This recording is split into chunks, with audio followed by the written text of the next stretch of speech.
This is Audible. Recorded Books Incorporated presents an unabridged recording of The Climb, Tragic Ambitions on Everest, by Anatoly Bukreyev and G. Weston DeWalt. Narrated by Richard M. Davidson and Nelson Runger. This work is copyrighted 1997 by Anatoly Bukreyev and G. Weston DeWalt. This recording is copyrighted 1998 by Recorded Books Incorporated. On May 10, 1996, two commercial expeditions headed by experienced leaders attempted to climb the highest mountain in the world, but things went terribly wrong. Crowded conditions on the mountain, miscommunications, unexplained delays, poor leadership, bad decisions, and a blinding storm conspired to kill. 23 men and women, disoriented and out of oxygen, struggled to find their way down the southern side of the mountain. In the dark, battered by snow driven by hurricane-force winds, some of the climbers became hopelessly lost and resigned themselves to death. Anatoly Bukreyev, the head climbing guide for the West Seattle-based Mountain Madness expedition, refused to give up hope. Solo, climbing blind in the maw of the storm that continually threatened his life, Bukreyev brought many of the climbers back from the edge of certain death. This is his story. And now, The Climb. Prologue. In ancient Buddhist scriptures, the Himalaya are referred to as the storehouse of snow. And in 1996, the storehouse was filled again and again, as unusual amounts of snow fell in the mountains. In the early evening of May 10th, 1996, a particularly vicious storm blew into Mount Everest and lingered at its highest elevations for more than 10 hours. 23 men and women, mountaineers who had climbed the mountain that day from its southern side in Nepal, couldn't make it to the safety of their highest altitude camp. In a virtual whiteout, battered by hurricane-force winds strong enough to blow over a semi-trailer truck, the climbers fought for their lives. The mountaineers had been caught in the death zone, the elevations above 8,000 meters, where extended exposure to sub-zero temperatures and oxygen deprivation combine and kill quickly. As the climbers fought for survival, they were often blind but for an arm's length. Sometimes there were ropes to secure and guide them. The pressure gauges on their oxygen tanks fell to zero, and the raging confusion of hypoxia began to conquer most rational figurings. The foretelling numbness of frostbite pushed the possibilities of amputations from remote to probable. In the dark and the screaming howl of the storm, the climbers began to bargain. My fingers for my life? Fair enough. Just let me live. Below the descending climbers, in the high-altitude camp they were struggling to reach, a Russian mountaineer and climbing guide was fighting his own battle, yelling, cajoling, and pleading with other climbers to assist him in an effort to rescue those who were above, lost in the storm. Anatoly Nikolaevich Bukreyev made a decision, one that some would later call suicidal. He decided to attempt a rescue, to go into the storm solo, into a lacerated darkness, into the roar of what one climber described as 100 freight trains passing over your head. Bukreyev's efforts resulted in what the mountaineer and writer Galen Rowell would later call one of the most amazing rescues in mountaineering history. 2 weeks after the disaster on Mount Everest, Bukreyev flew from Kathmandu, Nepal to Denver, Colorado, where he was met by friends and driven to Santa Fe, New Mexico, to recuperate from his ordeal. Upon arriving, he asked to meet me, because a few months earlier, at a mutual friend's request, I had arranged for him the purchase of a camera and its delivery to the Everest Base Camp. On May 28, 1996, we met for the first time. I had seen photographs of Bukriev that had been taken prior to the events on Mount Everest. Lean, taut, with a confident smile is how I imagined him. As I walked into our mutual friend's house, he rose slowly from a chair to greet me. His eyes were sunken, tired. The tip of his nose and places on his lips were crusted in lac, the telltale dead skin that comes with severe frostbite. He was distant. He looked as if he'd moved out of his body and into a place that had no address. Something about him was familiar. The hollowness, the emptiness behind the eyes. As he took a step forward to shake my hand, I made the connection. A Russian soldier I'd encountered in Mozambique during the war there, sitting in the back of a canvas-covered troop transport, an AK-47 cradled in his lap. He had looked at me with those same eyes and warned away my attempts to record him on motion picture film. It had been a disturbing moment, not so much for the casualness with which he pointed his weapon, but for the blankness he wore on his face. Over dinner, we talked. My attempts to revive my college Russian were useless, so Bukriev spoke in English, fluid and understandable enough, but simple in its constructions. He wanted to talk about Everest, not to tell his story, but to inquire out loud about what had happened. He was trying to understand what he had just been through. The next day we met again, and then the next, and we talked. Our mutual friend told me that Bukriev was having dreams at night, troubling dreams about being on Mount Everest, knowing that he had to get oxygen to stranded climbers whom he could never find. He never told me about the dreams, but he told me about what had happened on Everest, how he had come to the mountain, how he had left it in the last days of May. His stories were not dramatically told, not embellished. A brewed pot of tea had the same rhetorical weight as being lost in a blizzard. I came to appreciate his forthrightness, his responses to my questions, that, with my growing curiosity, became harder and more detailed. We began to tape our conversations. In early June 1996, Bukriev asked me if I would collaborate with him on this book.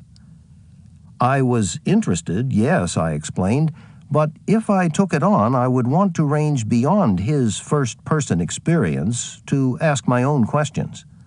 The idea appealed to him. He knew some pieces, but was missing others. For his own reasons, he was as curious as I about where the trail would take us. Bukriev contributed his personal journals, letters, expedition logs, and memories. He regained the 20 pounds he'd lost on Mount Everest. The smiles returned to his face. I traveled, met those who had climbed with him, and the friends and associates of those who had not returned. With the help of translators, interpreters, and friends, and through intervening tragedies and between the moments of our ongoing lives, we assembled this story of The Climb. G. Weston DeWalt, Santa Fe, New Mexico. Chapter 1. Mountain Madness. A star, one that didn't belong, appeared in the night sky over the Himalaya in March 1996. For several consecutive days, the star had been moving over the mountains, its trailing tail fanning into the darkness. The star was the comet Hyakutake. It was the beginning of the spring season on Mount Everest, 8,848 meters. that interval of time between the decline of winter and the coming of the summer monsoons, when historically expeditions to Everest have been most successful. And Hyakutake's stellar trespass was considered an ominous sign by the Sherpas, in whose villages the cosmic smear was a matter of concern and conversation. The Sherpas, an ethnic group indigenous to Tibet, many of whom now live primarily in the highland valleys of Nepal, derive a substantial part of their family incomes from the mountaineering expeditions that come to the Himalaya. Some work as porters, cooks, and yak drivers. Others take on the more dangerous and more lucrative roles as high-altitude support personnel, joining foreign expeditions in their ultimate wager. Skill and endurance pitted against a physical environment that precludes prolonged human existence. By 1996, in the 75 years that had passed since the first attempt was made on its summit in 1921, more than 140 climbers had died on Mount Everest. Almost 40% of those fatalities had been Sherpas.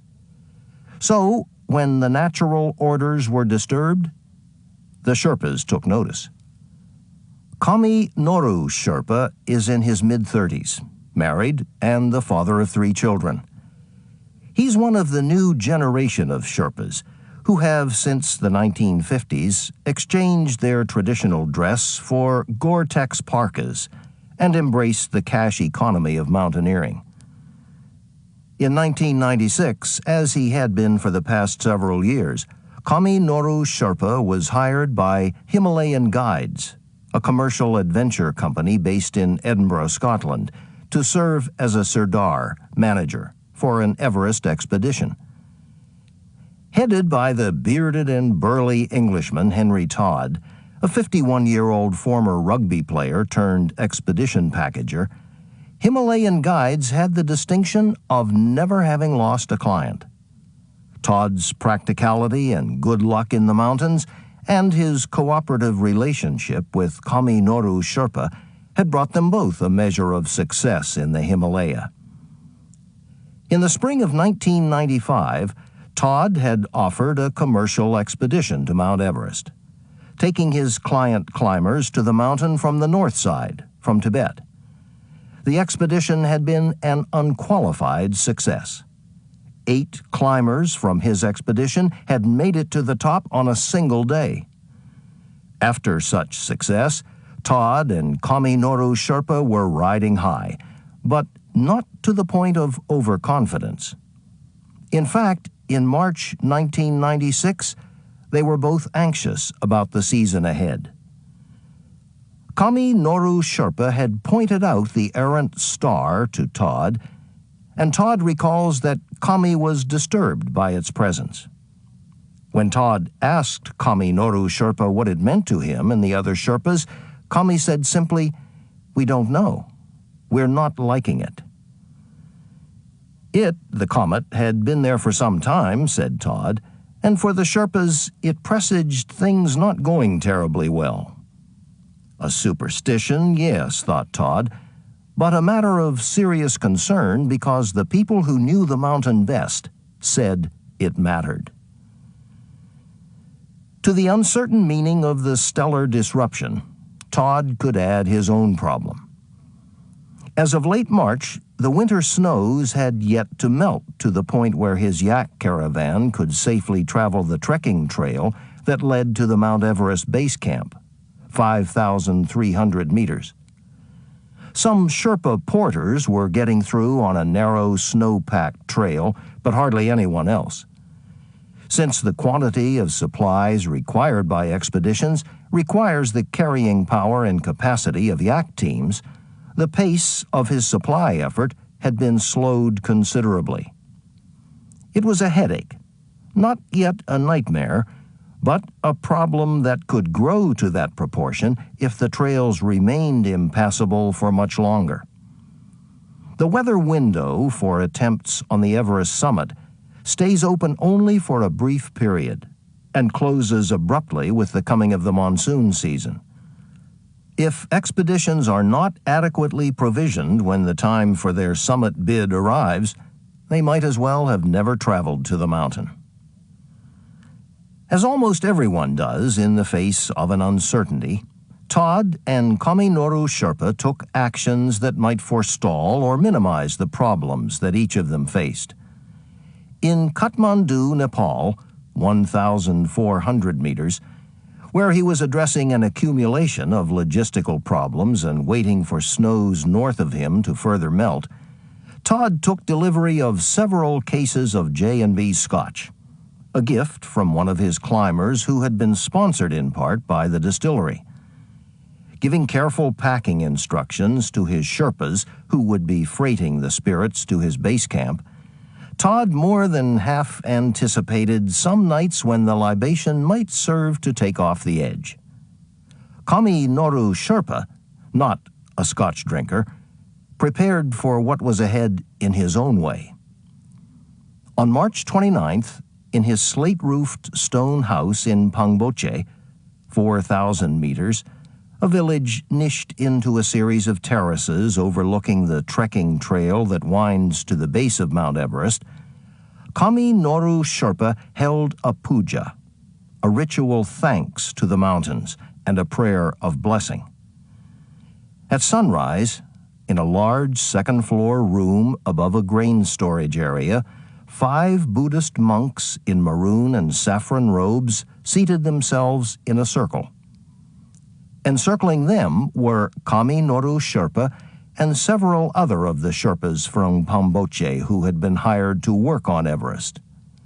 A wavering pale yellow glow from yak butter lamps and a few stray beams of morning sun offered the only light, nicking here and there the weave of reds and blues in the Tibetan rugs on the hand-sawn plank floors. Spirals of smoke drifted from a cooking fire, and the rich, sweet smell of juniper branches escaped as they were burnt in offering. The chants of the monks played off the walls and echoed back into their repetition, and with every redoubling came a calm and peace, an assurance that if the Sherpas honored it, the mountain would protect them and deliver them home. As the puja ended, the monks gave each of the Sherpas a protective amulet, a knotted loop of red string. With quiet reverence and a bow of thanks, each of them accepted the gift and placed the string around their necks. Over the next few days, as the snows continued to melt, Kaminoru Sherpa and the Sherpas would leave their homes and trek to the Everest Base Camp, where they would join the expeditions that had hired them. Working for anywhere from $2.50 to $50 a day, they would help establish camps, carry loads up the mountain, and cook for and serve the climbers who were coming to Everest in ever greater numbers. In the early 1980s, the number of climbers and expedition support personnel who would gather in the Everest Base Camp during the spring season could have fit into one Paris metro car. In 1996, more than 400 people would eventually come up the trail and pitch their tents, giving the camp the appearance of a rock concert encampment. One climber described the 1996 Everest Base Camp as having all the appearances of a circus, except there were more clowns in our tents. By many accounts, there were some real punters on the mountain in 1996.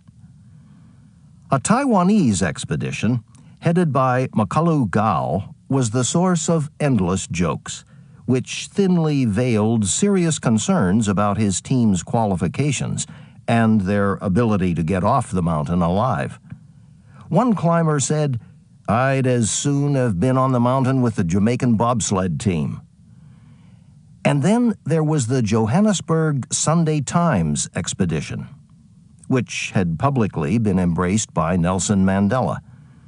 Stories about the relative inexperience of many of their climbers and questions about the veracity of their wiry and short-tempered leader, Ian Woodall, were roundly exchanged over Henry Todd's scotch. American climber and Everest veteran Ed Viesturs was heard to say, "A lot of people are up here who shouldn't be."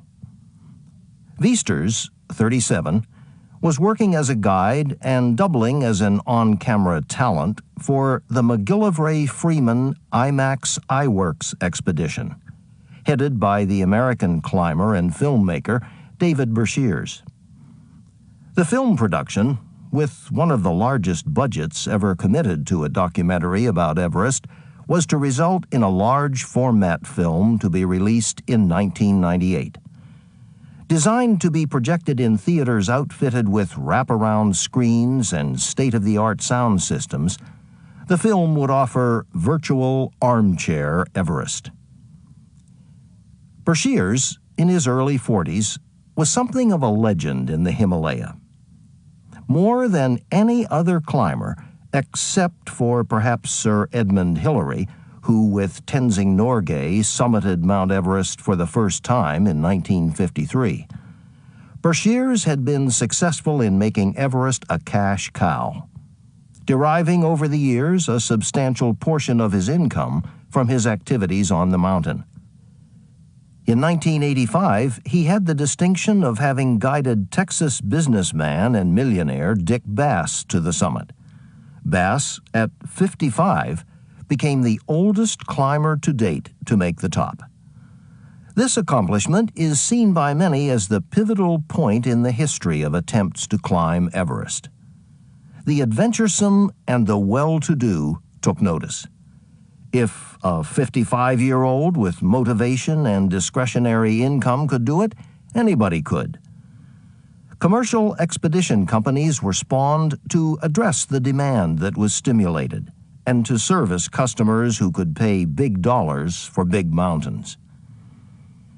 As Bershears and his IMAX iWorks expeditionary force trekked toward the Everest base camp, they made an impression. Not far from Kami Noru Sherpa's house in Pangboche, several members of the expedition had stopped at a tea house and occupied some of its tables. They ordered tea but refused the offer of local food, preferring instead home-bought goodies pulled from expedition bags. One veteran at the Everest base camp who found the team a little too coiffed and cool referred to them as the Gucci guys.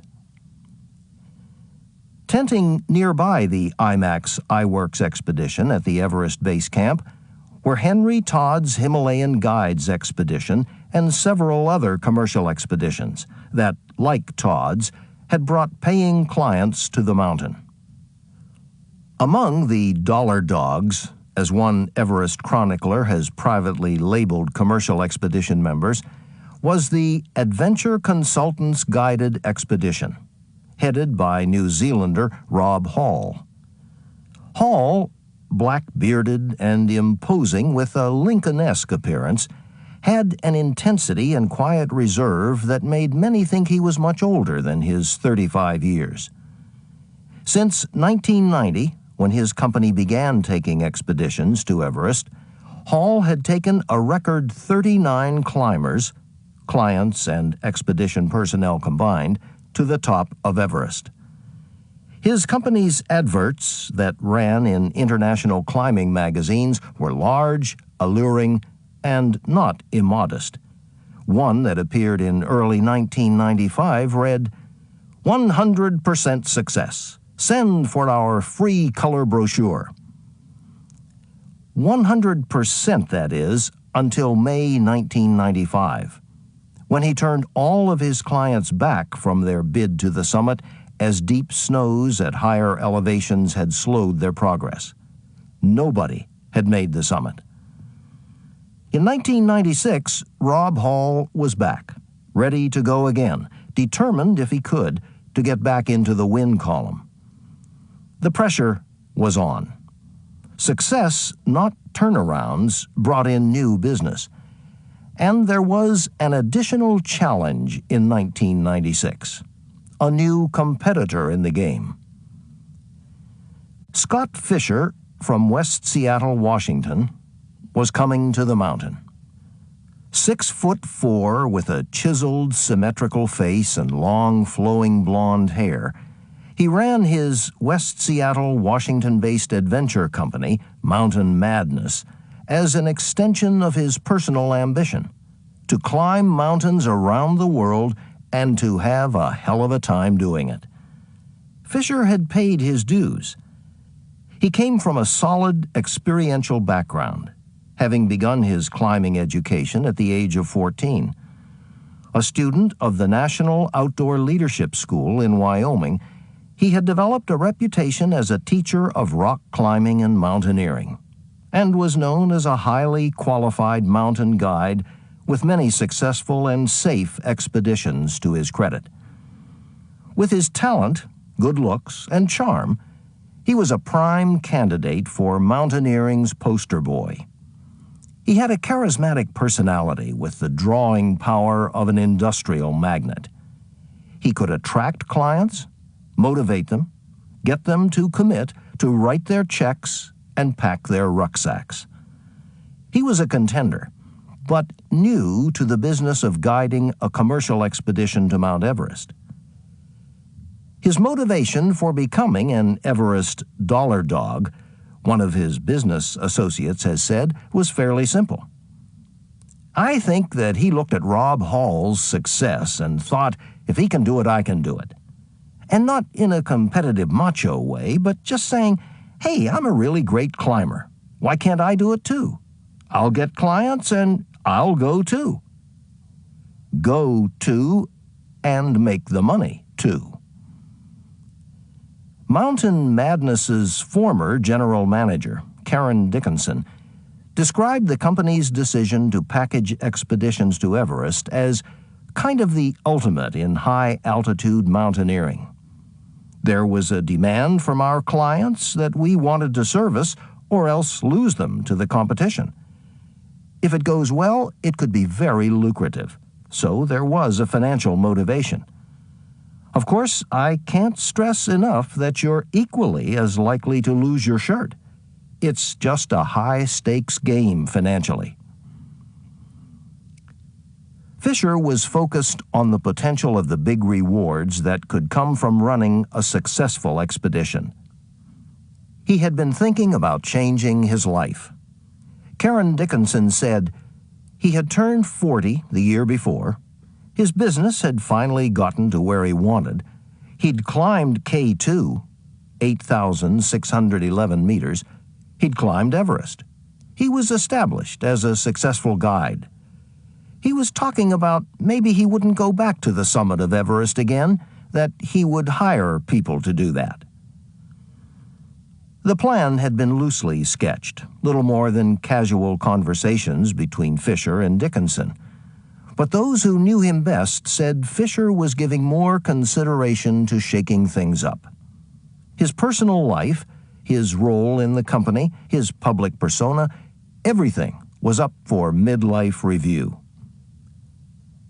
Fisher had worked at developing the Mountain Madness business since the early 1980s, but it had never consistently provided him a good, steady income. Climbing had been his thing. The business had enabled that, but he'd never been a headliner, had never played in the big tent. A commercial success on Everest, he knew, could considerably alter the picture. If he could draw enough clients at $65,000 apiece, Hall's asking price, and if he could build a successful big mountain expedition schedule, he could solve a lot of problems, finance a lot of change. Part of the challenge in his birthing a new direction was his lack of international visibility. He didn't have the reputation of many of the other players in high-altitude mountaineering who grace the covers and pages of climbing magazines and equipment catalogs. As his efforts as an expedition leader had progressed, his personal climbing career had taken a back seat. He had come to feel, as one friend put it, that he wasn't getting his due in the media. The press didn't treat him fairly, that he wasn't respected. His name wasn't really brought up much. He wanted to be recognized. His difficulty, as some of those around him saw it, was his image. Accomplished climber, instructor, guide, and photographer, yes, but also swashbuckling, devil-may-care, good-time guy. These characterizations made for a certain kind of notoriety, but it wasn't the kind of image that made the big-dollar clients comfortable or drew the lucrative Fortune 500 sponsorships. He was, for that league, perhaps too dicey. A successful Everest expedition, one with a lot of visibility, could skew the do. Working the phones from their West Seattle office, Dickinson, Fisher, and their staff massaged the client list to promote their expedition. And they mailed out hundreds of promotional brochures, two-color productions that had the graphic allure of a lawnmower operator's manual. They didn't have the luster or panache of Rob Hall's advertising, but they were on the street with the word. Climbers on the 1996 team will get a crack at the highest mountain in the world. We'll build a pyramid of camps, each stocked from the one below. The guides and high-altitude Sherpa staff will fix rope, establish and stock camps, and provide leadership for all summit attempts. Climbers will carry light loads, saving their strength for the summit. For Fisher's competitors in the Everest game, it wasn't good news to hear that he'd decided to move into the market. Fisher's easygoing style and his efforts in packaging expeditions to the remotest destinations in Africa, South America, and Asia had attracted a lot of customers from around the world, and his success, if it came, would be especially problematic for Rob Hall, who had been incredibly successful in recruiting American clients for his Everest expeditions.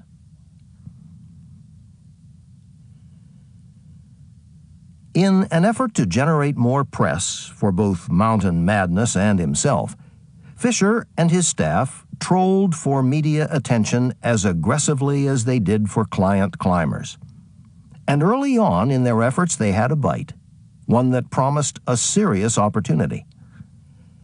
Outside, the leading outdoor recreation magazine in the United States, wanted to sponsor a climber writer, John Krakauer, a Seattle-based journalist and best-selling author whom they were commissioning to write a feature article on the boom in commercial expeditions to Mount Everest.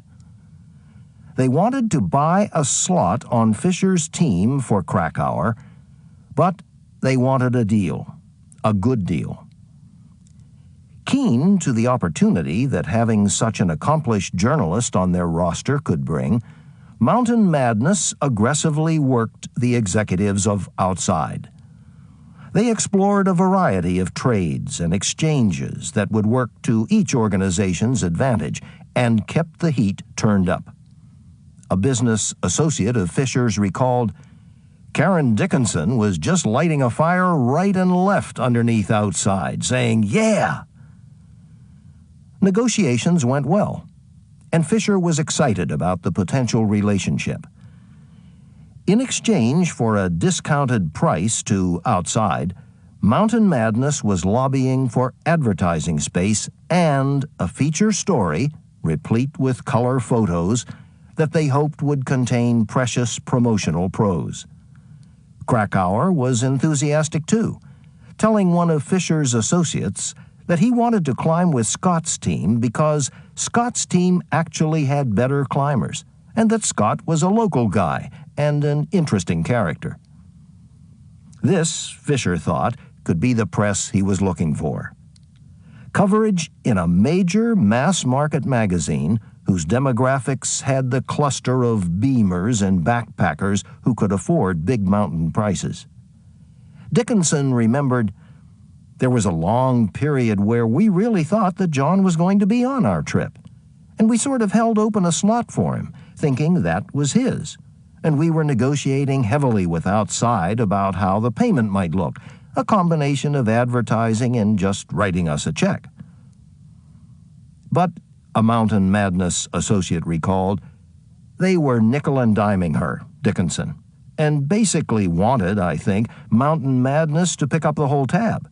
Not just have him go for cost, but less than cost. So Mountain Madness would be going out of pocket to have somebody on the climb. You know, come on, get real. So, at a certain point, Outside went to Rob Hall and said, "Okay, what will you give it to us for?" And Rob Hall said, "Less than that." Bingo! At the 11th hour, Outside bought Krakauer's ticket from Adventure Consultants. A spokesperson for Outside, recalling the magazine's decision to take Hall's offer, said they did not select Adventure Consultants solely for financial reasons, but had also taken into consideration that Rob Hall had consistently more experience guiding on Everest, more of a track record in terms of safety, and, according to John Krakauer, a better oxygen system. Fisher was enraged by Outside's decision, saying, "God, it's typical of the media, typical bullshit." A friend of his remembered Fisher's paint-peeling response.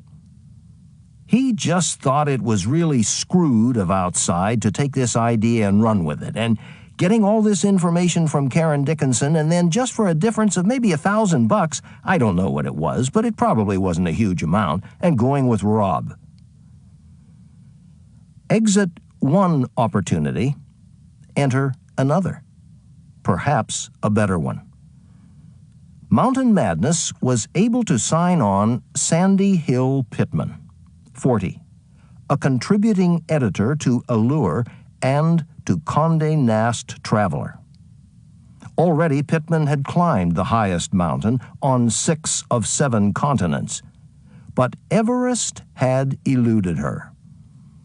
On 2 previous climbs, one of them guided by David Bershears of the IMAX iWorks team, she had turned back before the summit. Pittman was a prize. She had more high-altitude experience than Krakauer, and she had an agreement with NBC Interactive Media to do a daily feed to a worldwide website. And if Fisher could get her to the top, he would have publicity that a pope in the pulpit couldn't buy. But he had to get her to the top, and Fisher knew that. "I think that first Scott saw her as somebody kind of a plum," said a friend of Fisher's. "If he gets her to the top, whew, she'll write about him, she'll talk about him, she'll carry him on the wave of good fortune she's had." But if he didn't, he could have a publicity fiasco. An associate has said she could imagine Pittman saying, "It was Scott Fisher. It was Scott Fisher. He wouldn't let me climb. I could have climbed." To get his clients to the top, Fisher had secured the services of 3 guides and promoted their commitment to his potential clients. In his promotional literature, he identified the expedition guides as Nazir Sabir of Pakistan, a veteran guide and expedition packager who had climbed several 8,000-meter peaks; Neil Beetleman, an aerospace engineer, a climber, and ultra-marathon runner from Aspen, Colorado; and Anatoly Bukreev. Bukreev, 38, a Russian citizen and resident of Almaty, Kazakhstan, was considered one of the world's foremost high-altitude mountain climbers. By spring 1996, he had climbed 7 of the most challenging of the globe's 8,000ers, some of them more than once, and all of those he had climbed without the use of supplementary oxygen. There are 14 8,000-meter peaks in the world. 8 of those are within Nepal or extend into its territory.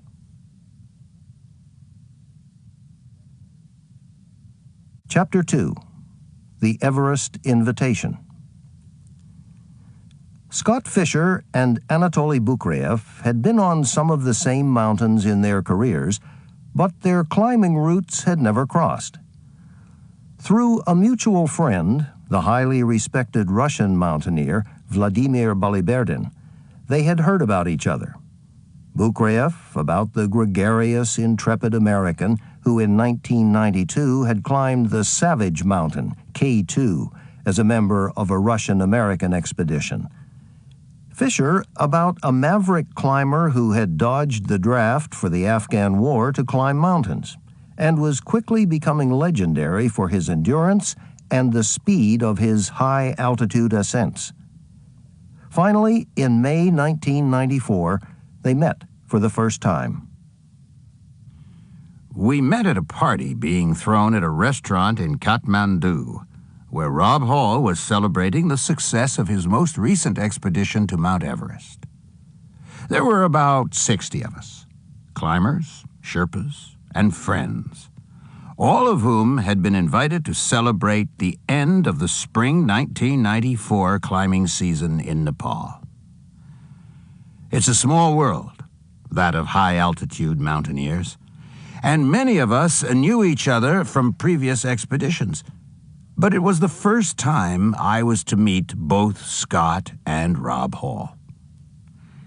I'd just come from the first commercial expedition to Makalu, 8,463 meters, led by my friend Thor Kaiser of Colorado.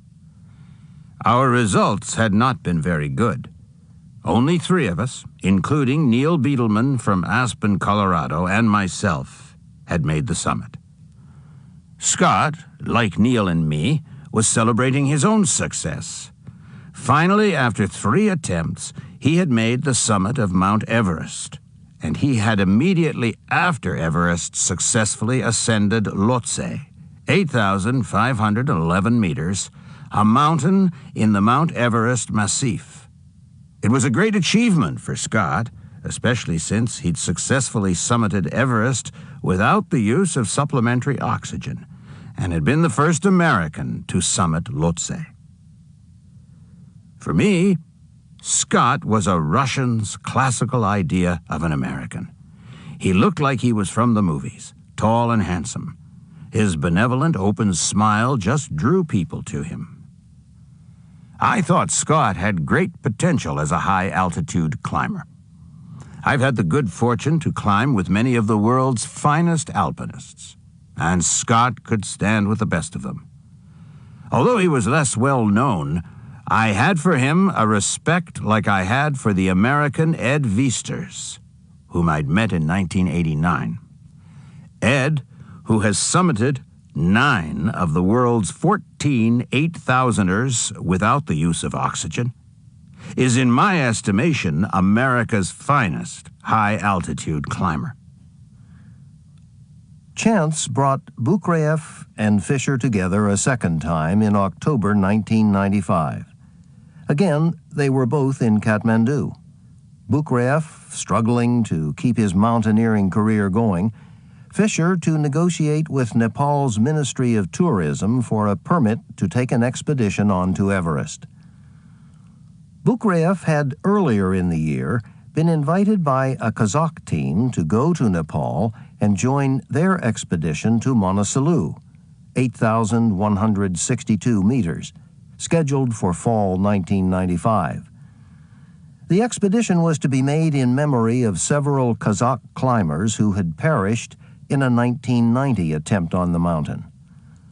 Bukraev, who had an ambition to climb all of the world's 8,000ers and had not climbed Manaslu, had readily accepted the offer and trained religiously. Like other states that had once been members of the USSR, Kazakhstan had been struggling to find the monies to keep their mountaineering programs alive. It was hardly a surprise to Bukraev when Ervand Ilinsky, who was to lead the expedition, announced that the team had not found the funds necessary to support the expedition, that they would have to delay their attempt on Manaslu until spring 1996. I found out about the expedition being canceled just prior to my departure for Nepal. I thought, what's the use to stay in Almaty? My opportunities as a high-altitude climber were in the Himalaya, and I needed to go there. If I waited for opportunity to find me in Kazakhstan, my career could be finished. So I flew to Kathmandu in the hope that I could find some work as a guide, or that I could find an expedition to an 8,000er that I could join. By the time I arrived in Kathmandu, there were no guiding jobs to be found. But I did run into some Georgian friends with whom I had previously climbed in the Pamirs and Tian Shan ranges of Asia. The Georgians, unlike the Kazakhs, had been able to find and hold on to the monies for a planned attempt on Dhaulagiri, 8,167 meters. And recognizing Bukrayev's experience and potential contributions to their effort, they invited him to join on the condition that he pay his own expenses and his proportionate share of the permit fee being charged by the Nepalese government. The no-free lunch realities that had come with the breakup of the Soviet Union were slowly supplanting the generosity more common in the days of state support. And despite his limited personal resources, Bukrayev accepted the offer. Because the Georgians thought Bukrayev's presence on the climb could be misunderstood and dilute the potential public impact of whatever success they realized as a team, it was agreed that Bukrayev would climb with them until it was time to make the final push to the summit. Then they would go their separate ways. If they achieved the summit, the Georgians didn't want to seem dependent upon the expertise of a Russian, especially one who lived in Kazakhstan. The issue was not so much competitiveness between climbers, a prevailing condition in high-altitude mountaineering, but a matter of national pride and politics.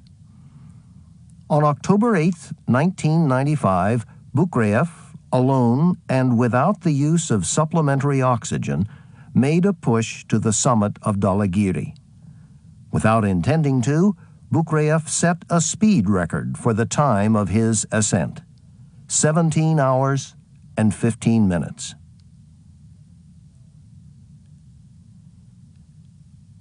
Returning to Kathmandu on October 20th, Bukrayev went immediately to work, looking for opportunities and planning to continue conversations with Henry Todd of Himalayan Guides, who had made him a verbal offer of a job. In May of 1995, it had been Bukrayev who had guided Todd's successful expedition on the north side of Everest while Todd was in base camp recovering from a back injury.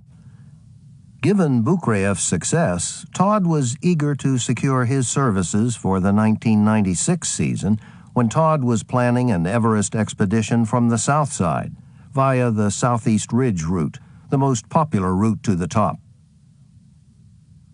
I had just finished breakfast and was walking in a narrow side street of the Tomel district, where traffic had come to a complete standstill. In a confusion of jammed-up rickshaws, pedicabs, trucks, and cars, I heard someone yelling my name, and from one of the cars, arms were waving and beckoning me into the street. Looking closely, I recognized several of my climber friends from Almaty, and I went to their car.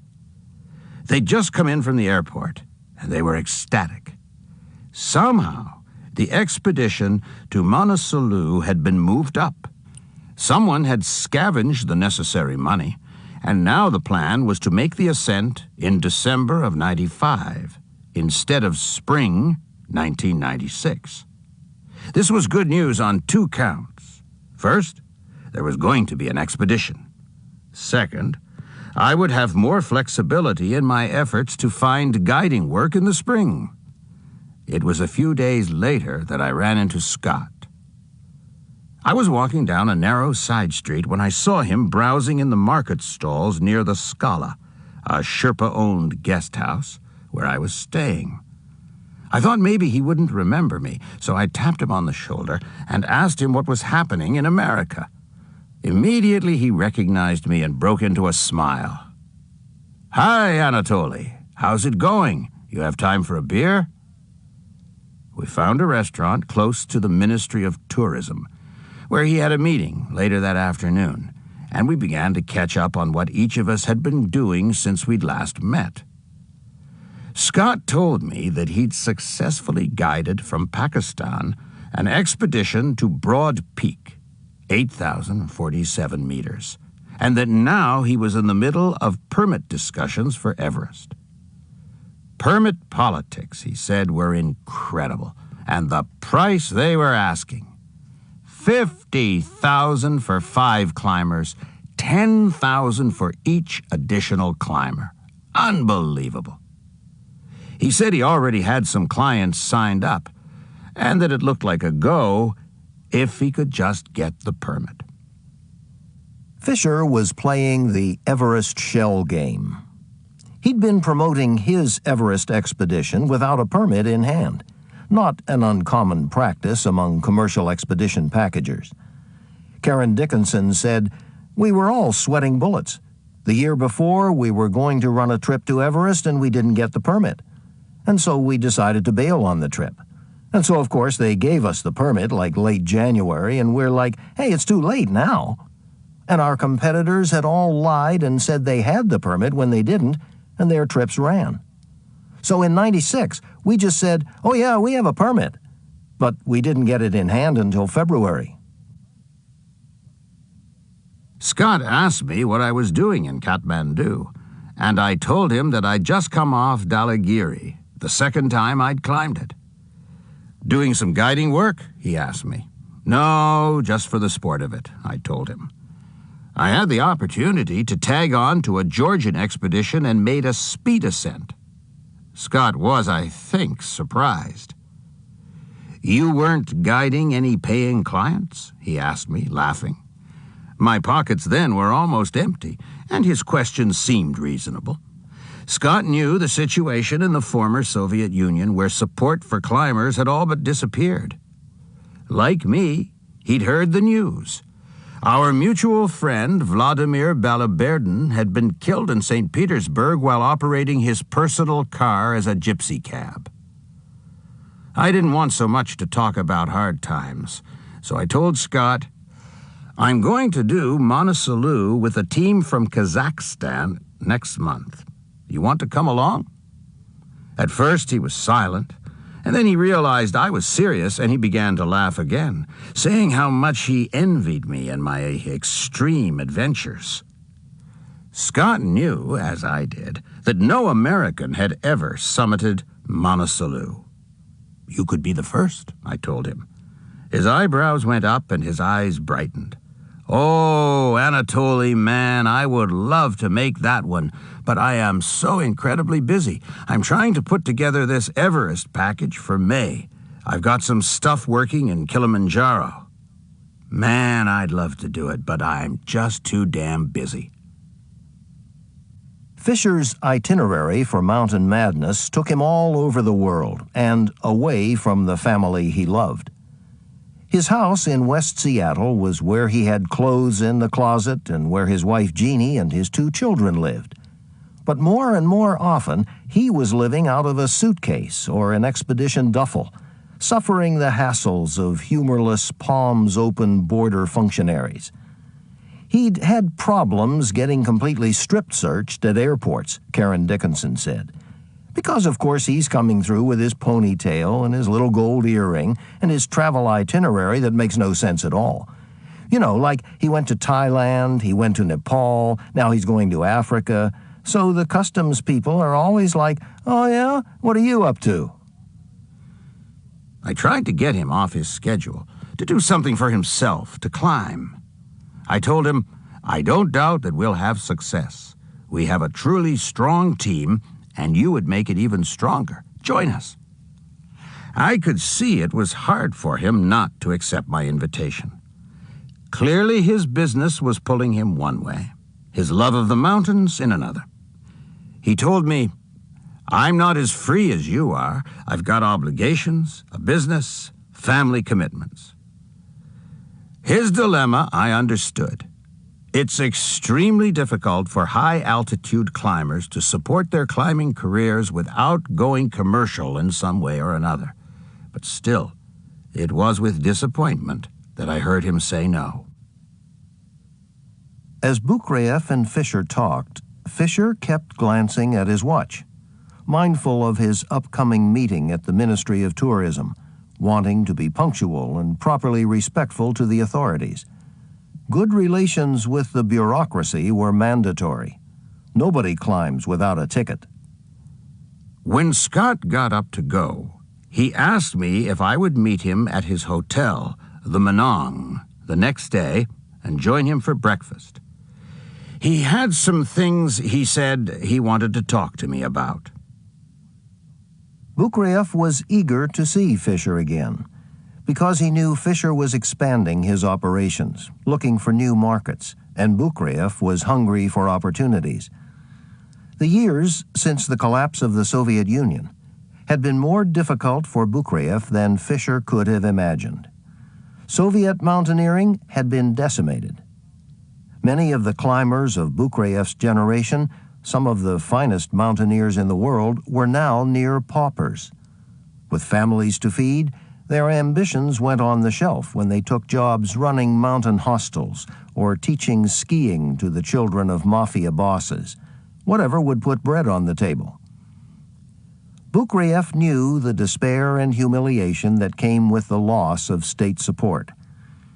After his successful 1994 ascent of Makalu, while Neil Biederman and the other American members of the expedition were jetting back to the States, he was holed up in Kathmandu's cheapest hotel and selling off his climbing gear to purchase a ticket home to Almaty.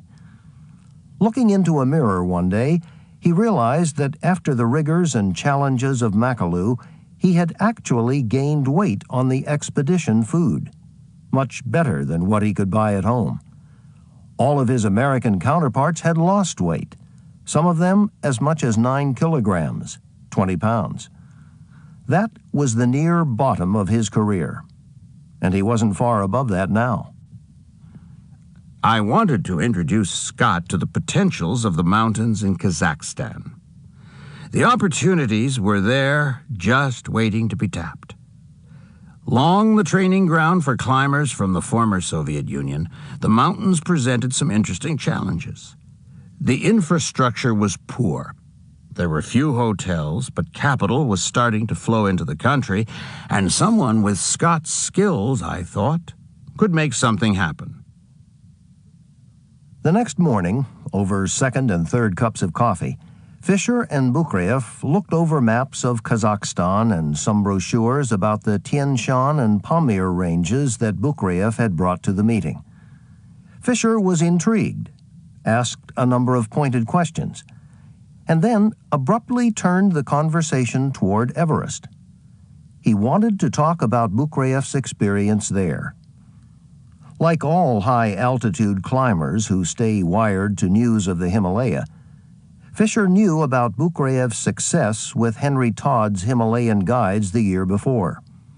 Among the 7 climbers whom Bukraev had guided on Everest, 3 were firsts: the first Welshman, the first Dane, and the first Brazilian. Scott talked a lot about Everest, and then we began to discuss high-altitude guiding and how it was different from his experiences at lower altitudes. He said he was interested in more than just Everest. He had big plans for the future, for all the 8,000ers. He was giving serious thought to a commercial K2 expedition. A lot of Americans were interested, he said. I would need some good guides, maybe 6, maybe Russians who were willing to take the risk, because there aren't many Americans who could do it. K2, though it is only the second highest mountain in the world, is generally regarded as the most dangerous of the 8,000ers. Because of its pyramidal mass, the hardest climbing is done on its flanks at the highest elevations. It's one of the great high-altitude challenges. The difficulties of its routes and the dramatic stories, too many of them tragic, about the attempts to make its summit were well known by Fisher. In fact, Fisher had been a player in one of the most dramatic of those stories. In August 1992, after having successfully made the summit of K2, Fisher, exhausted and suffering from a shoulder injury, descended the mountain at night in a snowstorm, lowering below him the dead weight of a climber rigged to his climbing harness. The climber, Gary Ball from New Zealand and a business partner of Rob Hall's, had been stricken with a pulmonary ailment and was unable to move under his own power. Fisher's heroic actions helped save Ball's life.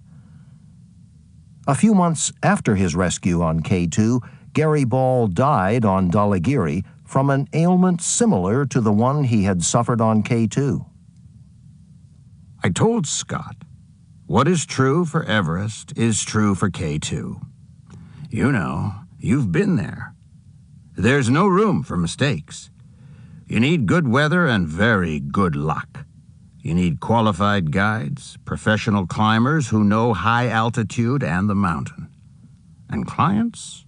You need to screen them carefully. You need people who can carry the responsibilities and challenges of high altitude.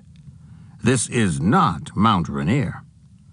Climbing at high altitude requires a different set of rules. You have to develop self-reliance in your climbers because you cannot hold their hands all the time. It's dangerous to say that Everest can be guided in the same sense that Mount McKinley can be guided. Scott listened carefully, then surprised me. I need a lead climber, he said, somebody with your kind of experience. Come with me to Everest, and after Everest, hey, we'll look at K2 with a Russian guiding team and the Tian Shan. What do you say? I had to tell Scott that I had already been made a tentative offer by Henry Todd of Himalayan Guides, who, like him, was planning a commercial expedition from the Nepal side of the mountain if he got a permit and enough clients. I told him we have an expression in Russia. You don't change ponies at the ford of the stream. Scott laughed and asked me what Henry Todd was paying. When I told him, he said, "Look, you're a free agent. You don't have a signed contract." And then he offered to pay me almost twice what Henry had offered. For Boukreev, it was a welcome invitation, and the offer of prospects beyond was promising.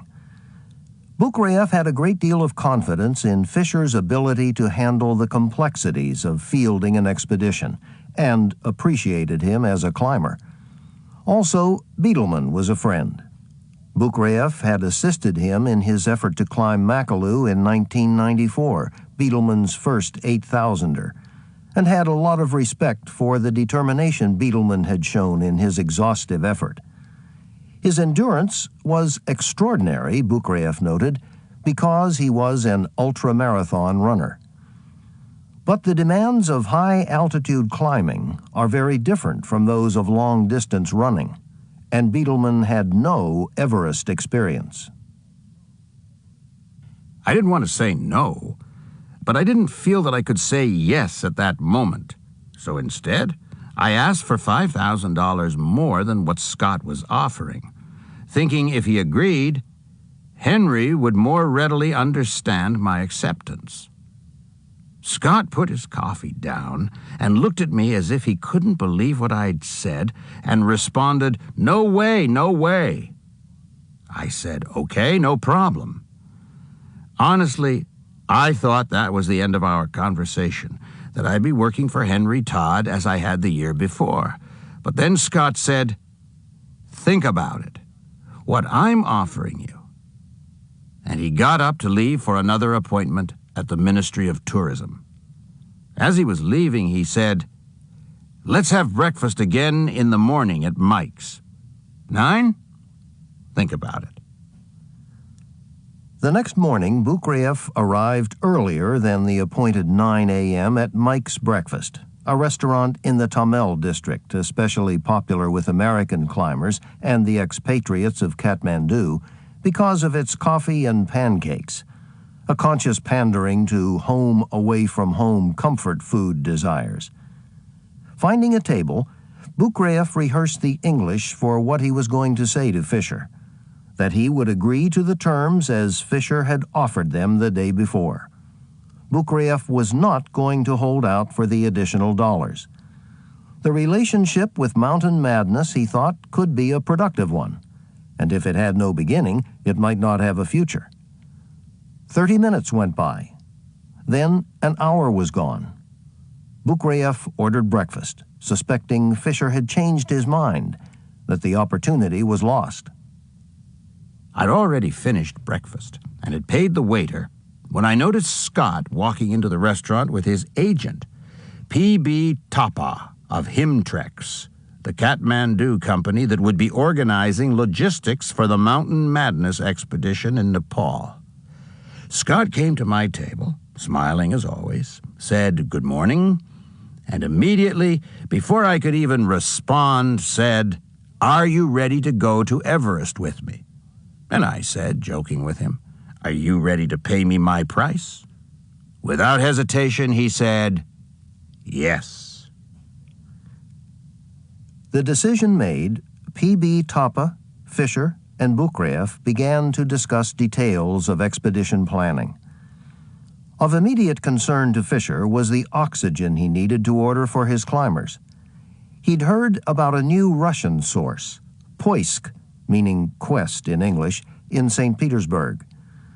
They were supplying a lightweight titanium canister that was at least 1/2 kilogram, 1.1 pounds, lighter than the usual 3-liter canister used on the mountain, and Fisher was interested in keeping the weight down for his clients. Bukriev had contacts in the St. Petersburg factory, and it was agreed that as soon as he came back from Manaslu, Bukriev would begin negotiations with Poisk. A few days later, I met with Scott at the hotel where my Georgian friends were staying, and I showed him some high-altitude tents made in the Urals that the Georgians had used in their ascent of Dhaulagiri. Good quality, and proven in the raging winds at high altitude. Scott bought one of them and said he would like for me to have another manufactured to his specifications, and it was agreed that, like the oxygen, I would tend to getting it ordered. Bukriev and Fisher parted, both pleased with their agreement. For the first time in years, Bukriev could see real possibilities ahead. And this year, because Fisher agreed to advance him some money on his contract, he wouldn't have to sell his ice axe or any other gear to get a ticket home. Similarly, Fisher was satisfied. For his expedition and his clients, he had been able to secure the services of one of the Himalaya's strongest climbers. Bukriev, he told friends later, was hired for a very specific purpose. If we get our butts into trouble, Anatoly will be there to pull us off the mountain. Karen Dickinson recalled Fisher's excitement over having recruited Bukriev. I heard Scott say, "You couldn't ask for a stronger climber than Anatoly to be up there with you. Who knows what might happen up there?" Chapter 3. Doing the Deals. For Scott's invitation to join his Everest expedition, I was grateful, and I was very eager to develop a close working relationship with him. I thought about my friends, mountaineers like me, who would never have such an opportunity. Their dreams smashed by the financial realities that came with the breakup of the Soviet Union. Many of them would never go to the mountains again. I thought of the climbers who died in their attempts to advance Soviet mountaineering. Attempts that in the history of high-altitude climbing had become legendary. It was an insult, I thought, that what many of them had died for was now suffering its own slow death. In early November, Bukriev and the members of the Kazakh team continued their preparations for the Manaslu climb. Still tired, both psychologically and physically, from his ascent on Dhaulagiri little more than a month earlier, Bukriev was committed to the Kazakh effort and focused on the challenge. Like all high-altitude attempts, this one would have its risks. And to them could be added that it was a winter ascent. and that some of the team's members were young and relatively inexperienced. In combination, the vagaries of winter weather and untested talent, these elements didn't improve the odds. But Bukraev, encouraged by the strength of the more senior climbers, some of whom had summited Kanchenjunga, 8,586 meters, with him in 1989, was not overly concerned. Later he would say, "The end of every road is only the beginning of a new one, even longer and more difficult." The road to Manaslu almost proved fatal. Fischer, who had flown to Denmark after hiring Bukraev, was at the beginning of his own road, building the team he would take to Everest. He had gone to Copenhagen to spend some time with Lena Gammelgaard, 34, a lawyer, therapist, adventurer whom he'd met in the Himalaya in 1991, and with whom he'd been conducting a personal correspondence since then. In their exchanges, they had been open and revealing. Fischer about career and personal issues, Gammelgaard about life, ambition, and her interests in climbing, both of them about their futures. Gammelgaard recalled, "When we met in 1991, we kept on writing, thinking maybe we could meet up and climb something in Europe, or I could go to Alaska and we could climb something. Then, finally, in 1995, everything sort of got together." Fischer had encouraged Gammelgaard to join his 1995 expedition to Broad Peak, to climb her first 8,000er. But in the years that had intervened since their first meeting, Gammelgaard had made a decision. She wasn't going to climb the big ones. She had new priorities, and she took them to Pakistan to personally discuss them with Fischer. "I went knowing I was going to leave mountaineering behind," she said. "I wanted a family. I wanted kids. I wanted to settle down, sort of keep my drive, but I didn't want to be out there climbing mountains." With the expedition team, Fischer and Gammelgaard hiked the trekking trail to the Broad Peak base camp, and Gammelgaard clearly laid out her decision to Fischer. "It was kind of a turnaround point for me, where I decided, okay, I'm going to be satisfied with the trek and see if I feel happy about that." So that was a very conscious decision. Okay, I'm grown up now. I'm making the wise decision. Gammelgaard was resolute, firm, decided. Then Scott asked me if I wanted to go to Everest in spring 1996. Without hesitation, without a moment of reflection, Gammelgaard immediately answered yes. No Scandinavian woman had ever summited Everest. She had held it as a dream for years. She had one more mountain to climb. I went back to Denmark thinking, I'm going to take it easy and see if this guy survives Broad Peak, because if he doesn't, there's not going to be an Everest expedition. So I sort of hold the horses for a while until I got the message that he was safe down. Then I started working to get sponsors together. Fischer wanted Gammelgaard on the expedition and had offered to assist in her fundraising efforts. Gammelgaard remembered, it was hard work, 8-10 hours a day, continuously calling, writing, promoting, using the press to create some public image and attract sponsors.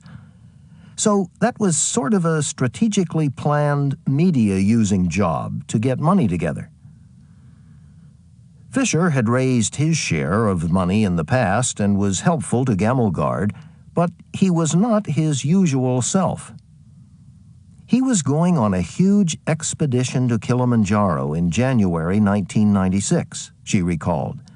He had a very, very tough schedule from January until he was going to Everest. I was shocked about how exhausted he was. He was totally exhausted. And he kept on being exhausted. He kept on being sick. Here's a friend, and so I tried whatever you can do to a grown-up man, suggesting, you have to rest. You have to really, really rest. Maybe you have to rest for half a year. Maybe you have to rest for a whole year. because his whole life he has been pushing himself, and so far being able to cope with it because he was a very, very strong physical personality. Fisher, Gamelgard knew, was struggling with his personal limits. He had written her after his injury and success on K2 in 1992, reflecting on those events, and saying that he had to get humble. "I have to learn to be humble, because I don't want to die in the mountains." One of the problems, as Gamelgard saw it, was the image that people had of him, one he felt he had to maintain. It was really shocking to see in Pakistan that the people who were on the support trek, the only thing they could see was their image of a hero. They just couldn't see the human being. They just absolutely were totally blind to the reality. They had that picture of what a hero should be, and they addressed him like that, but they couldn't see him.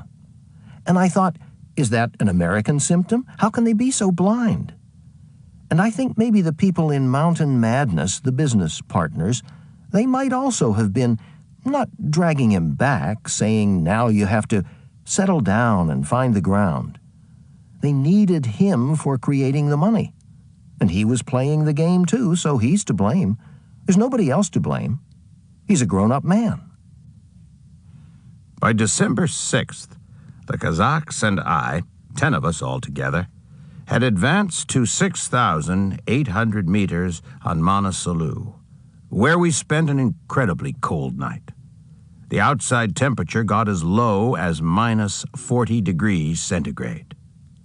The next day, we advanced to 7,400 meters, and on a platform of hard-packed snow, set up what would be our highest altitude camp, Camp 4, the place from which we would make our bid for the summit.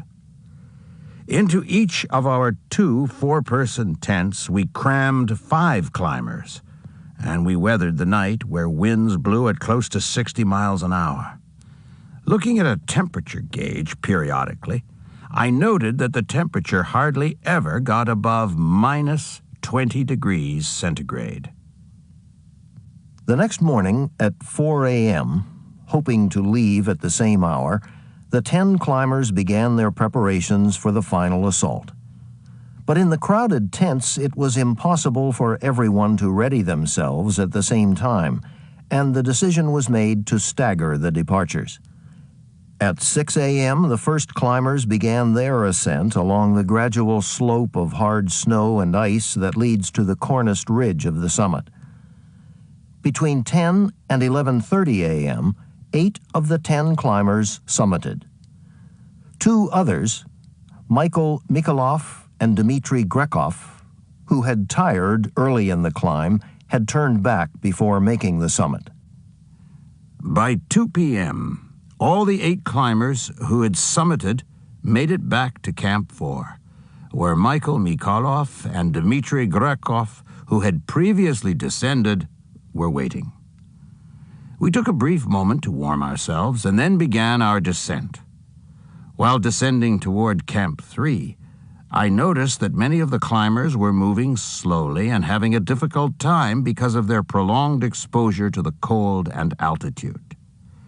By 6 p.m., in the darkness, 8 of us had made it to Camp 3.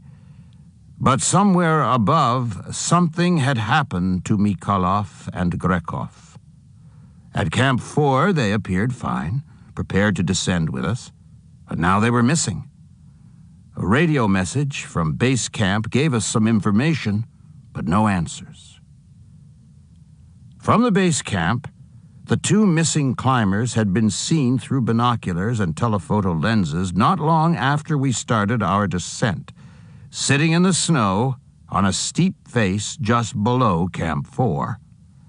I could only imagine that they had misjudged their strength and had spent all their power.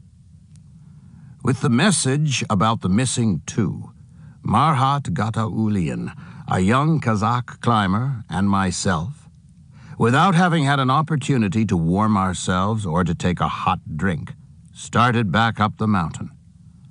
Our ascent was hampered by the night, and because we were afraid that the batteries in our headlamps would fail at a critical moment, we turned our lamps on and off as we needed them. Finally, after 3 hours, we found the climbers down on the ice.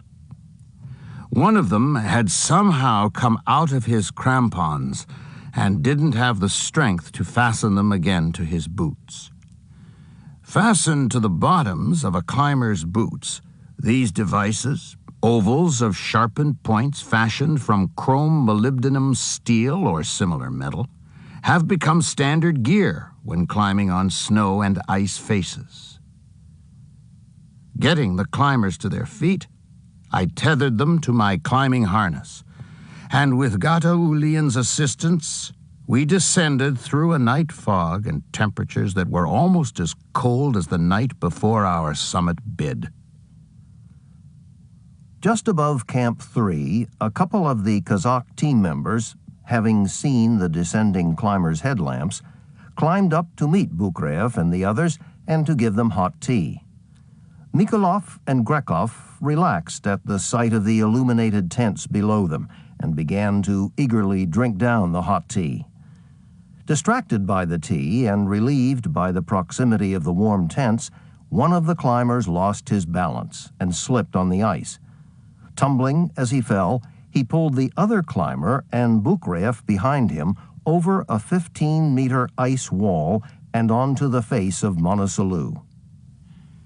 With a jerk, I was torn from my ice axe, which I had used in belaying the pair.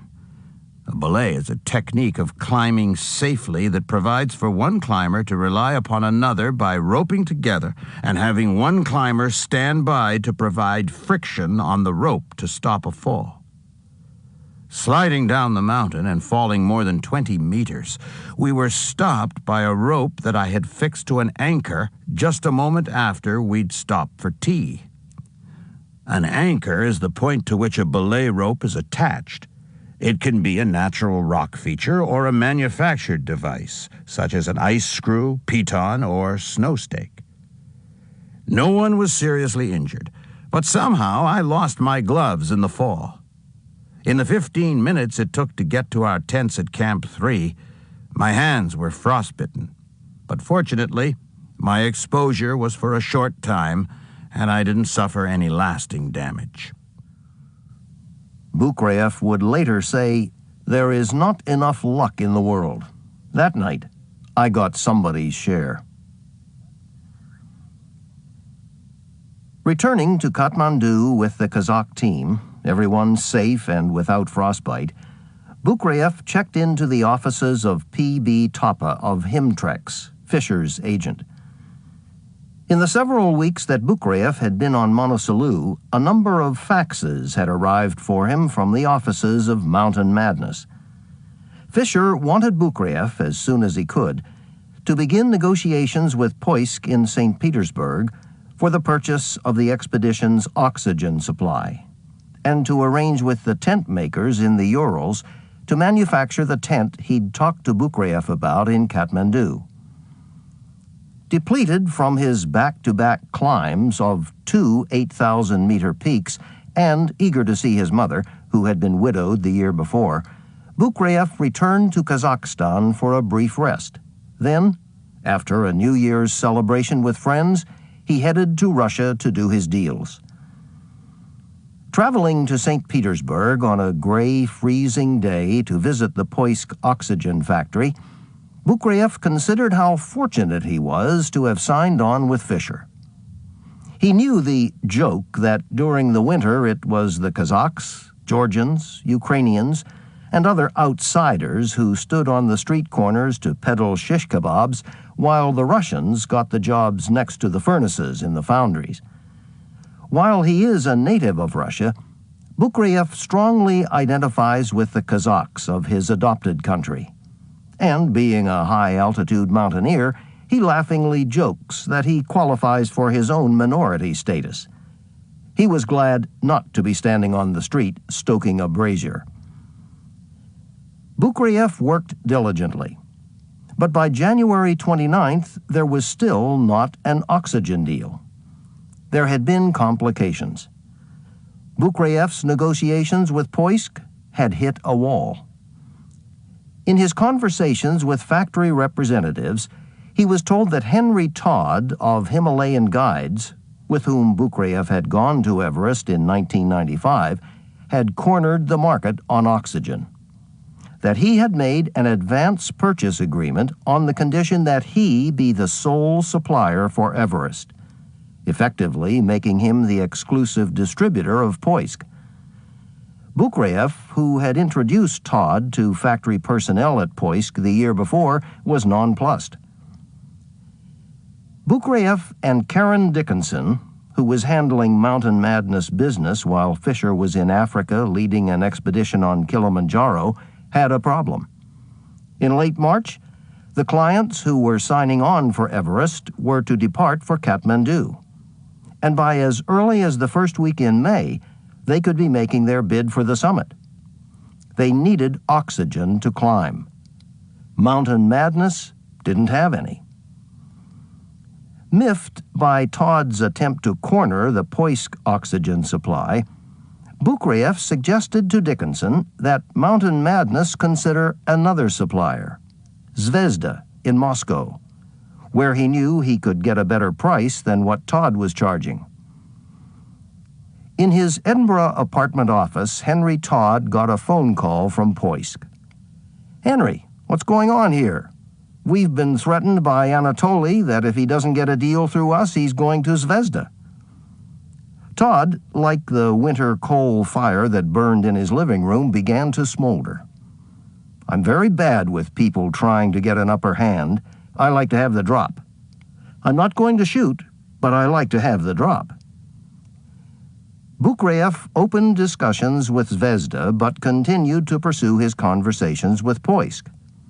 If Poysk relented and did a deal with him, he could save Mountain Madness almost a third of the price Todd was asking, and perhaps even make a small commission for himself. In West Seattle, Dickinson scurried around to get her passport renewed, because if Mountain Madness was going to get the Poysk deal, Bukrayev told her, they were going to want cash up front, on the table. She had to be ready to fly with a suitcase full of dollars. Fisher had been clear in his preference. He wanted to keep the carry weight of the oxygen canisters low. At high altitude, weight matters, and he wanted to maximize his client's shot at the summit. So Mountain Madness came up with a compromise plan.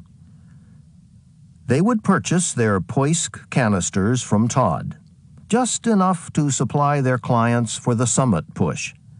The balance of the oxygen, what they calculated the clients would need at lower elevations and what the Sherpas would need in their climbing efforts, they would order from Zvezda. Zvezda's canisters, while they carried 4 liters as opposed to Poysk's 3 liters, were proportionally heavier. The compromise proposal was transmitted to Todd, and he deliberated. Because I knew Scott was a vacillator, I didn't know exactly how it was going to work out. Poysk called again, wanting to know, do you have a deal with Mountain Madness or don't you have a deal? Todd assured them, don't worry, it's all okay, the deal's on. Todd had seemingly been boxed into a corner. He called Karen Dickinson and forced her hand. I asked her, what's going on? And she says, well, we're only looking for the... I said, look, I'm dealing with Poysk. I sell Poysk. They're not going to sell to anyone else. They're not going to deal with anyone else. The deal is with me or it's not with me. And there's a whole set of masks and regulators and they're all in the deal. You either have it all or I don't need the money that badly. I'm switching the plug on this. Dickinson, doing her job, parried. But Anatoly says he can get us a better deal. Todd, growing increasingly impatient, but remaining characteristically cool under extreme circumstances, responded, look, this is the deal. Take it or leave it. You sign this fax that I'm sending to you, or you forget it. I don't care. Mountain Madness capitulated. The order was written, the deal was made. Dickinson canceled her plans for flying to Russia. Anatoly did everything he could, and he tried really hard to bring this around for us. But I think we just got things started a little bit too late. And I think Henry Todd simply outmaneuvered us. You know, all is fair in love and war. I mean, he won this round. While maddening to those negotiating the deal, there was nothing particularly unusual about what had transpired. Expedition commerce, the behind-the-scenes dollar mechanics of putting climbers on the mountain, has no less drama than buying a used car in Trenton or Manchester or Osaka.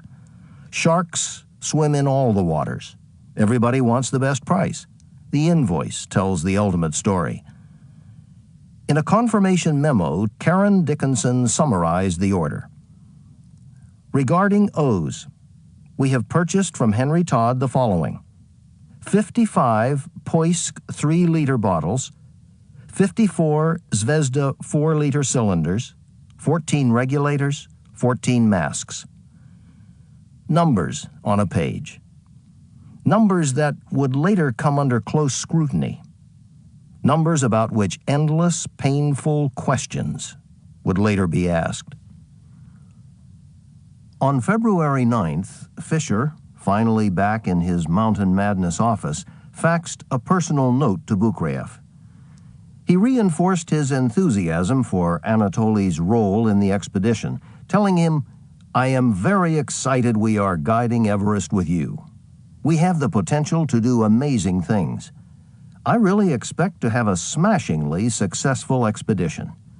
If we do well on this one, we will be able to climb, guide many peaks. Yes?" That was his lead, gracious and solicitous. But in a few more sentences, he got to a troubling matter. "Perhaps the rumor is wrong, but I heard from friends in Denmark that you might be guiding Michael Jorgensen on Lhotse. Anatoly, I am not paying you big bucks to have you moonlighting off on Lhotse. You are under contract for the duration of the Everest season. If you guide Lhotse, it will be for Mountain Madness." Michael Jorgensen had been a member of Henry Todd's Himalayan Guides Everest expedition in 1995, which Bukraev had guided, and had made the summit, becoming the first Dane to make the top. He and Bukraev had talked about doing Lhotse together, but no definite plans had been made. Bukraev had no intention of committing to Jorgensen until he had cleared it with Fisher, but because Fisher had been traveling, Bukraev had not had an opportunity to raise the subject with him. Knowing that Fisher was planning to climb Manaslu with Rob Hall, Ed Viesturs, and some other climbers immediately after Everest, Bukraev assumed he too would be on his own. But that's not the way Fisher saw it. Fisher, good as he was at trying to make it work for everybody, proposed a deal to Bukraev. He thought some of the clients he was recruiting for Everest could be interested in an attempt on Lhotse following his Everest expedition. "How about this for an offer?" he faxed. "You guide Lhotse for the few clients that we have interested, and we will pay for your permit costs and give you an additional $3,000. If Michael wants you to guide him, he will have to deal directly with Mountain Madness." Never intending to create a problem, Bukraev accepted the offer by return fax and sent Fisher the names of 2 climbers he might solicit for the Lhotse bid. Bukraev, fresh to capitalist waters, felt as if he were swimming upstream. When he got to the mountains, he thought he'd be in his medium, ice and altitude. There, he had a reputation for making fewer mistakes. Chapter 4. The Clients. By February 29, 1996, Mountain Madness had been successful in signing up 8 climbers. In a personal letter to each of them, Fisher said, "This is shaping up to be a great climbing team, and I am really psyched. Not only are we a strong bunch, but personalities seem compatible as well. Lena Gammelgard was still committed to the climb, even though her fundraising efforts, which had continued after Fisher left Denmark, had not yet reached the target of the fee Fisher had asked from her. Eager to have Gammelgard along, Fisher reassured her, telling her not to worry, that "I want you to come, so we'll figure it out." Not one of the clients who Mountain Madness had signed on, except for Sandy Hill Pittman, had paid the full asking price of $65,000. Dickinson recalled, "Sandy paid for her father to accompany her on the trek and a lot of other stuff. She paid for extra Sherpas to bring in her gear, other miscellaneous things, so her cost ended up quite a bit higher than $65,000 actually." As for the other 6 clients, the prices of their tickets varied as much as their qualifications to climb at high altitude.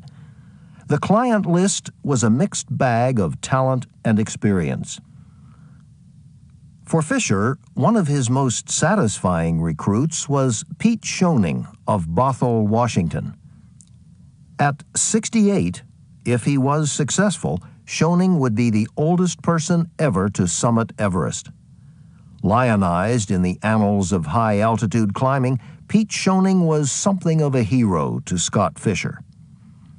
On August 10, 1953, Schoening and 7 other Americans turned around on their summit bid on K2, which at that time had yet to be conquered. They had given up their effort for the most honorable of purposes, an attempt to save the life of a fellow climber who had developed a blood clot in one of his legs, a condition that, unless treated, was likely to cause his death. During their descent in a driving snowstorm, Schoening was providing a belay. 6 climbers below him, all connected to him by rope, were making their way down an ice slope. One of the climbers, who was suffering from severely frostbitten hands, lost his balance and fell.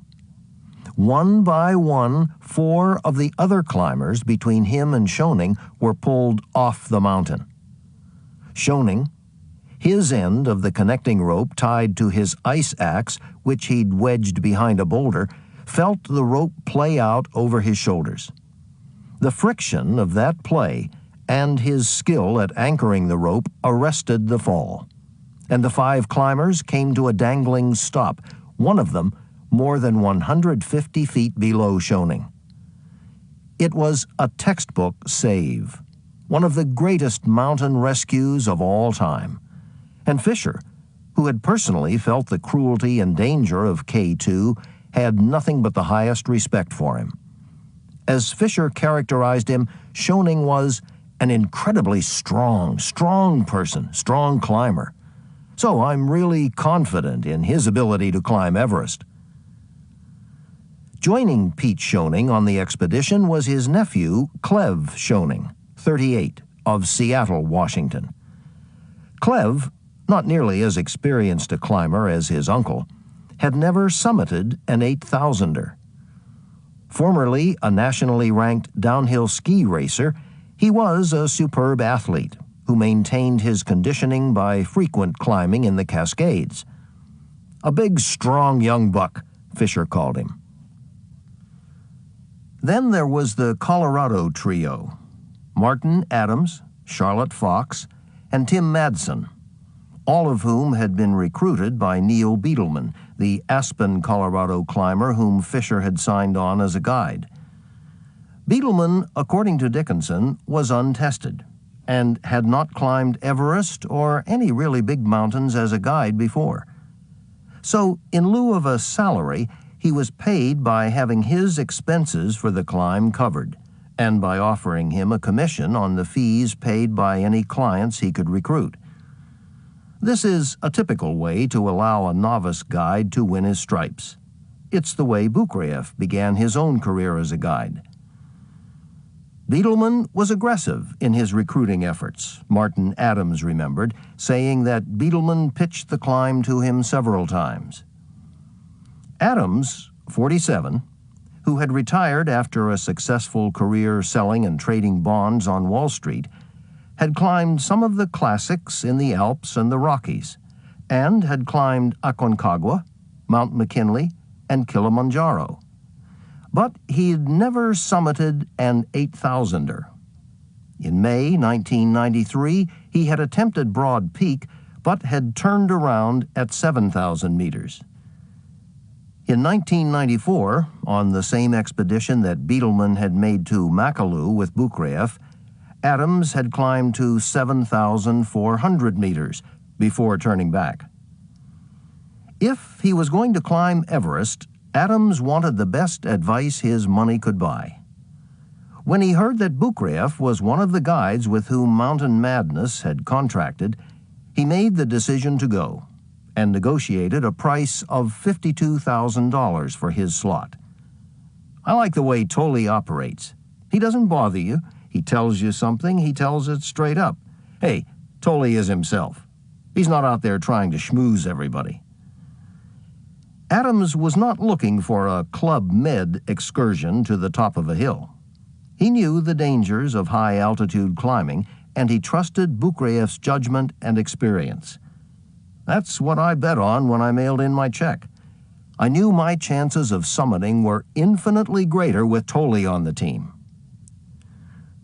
Charlotte Fox, 39, an Aspen resident and friend of Beetleman's, was a highly qualified find for the Mountain Madness expedition. She had summited 2 8,000ers in her climbing career and had climbed all 54 of the 14,000-foot peaks in Colorado. Unassuming and secure, she was a team player, and Fisher regarded her as a true asset, somebody who could perform with a minimum of maintenance. She knew how to take care of herself in the mountains. Fox signed on with her friend Tim Madsen, 33, who, like her, was a ski patroller in the Snowmass ski area. Madsen, while inexperienced as a high-altitude climber, was in excellent physical condition and had good climbing experience on lower elevation peaks. Realizing that they both needed to be prepared for Everest, Madsen and Fox both committed to training extensively in the Canadian Rockies before taking on the mountain. The 8th client on the roster was Dale Cruz, 45, a dentist from Craig, Colorado, who had been the first to sign on and had gotten the best price. A good friend of Fisher's for more than 20 years, Cruz, also known as Cruiser, had been the financial fuel that had enabled Fisher's launch of the Mountain Madness expedition to Everest, according to Karen Dickinson. Dale Cruz was what you'd call the seed client. He paid all of his money like 18 months in advance and said, "Here, take this cash, go do what it takes." And so he got a substantial discount, because he was almost like a partner in getting it off the ground.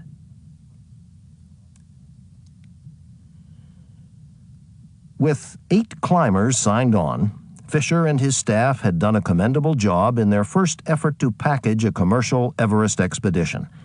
But Fisher wanted more. In his February 29th letter to his clients, he asked them, "If you know of any 11th-hour candidates, please have him or her call ASAP." Outside's decision to sign Krakauer with Rob Hall had created an open slot, and Mountain Madness was scrambling to fill the vacancy. A last-minute, full-price sign-on, if they got lucky, could mean an additional $65,000, and that would make a substantial dent in expedition overhead. It might even make the difference, ultimately, in Fisher's ability to turn a profit. As the departure date for Everest approached, the bills were piling up on Karen Dickinson's desk. Henry Todd's oxygen tab alone came to more than $30,000. But neither Fisher nor Dickinson was particularly optimistic. They knew the odds of signing on another customer with less than a month to go before the expedition was improbable. The chances of selling a full-price ticket ridiculously small. They would do better to take the company's bank balance and bet that on the next Saturday it would be a sunny day in West Seattle.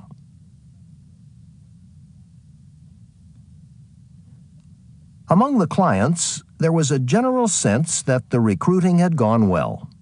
Adams had been impressed. The people on this team were as qualified and as strong as the average person on the other two teams with which I had gone to the Himalaya. And Gamelgard, with one exception, had been enthusiastic about the job Mountain Madness had done. In fact, she wondered if she could hold her own against most of them. My first impression, how am I going to deal with this? They are so strong, they are so experienced. The exception to Gamelgard's enthusiasm was Dale Cruz, who Gamelgard thought was a questionable candidate for Everest. He had been on Fisher's 1995 expedition to Broad Peak and had failed to make the summit.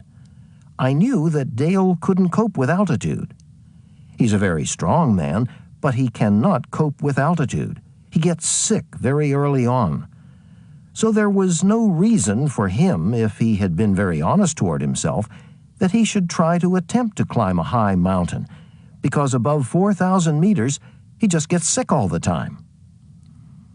Reflecting on why Fisher accepted him as a client and what she would have done instead, Gamelgard said, "It was about being Scott Fisher, being a nice guy and giving people what they want, and also wanting to have the money.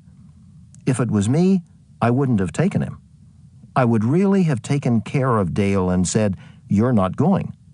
I will risk our friendship to save your life.'"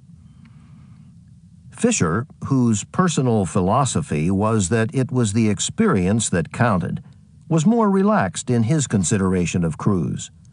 Fisher felt that wherever you got on the mountain was an achievement. The summit wasn't everything.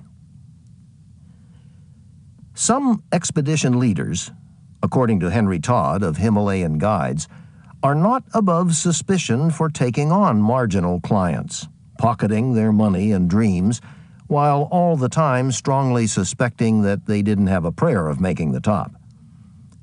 Considering one of his arch rivals on Everest, an American packager of Everest expeditions, he's said that's his stock in trade.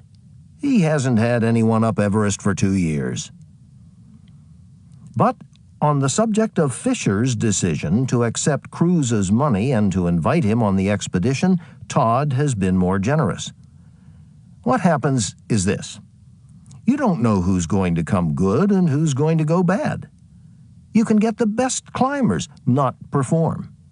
And you can get other people who are very marginal, who are just utterly determined and will be successful. I've had this happen to me again and again. I've taken someone whom I thought if anyone fails, it'll be him, and he's just waltzed up. And someone whom I've taken thinking, hey, here's a cert, put a tick by his name before we go, and he hasn't done it.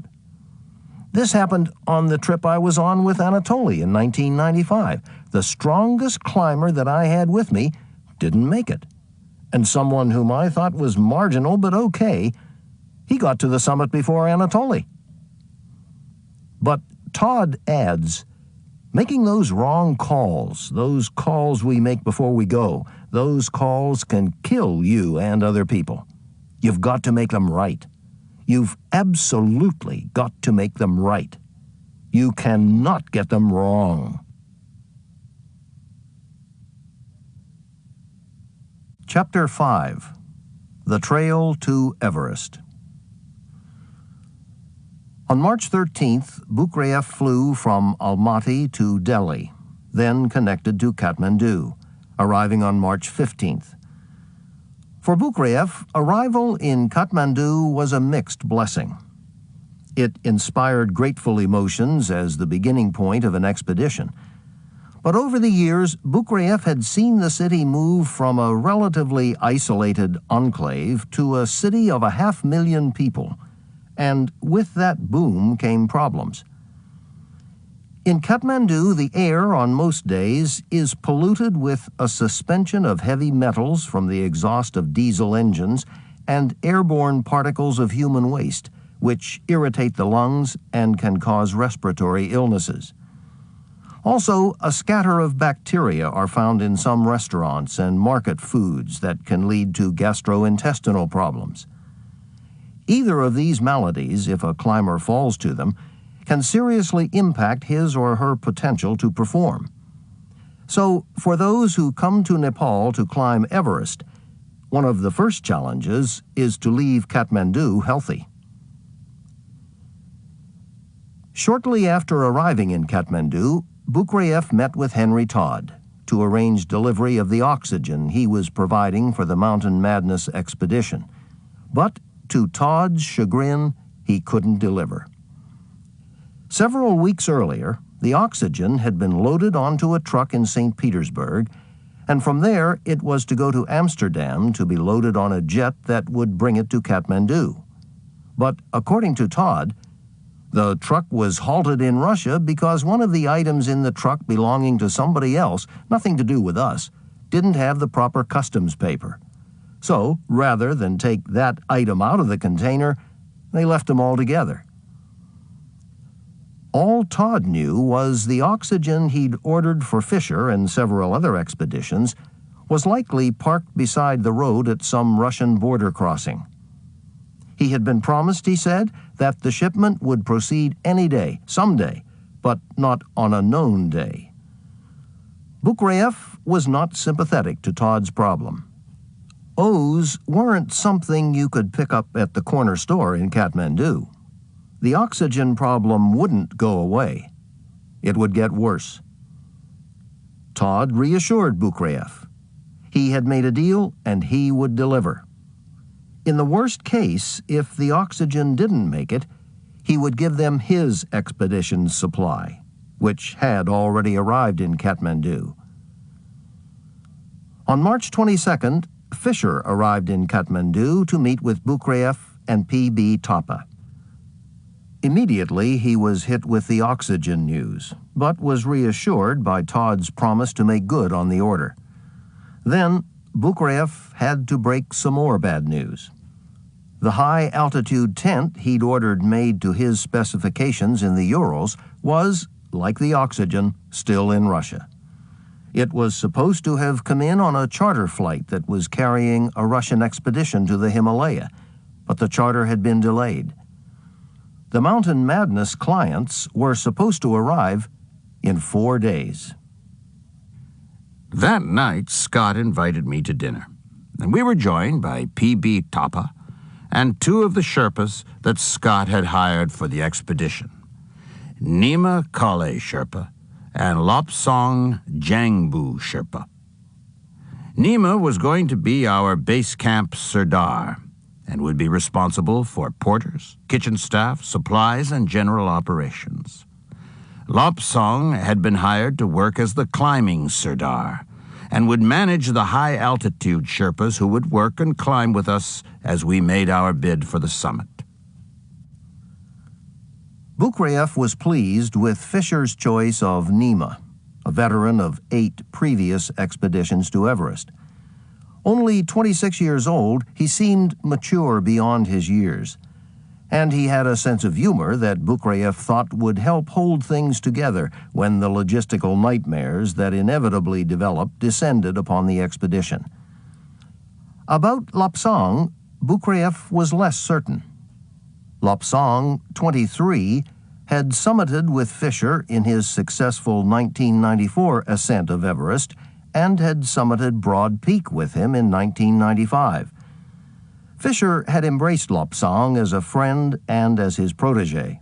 He was strong, with a natural aptitude for high-altitude climbing, and Fisher was devoted to him.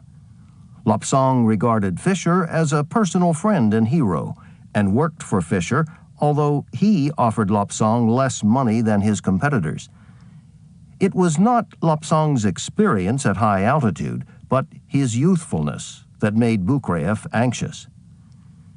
Henry Todd, commenting on Fisher's choice of Lopsong, said, "To reach the position of Sirdar takes quite a long time, and you have to prove yourself again and again, leading as well as climbing.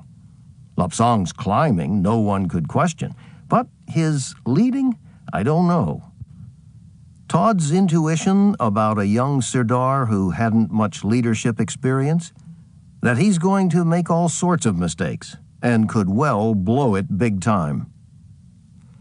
Over dinner, we discussed the outstanding problems of oxygen and the missing high-altitude tent, and divided up responsibilities for making sure that all the necessary provisions would get to base camp. I needed to buy some extra polypropylene climbing rope. P.B. Tapa was given the responsibility of packing the supplies and getting them to the airport on March 25th, when Nima and I were scheduled to fly with our provisions to Sangboche, 3,900 meters, where we would continue with porters and yak teams, who would ferry our supplies to the Everest base camp. Quickly, I was able to do my jobs, and then I had some spare time before I was to depart. I spent most of my days with friends from Russia, Vladimir Bashkirov, a highly regarded alpinist, and Sergei Danilov, a helicopter pilot who was flying under contract to Asian Airlines. Danilov is a fun-loving character and a champion pilot. I think his job, flying into the mountains almost every day, is as dangerous as being a high-altitude guide, and I have great admiration for him. Bukrayev's time with his Russian friends was a way to stay connected to home and language. For at least 2 months at the Everest base camp and going up and down the mountain, he would live and work almost exclusively in the company of Americans and Sherpas for whom English would be the lingua franca. He'd been practicing his English fairly religiously for the past 2 years, and had come a long way from his earliest expeditions with the Americans and climbers from the UK, when he had relied almost exclusively on hand signals and the fundamentals of yes and no. Still, subtleties of jokes, gossip, and social conversation were often lost on him. But, as he once told a friend, "I think it is not so necessary that a guide chat good, but that he can climb good." As the expedition wore on, he would see that precept called into question. On the Sunday night before Nima and I were to leave Kathmandu for Everest, I had dinner with Scott again, and this time we were joined by Lena Gammelgaard, who'd flown in from Denmark, arriving a few days before the rest of the clients were due from the States. When we were introduced, she explained we'd met before, in the spring of 1991, at the Dhaulagiri base camp. Frankly, I didn't remember, because in our base camp several trekkers from Denmark had come to visit. I didn't want to offend, so I pretended to remember. Scott, who was listening to our conversation, knew I was not telling her the truth, and he smiled broadly and said to me quietly, "Anatoly, you are amazing." I think he thought it would be impossible to forget someone as dramatic as Lena. Excusing myself and leaving Lena and Scott to finish their conversation, I headed back to my hotel to make ready for my departure for Everest the next day, because Scott wanted me to go ahead of him and the clients to supervise the Sherpas in preparing our base camp and to coordinate efforts for establishing higher camps.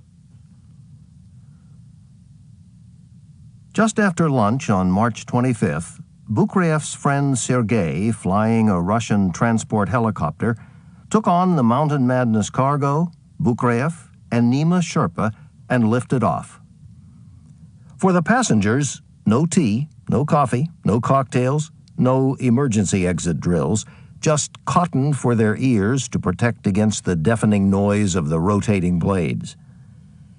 In less than an hour, after dodging gathering clouds and hunting his way up the Khumbu Valley, Sergei found the Sangboche landing area and put down in a gathering fog. The fog didn't allow Sergei to return to Kathmandu, so he decided to overnight at a local lodge while Nima and I descended to Namche Bazaar, 3,450 meters, where I'd planned to spend the night and then depart the next morning for the Everest base camp. But on March 26th, rain fell throughout the day. The steep trails leading from Namche Bazaar to Tangboche, 3,860 meters, were slick, a serious problem for yak teams and porters. There were still a lot of problems even further up the trekking trail to Everest Base Camp. Snow was still lingering on many of its sections, and in places it was still several feet deep. Expedition porters and yak drivers who had shunted off the trail were holding in lodges and campsites until they could get a clearer passage. The trek to base camp, weather permitting, I planned to make in 5 days, a shorter time than would normally be required, because I had trained rigorously for this season. In Almaty, I'd been doing 2 speed ascents of 4,000-meter peaks in a week. In the past year, I had spent more than 5 months in the Himalayas and climbed 3 8,000ers, including Everest in 1995. Had I not spent that much time at altitude in the previous months, I would have allowed 10 to 12 days, the number of days Scott and I had planned for our clients to take. Some of them were coming from sea level and would need at least that many days to make their adjustments. Finally, at noon on March 27th, Bukreyev was able to resume his trek and left Namche Bazaar, descending to the Dud Kosi River, 3,250 meters, and from there ascending again to Tangboche. It was a grueling workout for most trekkers, and Bukreyev arrived tired, but without feeling any effects from the gain in altitude he'd made from Kathmandu. The next day, back on the trail, I came upon Ed Viesturs and David Bershears with their IMAX crew at a waterfall on the Dud Kosi, and had to maneuver myself out of their panoramic view to avoid spoiling their shot. That evening, I arrived in Pangboche, 4,000 meters, in the upper reaches of the forested zone, and at the lodge in Pangboche was able to take in the sun setting on Everest and visit with Ed Viesturs and his beautiful wife. On March 29th, I gained a kilometer of altitude, and as I climbed, I would occasionally come upon yak teams that had boldly ventured into the melting snow and mud that continued to frustrate the Sherpas who were driving them on the trail.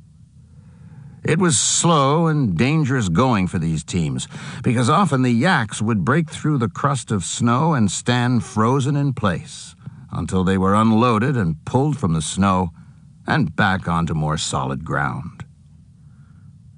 Bukreyev spent his last night on the trail at Lobuche, 4,940 meters, in a Sherpa-owned guest house where he bunked with the IMAX crew. The unheated rooms, where everyone slept together on a sleeping platform, offered little privacy, but provided some shelter from the below-freezing temperatures that were still prevailing. On March 30th, about 11 a.m., I arrived at the Mount Everest base camp. Advance teams like ours had come ahead of expedition members to stake out sites, choosing parcels of the rocky terrain to accommodate their camps. Several tents had already been pitched to house the Sherpas who were responsible for building the camps and to mark the perimeters of each expedition's territory. Usually the pitching of tents is enough to establish a site. But this year, one team had gone a bit further. The advance team for Rob Hall's Adventure Consultants expedition in a prime location had spray-painted several boulders with NZ for New Zealand to mark a large area they wanted to claim for their camp. I'd heard about this situation before leaving Kathmandu, and there'd been jokes about the reaction that David Bershears, a dedicated environmentalist, would have when he saw the mess. Rob Hall had a good reputation for his concerns and care about the mountains, and everyone believed it must have been done without his approval by an overzealous Sherpa. Whoever had done it, I thought, They had a big job ahead to clean it up. At the site of the Mountain Madness camp, Tashi Sherpa, a young man from Pangbo Che and a friend of Nima, had already been at work for almost a week. He'd been sent ahead with a small crew to construct platforms for tents from rock rubble, so that our tents would be above the pools of ice water that would form on warm days.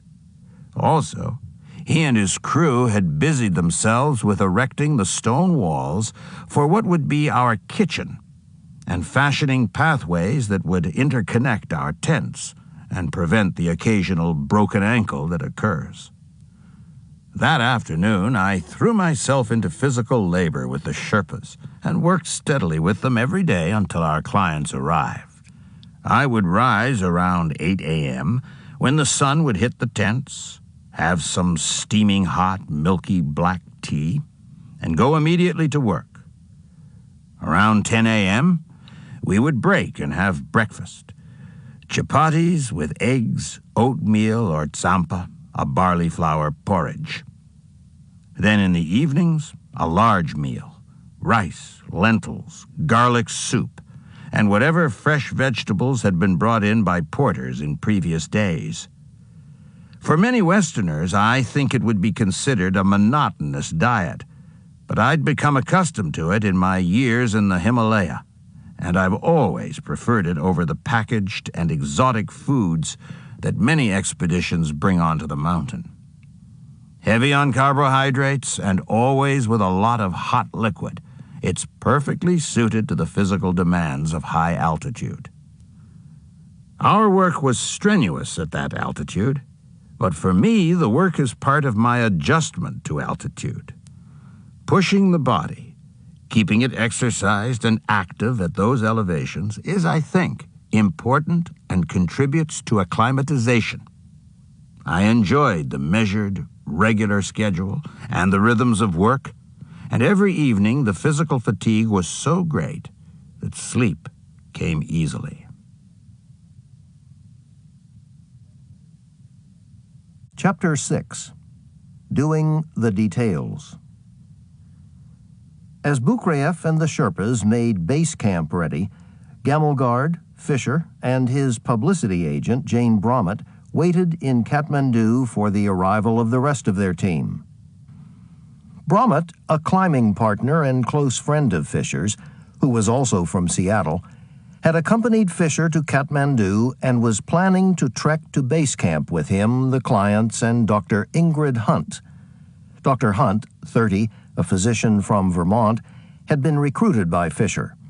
Her job, as Fisher had outlined it, would be to serve both as team doctor and base camp manager.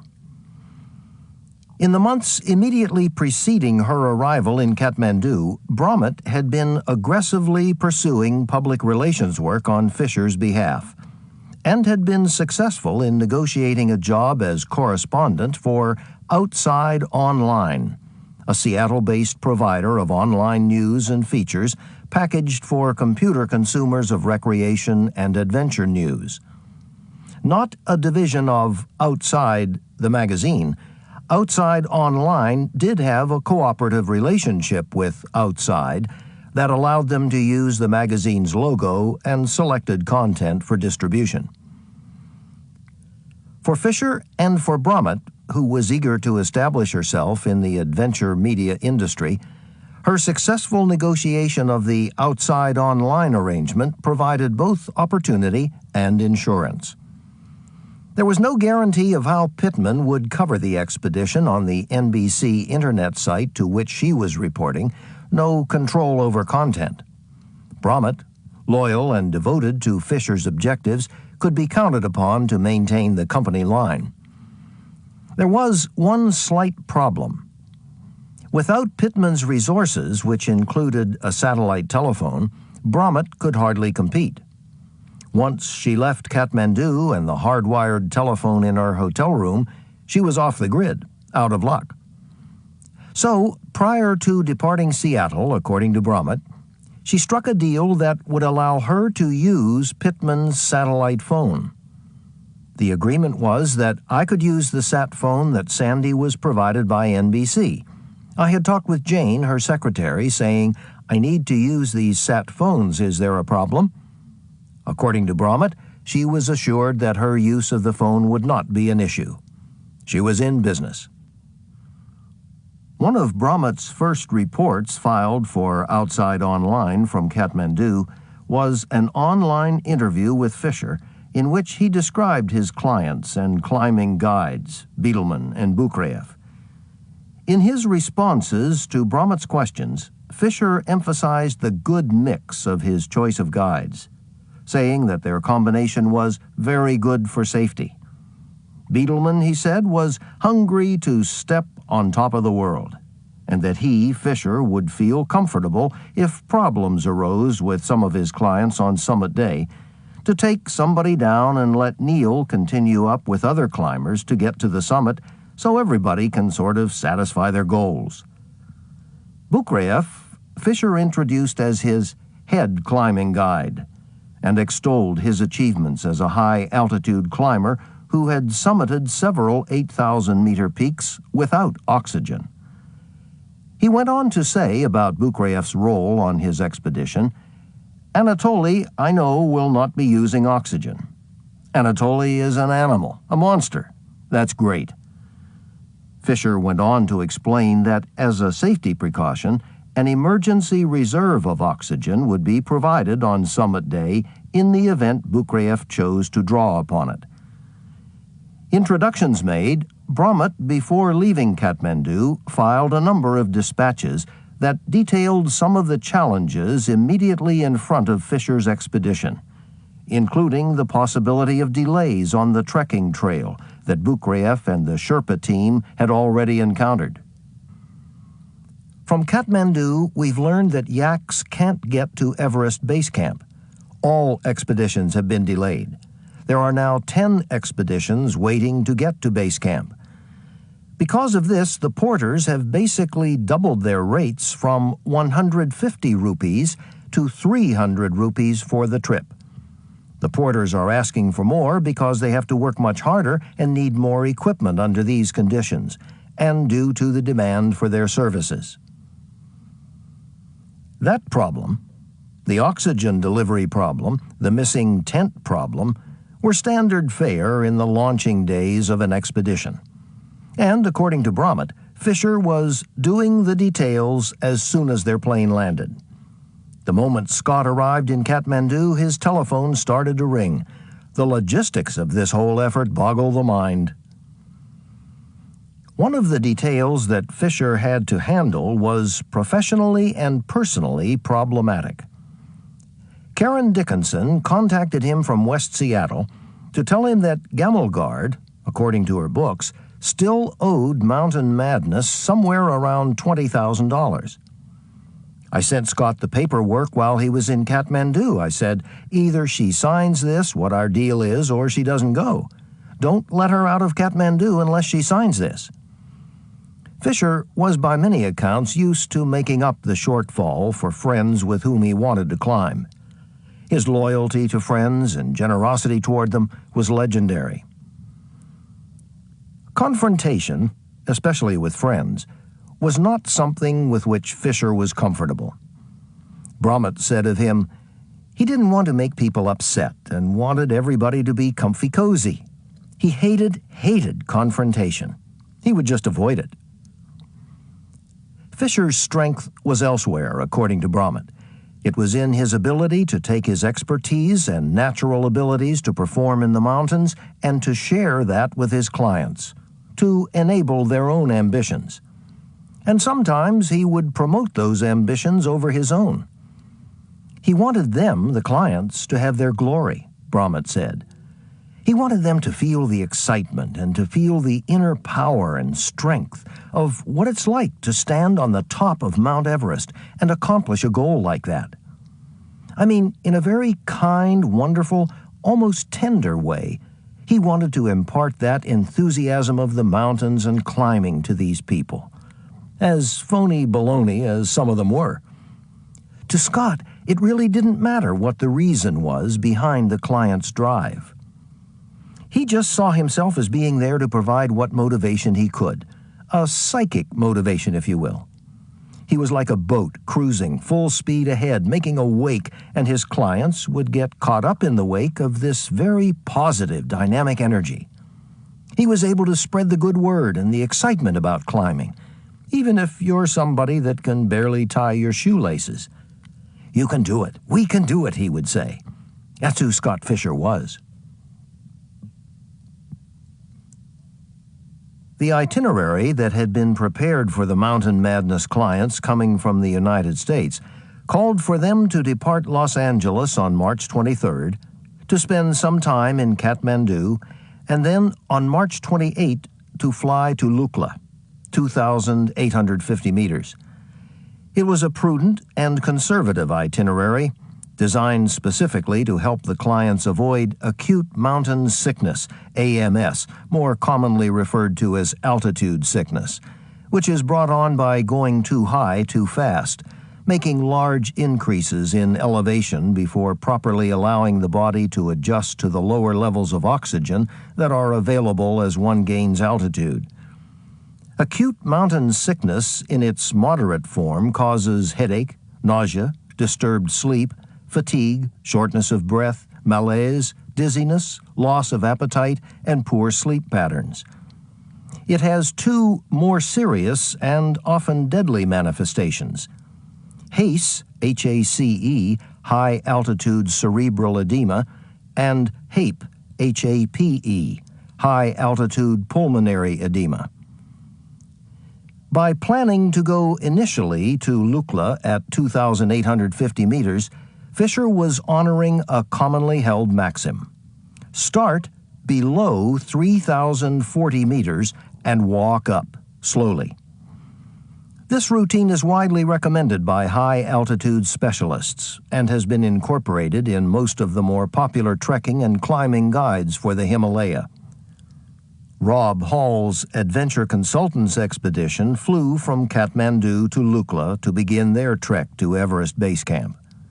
But Fisher, just before the expedition began, announced a change of plans.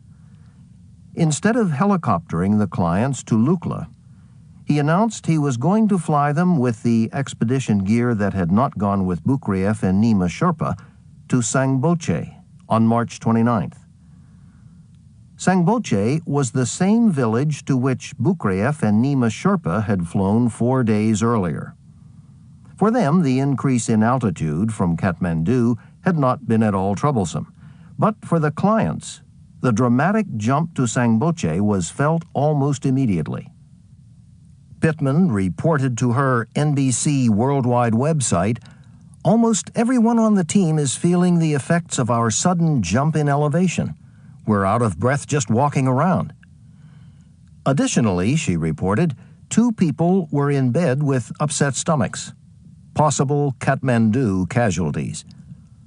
One of the stricken was Lena Gammelgard. She had left Kathmandu with the team. Dickinson, in West Seattle, never got her signature on the agreement papers. From Sangboche, the Mountain Madness team trekked to Namche Bazaar, where they spent the next 2 days resting and taking short hikes, trying to acclimatize. For some, AMS symptoms continued to linger, normal enough for the first day or two, but indicative of problems if the symptoms persist. Many of the team members resorted to taking Diamox, a sulfa drug derivative that helped them metabolize more oxygen. Used by climbers for more than 20 years, the drug has a proven record. But most doctors recommend that it be taken only to address symptoms of AMS and not prophylactically. It doesn't prevent the sickness, as the drug's manufacturer warns in literature it distributes. Gradual ascent is desirable to try to avoid acute mountain sickness. If rapid ascent is undertaken and Diamox is used, it should be noted that such use does not obviate the need for prompt descent if severe forms of high-altitude sickness occur.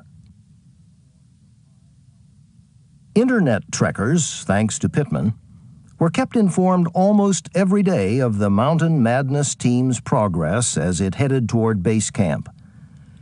Curiously, for those who had been keyboarding into Bromit's dispatches, they noted her outside online site had been quiet since shortly after leaving Kathmandu. What they didn't know about was the Lobuche showdown. So, we get to Lobuche, the armpit of Nepal, and Sandy is very, very uptight with me. And then she says, "You can't use that sat phone anymore. NBC's going to pull all the money, and they said that it's too much competition." Neil had sent word through the Khumbu grapevine, by means of Sherpas, that the expedition would be arriving in Gorak Shep, 5,170 meters, on April 6th, and I was eager to meet all the clients and see how the trek had gone. Seeing that most of the work on the camp was done, I trekked for 2 hours over the Khumbu Glacier, circumventing huge lakes and ice extrusions caused by the warming weather. On my route, I encountered members of Henry Todd's expedition who told me that our oxygen supply had finally arrived in Kathmandu and that it was now on a yak caravan somewhere outside of Nonche Bazaar. Arriving in Gorak Shep, I reported to Scott Fisher about the work that had been accomplished.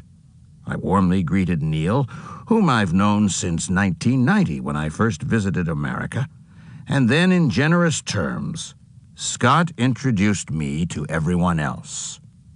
This experience was important to me because, while I'd already heard something of their backgrounds, I learned a lot more from observing the physical appearance and demeanor of people. For me, even in my own country, it is not so much what people say, but how they behave. There was much I had to learn about the clients who I knew had been training hard. This wasn't the first time I knew that Sandy Pittman had tried to climb Everest. Her healthy appearance at this altitude gave me no doubt about her well-being. Lena Gamelgard looked as good as she had in Kathmandu, and I thought she was in a great frame of mind to be the first woman from Denmark to climb Everest. I was mildly alarmed, however, when she declared her intention to climb without supplementary oxygen. Her lack of experience at high altitude, I thought, made that a not-so-very-wise thing to consider. The third woman mountain climber in our expedition, Charlotte Fox, had experience in successfully ascending the 8,000-meter peaks of Choi Oyu, 8,153 meters, and Gasher Brum 2, 8,035 meters, and she had also ascended Aconcagua and McKinley.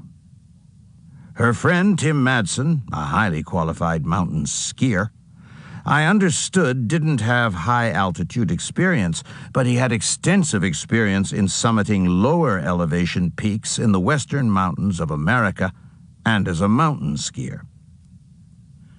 Another athlete having past experience with mountain skiing was Cleve Schoening, who had extensive preparatory experience on lower elevation peaks such as Kilimanjaro and Aconcagua.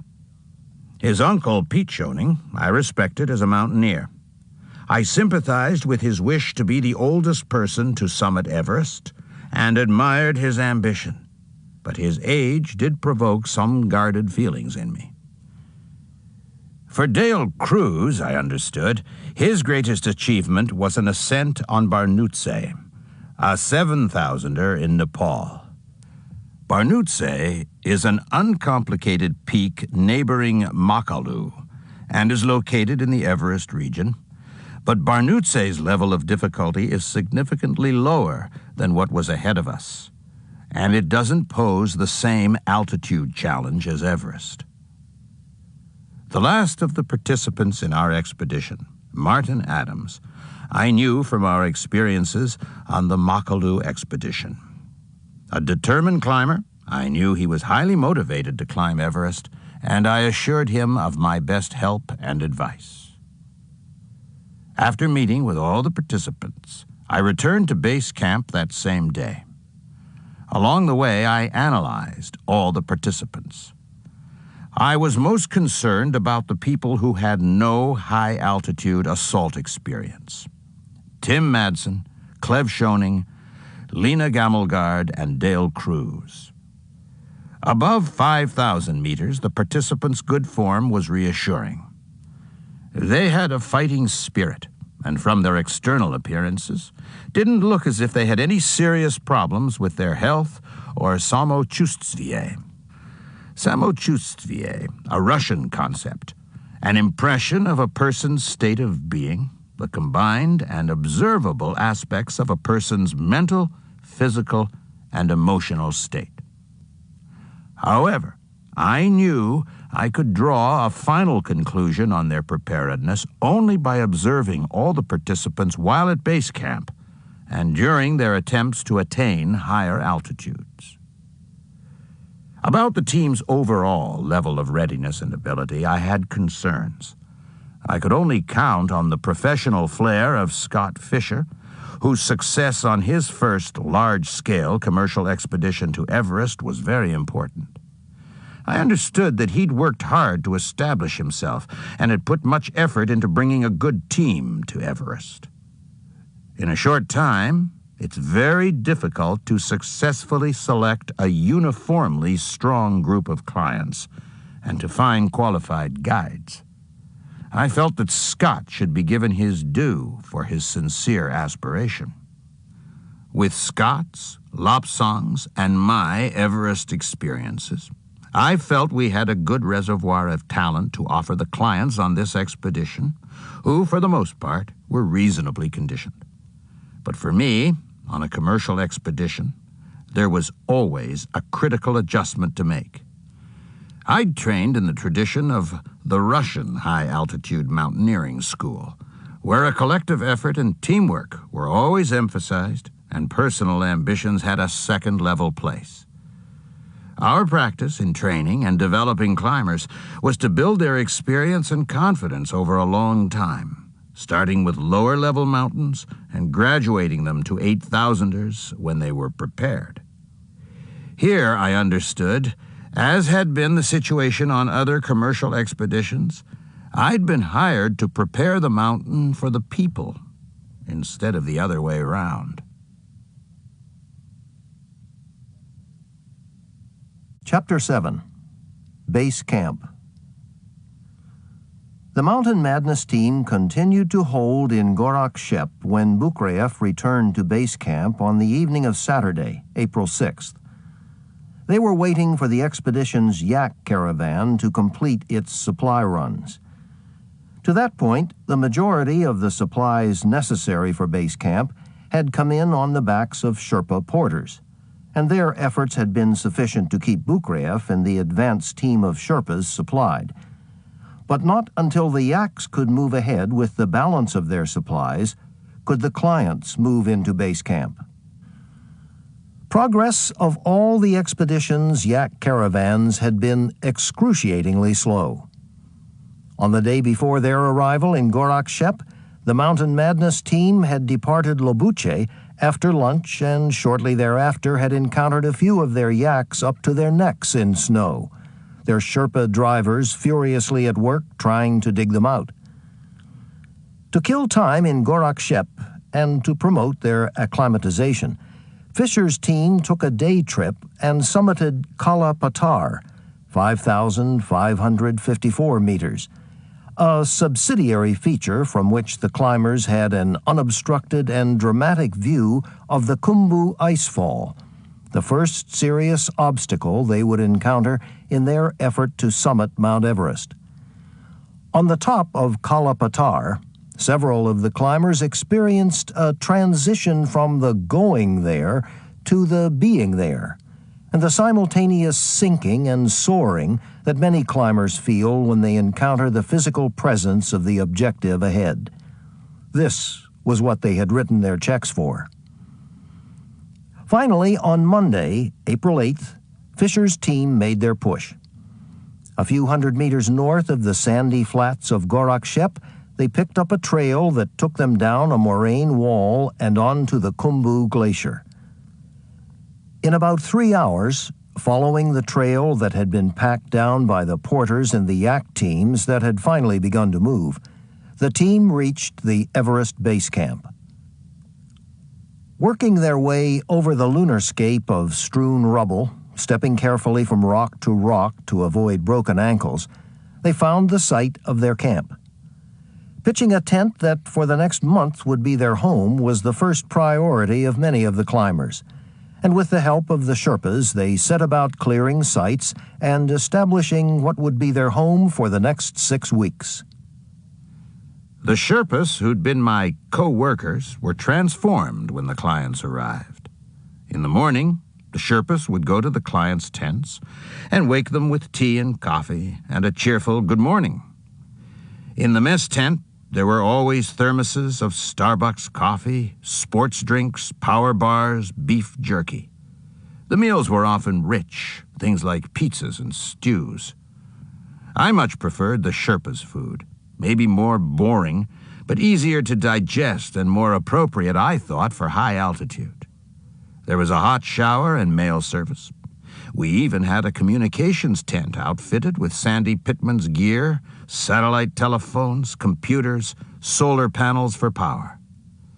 Base camp had more services than many of the hotels in Kathmandu, certainly more than the Scala, where I often stayed. The creature comforts, though, didn't take all the edges off. Several of the clients were struggling with their adjustments to altitude, and many of the climbers, especially the first-timers to Everest, began to seriously obsess about every bodily function. One base camper remarked, "People became totally self-absorbed, monitoring their bodies, whether they're peeing or not, what their urine looks like, whether they're pooping every day, whether they're nauseous, whether they have a headache or not." Nobody was without concerns about the status of his or her health. Something as simple as a gastrointestinal problem or a respiratory infection could keep you off the mountain, and that was not an indignity any of the climbers had come to suffer. As one climber said, "Even hypochondriacs get sick." Neil Beetleman was an early concern at base camp. Shortly after arriving, he developed a Khumbu cough, and according to one base camp resident, Neil was coughing his brains out. He would cough all night long so he couldn't sleep. Dr. Hunt treated him with everything: steroids to stop the inflammation, bronchodilators to make the muscles relax. Nothing was helping. At high altitude, the dryness and coldness of the air can irritate the lungs, which, all things considered, would prefer the damp and humidity of a Caribbean beach. And the lungs, when they get irritated, get inflamed. And a serous fluid drains into your lungs, causing you to cough and cough and cough.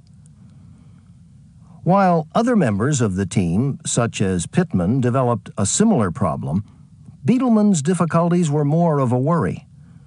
Beetleman had responsibilities to get clients to the top. Already the expedition had one less guide than had originally been planned. It was doubtful, if Beetleman didn't recover, that Fisher and the climbing Sherpas could carry the load. As there were people issues, there were equipment issues. And one concern that arose early was that of the two-way radios Fisher had brought for use by the expedition. A critical item in an expedition inventory, a radio creates a link between base camp and climbers as they wend their way to the summit, and provides a conduit for information on developing problems, emergencies, equipment needs, the weather, and medical matters. An experienced climber considers the state of his expedition's communications capabilities, and Martin Adams did. These days, you have these great little radios that weigh next to nothing that every one of the climbers should have, because the cost of carrying them is zero. They're easy to use, 2 buttons, it's black and white. And Scott pulls out a few of these old radios with 10 channels, and I said, "These are the radios we're using?" And he says to me, "Yeah, this is all I got." The radios, in my opinion, were a joke. It was a major misstep for him to go over there with those antiquated models. One of my first priorities in base camp was to formalize an acclimatization plan.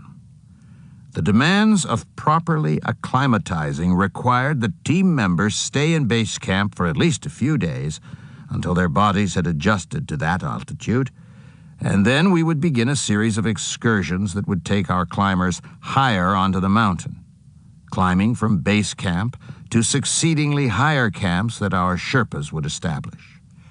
The idea is that you gradually allow your body to adjust to higher and higher elevations, so that on the day of the summit bid, you can dash to the highest altitude and then retreat to an altitude to which you have acclimated. The plan Scott and I worked out called for 4 acclimatization excursions. Our first would be to 6,100 meters, which is where we would establish our Camp 1. But on the first excursion, we wouldn't overnight there. On this excursion, and on all those that followed, the clients would carry only their personal belongings and personal equipment so that they could save their strength. Our climbing Sherpas, working under Lopsong Jangbu Sherpa, would carry rope and whatever supplies we might need. After the first excursion to 6,100 meters, we would return to base camp on the same day and not push the clients. Afterward, we would rest to allow the team to recover and give us an opportunity to observe their conditions. On our second excursion, we planned to again reach the height of Camp 1, spend the night there, and then on the next day do a training excursion to the altitude of 6,500 meters, where our Sherpas would be working to establish Camp 2, our advanced base camp. This camp would be a smaller version of our base camp and would be completely outfitted with mess tent, facilities for cooking, and tents that climbers would share when we overnighted there. The mess tent, a smaller version of the base camp mess tent made in the Urals, finally made it to Nepal and had been delivered to base camp. On this excursion, we wouldn't overnight at the Camp 2 elevation, but descend and again take a multi-day rest, during which time our climbers could restore their strength, and we could again see our climbers up close, to observe them for potential problems, and to discuss with them their conditions and preparedness. Our hope was that after their rest, the clients would then be ready to do a third excursion, which would take us first to Camp 1, where we would spend the night, and then on to Camp 2, where we would overnight for the first time. On the third day, we would try to reach an altitude of 6,800 meters, the elevation at which we would eventually be moving onto the face of Lhotse, where we would be establishing our Camp 3 at 7,300 meters. On that same day, it was planned that we would descend through Camp 2 and return to base camp. Before the fourth and final acclimatization excursion, we planned 3 days of rest. After this, we would attempt to go from base camp straight through to Camp 2. After spending the night there and assessing the team members' samochistie, we would continue to Camp 3 and spend our final night. Then the next day, attempt to go a few hundred meters higher before descending. This excursion, we agreed, would be mandatory for all members because this would be the highest we would climb before our summit bid, and it was necessary that all our team members make their adjustments to those altitudes before subjecting themselves to the ultimate challenge. Acclimatization is unique to each climber, and even though Bukrieff and Fisher hoped to move the clients through it together, they understood there would be a varying response to their recommended routine and tried to build some flexibility into the regimen. Bukrieff took the acclimatization excursions very seriously, and he felt that the routines that had been established should be strictly followed. Fisher had hired him, he understood, to bring his experience to bear, and was relying upon him to help ensure client safety. Bukraeff shared his thoughts about the expedition's potential for success with Fisher.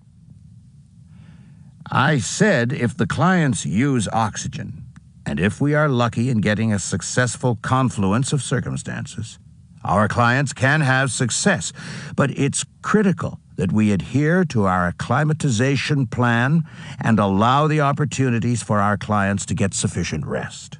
We cannot make up now for lack of training or experience, but we can maximize the opportunity of our clients if we do these things.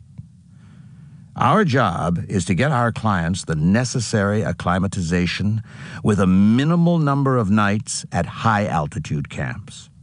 From my experience, I know that by staying at high altitude, strength quickly disappears, and that it will not be possible to restore it during the short rest intervals at base camp.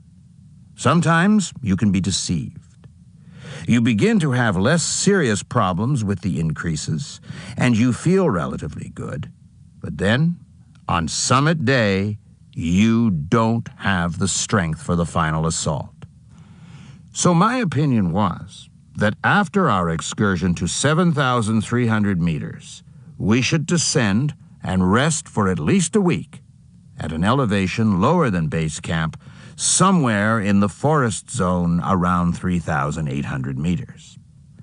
There, we'll have more oxygen and relaxing distractions away from our base camp routine, which can help with the psychology of our clients. Fisher had no problems with the plans for the acclimatization excursions, but he was not receptive to Bukraeff's plan for a deep descent and rest before the summit bid. Why he opposed the idea, Bukraeff was not certain. Because it is a fairly common practice for expeditions. Chapter 8. Khumbu to Camp 2. Before first light on the morning of April 11th, the Mountain Madness clients crawled from their tents and began preparations for their excursion into the Khumbu icefall. The day Fisher had chosen for his expedition's first trip through, Bukraeff recalled, was clear and promising.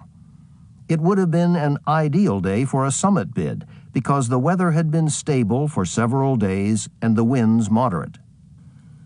What the conditions would be on the mountain when Fisher's clients were finally acclimatized was anybody's guess.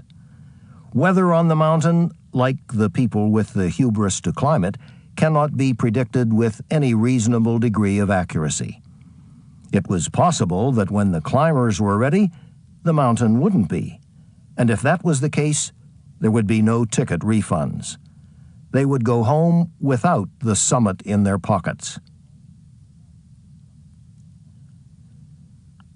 Most of the Mountain Madness expedition members had not reacted dramatically to the slight increase in elevation they had made from Gorak Shep to base camp.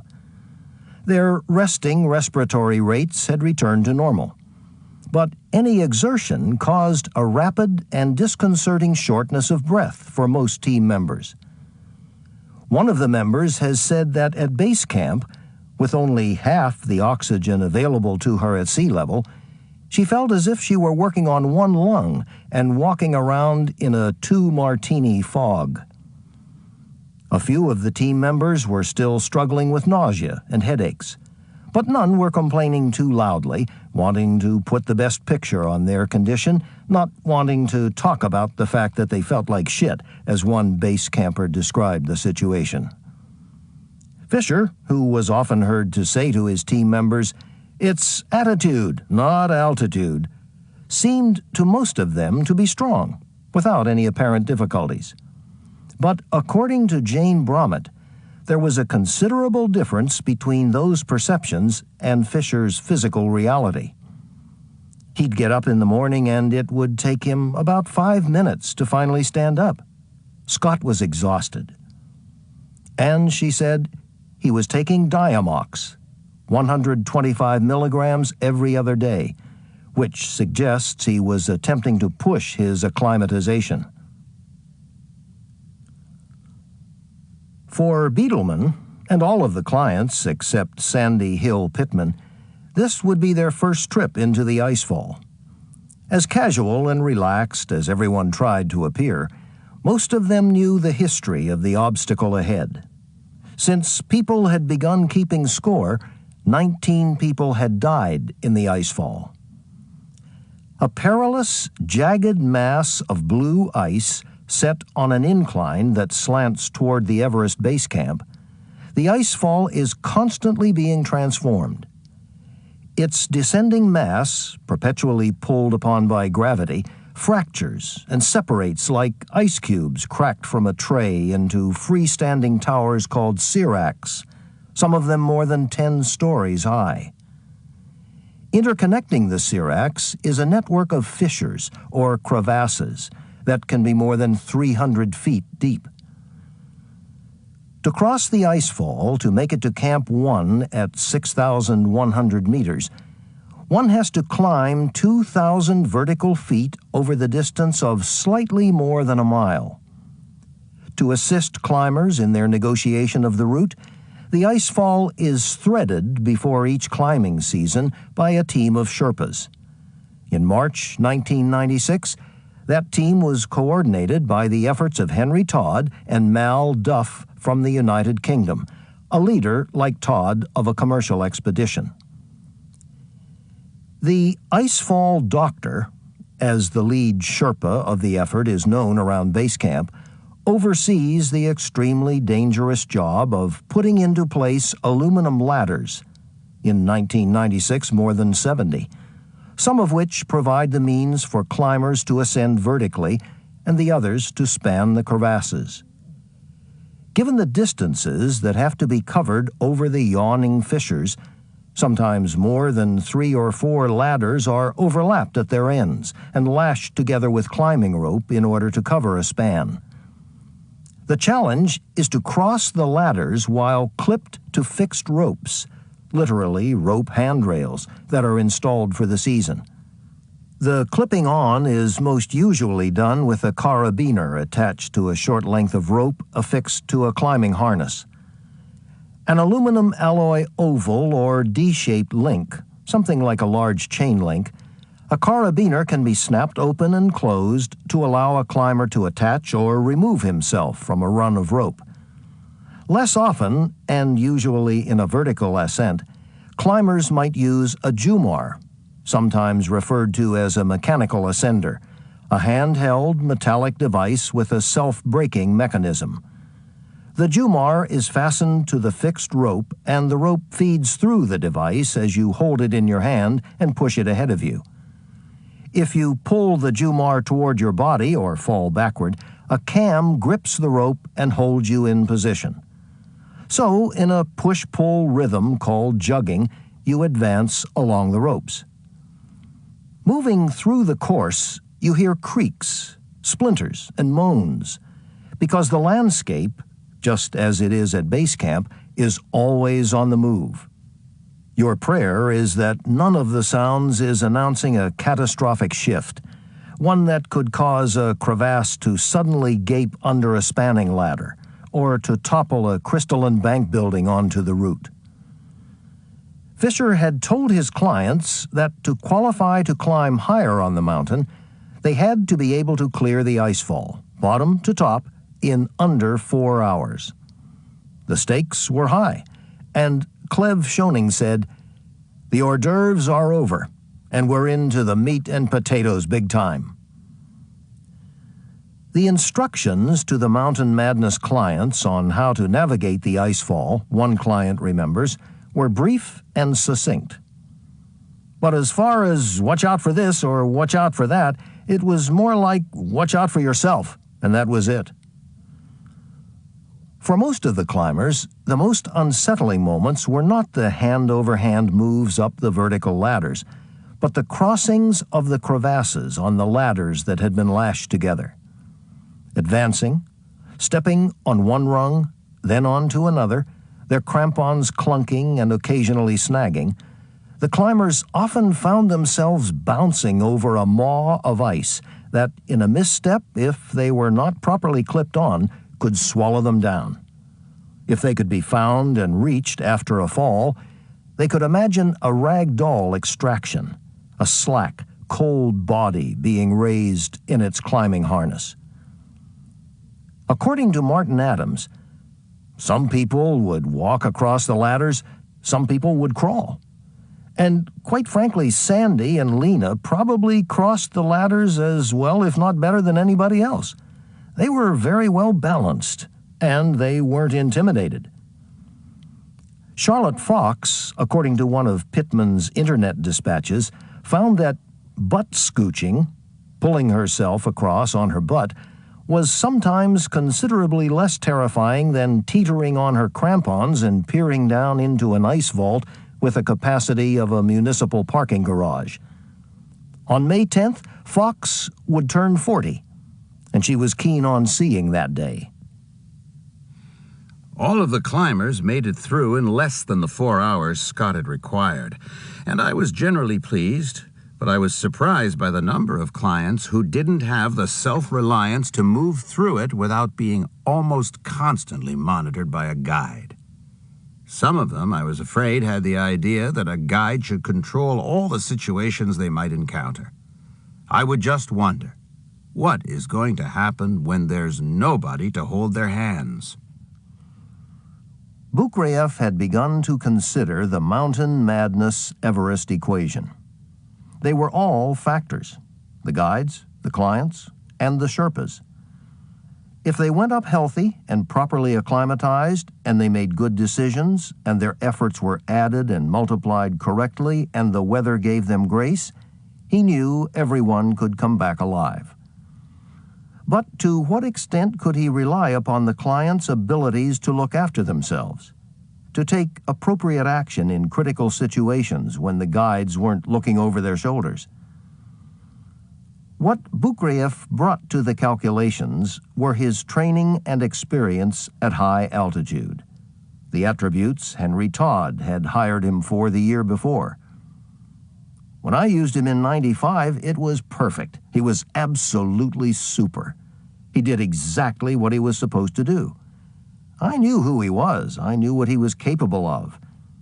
If anything went wrong, I wanted a rope bullet up that hill, a rope gun. In Todd's mind, Bukraev's value was in his power and the margin of safety he could bring to a climb. If clients got into trouble, he could get them, bring them down. In Todd's opinion, Bukraev was not a handholder. To hire him with that in mind, Todd thought, would be a gross misappropriation of his talents. It's not what he's designed for. It's like using a racing car for taking children to school. Our return through the icefall was uneventful, and everyone returned to base camp with a little more assurance, pleased with their success. As had been planned, the clients looked forward to 2 days of rest while the Sherpas erected tents at Camp 1 and supplied it in preparation for our next excursion, when clients would overnight there for the first time. During this rest period, Bukraev began to openly question the readiness of some of the clients who had been signed on. Bukraev, while generally satisfied with client performance, had some concerns about Dale Cruz and Pete Schoening and their capacities for the climb ahead. But Fisher, Bukraev remembered, reassured him. Pete will listen to me. He's got the experience. He doesn't get ambition and reality mixed up. And about Cruz, Dale is an old friend. It'll be easy for me to turn him around. For him, it's not that big a deal. He'll have had some good food, drink a little beer in base camp. No big deal. Privately, to a member of his support team, Fisher was expressing both concern for Cruz and a frustration. Cruz, on the trek in and in the early days at base camp, had been distancing himself from the group, being somewhat antisocial and going to his own beat. Fisher knew Cruz was struggling, but early on it was bugging Scott, and Scott was just saying He's just going to have to deal with it himself. Fisher thought that crews needed to power through the problem. As one observer saw it, I think Dale was suffering the whole time. As a team player, in his emotional state, for sure he was the weakest link, and not in any offensive way. He just was very, very, very quiet, and I think he was being screwed up by the altitude. I think he was hypoxic from probably 17,000, but he was so quiet. It was really hard to get a read on him. As the clients were making their adjustments to altitude, so were they having to adjust to each other. Look, many of us before we got to Kathmandu didn't know each other that well, one of the clients said. Think of it as a blind date. All you initially have in common at the bottom is the reason you're there, the top of the mountain. So there's this feeling out period, getting to know one another. At altitude, you want to know who you're climbing with. If things get strange, you can't call a cab and go home. Surprisingly, given the randomness of our jumble, we were, with few exceptions, a relatively homogeneous group. By several accounts, Tim Madsen was quiet, something of a loner. As quiet as they come, a member of the Mountain Madness team described him. He was just as quiet as Dale, like a closed book, totally. Although Madsen and Cruz were odd fits, they got on well with everybody. In fact, as one Mountain Madness staffer recalled, everybody except Sandy Pittman and Lena Gammelgard seemed to get along pretty darn well. What I noticed, said one of the base camp residents, was that after a while there was a kind of competition going on between Sandy and Lena. Lena looked at Sandy as a big show-off. Sandy is this multimillionairess throwing around Ivana Trump's name and Tom Brokaw's, dropping names and what she's written and what she's doing and how powerful she is. Lena, on the other hand, was talking about a life of detachment and how you don't need anybody. I think that their drive came less from the innate love of climbing, but more from trying to establish identity. Neil just about came unglued with both of them. Not uptight, but like he was really going to have to just grit his teeth to make it through these two female personalities. Neil started getting really disgruntled. Compounding Beetleman's difficulties with Pittman, according to the same source, were the problems she was having with her communications gear. She did not know her equipment. I bet he, Beetleman, put well over 25 hours into her equipment. And I said, Neil, before you put any more time in, call NBC, man, and get your hourly rate. This is NBC, for Christ's sakes. They didn't send up a technician to help her out. Bill them for it, I told him. He said, no. I thought, God, if you're that dumb. Through all this, said one of Fisher's confidants, Scott was trying to keep his cool. He just didn't want to get sucked into their, Pittman's and Gammelgard's, shenanigans at all. Privately, Fisher admitted that perhaps he'd made a mistake by bringing Pittman. She was a big piece of work. If she doesn't make it to the top, she'll blame it on him. If she gets to the top, she won't mention him. We both talked about this pretty extensively. My relationship with the team members was formed as the expedition progressed, and it was different with each person. Before this expedition, I had become pretty well acquainted with Neil Beetleman and Martin Adams through our Makalu expedition in the spring of 1994. Lena Gammelgard looked at me with a great deal of respect. She'd heard about me from Michael Jorgensen, the first Danish mountain climber to reach the summit of Everest in the spring of last year when he took part in Henry Todd's expedition. Lena, like me, wasn't from the USA, and this made her distinctly different from the other expedition members. Moreover, she was not especially wealthy and was able to pay for only a part of the cost of this expedition herself. These things together, I think, isolated her a little from the other members of the expedition. My relationship with Charlotte Fox and Tim Madsen more or less took shape. We were very close in spirit because of our devotion to the mountains. The other expedition members acted cautiously toward me. Pete Schoening and his nephew Clev stuck together, isolated from the others. For them, there wasn't much difference between a Russian mountain climber hired for the expedition and the Sherpa high-altitude porters. Perhaps some of their reactions could possibly be explained by the not-so-distant memory of the Cold War. On top of that, my English left much to be desired, and I couldn't always freely answer their questions and vice versa. I couldn't take the initiative and advise something practical like a guide is supposed to, and to explain the importance of my advice. On Saturday, April 13th, the Mountain Madness climbers went again into the Khumbu icefall, and without incident climbed through it and into the western Khum, a panorama that no matter where the climbers stood, their wide-angle camera lenses couldn't contain the scene.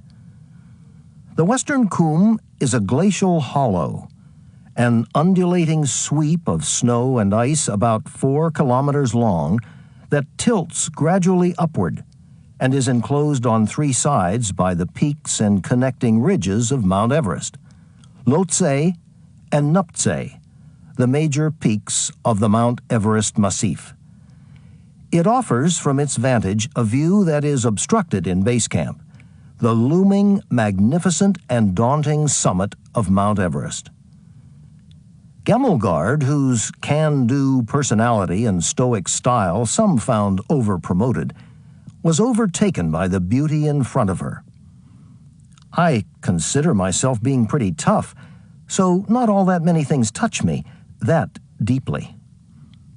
Encountering the sweeping, slowly rising plateau of the western Khum and the mountain she'd come to climb, Gamelgard stood apart from the other climbers and silently wept. A half hour from the terminus of the icefall, on the snow and ice of the western Khum, we had sited our Camp 1 in a place a little higher than we would normally have placed our tents, because many expeditions had already clustered their camps in the location we would have preferred.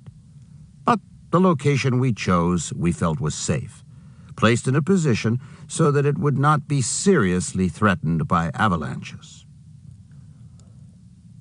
Mindful of their need to rehydrate and to warm themselves as soon as they arrived at Camp 1, the Mountain Madness climbers began to melt snow on their high-altitude stoves suspended over their sleeping bags from the struts of their tents. Pittman, who reported on her experience of Camp 1 to the NBC internet site, said that being at that altitude addled her mind to the point that watching snow melt became an entertaining experience, something like watching TV. She also thanked Gamelgard, who had shared a tent with her, dug into her rucksack, and for dinner pulled out one tasty morsel after another, courtesy of one of her Danish sponsors. While in the neighboring tents the climbers ate Just Add Hot Water specialties, the two shamelessly dug into dried fruits and nuts and spooned down something Pittman referred to as an exotic Middle Eastern nomadic dish. Climbing to high altitude can inhibit appetite, but the problem wasn't registered in Pittman's internet dispatch. Whatever the personal differences between Gamelgard and Pittman, they were both struggling to meet the same objective. Friends or not, they were in it together up to their glacier glasses and cooperating in their effort. The next morning, Bukrieff and some of the other expedition members advanced up the western Khum to where Camp 2, 6,500 meters, would be sited, while the others descended to base camp straight away. But by the time dinner went down on the table in the base camp mess tent, everyone had returned safely.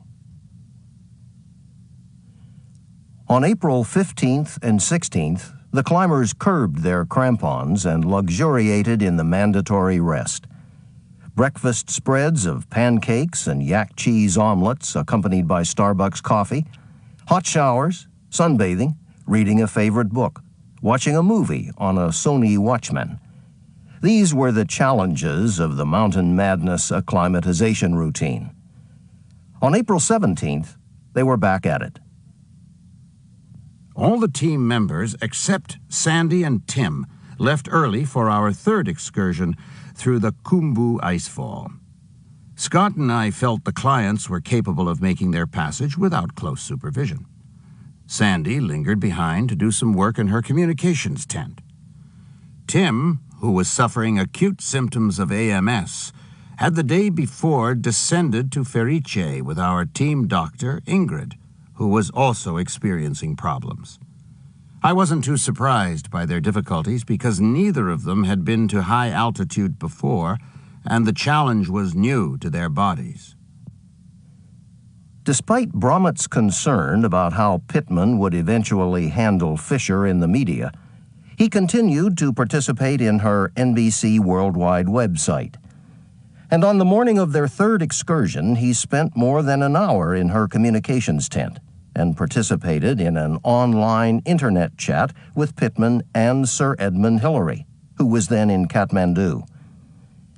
Hillary, despite his well-known criticism of commercial expeditions to Mount Everest and his expressed feeling that they denigrated the mountain, had agreed to the conversation and offered some sage advice. For any expedition, you must treat the mountain with considerable respect. If you're an athlete and are affected by the altitude, go lower in altitude and recover. In the ultimate, success on Everest demands a certain degree of physical fitness. While Pittman was signing off and tending to other communications chores, Fisher and Bukraev left base camp to play sweep, to push on and assist any stragglers. Bukraev has estimated that more than 100 climbers went through the icefall that day. Sherpas from various expeditions, with packs and haul bags full of gear and supplies, were working their way up the mountain to establish higher camps. Like Fisher's clients, climbers from other expeditions were also on the move, making their acclimatization excursions. Scott and I, as we were on our way to Camp 1, took notice of the climbers from some of the other commercial expeditions.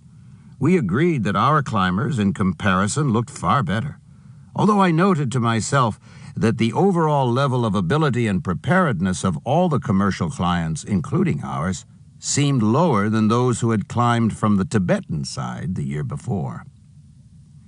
If we got lucky, I thought, we would make it. Scott, Neil, and I would have to plan our ascent so that all of the team members who qualified for the summit would find themselves at Camp 4 at just the right time for an attempt. Even then, if we got it right, we would still be dependent upon the weather. Against this, we had no insurance. No one of us could protect against the dangers of high winds or other dramatic shifts in the weather. Perhaps, if we were unlucky in our timing, we could descend and reconsider. If there was the desire, the time, and the strength, maybe we could wait for a more favorable situation and try again. But then, what would be the condition of our clients and our oxygen supply? I had my doubts that many of the clients would be strong enough to stay at high altitude until the weather became more favorable, and I didn't know if, when the time came, we would have enough oxygen to make a second attempt. Ultimately, I knew the mountain would make many of the decisions for us. If there was, for Bukraev, a transitional day on the expedition, this was probably it. As Fisher fell behind in the line of travel to check on Pittman, who was still climbing behind them, Bukraev found himself alone, thinking about the decision he'd made to sign on to the Mountain Madness expedition. He'd never seen anything quite like this. The electronic fussiness, the publicity mongering, the pampering and politics. Reflecting on my past experience and the variability of weather above 8,000 meters, I mused on the possibilities ahead. I thought, what on earth would happen if we found ourselves in a critical situation at high altitude? Would my strength and that of Scott, Neil, and the Sherpas be enough to handle the situations that might develop?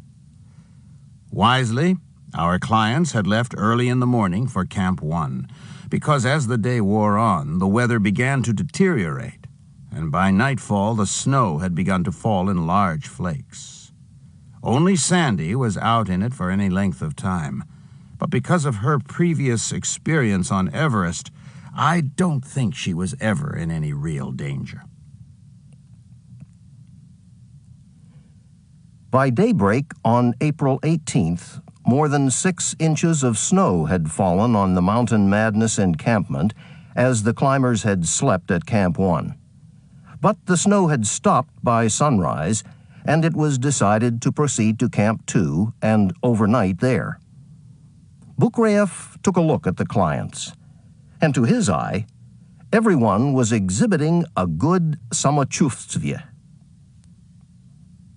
The guides, each of us carrying a small load, moved at a steady pace with the clients through the fresh snow. Charlotte and Lena on this day were slower than the other climbers, but Sandy was robust and cheerful. Her only problem was her continuing cough, which, like Neil's, was aggravated by the dry mountain air.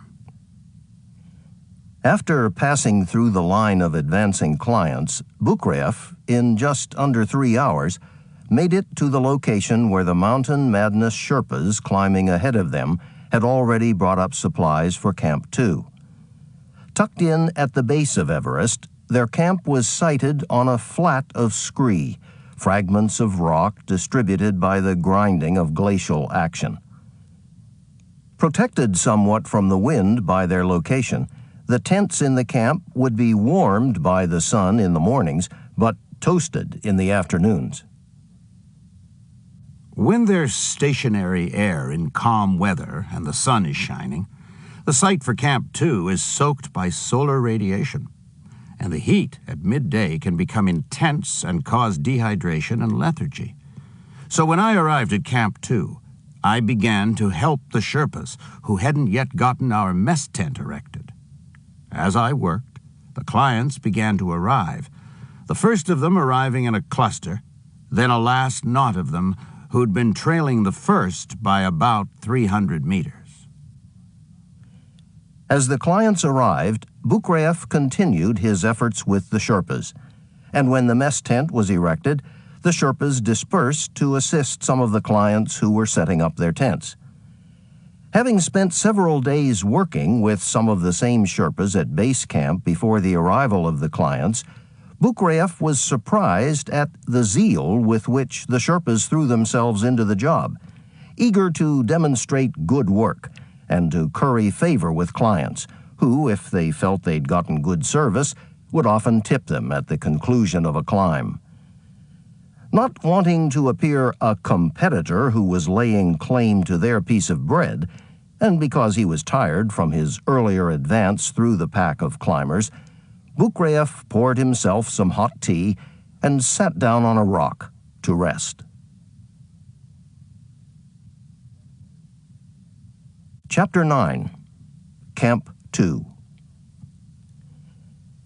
As the sun settled behind Everest and the temperatures began to drop precipitously in the last hours of the day, the climbers in the narrow confines of their tents pulled on their high-altitude clothing. Hours earlier, it had been shirt-sleeve weather. Now the Mountain Madness clients and guides were contorting themselves like circus acrobats, wedging themselves into goose down and Gore-Tex, preparing for their exposure to the evening cold, a dash to the mess tent, and their first night at Camp 2. From this point on, there would be no more overnights at Camp 1. Most of the tents had been struck, though a few remained for gear and supply storage, a depository that the Sherpas could use in their relays to supply higher camps. But now, Only in the case of emergency would the tents be occupied. In the evening, as the Sherpas prepared a dinner of rice and dal in the nearby kitchen tent, Neil and I and all of the clients except Pete Schoening, who'd gone down to base camp earlier in the day with Scott Fisher, gathered around the mess tent table, hungry and satisfied with the day's excursion.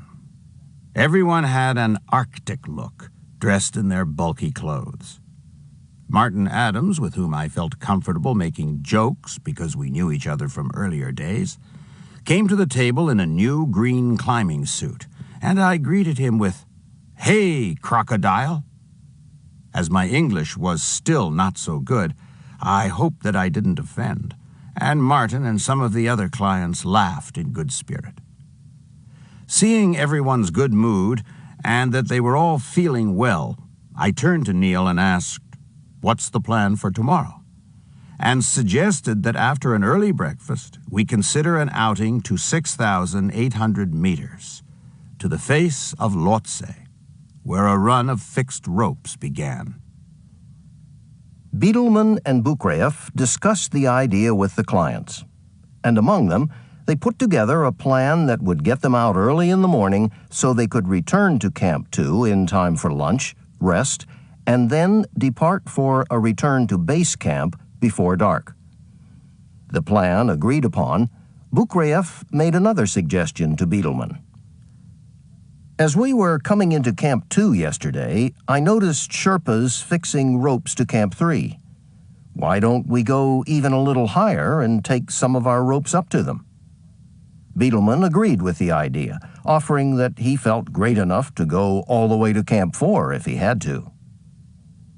With our clients, we discussed again the necessity of proper acclimatization, and we reminded them that they needed to carefully monitor the condition of their bodies, being constantly aware that at high altitude, their sensations and reactions wouldn't be altogether familiar.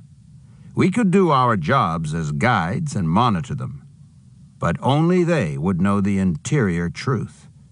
Between us, we needed to be clear and communicate. The earliest symptoms of haste and hape, for even the most experienced climber, can be confused with the usual discomforts of acclimatization, and a misunderstanding can be fatal. We reinforce the importance of always maintaining a reserve, not allowing yourself to get totally depleted, being careful to understand that "I can't" usually means exactly that. You can't and you shouldn't. Stop, turn around, and save your life. After dinner, Fisher, who was still in base camp with Pete Schoening, was raised by radio, and the acclimatization excursion for the next day was discussed and approved. With a radio link established, Pittman dictated her NBC journal entry to Fisher, who patched it by satellite phone to the NBC offices in New York, where Pittman's voice was nearly inaudible, but Fisher's was loud and clear. In New York, the message was keyboarded, digitized, and then fed to the NBC Worldwide website. Instantaneously, thousands of Electric Everest fans could catch the latest news. We are set up here with food, supplies, and our trusty Sherpa staff. A Bwana couldn't have said it better. The next morning, most of the climbers didn't have their enthusiasm of the day before. And at breakfast in the mess tent, the conversations didn't have the animation or jokes of the night before.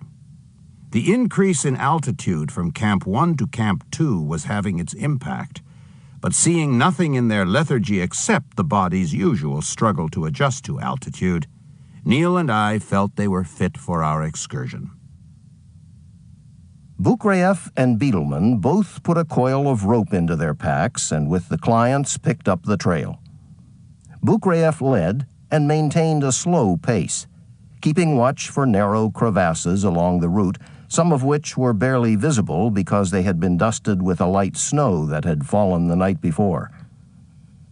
About 2 hours into the excursion, the slope of the trail began to increase, and Bukrayef deviated left off the marked path, choosing a lower angle slope over which they could travel the 300 meters that remained between them and the start of the fixed ropes on the Lhotse face. After about 30 meters on this new route, I noticed something unusual ahead, something dark protruding from the snow. At first, I thought it was a piece of equipment that had fallen down from a higher camp during a previous expedition. But as I moved closer, I noticed a pair of crampons attached to boots, and to the boots, the lower half of a human body. Immediately, there were questions. Who is this? What tragedy had befallen this person?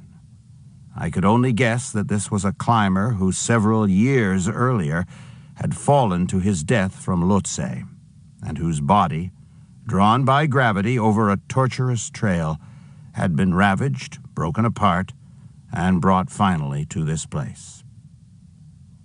Bukrayef pulled off his pack and stood quietly, looking down at the body, as the other climbers, unaware of his discovery, moved toward him.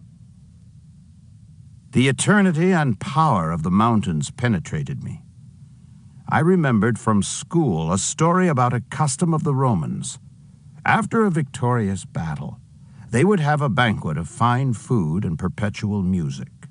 But at the height of the banquet, at the peak of their revelry, the doors to the banquet hall would be thrown open, and the bodies of their dead comrades would be brought in and laid before them.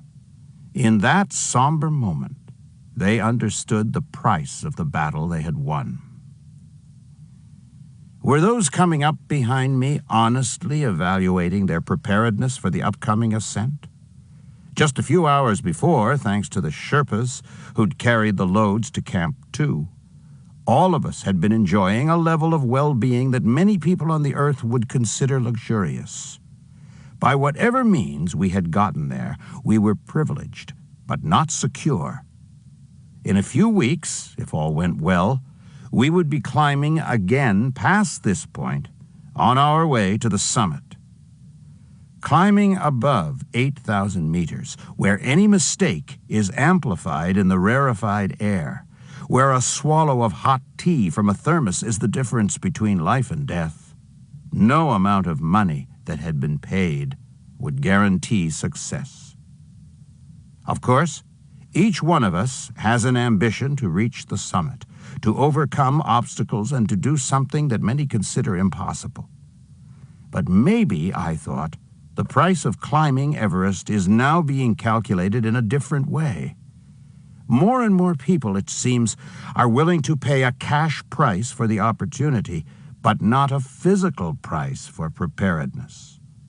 The gradual development of body and spirit as you climb lower-level peaks, moving from the simple to the complex and finally to the 8,000ers. Isn't there accomplishment to be felt in such a process, I wondered? Or has high-altitude climbing forever been changed by the use of oxygen, advances in technologies, and the proliferation of services that allow the marginally prepared to climb higher and higher? As Beetleman and the clients advanced and encountered the body, Bukrayef recalled, very little was said.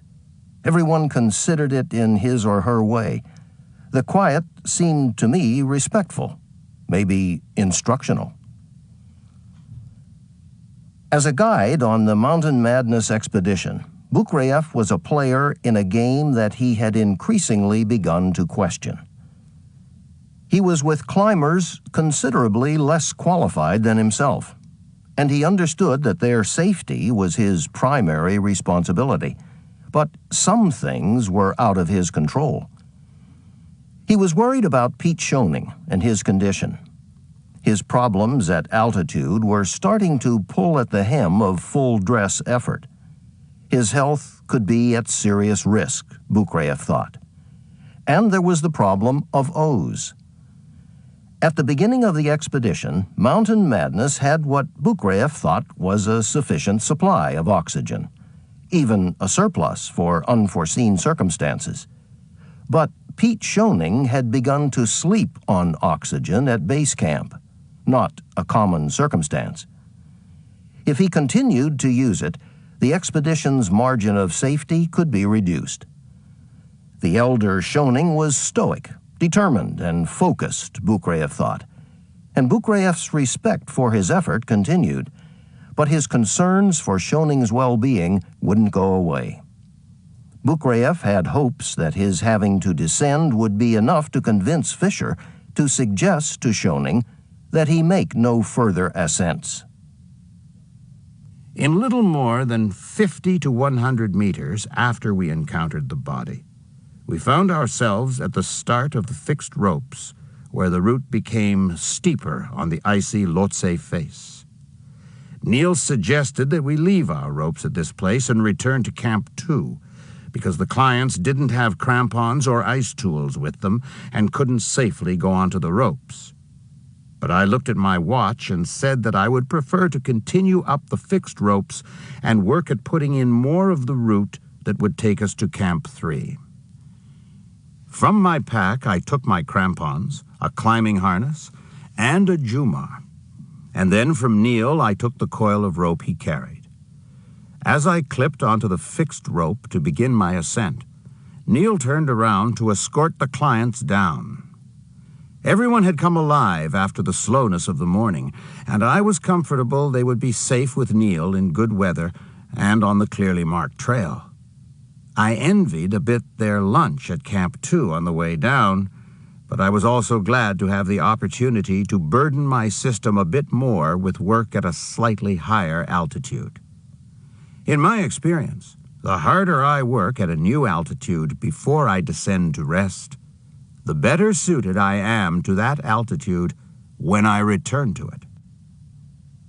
In just less than an hour, Bukraev climbed to around 6,900 meters, where the work of the Sherpas who'd been ahead had stopped, and he pulled a coil of rope from his pack. Over the next hour and a half, working at a steady pace, Bukraev continued to thread the route, putting down both the ropes that he and Beetleman had brought up the mountain and stringing more than 200 meters of rope to an altitude of 7,100 meters. Somewhere around 4 p.m., still with some power but wanting to make it through the Khumbu icefall before dark, Bukraev began his descent, pleased with the advance he'd made in the route. In just a few days after the clients had rested from their first excursion to Camp 2, they would be moving onto the fixed ropes and heading toward Camp 3, and Bukraev didn't want any delays. The window for the summit, when it appeared, could last for a day. It could last for a week, but an open window would be of no value to the clients if they weren't prepared to climb through it. They needed to maintain their acclimatization routine, and to advance, they needed the fixed ropes. It was an easy descent for me, and I covered the distance from 7,100 to 6,500 meters in about an hour. As I'd expected, Neil and the clients had already departed, but there was still activity among the tents as the Sherpas continued their work to secure the camp. Our cook, Galzin Sherpa, greeted me and kindly offered me some food and hot tea, and after a few minutes of rest, I continued my descent and arrived in base camp around 5:30 p.m. Joining the rest of the expedition members in the mess tent, I exchanged a few words with Scott and Neil, and then went to my tent, because after a full day's work at altitude I was extremely tired and looked forward to the days of rest ahead. That same evening, Sandy Hill Pittman transmitted her April 19th journal entry to NBC. Reporting on her encounter with the torso discovered by Bukraev, she said, "The discovery was a macabre ending to an otherwise successful climb." On the morning of April 20th, Bukraev had no particular wish to climb out of his sleeping bag as the sun hit his tent around 8 a.m. Even after he downed a cup of coffee brought to him by one of the Sherpas, he lingered, savoring the opportunity to rest after the excursion and work of the day before. Finally, in one of those off-to-work propulsive bursts, he zipped out of his bag, got into his clothes, and headed for the mess tent. Most of the expedition members had already eaten and were sitting on their chairs outside the mess tent, some sunning themselves, others conversing. After a quick breakfast, as I was myself warming in the sun, I noticed Scott getting ready to go up with Pete Schoening, who wanted to attempt Camp 2 again and to try an overnight. Scott appeared tired, and I know he couldn't have been enthusiastic about having to climb, because it was my impression that he was worn out from the logistical problems with which he'd been dealing, and because he'd taken little rest after his previous acclimatization excursion. Scott approached me and greeted me in a friendly way, then totally surprised me by saying, "Anatoly, you did your work poorly on the last excursion." Bukraev was taken aback, caught totally off guard, because he had been pleased with his work and efforts of the previous few days, and asked Fisher, "What is this about my work?"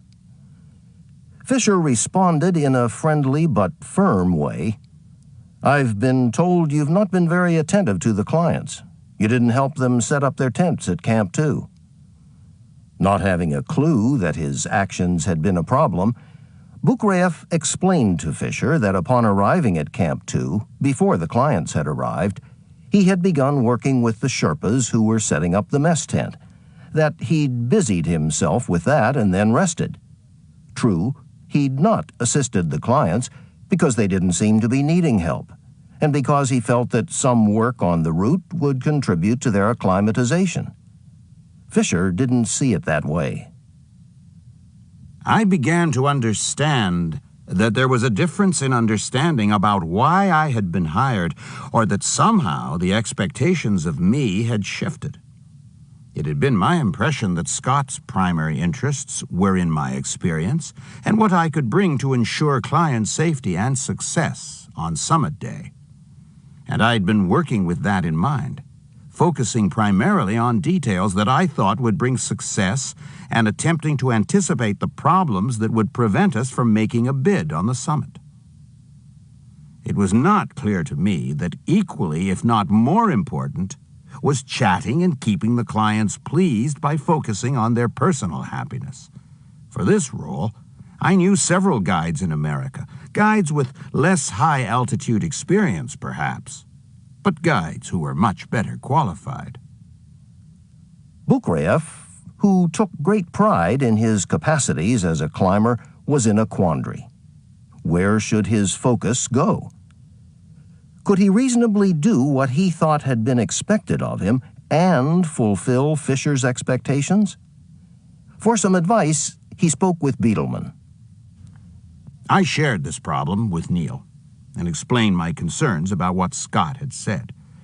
When I asked him what he thought, Neil said, "Anatoly, many of our members are at high altitude for the first time, and they don't understand many of the simple things. They want us to hold their hands through everything." I replied simply, saying that was an absurd position. I repeated again my concerns that we had to encourage self-reliance, and that our contributions to fixing ropes, getting the route ready, were just as important.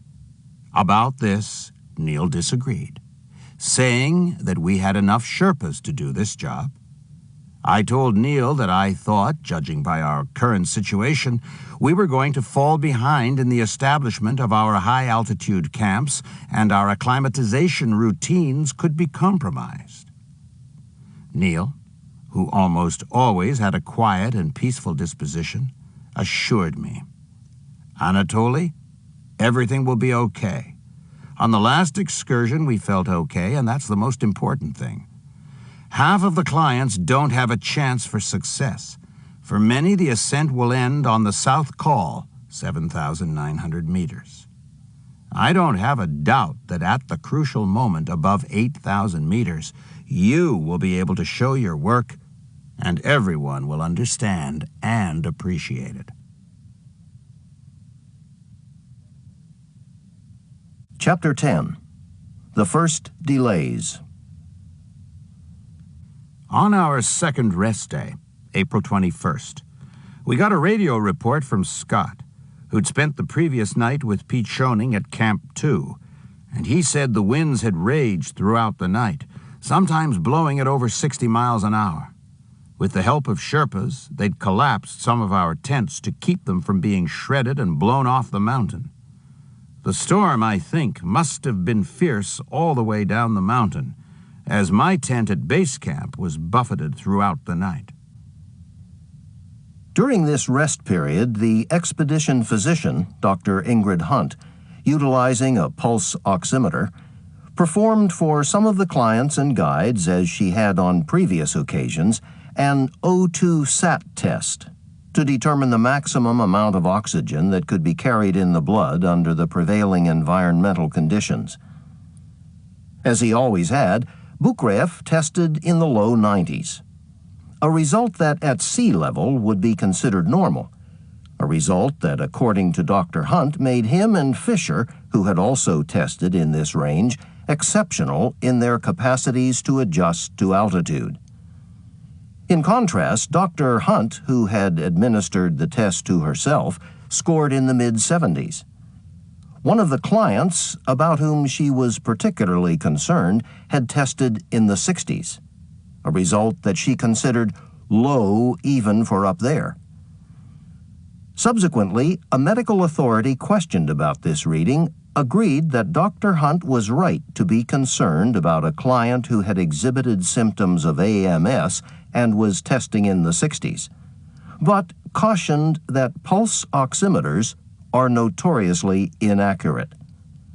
One authority went so far as to say that a client who was obviously having difficulties and was continuously testing in the 60s could, if he or she persisted in efforts to ascend, be headed for a dirt nap. Buchreff, who had scientific training in college, has recalled the testing and said he wasn't convinced. These readings meant little to me. I don't believe too much in the procedure. You can receive a lot more information by observing the client's external appearances. However they came to their readings of the situation, Buchreff and Hunt shared a similar concern. Some of the clients could be at high risk if they made a summit bid. While the clients rested, there was much discussion about our acclimatization routine, and we scheduled an excursion to Camp 3 for April 23rd, by which time, as had previously been planned, the Sherpas should have established and stocked the camp. This excursion, as was understood, was mandatory in the plan that had been devised for acclimatization. I stressed to the clients the importance of spending time at this altitude, and suggested that after a night at Camp 3, they consider trying to gain another 200 to 300 meters before descending, telling them that based upon my experience, success with such a routine, and a proper recovery afterwards, would contribute significantly to the possibility of their success above 8,000 meters. The goal, Buchreff kept reinforcing, was not only proper acclimatization, but also the maintenance of a reserve of energy. Buchreff reminded his clients that while they were going through the routine, they were also losing strength that even during the rest periods they wouldn't totally recover, that full compensation does not happen even during a long rest at base camp. In Buchreff's opinion, the message was not getting across. Many of the clients were not attentive to their rest and recuperation. Their focus of attention was displaced, and they only understood acclimatization as gaining altitude from excursion to excursion. An exception, Buchreff thought, was Martin Adams. During one of our rest days, sometime before dinner, Martin and I had a conversation, and he asked me if, in my opinion, he had a chance to complete the expedition with success. He told me, "Last time, when we were on Makalu, I had no problems at high altitude. But after my night on the Makalula Pass and descent to base camp, my strength was gone. Even after resting, I felt empty, without any desire to try a summit assault. Bukrieff, recalling Adams's experiences on Makalu, reminded him that he'd made several acclimatization excursions in quick succession, and in Bukrieff's opinion, Adams had not properly rested between them. I told him, "Your job is to get sufficient acclimatization with a minimal number of nights spent at high altitude. During the period of rest prior to our assault bid, you need to rest, eat properly, and totally relax. For a much better recovery, I recommend that you descend lower than base camp, to the forest zone, where there's a lot more oxygen. The recovery processes in the body happen much more completely and quickly when there is a large amount of oxygen in the air. Also, a walk down and back promotes muscle tone. Active rest will be far more beneficial than lying around base camp." Martin Adams recalled the advice and remembers thinking, "I really didn't want to do it because it was a lot of work to walk back down that valley and then walk back up." If any doubt about the perils of AMS remained in any of the clients' minds, a tragedy nailed the warning to the wall. On Monday, April 22nd, altitude took its first victim in the Fisher expedition. A team of Sherpas was climbing from Camp 1 to Camp 2, ferrying supplies to advance the route, and among them was Nawang Topche Sherpa, the uncle of Lupsang Jangbu Sherpa. As Fisher was descending from Camp 2, the riotous storm behind him and the tents restored, he came upon Nawang Topche Sherpa, who appeared somewhat confused, not well. Fisher, who had a reputation on the mountain for his attentiveness to Sherpas and a concern for their well-being, told him to descend. Expecting him to comply, Fisher continued his own descent, eager for some rest after his stint at Camp 2. But Nawang Topche Sherpa didn't follow him down. For whatever reason, personal pride, a misunderstanding of Fisher's order, or confusion brought on by his condition, he had instead continued up the mountain. A radio transmission from Camp 2 to base camp alerted the expedition members to the problem above. Like a drunken sailor headed for his ship, Nawang Topche Sherpa had somehow navigated the route and was found disoriented and coughing up a froth of sputum and blood. Given the symptoms, the diagnosis came quickly: high-altitude pulmonary edema, or HAPE. While the appropriate drug therapy for HAPE is still being debated, it's generally agreed that an immediate descent of between 610 and 1,220 meters is a necessary life-saving measure. But Camp 2 was only 400 meters above Camp 1. To get Nawang Topche Sherpa to an elevation where the symptoms might abate, they would have to take him into the Khumbu icefall. Coordinating the rescue effort at Camp 2 were Clev Schoening and Tim Madsen, who had gone to Camp 2 to further their acclimatization. The job fell to them because there were no Mountain Madness guides at Camp 2. Fisher had left Camp 2 that morning, and Bukrieff and Beedelman were in base camp resting from their previous acclimatization excursion. When consulted, Bukrieff knew that the first action taken in a rescue situation is often the most important one, and advised, "Get him down as quickly as possible. Give him oxygen." The advice from base camp, however, was to intervene with drugs, because Nawang's symptoms suggested he wouldn't be able to descend on his feet. But the drugs that were administered seemed to have no effect. Next, they attempted to place him in a Gamov bag, a bag that can be inflated around a stricken climber and filled with air. This procedure increases the concentration of oxygen molecules and simulates a descent to a lower altitude. My surprise in this situation was that Sherpas who were in base camp didn't go up immediately upon hearing the news of Nawang Topche Sherpa's distress. I expected that because, like Lopsong Jangbu Sherpa and many of our other Sherpas, Nawang Topche Sherpa was from the Rolwaling Valley. But as it turned out, they didn't go up until later in the day. The exact reason for this I'm not sure, but it made me consider what we might expect from our Sherpas in an emergency. I hold the Sherpas' capacities for physically demanding work in the highest regard, but you shouldn't automatically assume that in a critical situation the Sherpas will perform to your expectations.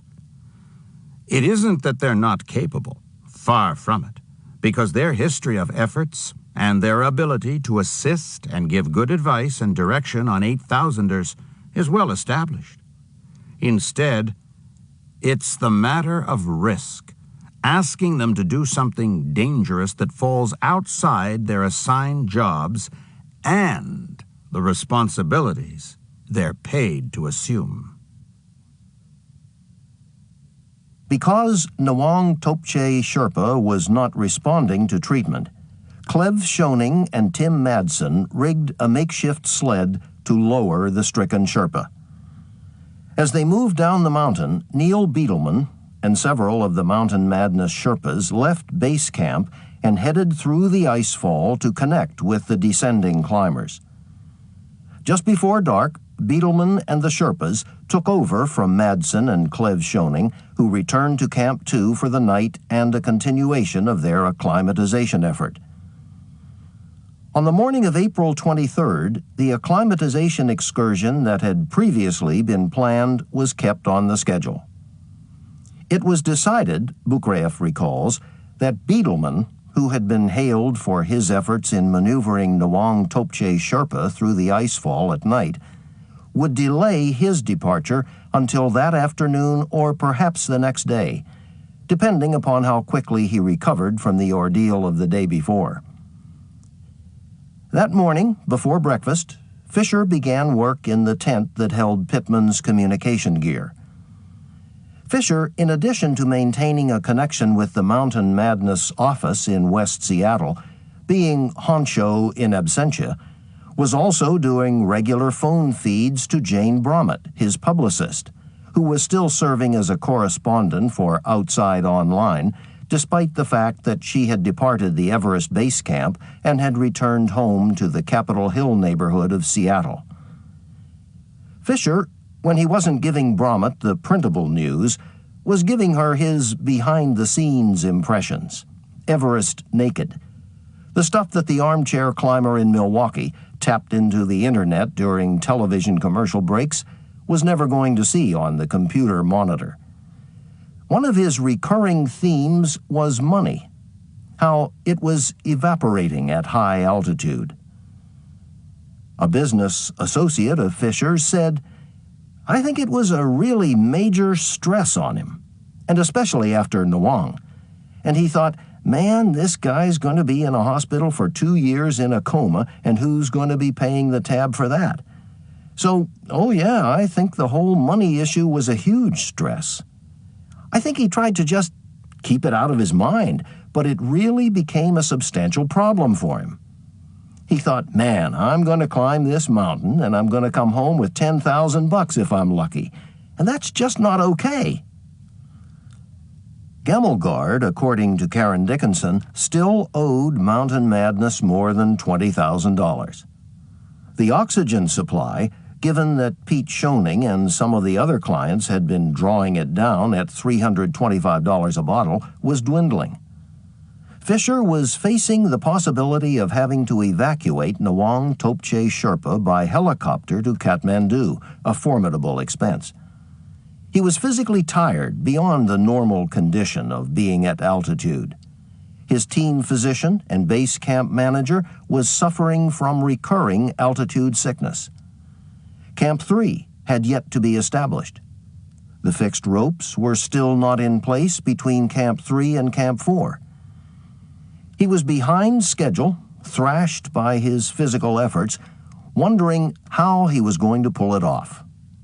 He was dancing toward a precipice as precarious as any in the Khumbu icefall, but almost always powering through it, smiling and positive. Most of the clients, without any of the guides, departed for the icefall around 6 a.m., wanting to avoid the heat of the day and the blinding glare off the ice that, as it absorbed the heat of the sun, became more unstable and threatening. Prior to their departure, Scott and I had agreed that, as we had in the past, we would tail them at a distance. Our continuing practice of letting the clients move through some situations without us drew the attention of other expedition guides and clients who I know disagreed with the practice. But on this point, Scott and I were much in agreement. Personally, I looked with concern upon the closely regimented expeditions where the clients performed as tin soldiers. Given my history as a trainer and coach in cross-country skiing and mountaineering, I felt it was important to encourage independent action.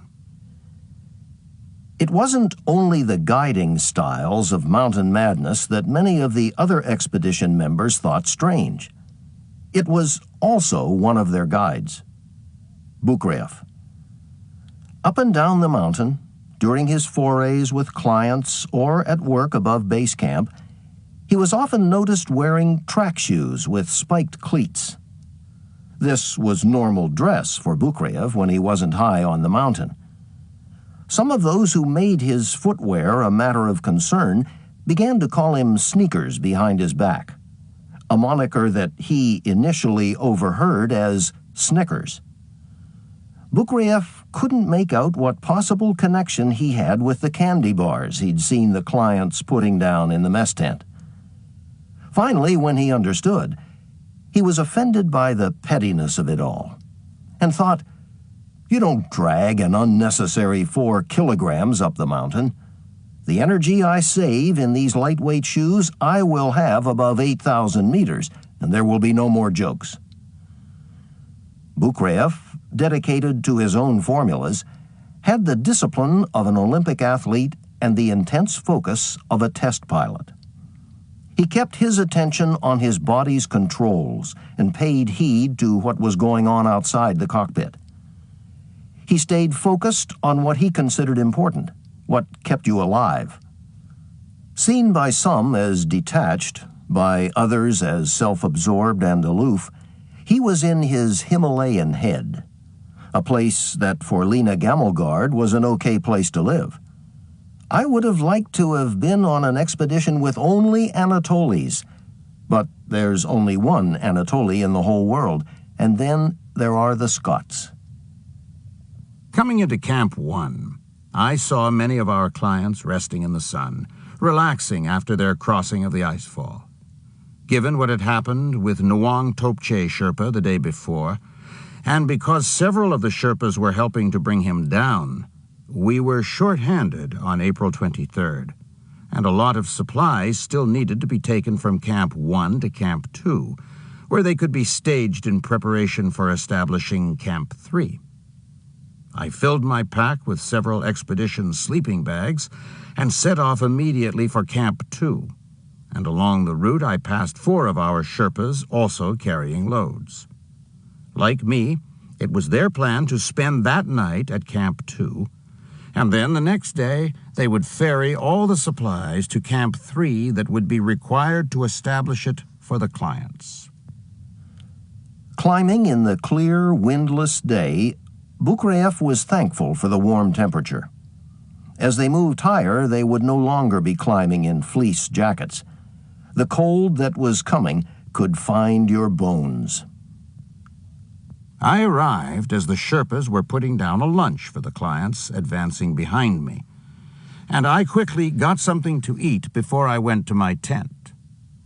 Tired from my carry and lulled by the heat and stillness, I fell almost immediately to sleep. Sharing Bukrev's tent at Camp 2 was Martin Adams, who was growing increasingly dismayed at the way the expedition was being managed, where logging on seemed to have a higher priority than logistics. He wanted the summit, and he was never going to get there at the speed things were moving. He was particularly upset that Camp 3 had yet to be established, and that he wasn't going to be able to advance to spend the next night at Camp 3 in order to maintain his acclimatization routine. Like me, Martin slept for a few hours before dinner, and as it started to get dark, he changed into his crocodile costume, and I got into my down suit. In the mess tent, there was much discussion about the progress on our route.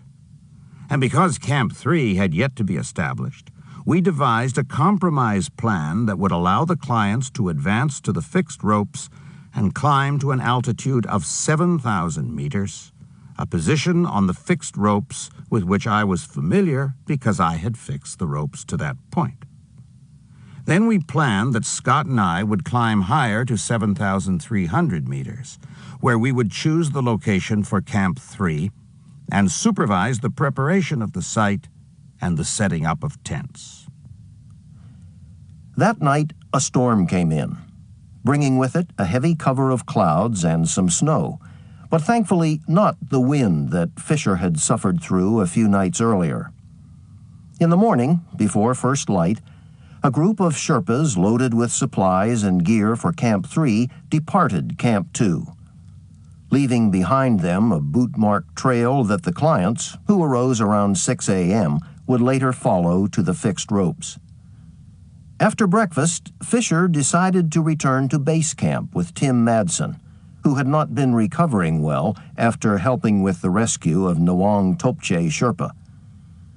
Needing to get Camp 3 established, Fisher instructed Bukrev to catch up to the Sherpas who had left earlier and go to 7,300 meters as planned, while the clients, at their own speed, would climb on the fixed ropes to 7,000 meters and return in time for lunch. I started out slowly, carrying in my pack my high-altitude clothing and a high-altitude tent. As I reached 6,800 meters and clipped onto the fixed ropes on the Lhotse face, the weather, which had been cloudy but not particularly threatening at first light, began to deteriorate. The wind picked up, a drizzle of snow began, and a fog settled around the fixed ropes as I continued to move ahead. As I advanced, I realized I had made a mistake that morning by not changing out of my Snickers, and I was upset at having made such a blunder. I was not in a dangerous situation because I was on fixed ropes, but in a not-so-good place. The traction I had with my cleats on the hard ice covered in fresh snow was not good, and I had to be deliberate when I placed my feet.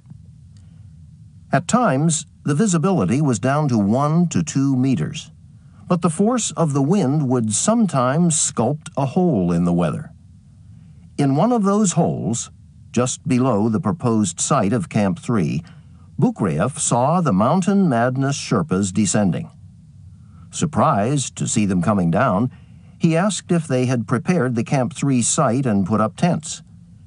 To both questions, they answered no, saying that the winds were too high and that the weather was not good. I was upset with the Sherpas' abandonment of the work schedule for Camp 3 because we were already behind in our acclimatization schedule and we'd yet to overnight there. But it was not within my power to order them to stay. Only Scott, who'd descended, or Lopsong, who had accompanied his stricken uncle to base camp, could give that kind of order. Frustrated with this reversal, I continued up the fixed ropes to their end, and as if endorsing the Sherpa's decision, the weather turned from bad to terrible. A steady snow began to fall. The wind began to gust in threatening bursts, and visibility went almost to zero. Removing the high-altitude tent from my pack, I stashed it where the porters had left their loads, there at the terminus of the fixed ropes. Shivering from the rapid drop in temperature and feeling my way because of my mistake of my shoes, I made it off the face of Lhotse. In less than an hour from my turnaround, I made it to the tents, where I joined the other members of the expedition who were having dinner. Wisely, although they had not made the target altitude of their excursion, the clients had turned back to the tents when the weather had abruptly changed. That night, April 24th, I spoke by radio to Scott, who along with Neil was still at base camp, and we discussed the problems we had. Camp 3 was still not in place, and our Sherpas were bordering on exhaustion after having worked several days straight. I suggested that the next day, 4 of our Sherpas go to the site of Camp 3 and set up our tents, then descend to base camp for a much-needed rest. Sending them down meant they wouldn't be able to work on April 26th, and that complicated our situation. An agreement had been reached between Fisher, Rob Hall of Adventure Consultants, Todd Burleson of Alpine Ascents, Ian Woodall of the Johannesburg Sunday Times Expedition, and Makalu Gao of the Taiwanese National Expedition to cooperate in lacing the ropes between Camps 3 and 4 on April 26th. As the other expeditions had planned, Mountain Madness was not going to use any of its guides for this effort, but to instead dispatch several Sherpas to the job. Bukreyev's and Fisher's problem. If Mountain Madness directed their Sherpas' efforts to establishing Camp 3 on April 25th, and then sent them to base camp to rest on April 26th, they would have no Sherpas to contribute to the effort.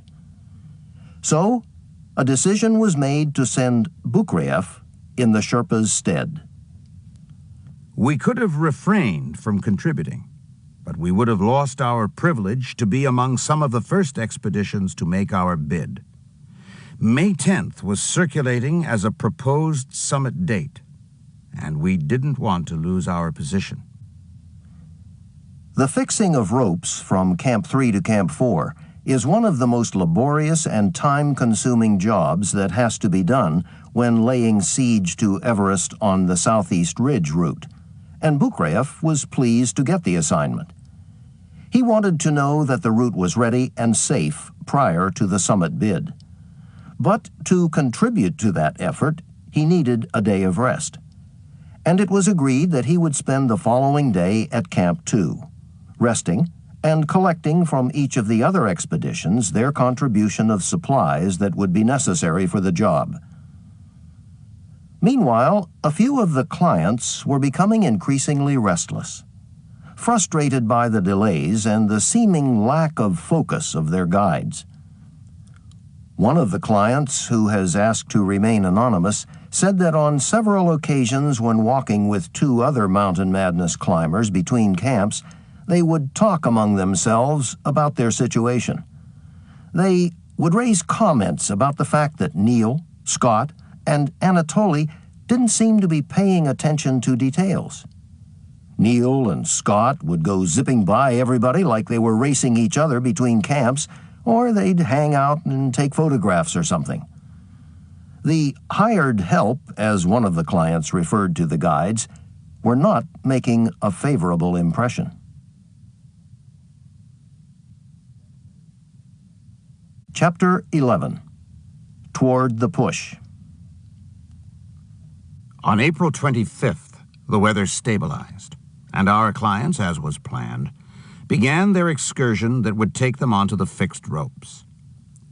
As Scott and I had agreed, I stayed at Camp 2, resting for the work ahead, gathering the supplies we would need in the effort to fix ropes between Camps 3 and 4, and meeting with Ong Dorje Sherpa, Rob Hall's climbing Sirdar, to discuss how we would divide up the work the next day.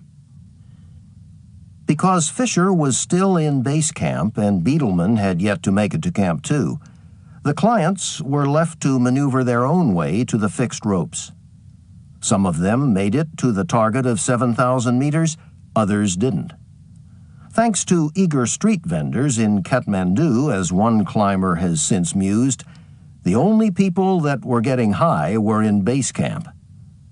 As one of Fisher's clients has put it, there is a romantic notion about base camp, that somehow the people there are in some kind of suspended animation, members of a Spartan cult. But who you are at home, that's who you are in base camp. You smoke at home, you smoke at base camp. You have a cocktail before dinner, you have one at base camp. Very early in the morning, somewhere around 4 a.m., I started my climb from Camp 2, barely awake and not too cheerful. Even strong coffee at that time in the morning is not much help. A full sky of stars suggested a good day, and as I squeaked along on firm-packed snow, I could see ahead of me by about 150 to 250 meters the headlamps of the Sherpas from Hall's expedition, and behind me, trailing at about the same distance, I could see the bobbing lights of the Taiwanese Sherpas. Traveling in tandem at a steady pace, we made it to the site of Camp 3 in about 3.5 hours, arriving at about 7:30 a.m., as the first rays of sun began to edge toward 2 tents the Sherpas had set up the day before. Camp 3, located at the end of the fixed ropes where Bukreyev had stashed his carry 2 days previously, had been notched into the sloping face of Lhotse. Given the angle of the slope, about that of a ladder going to a second-story window, platforms for the 2 standing tents had been cut into a natural ice shelf. But another platform for a 3rd tent still needed to be carved from the oblique ice. So Bukreyev and the Sherpas went to work with the adze and pick ends of their ice axe heads. Using small arcing swings that pivoted from their wrists, they took the ice down in a steady rhythm. I left some of my things in the tents and advanced above Camp 3 where Ong Dorje and some other Sherpas from the Rob Hall expedition were already at work threading the fixed ropes. After one run of rope, I changed positions with Ong Dorje, who'd been in the lead, and for the rest of the day I worked in the lead as Ong Dorje belayed me and the other Sherpas passed the ropes up the mountain. We went in this way for almost 5 hours, working at an even pace until we reached 7,550 meters, a place just below the yellow band. This is a band of overlapping yellowish slabs of limestone. Having put in a full day, Bukreyev decided to descend to Camp 3 to spend the night and further his acclimatization, while Ong Dorje and the other Sherpas who had been working on the fixed ropes returned to Camp 2. Looking toward Camp 2 as he descended the fixed ropes, Bukreyev expected to see activity around the tents, or some of the Mountain Madness clients advancing toward the camp, but no one was in sight. The Mountain Madness clients at Camp 2 had spent most of the day in their tents resting, because bad weather had pinned them down. Reporting on the day to NBC, Pittman groped for some human interest to flesh out her dispatch and devoted most of her coverage to the music the Mountain Madness climbers liked to listen to on the base camp boombox or on their personal CD or cassette players. Neil Beetleman, Pittman reported, preferred the Chipmunks' Lollipop Lollipop. Lena Gammelgard, she said, preferred Nick Cave's Murder Ballet. As they were in music, they were on the mountain. Different. Beetleman, soft-spoken, measured, and solicitous, was a tall forest pine for Gammelgard's lightning personality. Opinionated, strong-willed, determined to climb the mountain on her own terms, and with a taste for the bold out-theres of the world, she felt that Beetleman's limited experience at high altitude made him overeager to prove himself, that he needed to be worshipped and respected as a guide. And there's no way I did that. I don't need a guide, especially not you. And when he doesn't get that, then he has to find another way, which doesn't work. So, grow up. Stay away from me or I'll kill you. So, I think he had a hard time with me. Like Bukrieff and Fisher, Beetleman had a few critics among the clients. But he kept a professional edge to his encounters, only rarely slipping from character to offer a public parry. That evening, I had our tents at Camp 3 to myself, and enjoyed the solitude and quiet on the Lhotse face, away from the activity of base camp. Using one of our high-altitude stoves, I prepared tea and some food. Often, as you advance in altitude, you lose your appetite, but because of the day's work, I was particularly hungry and devoured my dinner. Later, as the temperature fell and the cold began to return to my body, I made a radio call to base camp asking that the Sherpas bring more rope up the next day. And then I zipped into my sleeping bag and fell almost immediately to sleep. Bukrieff's first night above 7,000 meters was more fitful than those he'd spent at Camp 2. And he woke with a lethargy not unusual as one advances to a higher altitude in the acclimatization routine. Somewhere between 7 and 8 a.m., as he continued to rest in the warmth of his sleeping bag, a few Sherpas passed his tent in conversation as they carried a supply of rope up to the yellow band. Still not fully restored after his day of work, and fighting for about 30 minutes the desire to stay nestled in the warmth of his bag, Bukrieff finally wriggled out of his tent and clipped onto the fixed rope that was little more than a stride from the zippered flap of his tent. As I advanced up the ropes, I checked the work we had done in the days before, making certain the anchors that had been placed were not creeping and that our tie-offs were secure. Also, I was removing some lengths of old rope that still remained attached to anchors we were using, wanting to prevent a climber from mistakenly clipping on to an old rope that was either weak or not properly anchored. I could see Ang Dorje working in the lead. In cooperation, we advanced the route further above the yellow band and then stopped for rest and lunch. As Bukrieff drank hot tea from his thermos, he watched as Sherpas above him pulled old fixed ropes out of the snow and examined their condition. Sorting through them, they chose the ropes that appeared still sound and then climbed higher, fixing those ropes and new rope to anchors as they went, advancing the route. After a brief rest, Bukrieff followed behind the Sherpas, examining the fixed ropes as he went, making his way to the South Col. At about 7,800 meters, at a place where the rise to the South Col was becoming more gentle, I saw the Sherpas who had been ahead now descending. I asked how they were doing, and they reported good, but that they were hurrying to return to Camp 2 before darkness fell. Because I was planning to spend another night at Camp 3, I hadn't such a long descent ahead, and I continued on to find a site for our Camp 4 and to leave a high-altitude tent that I'd been ferrying. The wind, as I came to the South Col, was high and steady, but I hadn't observed any threatening weather during the day, nor did there seem to be any immediate possibility of a storm. So I took the time to locate a place from which we would launch our summit bid. Descending to Camp 3, after locating a site for Mountain Madness's Camp 4, Bukrieff, to his relief, found that 5 of Fisher's 8 clients, Lena Gamelgard, Cleve Schoening, Martin Adams, Sandy Hill Pittman, and Dale Cruz, had arrived during his absence. To Bukrieff, the climbers seemed to be doing well, and were strong after their climb from 2 to 3.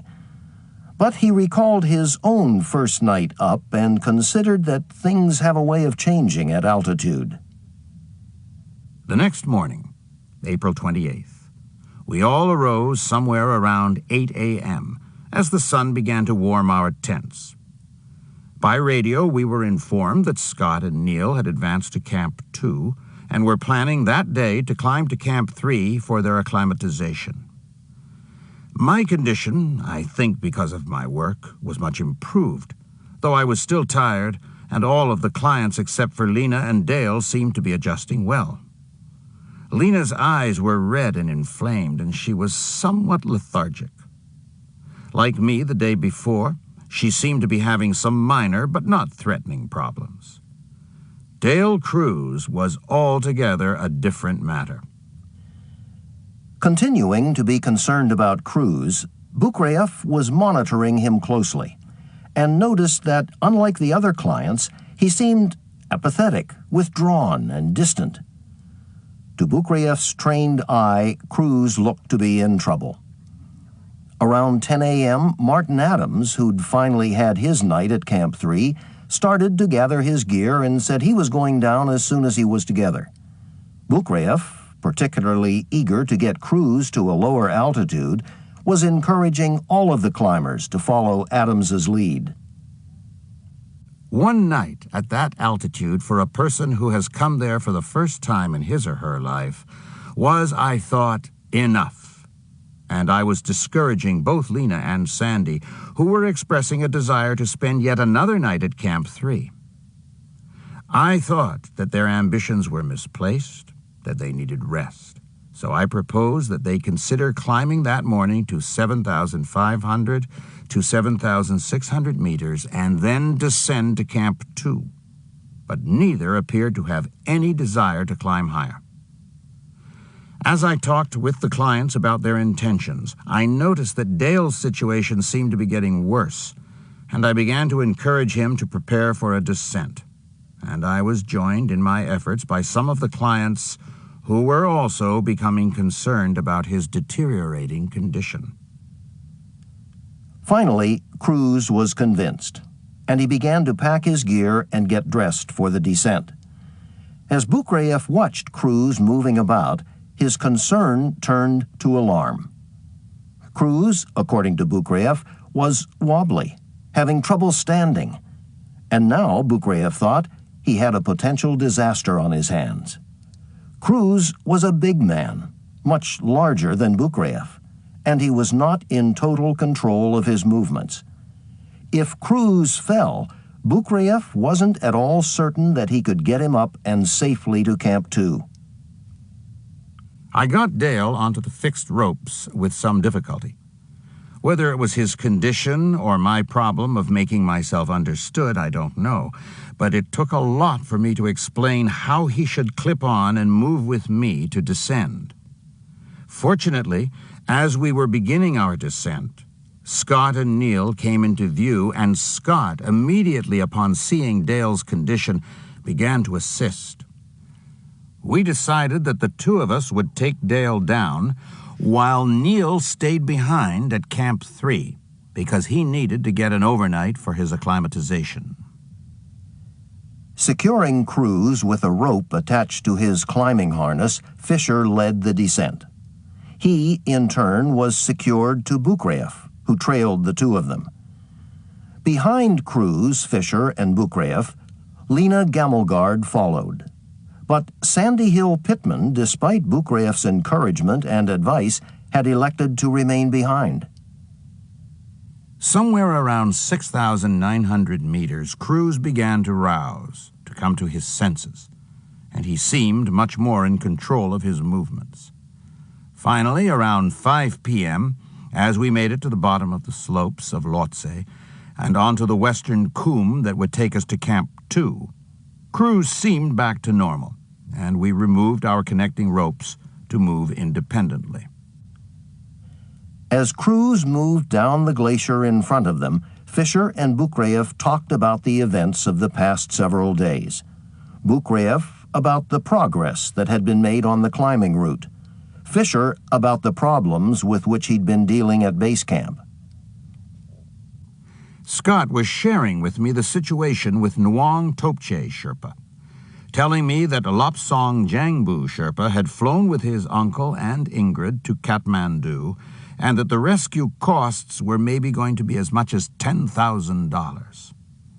This expense, Nuang Topche's condition, his use of oxygen from our dwindling supply, and the fact that our Sherpas had still not prepared Camp 4 or taken our oxygen supplies to that altitude were of the greatest concern to Scott.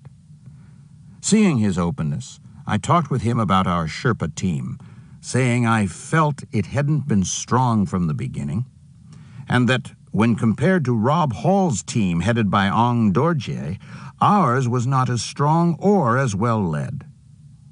In discussing this, we agreed that after the expedition we should evaluate how our Sherpas had performed and consider who among them should join future expeditions.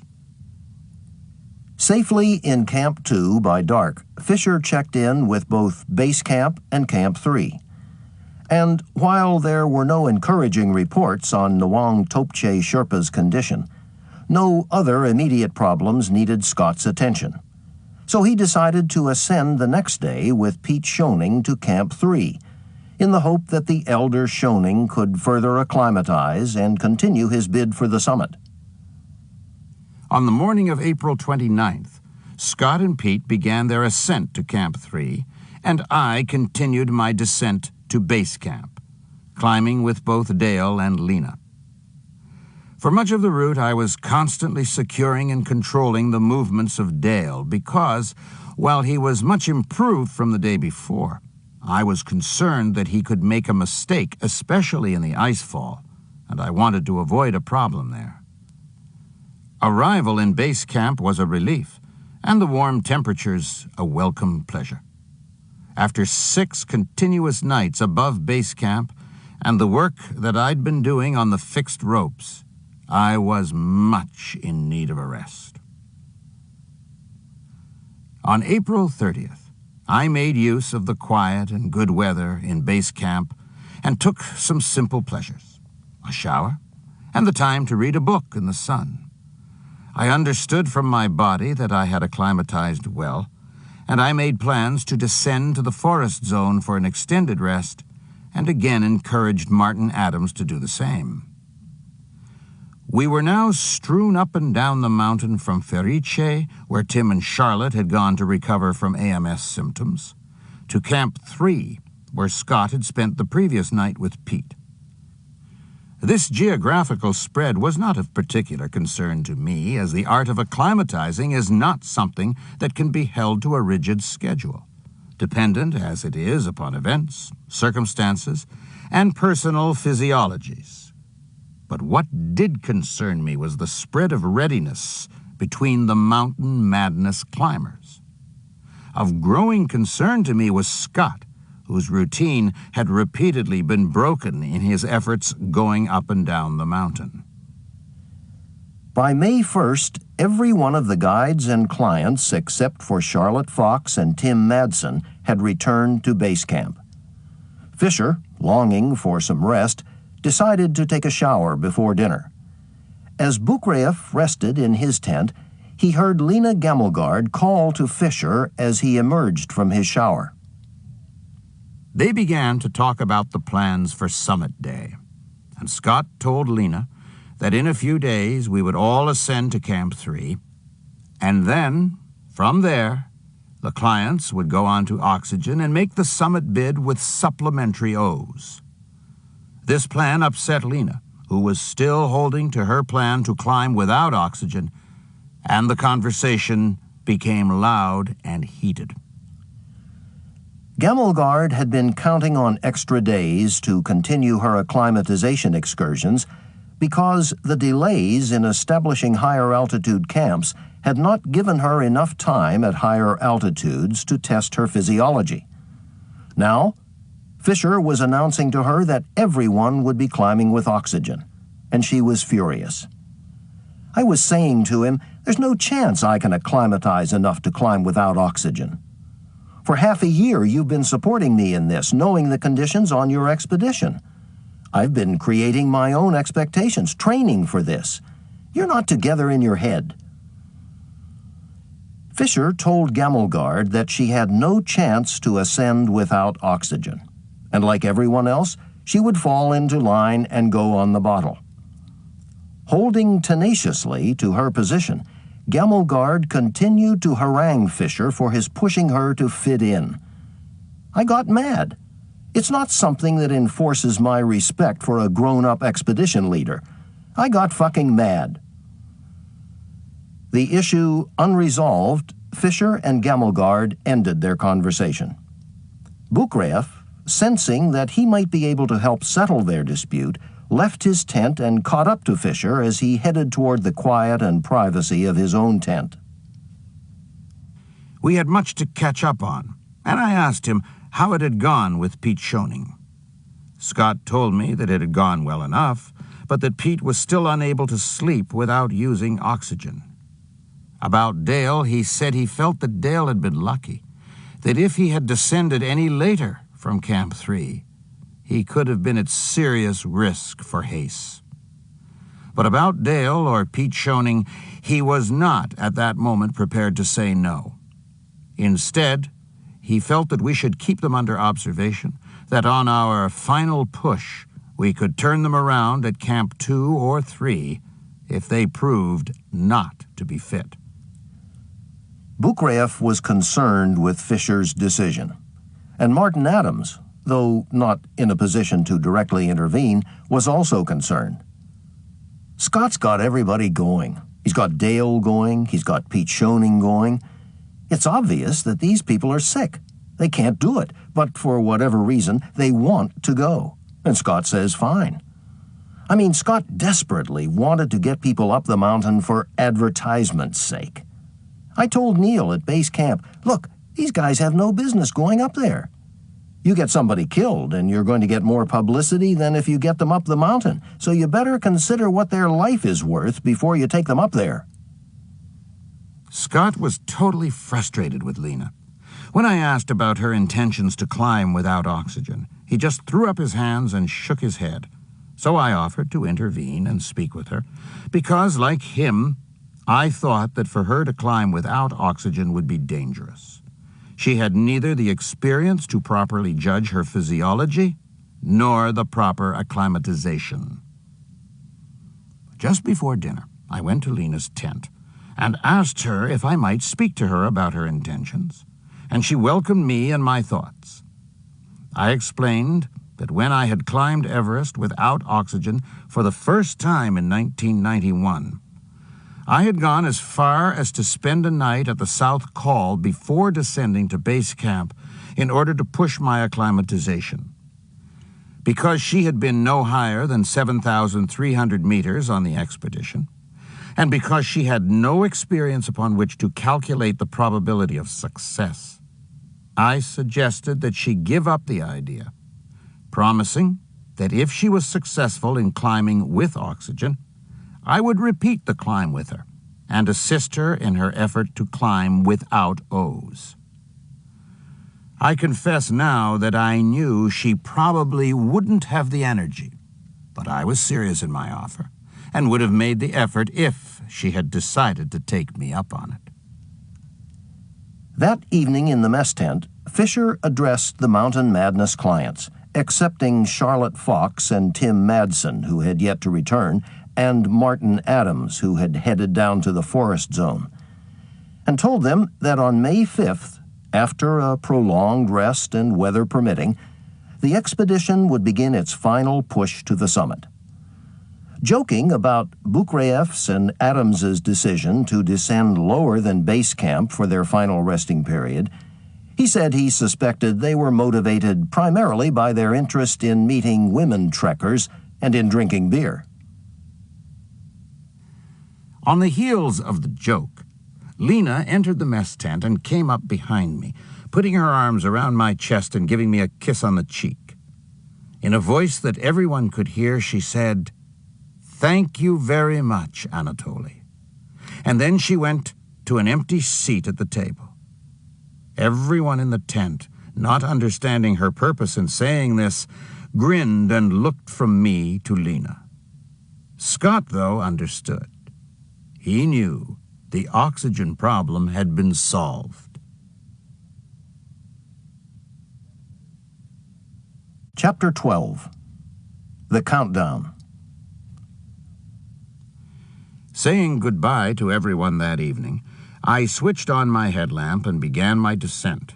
But within an hour, the night was brilliant, as a nearly full moon rose and illuminated the Khumbu Glacier.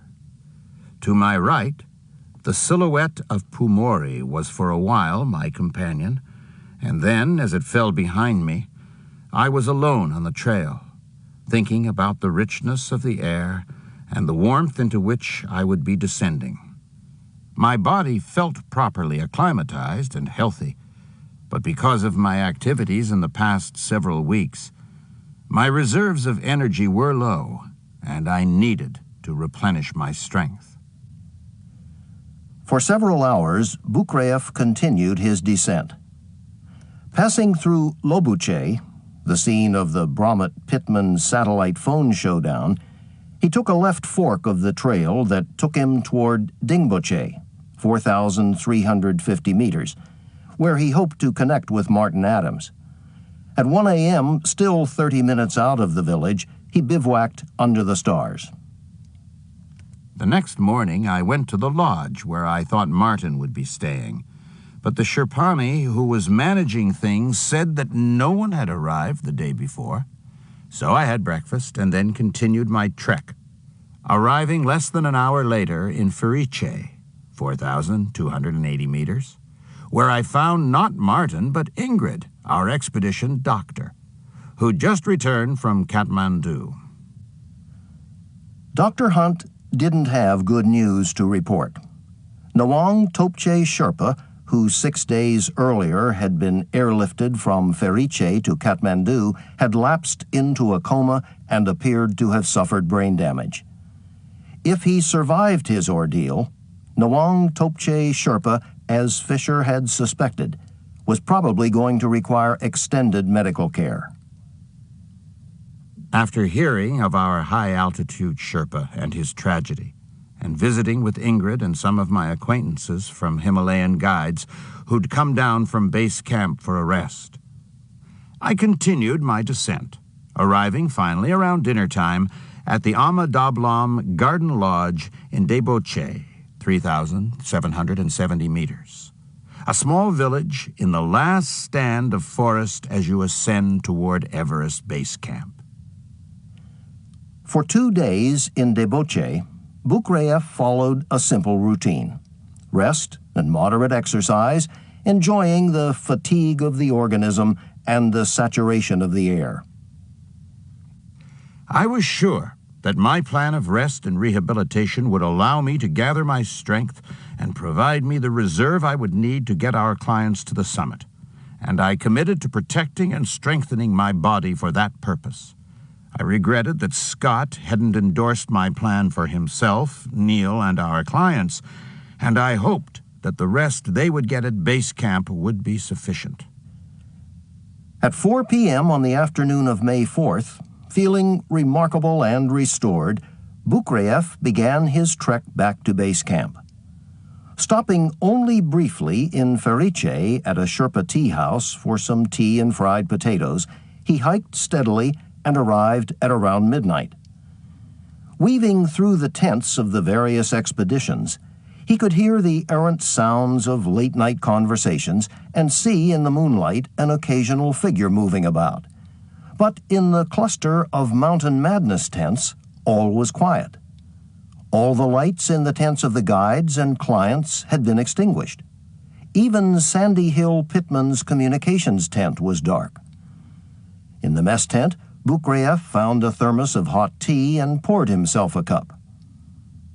From Deboche to the Everest Base Camp, the temperature had fallen by at least 40 degrees. Awakening on the morning of May 5th, Bukreyev could hear the familiar voices of the clients as they moved around the camp, but absent was the unmistakable voice and Khumbu cough of Sandy Hill Pittman, who, Bukreyev later discovered, had descended while he was in Deboche. On Saturday, May 4th, a Sherpa runner had brought to base camp news that 3 friends of Pittman's had trekked to Ferice and were eager to see her.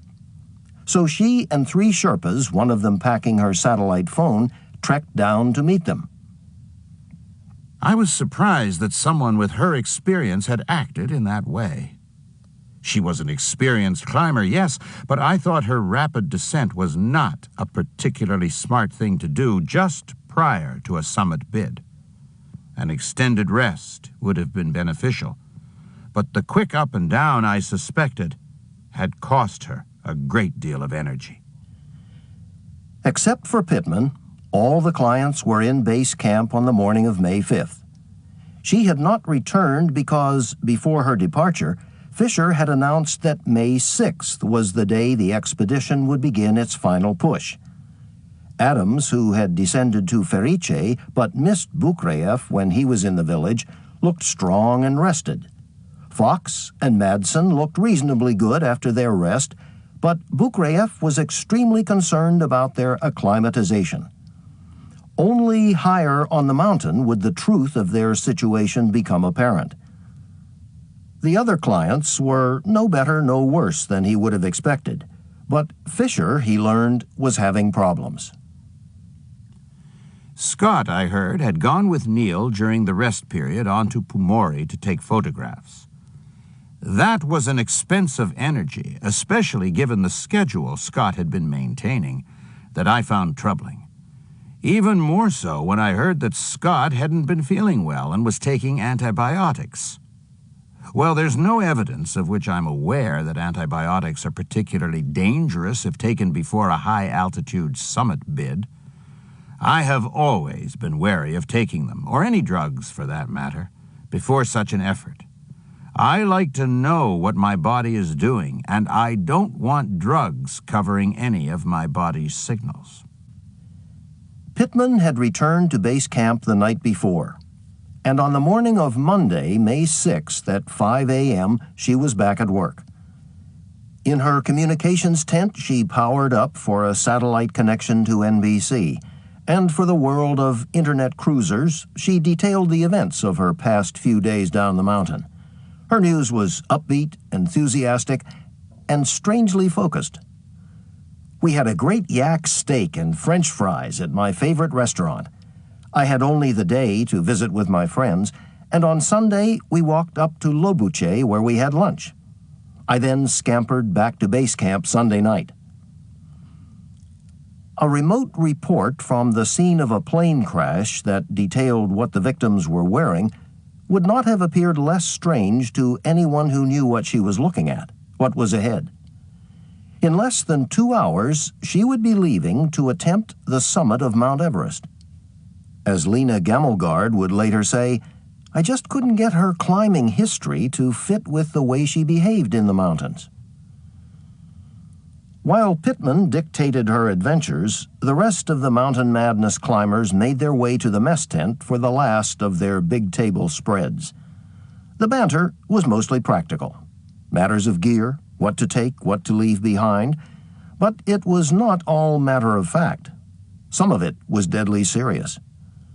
Martin Adams remembered coming into the mess tent and seeing Scott Fisher and Dr. Ingrid Hunt in a conversation that he characterized as tense and strained. Whatever they'd been talking about, it appeared they didn't want to share it with others. Adams suspected it may have had something to do with the conversation he had had with Dr. Hunt the day before, when she had expressed concern about the health of some of the team members and their fitness to make a summit bid. Adams, seeing her concern, advised her to ask for a release of liability from Fisher, absolving her of responsibility. Dr. Hunt never got her release. In the early morning hours of May 6th, all the clients and beetlemen strode away from base camp, headed for Camp 2.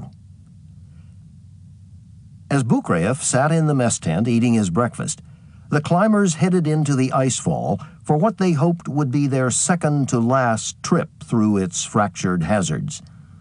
The last trip through, if they were lucky, would be in a mood of celebration and thanks. they would have made the summit and would be headed home. I met with Scott after breakfast because he had stayed behind to get everyone off, and I asked him if I needed to be with the clients, because I preferred to save my strength and move at my own speed to Camp 2. Scott asked me when I wanted to go out, and I told him that I would like to shower, rest a little more, and then start later in the morning. We agreed to this plan, and shortly afterward, Scott left camp. Then, the Mountain Madness compound at base camp was virtually deserted. In the quiet, without the distractions of day-to-day operations and routines, Bukref had some time to consider what he'd seen of the climbers before they departed. To his relief, Beetleman's severe bout of coughing had stopped, and he looked fit and ready. But Bukref's concerns about Fox and Madsen continued. I now understood that Scott intended to let Charlotte Fox and Tim Madsen ascend even though they had broken the acclimatization routine, had not yet spent a night at Camp 3. At Camp 2, I could only assume, Scott would look more closely at them and the other climbers. By Camp 2, on the final summit push, climbers are usually experiencing something, a cough, headaches, intestinal problems, and because it's the final push, climbers are not always their most objective. If they're hiding a problem, they can put themselves and the other climbers at great risk. Bukref didn't know that Madsen and Fox had their own concerns about making the bid without proper acclimatization. A few days before the push, they confided in another member of the expedition their concerns about the projected May 10th summit day. We sat around and talked about the timeline. I said, "You've just got to tell Scott that you don't want to go, that you want to wait and try your attempt after you've acclimated." Which they did, and Scott said, "Well, we're not set up to make 2 attempts. We're only going to make 1 attempt." Which was a big surprise for everybody, because we paid all this money and we only get 1 shot at it. I thought that's not what the advertising said. Mountain Madness advertising had said they would provide leadership for all summit attempts, implying there could be more than 1 attempt made. Shortly after 11 a.m., Bukref went to the mess tent to eat some lunch. He estimated it would take him 4 hours to reach Camp 2, that he would be in well before dark and could sweep anyone who was straggling. After his meal, as he was preparing to leave base camp and head into the icefall, Bukref met 3 trekkers, women who introduced themselves as Pittman's friends, the ones with whom she had spent the previous weekend. As Anatoly politely made the small talk he was loath to make as he was gathering his focus, he considered again Pittman's French fry folly. Not so very smart. Impatient, eager to get up the mountain, Bukref excused himself and headed toward the icefall. He had tarried too long. Martin Adams, above him at Camp 1, had come upon a disturbing scene. "I came up on Cruz, and he was in one of the tents at Camp 1. Well, we weren't supposed to stop at Camp 1, so I said, 'What's with you? What's wrong?' He said he wasn't doing well, feeling pretty bad, that he was going to rest up, maybe spend the night and catch up tomorrow. That's not the plan, I'm thinking, and right behind me are Tim and Charlotte, and I say to them, 'Hey, go check on Cruz. I don't think it looks too good.' So they went into the tent and talked to him. And they thought he was a little out of it, too. When I got to Camp 2, Scott and Neil were already there drinking some tea. So I told them Cruz was in trouble.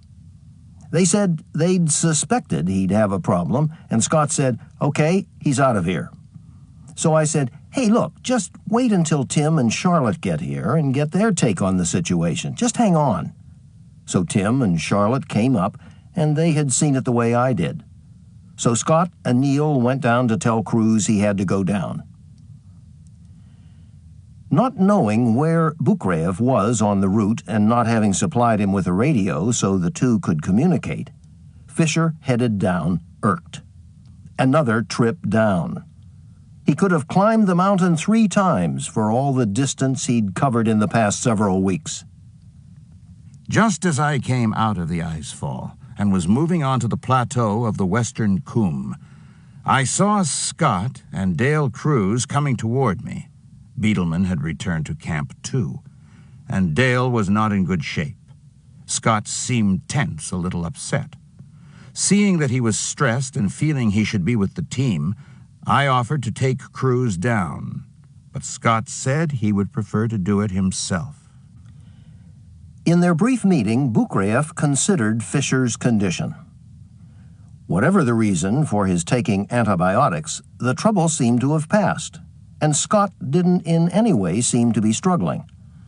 As they parted to head in their separate directions, Bukriev looked up the western Coombe and noticed that the sky had changed dramatically and was ablaze, full of purples and crimsons, a possible sign of unstable weather.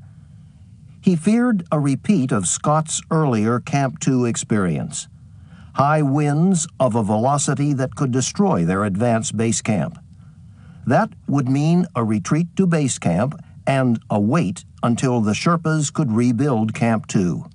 Another delay. At around 5:30 in the evening, Bukriev reached Camp 2, where the other climbers were already having dinner. Below, at base camp, Fisher had safely returned with Cruz. According to Pete Schoening, who had decided to take himself out of the bid for the summit, Fisher was jumping around, had a beer, wanted Dale to have a beer. Dr. Hunt didn't see anything that gave her any concerns about Fisher's health. He was Scott. I had no indication that he was sick. To Bukriev's surprise and relief, the weather on May 7th was calm, without wind. And the temperature, although it had been as low as minus 15 degrees centigrade during the night, began to rise steadily and warm the climbers' tents. As the climbers luxuriated in the relative warmth, Fisher was yet again moving through the ice fall. Whatever his condition had been in base camp the day before, he was now, according to one source, in serious decline. Somewhere near the upper terminus of the ice fall, he encountered Henry Todd of Himalayan Guides on the fixed ropes. 10 years older than Fisher, and by his own admission a much slower climber, Todd was surprised to see they were moving at the same speed as they moved up the mountain. Normally, Todd said, he just flashed up these things. "Bloody hell," Todd said to Fisher. "What are you doing down here? Your people are going up to Camp 3. You're not going up to 3? Fisher, Todd said, didn't respond immediately, but began to cough. Seriously cough. He said he had had to take Dale Cruz down. I said, but Dale was already ill. Why didn't you send him down with somebody else? And he said to me, the man was in tears and I couldn't send him down with anyone else. I didn't want Anatoly or Neil or one of the Sherpas to do it. He's my friend.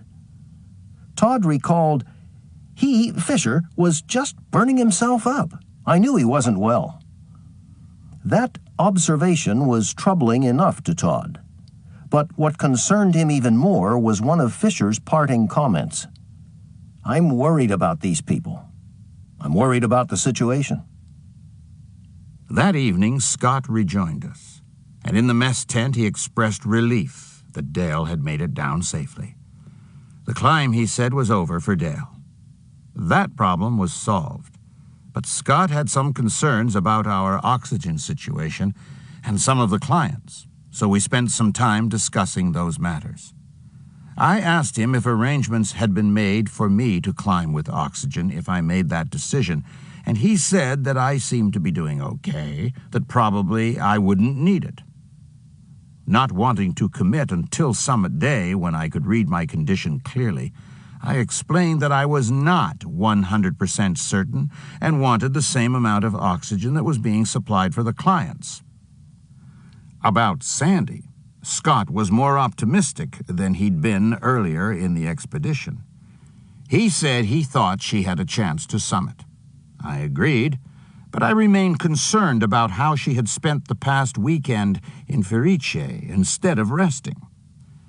About Charlotte and Tim, we had a joint concern, but Scott thought Charlotte's successful experiences on her 2 previous expeditions to 8,000ers and Tim's athletic ability would prevail. Like me, Scott wasn't sure if he was going to climb without oxygen. He said that he'd already summited Everest without it, and that he would see how he felt on summit day. About Neil, Scott said he was uncertain, and that he thought Neil should probably climb with it, but it would be Neil's decision to make. The next morning, after a brief delay due to high winds, the Mountain Madness expedition headed toward Camp 3. Because the weather was clear and the route from Camp 2 to Camp 3 could continuously be kept in view, Buchreyev and Fisher decided to depart later than the clients, while Beetleman stayed with the pack ahead. As Buchreyev and Fisher clipped on to the fixed ropes, they continued their conversation of the night before, again reviewing the clients and talking about oxygen. Fisher expressed his appreciation that Buchreyev had been able to convince Lena to climb with oxygen. Somehow, where Fisher had come to a dead end, Buchreyev had been successful in making a case. But even on oxygen, they agreed, she was an unknown. She was a well-conditioned athlete, but altitude was a leveler. She could go down at any time. And the same was true for Clev Schoening, who had looked aggressive in his efforts, perhaps a little too aggressive. Buchreyev had been telling the climbers, "You have to pace yourself. It's not who gets up first, it's who gets up." But to a competitive athlete who likes to lead, to be first, Buchreyev thought, that's a hard lesson to get across. He wasn't sure that Clev Schoening had understood him when he would say, "Save yourself." Martin Adams remembered Buchreyev saying the same thing to him on their previous climb on Makalu. Tully would say, "Martin, save yourself, because I would try to keep up with him, and I never understood until later what he meant. I thought he was saying don't fall in a crevasse, don't screw up, but what he was trying to tell me was save your energy." As Scott and I climbed, although we had departed late, we passed almost all of Rob Hall's clients, and Scott observed that his clients were not nearly as well conditioned as ours. Overall, we had a younger team, and they were outperforming Rob's climbers in every respect. I shared his opinion, but where he saw something good, I saw a potential problem. Fisher had previously announced to his team that he and Rob Hall had decided to join forces on summit day, and Buchreyev had expressed concern. Hall's climbers could slow them up, he had told Fisher. Now, on this stretch of the route, not as difficult or dangerous as it would be above Camp 4 on summit day, the evidence, specifically the Hall team's butts, had been in their faces. Buchreyev's concerns about Hall's climbers were shared by several other members of the Mountain Madness expedition. One said, "It was kind of like, why are we getting in with these guys? They're weaker than we are. What good's it going to do?" But I think Fisher was tailing Rob Hall. He went to Nepal and said, "I'm going to do it just like Rob Hall does it." That's the impression I had. Climbing ahead of Fisher as he dropped back, Buchreyev continued to pass climbers as he moved toward Camp 3. Ascending, he saw some climbers above him coming down the fixed rope. Stopping as they approached in order to unclip and let the descenders navigate a passing, Buchreyev recognized among the climbers an old acquaintance, Ed Viesters, from the IMAX iWorks team. Hardly winded, Viesters was his usual calm self. Buchreyev, leaning into a ski pole that he used for balance on the snow and ice, talked with Viesters about conditions above. "We're coming down," Ed told me. He said they didn't like the weather, that it was too unstable, and that they were going to hang back for a few days and see if the weather would stabilize. Viesturs recalled the meeting and the events leading to the IMAX iWorks team's decision to descend. For our filming purposes, we wanted to have a lonely summit ridge, and for safety's sake, we didn't want to be with 40 other people on the summit ridge. So we decided we'd go a day before them. While the Fisher and Hall teams were spending the night of May 7th at Camp 2, the IMAX iWorks team was above them at Camp 3, preparing to make a bid for the summit on May 9th. But Viesturs said that when they awoke, they had a change of mind. We spent a windy night at Camp 3 and got up, and it was still windy up high. And David Bershears and I both knew that it wasn't the window we were waiting for. So we said, what the hell, we'll go down. We have time, we have patience. Let these guys below us do their climb, and we'll come back up when the weather is more stable and better.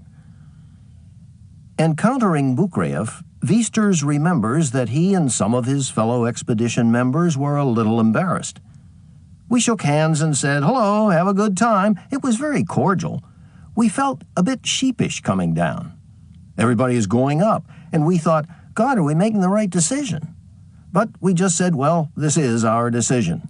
Here this whole group is going up, smiling, happy faces, and we're going down, deciding that it wasn't time yet for us to go to the summit. It was fair weather as Viesturs and Bukraev stood and talked. Viesturs wished Bukraev good luck, maneuvered around him on the fixed rope, and headed down. As Bukraev looked after him and the other IMAX iWorks climbers, he could see the Hall and Fisher teams in motion, set on the summit, 2 days away. Chapter 13. Into the Death Zone. Like Ed Viesturs, I wasn't happy with conditions on the mountain. After more than 2 decades of climbing, I'd developed certain intuitions, and my feeling was that things weren't right. For several days, the weather hadn't been stable, and high winds had been blowing at higher elevations. I wanted very much for my feelings to be heard, but it had become increasingly clear to me that Scott didn't look upon my advice in the same way as he did Rob Hall's. I thought about my attempt to convince Scott to take our clients down to the forest zone to rest prior to our summit bid, and his unwillingness to consider the proposal. My voice was not as authoritative as I would have liked, so I tried not to be argumentative, choosing instead to downplay my intuitions. At Camp 3, on the ice ledges that Bukraev and the Sherpas had cut into the face of Lhotse, the clients and the guides settled into 3 tents. Fox, Madsen, and Clev Schoening shared one. Fisher, Beedelman, and Pittman shared another. Bukraev, Gamelgard, and Adams were in the third. According to Bukraev, all the climbers seemed to be doing well, and in fact were joking and jovial. Pittman, who wanted to file reports from Camps 3 and 4, and then from the summit if she made it, had had one of the 7 climbing Sherpas advancing with the team carry up a satellite phone she had been using at base camp. After a macaroni and cheese dinner with Fisher and Beedelman, she phoned in her dispatch to NBC.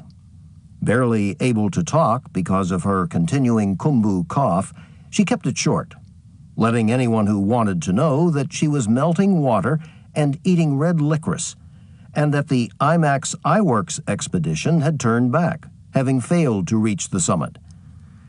If she or any of the other climbers in her tent were concerned that Ed Viesturs and David Bershears, 2 of the world's most highly regarded Everest veterans, had thought it prudent to go down and wait for a better window, she didn't mention it. The next morning, May 9th, we were awakened by the conversations of some Sherpas who were ferrying oxygen canisters from Camp 2 to Camp 4, from where we would make our summit bid. As we were preparing our breakfasts on our high-altitude stoves, Some of our Sherpas approached our tents and told us with great concern that one of the members of the Taiwanese expedition had earlier that morning stepped out of his tent to go to the bathroom, and because he wasn't wearing crampons, slipped and fell into a crevasse. They were, they said, going to assist the Sherpas climbing with the Taiwanese in their efforts to extricate the climber. As the Sherpas went to offer their assistance, Fisher and his guides hurried their clients through breakfast, eager to get them back onto the fixed ropes and to Camp 4, where they could rest in preparation for the next day's summit bid. Most of the clients had changed into full-body down suits to protect against the serious cold they would encounter at Camp 4. All of them had placed a full canister of Poisk in their rucksacks and had draped their masks and connecting hoses over their shoulders, preparing to go on oxygen as they departed camp. As Henry Todd explained, Camp 3 is the point at which most climbers, if they're going to climb with oxygen, strap on. From 3 to 4, you have got a little bit of climbing to do. You have to climb over the yellow band. This is the first time you're doing something which is fairly strenuous. So, you don't want to knack yourself, so you have a cylinder and you use it. Bukraev was one of the last climbers to leave Camp 3. Ahead of him on the route were the Mountain Madness climbers and climbers from 2 other expeditions that had also overnighted at Camp 3. Rob Hall's Adventure Consultants and the American commercial Pumore Lhotse expedition headed by the Americans Daniel Mazur and Jonathan Pratt. With more than 50 climbers ahead of him, Bukraev's progress on the fixed ropes was slowed as he had to maneuver around one after another. At about 7,500 meters, Bukraev encountered Fisher, who, like him, was climbing without oxygen. I said to him that I thought I should move to the head of the pack and to arrive first at the South Col, the site of Camp 4, before our clients to make certain that everything was ready for them. Scott agreed and said that he would drop back and do a sweep behind our clients. We then wondered where Neil was. Scott said that he wasn't ahead, and because I'd passed a number of climbers whose faces were covered with oxygen masks, I couldn't be certain where he was in the line of climbers. We thought he seemed to be ascending slowly, perhaps adjusting to the challenge of the altitude. Climbing steadily, Bukraev passed most of the climbers from Rob Hall's expedition and those from Mazur and Pratt's. And somewhere just above the top of the yellow band, he passed the last of the Mountain Madness clients, Clev Schoening, who was going strong. He was ascending with a good speed, almost like mine, and I had to strain a little to keep ahead at the pace he was maintaining. This put me on notice, because I knew that tomorrow it would be necessary for me to maintain at least the pace of our fastest client. So I kept the oxygen question open, thinking I would decide to use it or not to use it at the point we made our summit bid. When Bukraev arrived at the South Col around 2 p.m., he encountered a refrigerated pandemonium. Blowing across the South Col at more than 60 miles per hour, the wind was tearing across the exposed trapezoidal plateau. In freezing temperatures, amid a scatter of hundreds of depleted oxygen canisters jettisoned by previous expeditions, the Mountain Madness Sherpas had already set up one tent and were struggling to erect another. Gripping the edges of the tent in gloved hands, the Sherpas were wrestling the flapping, snapping construction to the ground, trying to anchor it to the mountain. For Bukraev, it was not a heartening scene. For me, one of the most difficult things during an ascent of Everest is a squall that tries to rip you off the mountain. It's one of my greatest enemies at high altitude. Almost always, if I can choose, I would prefer foul, calm weather over any day during which the wind is blowing as fiercely as it was at the South Col that afternoon. Afraid they could lose the tent in their efforts, Bukrayev pulled off his rucksack and grabbed for a loose flying corner and tried to wrestle it to the ground.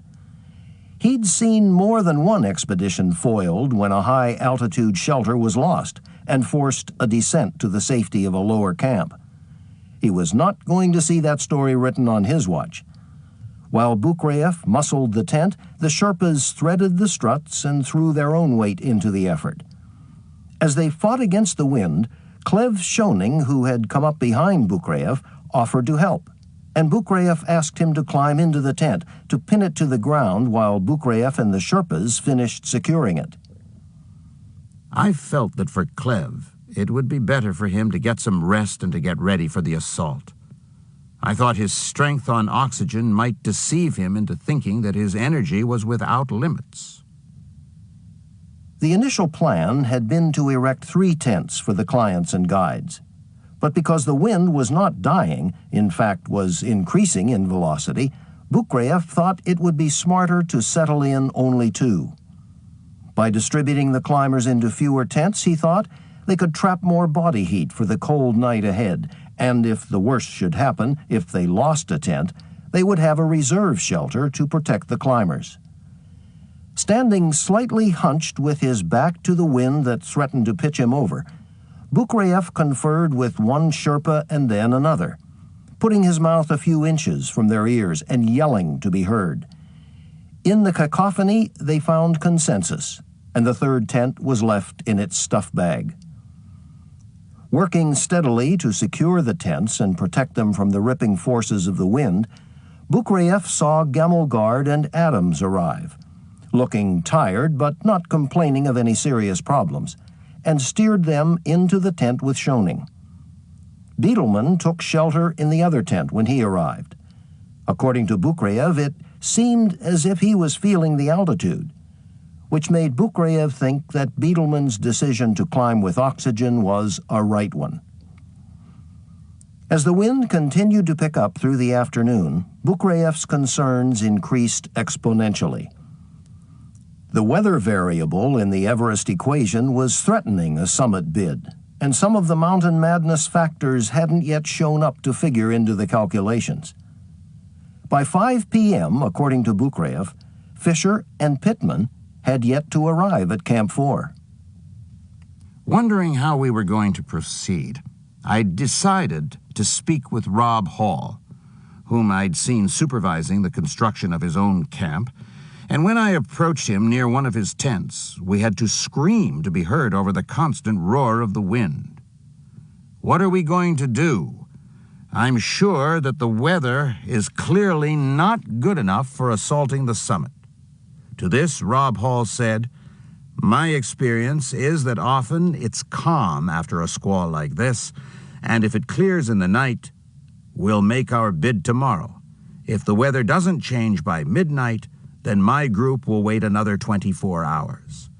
If the weather is still bad on the 2nd day, then we will descend. For some reason I cannot explain, I didn't share Rob Hall's optimism, and I thought it highly unlikely the weather would stabilize. My intuitions continued to bother me, and I fully expected that we would not climb the next day. Finishing his conversation with Hall, and concerned that Fisher had yet to arrive in camp, Bukrayev walked away from Camp 4 and began to backtrack toward Camp 3. About 40 meters from the tents, through a wind-driven snow that had begun, Bukrayev saw Fisher moving in his direction with some other climbers in tow. Among them, Bukrayev recognized Sandy Hill Pittman. Scott, yelling to be heard, asked me in what tents everyone should go, and I explained to him that instead of the 3 tents we'd struck only 2. When he suggested that we pitch another one, I explained the circumstances and the rationale for my decision, and he agreed with what had been done. Then we had a discussion about the weather, and as I'd told Rob, I told Scott, I don't think conditions are so very good, and I think we should consider descending. Then I told Scott that I had spoken with Rob about the weather, and I told him of Rob's intentions to wait to see if the storm cleared. After our conversation, it was clear to me that Scott agreed with Rob. If the weather cleared, we would climb. Somewhere around 5:30 p.m., Bukraev joined Gamelgard, Adams, and Schoening in their tent. Fisher settled into the other tent with Beedelman, Pittman, Fox, and Madsen. The wind persisted, and everyone hunkered down, wondering what the next few hours would bring. The original plan, agreed upon in base camp before the last push began, was that the Mountain Madness climbers would depart Camp 4 at midnight on May 9th and head for the summit. But in Bukraev's tent, according to Martin Adams, the general feeling was that the climb wasn't going to happen on the magic day. The wind was blowing hard enough that you didn't want to mess around with climbing, and generally we felt like we'd blown it. Gamelgard, too, had her concerns. The night we arrived at the South Col, it was blowing and hailing, and it kept on blowing, and I had doubts in me, and I know there were some people in our tent talking about it. Are we going to climb, or are we not going to climb? Personally, I didn't think it was a wise thing to start out climbing after a big storm, because it's not a good sign. In another tent at Camp 4, there were similar doubts and conversations. Lou Kashishki, 53, an attorney from Bloomfield Hills, Michigan, and a client climber in Rob Hall's expedition, was sharing a tent with 3 other climbers, Andy Harris, Beck Weathers, and Doug Hansen. Everyone except Andy Harris, a Rob Hall guide, thought a summit bid the next day was a bad idea. Kashishki recalled, "It was a roaring storm out there at High Camp, and I remember in our tent we were arguing, and it was 3-1 that we ought to be waiting. We were concerned that we really hadn't had a full day of good weather, a full 24 hours of good weather, and we just thought it would be smart to wait a day. I mean, if it were this way 24 hours later, we were going to have a problem trying to get down." 2 tents, 2 different expeditions, 8 climbers. 6 votes, bad idea. Bukraev knew the call was out of his hands. Fisher would decide, and if the decision was made to go, he would need to be rested. Wanting to warm himself and the other climbers in his tent, he and Martin Adams scrounged for a pan in which to melt some snow over the high-altitude stove they had in their tent. But as Adams recalled, they couldn't find one. Just another foul-up. But hey, I had resigned myself to the fact that things were fouled up, and I just decided to do the best I could and not get too rattled about it. Fortunately, the Sherpas thought to look in on the climbers in Bukraev's tent and brought all of them some hot tea through the howl and blow of the storm. But Adams can't recall that they had anything to eat. Lena had good food with her, but we didn't have a pot to cook it in. After drinking some hot tea, I decided the best way of waiting was to sleep. So zipping into my bag, I fell almost immediately to sleep. As Bukraev slept, Gamelgard and Adams tried, but they had a small problem. Clev Schoening was threatening to leave the tent and sleep outside in the storm. Adams remembered, "When we were trying to sleep, Clev, who I think was suffering symptoms of AMS, started yelling at everybody to move over, which was a little strange because Lena, Tolley, and I were already squeezed into one half of the tent, while Clev was in the other half with our packs." Gamelgard and Adams exchanged smiles and quizzical looks but didn't respond, because, as Adams said, "Clev is a nice guy. We didn't take it personally. It wasn't his attitude, it was the altitude." For Schoening, it was a jumpy, quirky night. Bukraev, however, slept solidly, only to be awakened just before 10 p.m. by something that at first puzzled him, the absence of the howling wind. There was no fluttering of the tent fabrics. The wind had totally died. All I could hear around me was the sound of the Sherpas firing up high-altitude stoves, bits and pieces of their conversation, and the clattering of equipment. Ahead, I figured, was the summit assault, and I didn't have any wish to do it. For some reason, my internal voice was quiet, and I didn't have the usual pre-assault high when every muscle is ready and poised for the first command. In Fisher's tent, too, Beetleman recalled, the climbers began to stir at 10 p.m. 10 o'clock exactly is when I heard the first Sherpas rumbling around, and approximately 15 minutes or so after that we had a pot of tea from the Sherpas. We spent the next hour and 15 minutes organizing ourselves, and at approximately 11:30 we piled out of the tents. As the clients and guides came out of their tents and looked into the night sky, they saw an inverted bowl of lacquered black jammed with stars. The rages of the wind had died to a whisper of breeze. Bukrayev said, "It was as if the mountain was beckoning with a finger and speaking softly, 'Come on, come on.'" Outside, with enough light from the moon to illuminate their movements, Bukrayev and Beetleman saw that the clients were properly strapped into their crampons and did a global check of their conditions and equipment.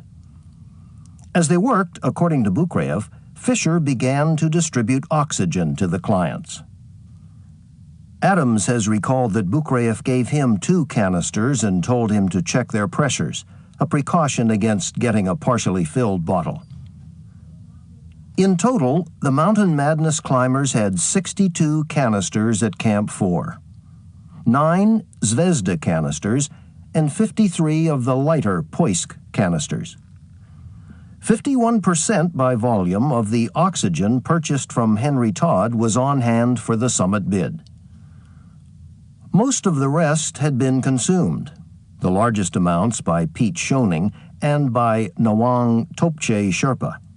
A small amount remained at base camp for emergency medical purposes. Given how they intended to use it, the quantity of oxygen available to the Mountain Madness expedition at Camp 4 was minimal. The 9 Zvezda canisters, because they were heavier, had been reserved for sleeping on the night before the summit bid. The 53 Poisk canisters had been set aside for the May 10th climb. 6 Sherpas were climbing with the expedition. 5 of them were planning to climb with oxygen. The climbing Sirdar, Lapsang Jangbu Sherpa, was climbing without. Lapsang Jangbu Sherpa did carry 1 canister for emergency purposes. The remaining 5 each carried 2 canisters for their own use on the climb and an additional 2 canisters for use by the clients and guides. So, total, the Sherpas took 21 bottles from Camp 4 to carry up the mountain. The 6 climbing clients, Fisher and Beetleman, carried 2 bottles each, and Bukrayev carried 1. Guides and clients total carried 17 bottles. Combined, all climbers carried 38 Poisk canisters, which left 15 full Poisk canisters and whatever little was left over from the Zvezdas from the night before at Camp 4. It was a slim margin of safety, certainly not enough to allow the climbers to overnight if they ran into complications on their summit bid and wanted to make a second bid on May 11th. It was May 10th or not at all, which was not a surprise to Fox and Madsen, who had already been told, 1 shot, no more.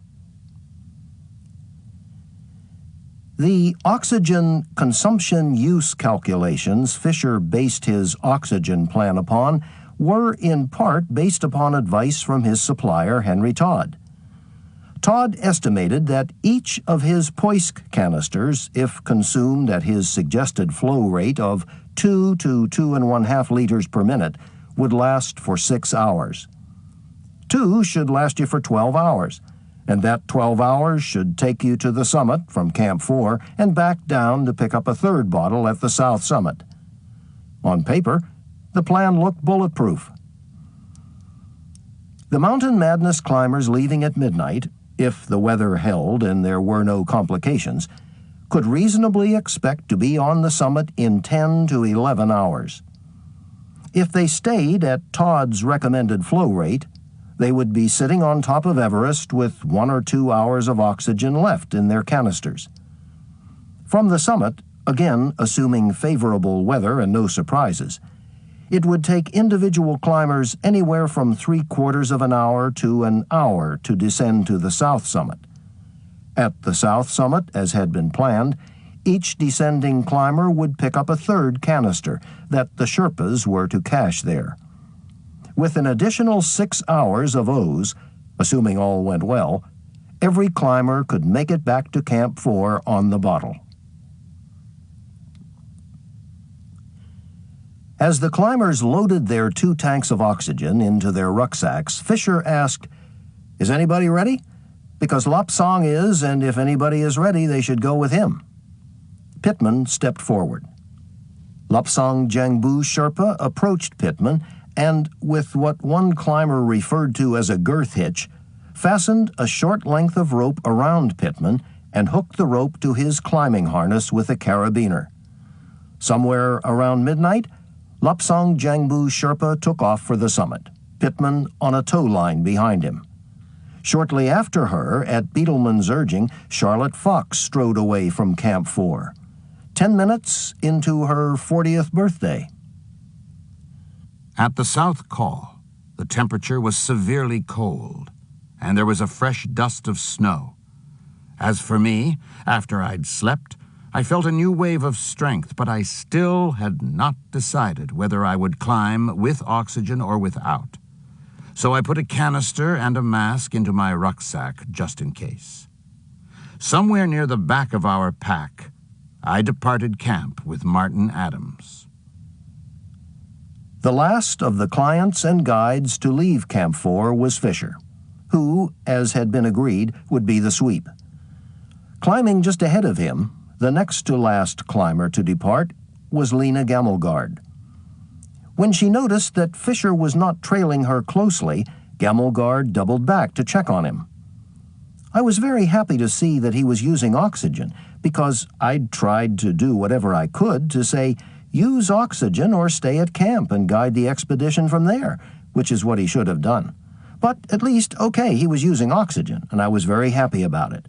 Then I went off and stuck to the group. It was very, very clear to me when I started out from the South Col that there was no way I wanted to be alone on summit day. I'd been climbing very much on my own up and down the icefall and things like that. But then it became obvious to me the power that psychologically comes to you by being in a group. Chapter 14. To the South Summit. As the Mountain Madness climbers moved away from Camp 4, they could see an undulating chain of lights, the headlamps of Rob Hall's climbers, who had left camp 30 minutes ahead of them. Hall was taking 15 climbers onto the mountain, himself, 2 other guides, 8 clients, and 4 Sherpas, including Ang Dorji, his climbing sirdar, with whom Bukreyev had worked in putting down fixed ropes. Trailing Rob Hall's expedition did not make Gamelgard happy. It was a really good team, but they were old and they were slow. They were the strongest you can be when you're 45 or 50, but it does mean you're very, very slow. Another Mountain Madness climber said, "In my mind, starting behind Rob Hall, then commingling with his group on the fixed ropes, probably cost our teams a couple of hours on the ascent." Within 2 to 3 hours after leaving the South Col, the Mountain Madness climbers began to overtake Rob Hall's climbers. And by 4 a.m., they were thoroughly commingled. Fisher's team with Hall's, Hall's with Fisher's, and both of them with 3 members of the Taiwanese National Expedition, Makalu Gao, the expedition leader, and 2 Sherpas. The Taiwanese, to the surprise of both Hall and Fisher, had decided to tag in behind the two teams in their bid for the summit, most likely for the purpose of slipstreaming, climbing in the wake of stronger climbers who would break trail and fix ropes. For a couple of hours, Bukriev climbed with Adams, and then began to drop back after they had passed several other climbers, some from Rob Hall's expedition and others from their own. Adams recalled that as they left Camp 4, he had told Bukriev that he felt lethargic, without much energy. But as they climbed, Adams found his stride. His acclimatization efforts and his use of oxygen were fueling what he considered a great day. Alternating the lead of the snake dance in the hours of breaking dawn were three climbers from Rob Hall's expedition: Ang Dorji Sherpa, Mike Groom, one of Hall's guides, and John Krakauer, the journalist climber client who had signed on with Hall in February after Outside decided not to buy his slot from Mountain Madness. At several places along the climbing route, according to Krakauer, the three climbers had come to a dead stop, not because of any difficulties or problems, but because Hall had instructed his climbers for the first half of the summit day not to put any more than 100 meters between themselves until they reached the balcony, a cleft at the base of the southeast ridge at about 8,500 meters. Krakauer, accustomed to independence of action as a climber, has said that he was frustrated at having his decisions tied to the lowest common denominators of the climb. But he felt his position as a client had forced him to give up his personal commitment to self-reliance and independent decision-making, to become a tin soldier. The differences between Hall's and Fisher's philosophies of guiding were emblematic of an ongoing debate between practitioners in the adventure travel industry. The camps of belief can be roughly divided between the situationalists and the legalists. The situationalists argue that in leading a risky adventure, no system of rules can adequately cover every situation that might arise. And they argue that rules on some occasions should be subordinated to unique demands that present themselves. The legalists, believing that rules can substantially reduce the possibility of bad decisions being made, ask that personal freedom take a back seat. Critics of the legalist philosophy argue that an omniscient, rule-based position that minimizes independent action is being promulgated largely out of fear of bad publicity or lawsuits that might result from a lack of demonstrable responsibility. These critics find it confoundingly odd that an industry that promotes the values of personal freedom and initiative would expound a philosophy that minimizes the pursuit of these very values. According to Krakauer, at 5:30 a.m., he and Ang Dorji, after a stop-and-go progress that had cost them more than an hour, reached the balcony at 8,500 meters, but stopped there and sat down on their backpacks, not advancing any higher. At about 8,400 meters, I began to encounter deep snow. But my progress was not as slow as it might have been because members of Rob Hall's expedition had broken trail ahead of me. I arrived at the balcony somewhere around 6 a.m., just as the sky was breaking into light with fantastic, beautiful colors. Looking at the sky and to the summit of Lhotse at exactly our altitude, I judged we had no immediate weather problems to worry about. At the balcony, the climbers from the three ascending expeditions began to bunch. At this natural resting place, about the size of a franchise motel room, climbers used the panting pause to switch from their first oxygen canister to their second, to drink some liquids to rehydrate, and, if they had the energy and coordination, to take some photographs. Adams said that at that altitude he and the other climbers were moving from a place where you could hardly think to where you couldn't think at all. They were parked in the death zone, that stretch of vertical real estate between Camp 4 and the summit of Everest, where prolonged exposures to the cold and oxygen deprivation conspire to cut you down. Lingering above Camp 4 has all the pleasurable possibilities of picnicking in a minefield.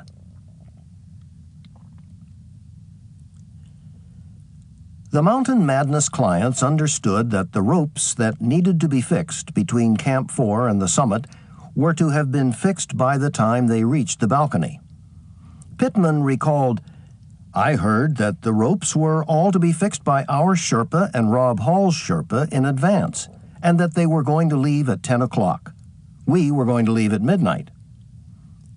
Clev Schoening agreed. "That was my understanding of what was supposed to transpire." And Gamelgard concurred.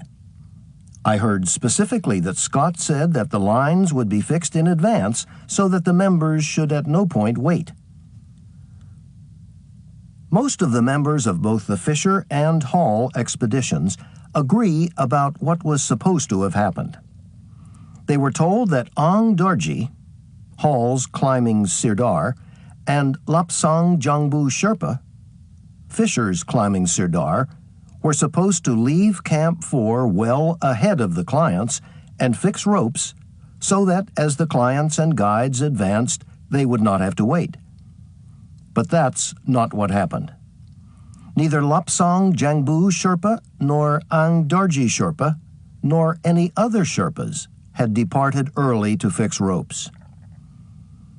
When he was debriefed after the climb, Lapsang Jangbu Sherpa said that a member of a Montenegrin expedition that had made a failed bid on the summit on May 9th had told him, "Already fix rope, you no need anything." Subsequently, when John Krakauer wrote about the climb for publication, he cast suspicion on the explanation, saying that guides from Fisher's and Hall's expeditions who should have been told there had been a change in plans were not, and that Lapsang Jangbu Sherpa and Ang Dorji Sherpa both left Camp 4 with their expedition members carrying 300 feet of rope in their packs, an action for which there would have been no reason if fixed ropes were in place. Krakauer's evidence has been troubling to some, who have found it circumstantial. Fisher didn't arrive at Camp 4 until 5:30 on the evening of May 9th, and by several accounts was at best extremely tired. In the gale that was blowing, with the security of the camp and climbers on his mind, and struggling with his own well-being, it seems entirely within reason that he had gotten a report from Lapsang and felt he had one less thing to worry about. To not consider that scenario, and a similar one for Rob Hall, is to suggest the possibility that both Fisher and Hall made a purposeful decision to hold their Sherpas back, or not to inform their guides, when they started the climb, of their Sherpas' failure to perform. Either action would have seriously compromised their guides and clients. It could have contributed to their deaths. Whatever their philosophical differences and personal styles, that was not the kind of men they were. As for the rope that Lapsang Jangbu Sherpa and Ang Dorji Sherpa carried on to the mountain, many experienced climbers have wondered, why not? A climbing Sirdar would take rope onto the mountain for the same reason you keep an extra pair of shoelaces in your dresser drawer. Things happen. A rising storm can bury ropes. You can find ropes improperly fixed. An alternative route might have to be established. An accident might necessitate additional ropes. Your information might not be 100% reliable. At 8,600 meters, a series of rock steps, better suited for mythical claw-footed creatures than mortals in cumbersome down-climbing suits, needed to be negotiated, and fixed ropes were required from that point to the south summit at 8,748 meters. Beetleman, after more than an hour of waiting, spoke with Bukreev and said he intended to go ahead of the numbing climbers and see to the fixing of the ropes ahead. I agreed with Neil and said I thought it was a reasonable decision, and I offered him the canister of oxygen I was carrying. I was feeling well acclimatized and strong, and I knew I would be okay to go ahead. My original intention had been to leave the oxygen and retrieve it on my descent, but when I considered we were running a little late and Neil was going to be doing hard work, I offered it to him, and he accepted it. With Clev Schoening tailing behind, Beetleman followed Lapsang and Ang Dorji over a bulge and broke through some fresh snow to a ledge, where he found Lapsang bent over, vomiting. Realizing that Lapsang was in no position to take on the labor of fixing ropes, Beetleman took some rope from Lapsang's pack and with Ang Dorji's assistance began to thread the rope toward the south summit.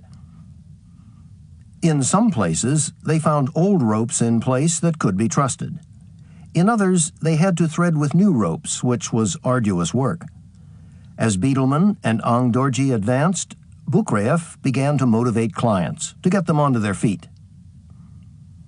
I started to hurry them up, because we'd already been on the balcony for more than an hour and we were falling behind schedule. On the fixed ropes, I stopped to let a few clients pass me, and I fell back in the hope that I might see Scott, but I couldn't see him. I'd wanted to talk with him about our clients, because since leaving Camp 4, we'd had no discussions, and I was unsure about many details. About the general plan, yes, I understood, but things were changing. Should I now be going up or falling back? Should I be moving aggressively toward the summit or rendering help? Finally, after not seeing him after waiting, I decided to continue my ascent, thinking that because he had slept on oxygen the night before and was climbing on oxygen, he would soon catch up to me and we could have our talk.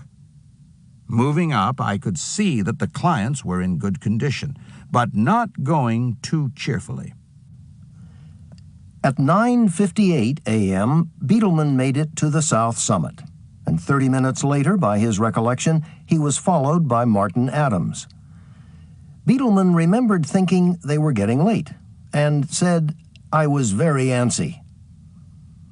For an hour and a half to 2 hours, Adams recalled, he and Beetleman sat at the south summit alone.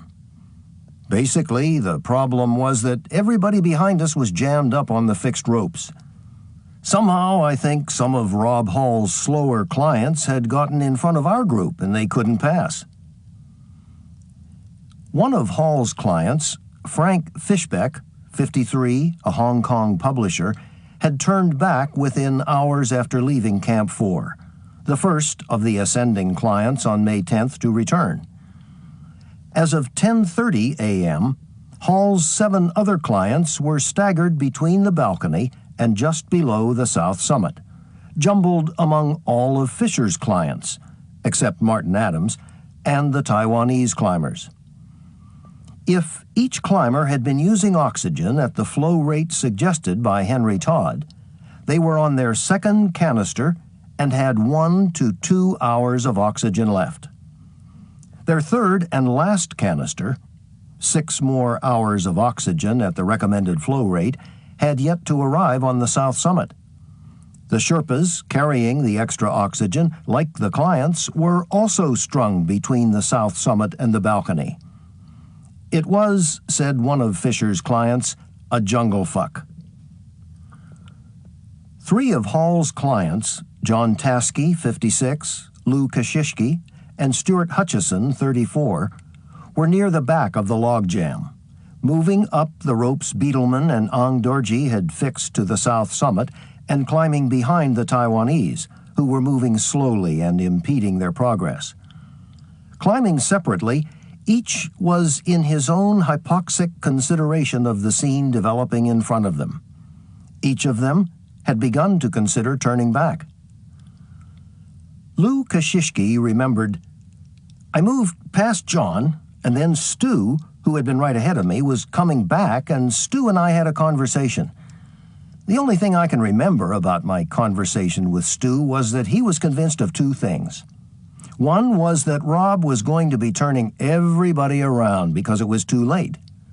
He said he didn't see any way that, given the logjam, that we were going to be able to make it back by 1 o'clock. We had a 1 o'clock turnaround time, and Stu was convinced of that. And what I remember about my conversation with Stu was, well, I'm not ready yet. I remember saying that and moving on, but I didn't get very far. It was about 11:30, and I was near the back of the log jam. I've been at this for a long time, and I'm pretty good at managing fatigue and hardship. I've just learned how to do it. I'm a long-distance runner. I really think of myself as an endurance athlete. And I had been pretty much tuning everything out of my existence and just kind of bumping along. Now, that isn't necessarily a compliment, because that's a dangerous thing to do. I'm just moving along, one step at a time. And as I was then backed up in the log jam, I remember this was just below the south summit, I dropped down to my knees and just clipped onto the rope, just resting.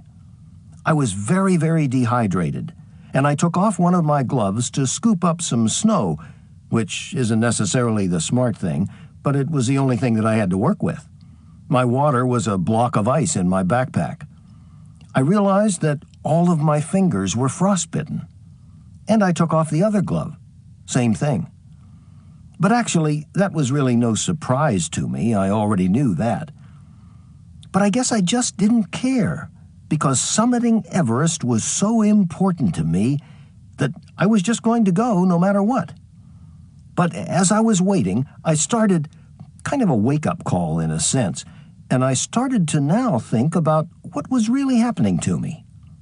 And as I was kneeling there, I now started to look inside of myself and really to see my state of fatigue. Also, you know, these breathtaking views that we were able to see at the balcony as we made the turn, the most spectacular sights I've ever seen. Really, now you couldn't see them anymore. You looked back down the mountain, and there was very poor visibility. Now, I'm not saying there was horrendous weather. It was not horrendous weather, but it was changing weather.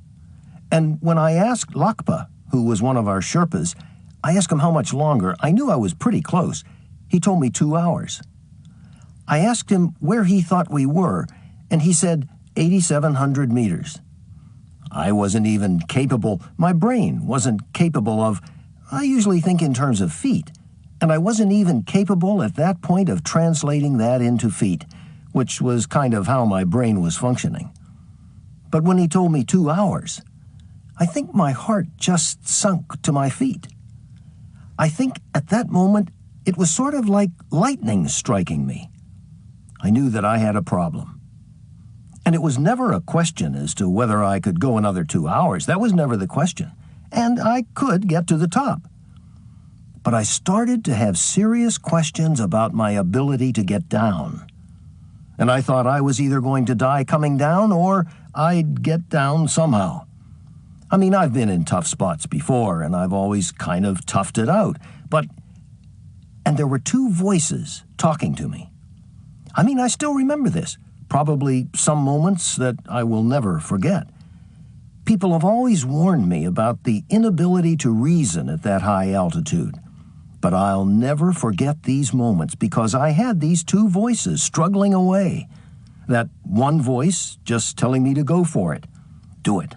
You can do it. What's the big deal? Another 2 hours. But that other voice was saying, Lou, you're going to die coming down. Or even if you can tough it out, you're going to lose these fingers. To this day, I'm just amazed that I actually turned around.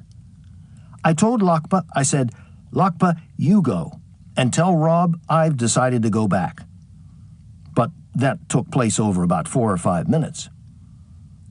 I suspect Stu's comments were also influential on a lower level.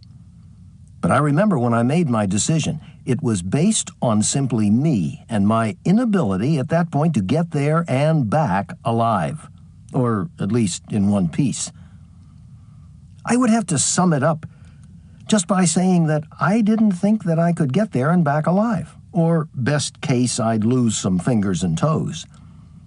And the other thing, too, is I'm a little different from, I think, a number of the other people in that I wasn't really subject to a lot of the same pressures. I mean, I wanted to go to the summit of Everest. I mean, God, I wouldn't have been there beating my brains out if I didn't. But I live in Detroit. I'd come back to Detroit and say, I just climbed Mount Everest. People around here would look at me and say, yeah, and did you hear about the Detroit Red Wings? I mean, nobody here cares, or for that matter, even knows where Mount Everest is. Oh, yeah, that's that highest in the world, isn't it? In fact, a number of people said, I thought you already climbed that. So, to me, in my perspective of things, it wasn't life and death to me. It wasn't the most important thing in the world. And I wasn't going to have newspapers writing stories about me. And media, fame and fortune, world records, and all that kind of stuff, which were kind of the stakes for some of the others in our expedition. It meant a lot to me. I don't want to suggest that it didn't, but it just didn't. My ambition to get there just wasn't suffocating every other thought that I had in my mind. At about 11:40, Lou Kosciuszko made his move and headed down, and Stuart Hutchison and John Taskey also turned back. For them, Everest was over. Somewhere around noon, Kosciuszko has remembered, he ran into Scott Fisher. We had a conversation, and I said to Scott, Scott, I think it's smart for me to go back. And one of the ironic things of my experience is that I really didn't think too much of this at the time, but Scott looked right at me and said, good decision, Lou. He was the same old Scott. I mean, twinkle in his eye, snow in his hair, that look of his, that all-American look, that blonde hair with the snow in it. We just kind of hung out for maybe 30 seconds. Then he moved one way, and I moved another. Chapter 15, The Last 100.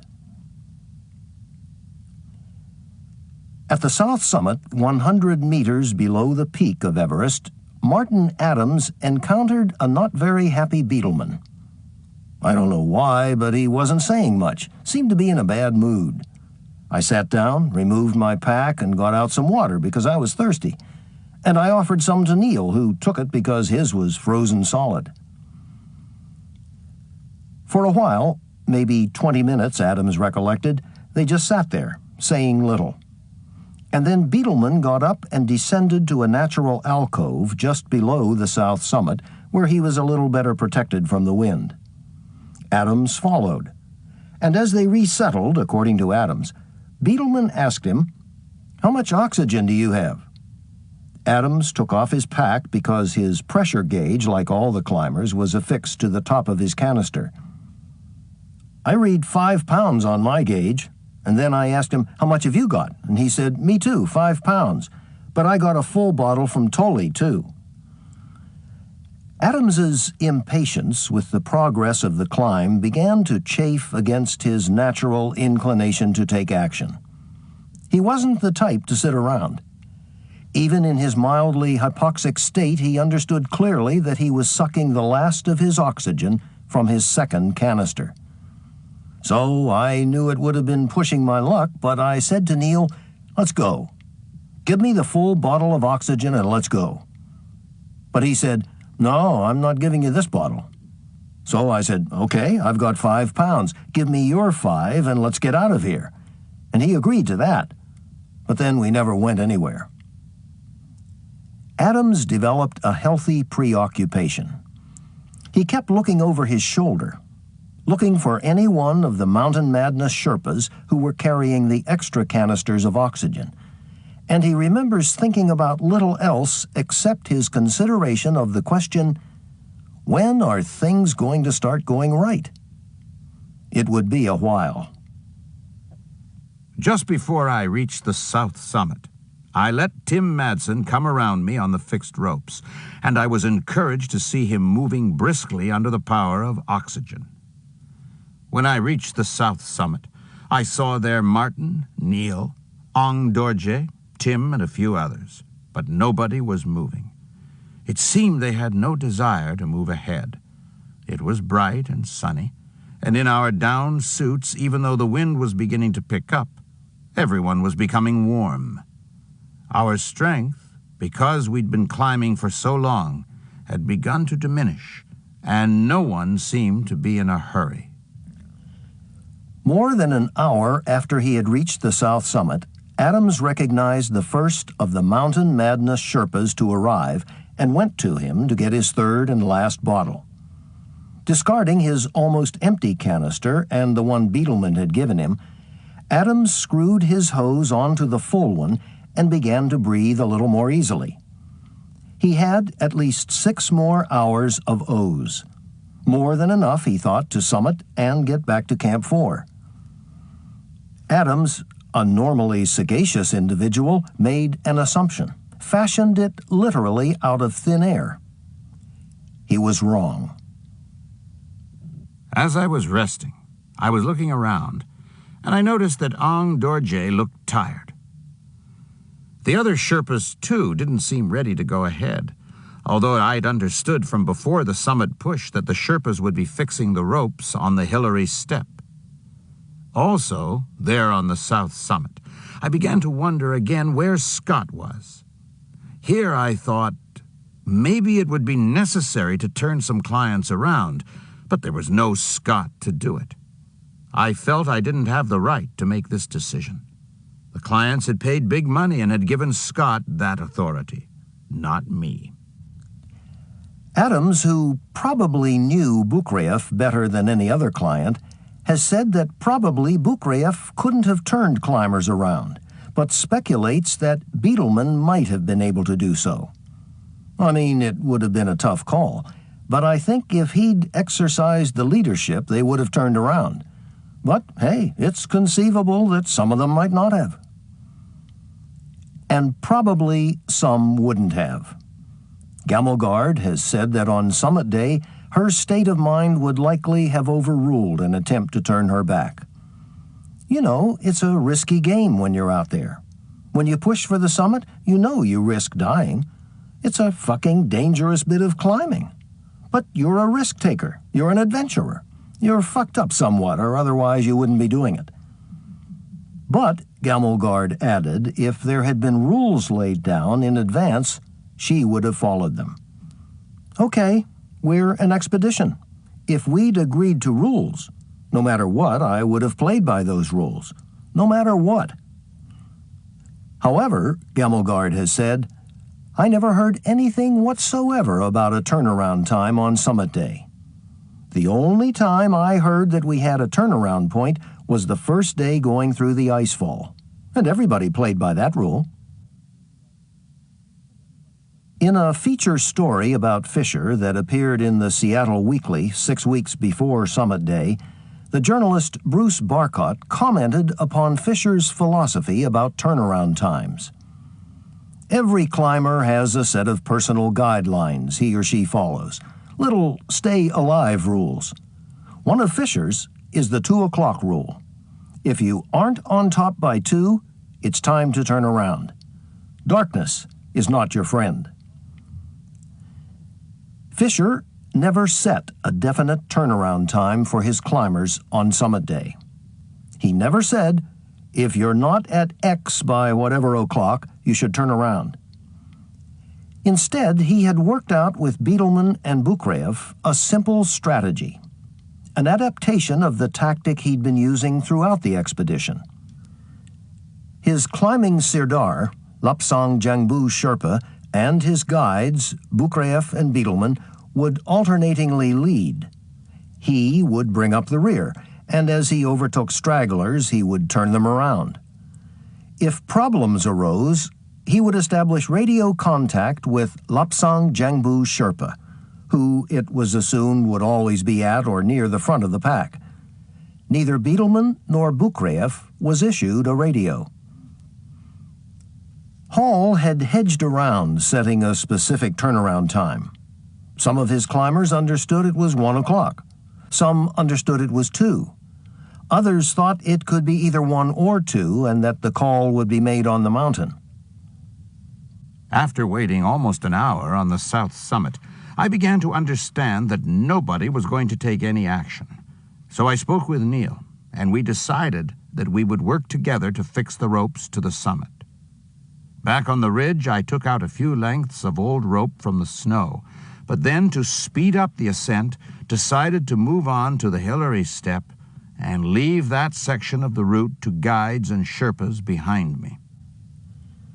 The Hillary Step is an upward thrust of the southeast ridge, a rocky tower about 10 meters high, prominent enough that with a telephoto lens, some of the Mountain Madness climbers had been able to survey it from Tangboche.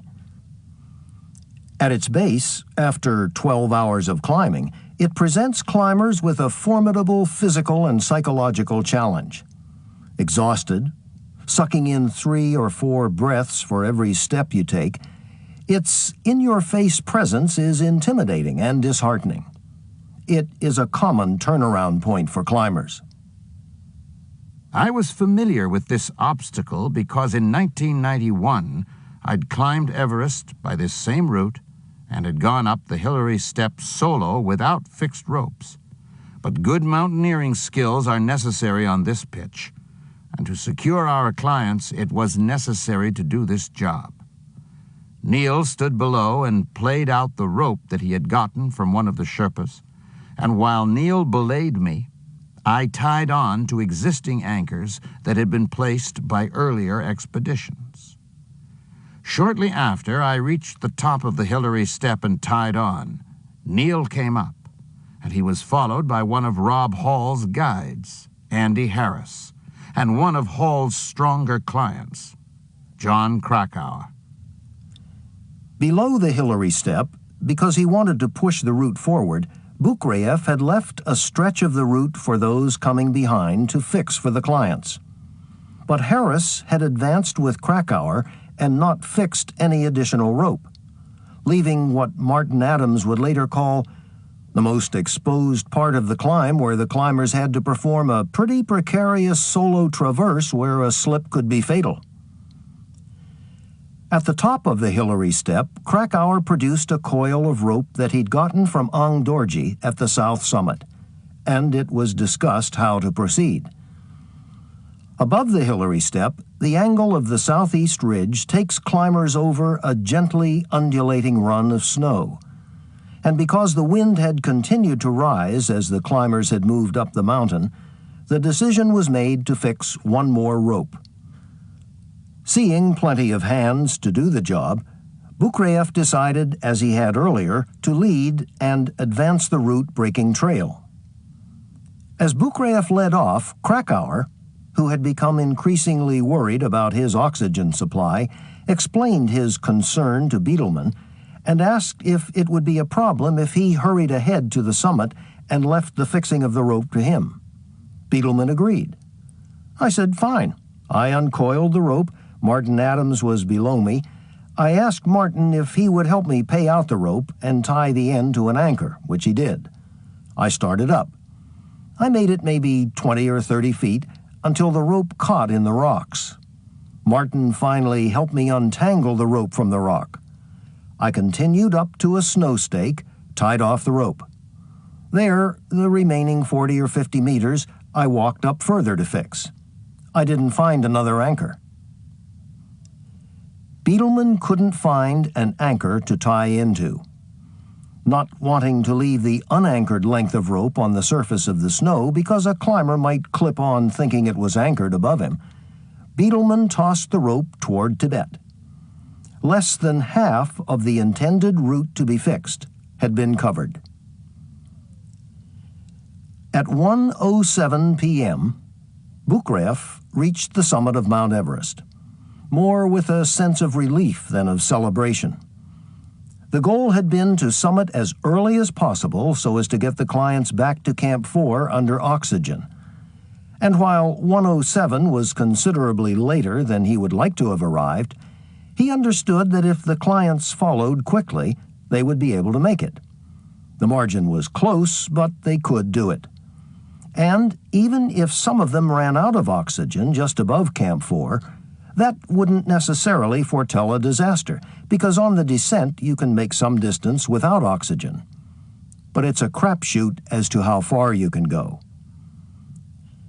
At 1:12 p.m., having followed Bukrayev's trail, Krakauer reached the summit, and Harris followed shortly thereafter. Beetleman, climbing behind Harris, was moving a little slow, according to Adams. He asked me to turn up his oxygen bottle, so I turned it up, and we headed for the summit. When we were almost to the summit, he asked me to turn it up again, so I turned it up all the way. At about 1:25, Beetleman and Adams made the summit after passing Krakauer and Harris on their descent. Concerned about his oxygen supply, Krakauer had decided to descend quickly. Unlike Beetleman, he was still on his second bottle, and his supply and his luck were being stretched. At about 1:45, Clev Schoening came up over the last rise leading to the summit of Everest, and Bukrayev took his photograph. His hands raised over his head in celebration, he approached the aluminum tripod that marks the true summit and was soon in tears. After Schoening's summit, the traffic to the top stopped. By 2 p.m., no more heads had bobbed over the last ridge on the summit approach, and Bukrayev was becoming concerned. Every one of our team that I saw on the summit looked good, in no danger, and I had little concern about them. But I began to wonder, where are the other clients? More than 15 minutes had passed since Clev had summited, and no one was coming. But they were coming. And down the mountain in Camp 2, where various expeditions were staging for their own assault bids in the days to come, there was a rising concern. Ed Viesturs of the IMAX iWorks expedition and some others had been monitoring the climbers' progress through a telescope, scanning the climbing route from the south summit to the Hillary Step, and they could see climbers still going up at 2 p.m. We just saw them standing there and moving very slow, and we could see streamer clouds going over the top. And I'm going, God, it's way too late. They're really pushing it. Not only was it late in the day, but I mean, you only have 18 hours of oxygen. You have to assume that you get to the summit in 12 hours. That gives you 6 hours to get back down. So kind of in my mind, I was thinking they're going to run out of oxygen. Not only daylight, but they're going to run out of oxygen. Also at Camp 2, observing the climbers above the south summit, was Henry Todd of Himalayan Guides, some of his staff, Mal Duff, and several others, probably more than 20 people, Todd has recalled. As they were watching, and like Ed Viesturs discussing the lateness of the hour, the Sherpas became excited, and, according to Todd, freaked out about the star. Todd didn't at first see what they were talking about, and then they pointed it out to him, a star in the middle of the day above the south summit. We're not talking about me being a little nutty. I saw it.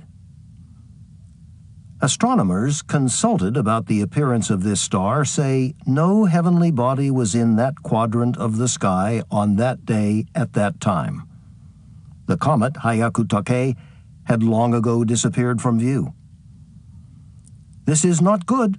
This is not good, the Sherpas kept repeating, and Todd agreed. Retrieving a radio, Todd called down to Rob Hall's base camp and asked, "What is your turnaround time?" They responded, "The turnaround time was 2 o'clock." 2 o'clock had come and passed. Todd, with his experience of running expeditions, knew something of the psychology that must have been prevailing. You're absolutely knackered. You stop being logical. You think you can hack it. Adams, like Krakauer, understood he was on borrowed air and didn't hang out on the summit. I sat on the summit, as I recollect, 10 or 15 minutes. I took some pictures with Tolly's camera, and Neil took a picture of the two of us with the national flag of Kazakhstan spread out between us. And then I said, "Hey guys, I'm out of here." and I just got up and started down. Shortly after Adams, Bukreyev, then Schoening, followed. I was on the summit about an hour. I had no radio, nor did Neil, so neither of us knew what was going on below. I suspected there might be trouble at the Hillary step, and I felt I should go down. At about 2 p.m., maybe slightly later, I moved away from the summit and I stooped to collect some rocks as a souvenir. As I did, something caught my eye, a 5-rupee Indian coin, and I put it into my pocket, thinking, for good luck.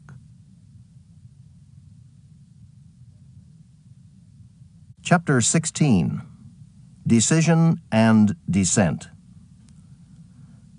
As Adams descended toward the top of the Hillary step, a chain of climbers passed him.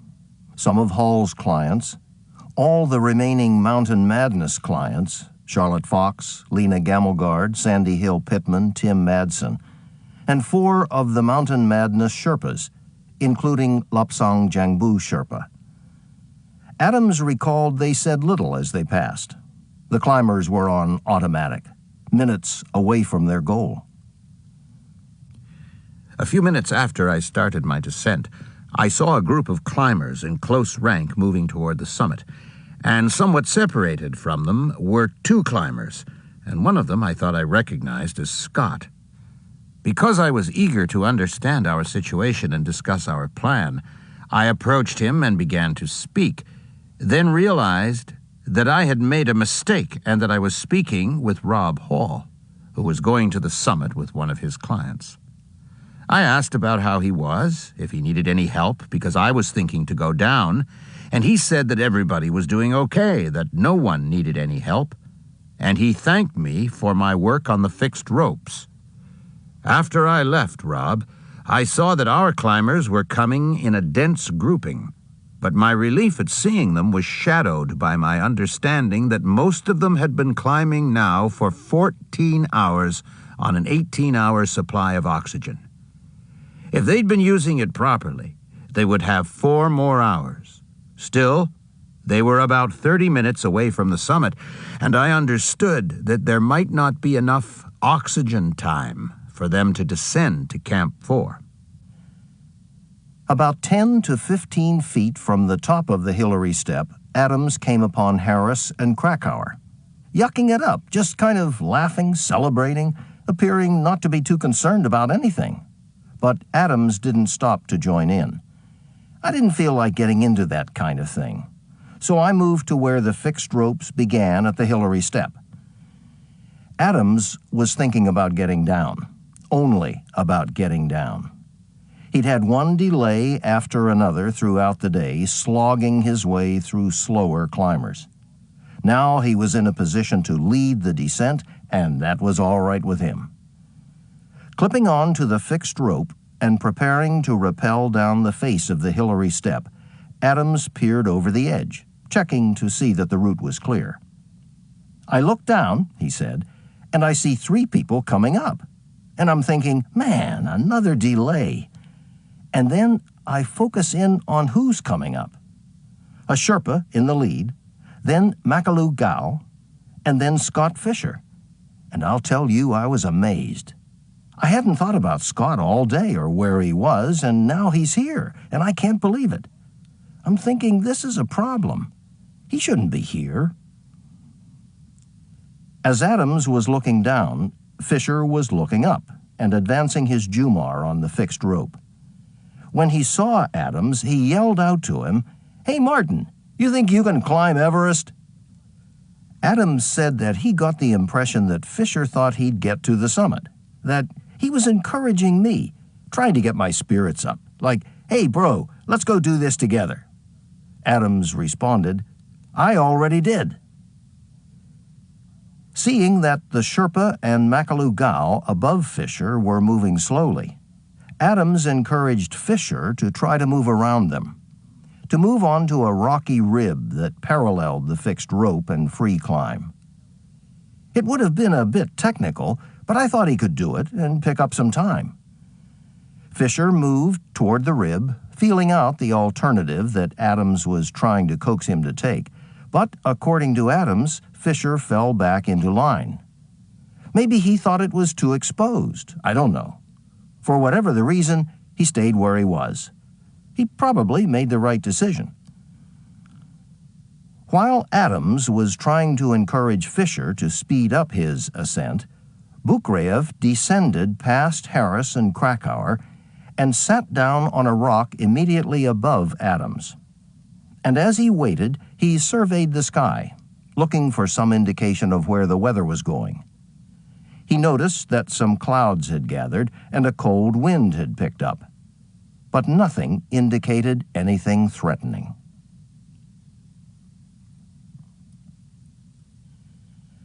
On the summit, as Bukraev and Adams waited for Fisher at the Hillary step, Beetleman was very nervous and very anxious, he said. I actually wanted to leave the summit much earlier with maybe Martin or Clev. But every time I got ready to stand up and go, it seemed like another person or another wave of people would come over the ridge, some including our members. I was very surprised that people kept coming. I thought they would either have turned around on their own or by somebody else. I didn't feel it was right for me to leave at that time until everybody had reached the summit. They were so close.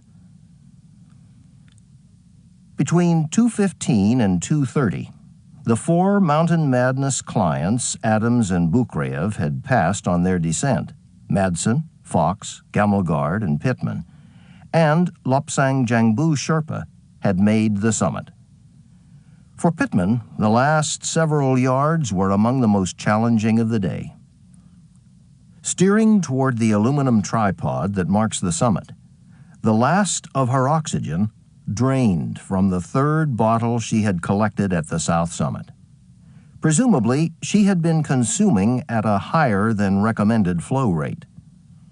Fortunately, Lopsang Jambu Sherpa saw her distress, retrieved the extra bottle he had carried in his pack from Camp 4, and tapped her into a new bottle.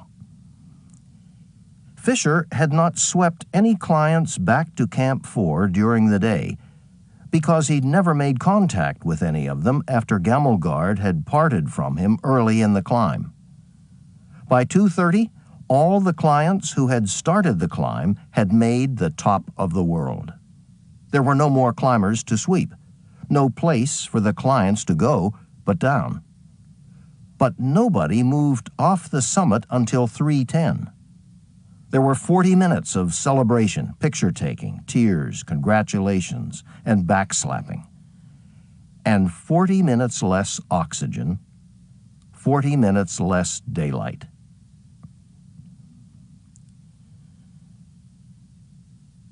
When, finally, Fisher cleared the top of the Hillary step, Adams recalled, he wanted nothing more than to clip on and head down. But since Harris and Krakauer had arrived at the Hillary step before he had, he asked them if they wanted to go down first. With gratitude, Adams said, they clipped on and went over the edge. As Adams followed Harris's and Krakauer's progress down the Hillary step, eager for them to clear the bottom so he could clip on, Bukraev, a little after 2:30, had a conversation with Fisher. I spoke with Scott while he was resting after climbing the Hillary step. When I asked how he was feeling, he said he was tired, that the ascent had been difficult for him. When I met Scott, my intuition was telling me that the most logical thing for me to do was to descend to Camp 4 as quickly as possible, to stand by in case our descending climbers needed to be resupplied with oxygen, and also to prepare hot tea and warm drinks. Again, I felt confident of my strength and knew that if I descended rapidly, I could do this if necessary. From Camp 4, I would have a clear view of the climbing route to the South Col and could observe developing problems. This intuition I expressed to Scott, and he listened to my ideas. He saw our situation in the same way, and we agreed that I should go down. Again, I surveyed the weather, and I saw no immediate cause for concern. On the summit, too, as the Mountain Madness climbers lingered, there was little concern about the weather. Clev Schoening recalled, "When I was at the summit, there was a strong wind. I didn't feel it intensify, but I didn't see any evidence personally of snow or deteriorating weather." Sandy Hill Pittman, likewise, wasn't concerned about the weather, but she was concerned about the hour. "I didn't sense any deteriorating weather.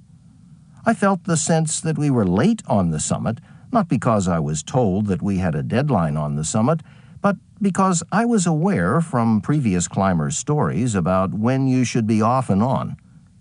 And if I felt any anxiety up there, it was because we were late, but not because I saw any weather." Lena Gammelgard, however, saw something that had disturbed her. "Before I decided to go up over the Hillary Step, I noticed a whiteout coming from the valleys, and I saw the wind pick up over the summit." Gammelgard had witnessed the formative stages of a storm system that within a few hours would catch her and her climbing partners vulnerable and exposed at the most dangerous part of an Everest assault, the descent.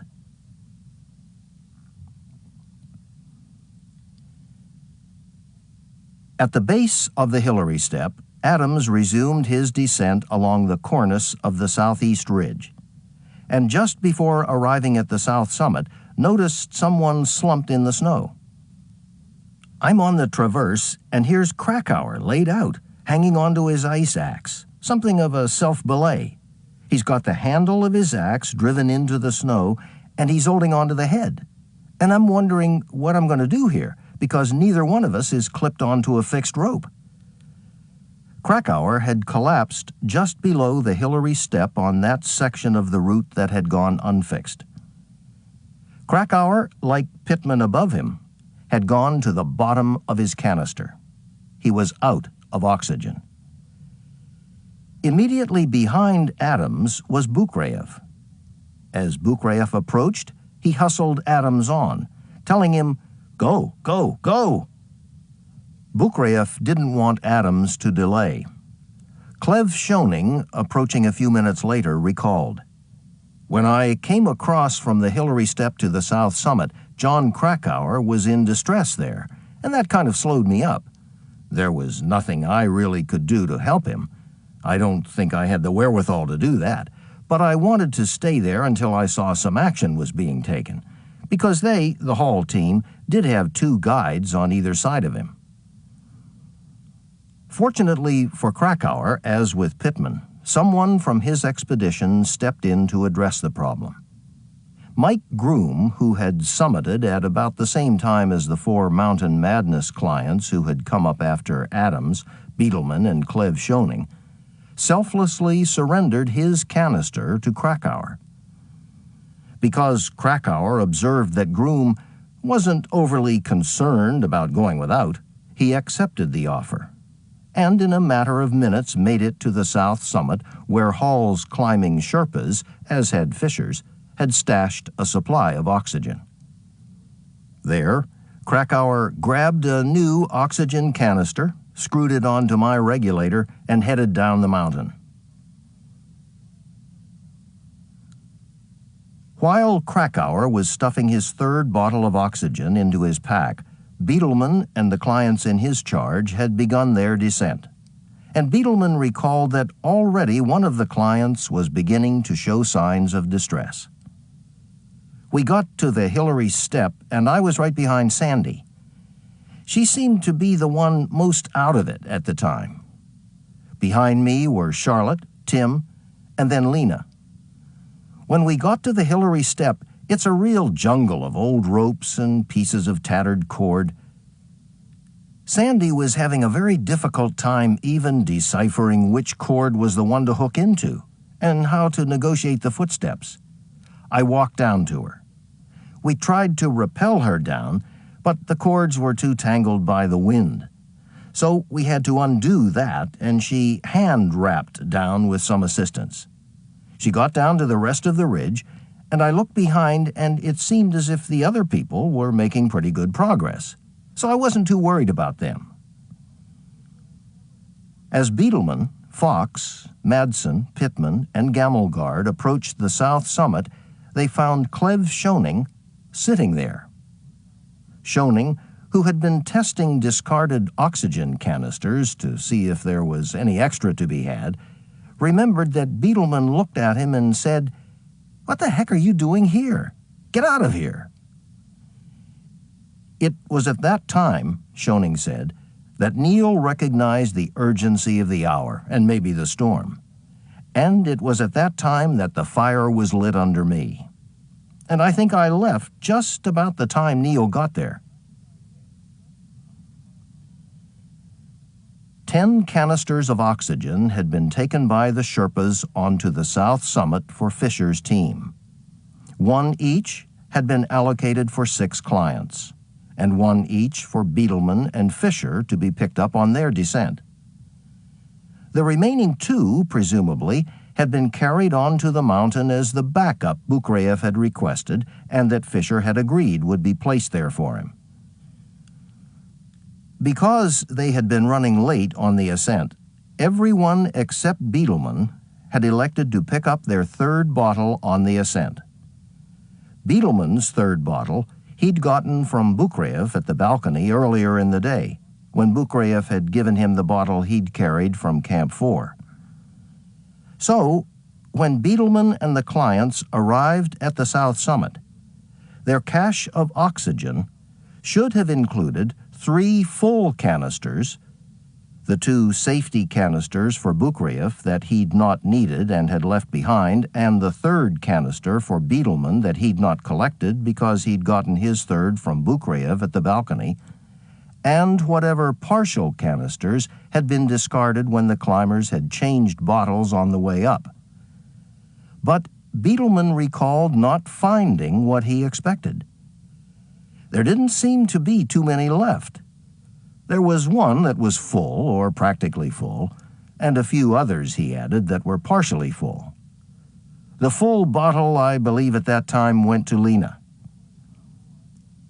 Beetleman took 1 of the partially full canisters that had been found, but it's unclear if any others were taken. At least 2 Mountain Madness clients, Charlotte Fox and Martin Adams, have said that they did not take any additional oxygen.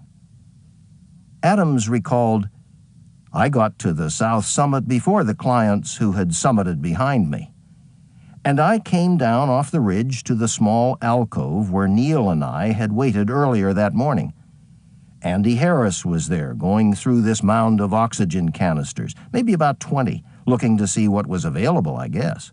I just went on. There wasn't any oxygen there with Martin Adams's name on it. I just kept on moving." Just after leaving the south summit, according to Adams, Bukreyev passed him at a fast pace headed down the mountain. "I'm going down the ridge, doing fine, and Anatoly comes by, sizes me up, sees I'm doing okay, and keeps on going. For me, it was business as usual. Anatoly's going by, and I had no problems with that." About 15 minutes after I left the south summit, maybe somewhere around 3:40, I was on the fixed ropes and the visibility began to deteriorate somewhat. The wind was blowing a light snow across the route, but I could still make my way with no serious concern, and I could clearly see Camp 4 below. When I got to the balcony, I was surprised to find a climber who asked me about Rob Hall, wondering where he was. And I asked if he was okay, and he said, "Okay, but where is Rob Hall?" This man was very cold, like frozen. He was hardly able to talk to me. And I told him I saw Rob Hall on the summit, that maybe in 1 or 2 hours he would come. I was worried about him and also for my clients, so I looked up the southeast ridge, and maybe at about 8,650 meters in the rocks, I saw between the clouds someone coming down, and I thought, okay, everything is okay. I thought it might be Andy Harris, a guide from Rob Hall's expedition, who can come and help his client. Bukraev had encountered Beck Weathers, a pathologist from Dallas, Texas, whom Hall had instructed not to advance any higher because he had been having problems with his vision. When Bukraev encountered him, Weathers had been waiting for more than 8 hours to be assisted down the mountain by a Rob Hall expedition member. Bukraev continued his descent, constantly monitoring the weather. It was, he said, normal for Everest. Not at that moment possible to say it was a serious problem, because I had a clear view of the climbing route. Chapter 17. Snowblind. According to Dr. Hunt, who was in base camp and had been getting sporadic radio reports from the mountain since 6 a.m., she had spoken with Fisher when he was on the summit sometime around 3:45 p.m., and he had reported that all the clients had made the top. Congratulating him and asking him how he was, she heard him report, "I'm so tired." Realizing how late it was to be on the summit, and hearing Fisher's description of his condition, Hunt pushed the transmit button on her radio and said, "Get down the mountain." Concerned about Fisher's condition, Hunt also spoke with Lobsang, and the two of them agreed to speak again at 6 p.m. But less than an hour after her radio contact, things changed dramatically. 4:30 that evening, according to Dr. Hunt, the people from Rob Hall's camp came down here, Mountain Madness Base Camp, and said, "We need to get some oxygen sent back up the mountain. We think one of your team members has collapsed at the Hillary Step, and Rob Hall is with him." Rob Hall was sending messages to them, his base camp, that "I'm with this guy and he's collapsed above the Hillary Step."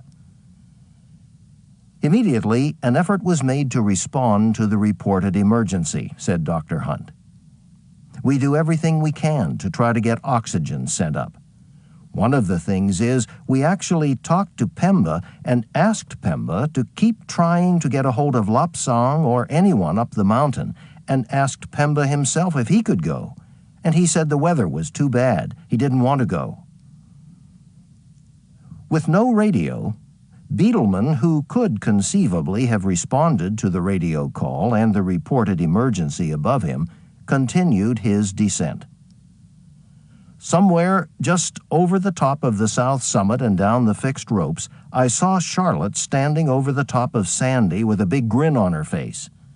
She was holding a needle in her hand, waving it to me. I came over to her on the downhill side, and Charlotte told me that she had just given Sandy a dexamethasone shot, and that Sandy looked pretty out of it at the time. Dexamethasone is a steroid that decreases brain swelling and contributes to the reversal of effects of haze.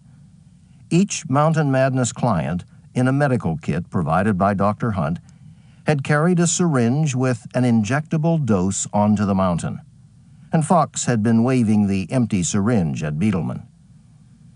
When Beetleman arrived on the scene, he said, he was trying to figure out how to get her, Pittman, going. And he checked her oxygen gauge and discovered she had less than an hour's supply left. Seeing Gamelgard come up behind him and recalling that she had picked up a new bottle on the south summit, Beetleman asked Gamelgard to swap cylinders with Pittman. Gamelgard gave up her canister, but not without some reservations. "I know at this point that this is dead serious. This is not funny. This is really serious. The worst thing is happening. I know that I'm the strongest, so I gave her my oxygen, which is basically very stupid, because you have two people who are out of it. But if I have more than you have, and we are a team and you are in trouble, that's just the way it is."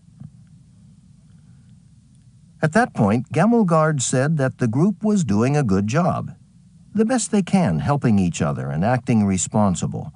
Neil is doing the right things, the best things you can do. He is doing what I do, what Clev would do, what Tim would do. They were working as a team, not being led, according to Gamelgard, but cooperating in their individual efforts to survive.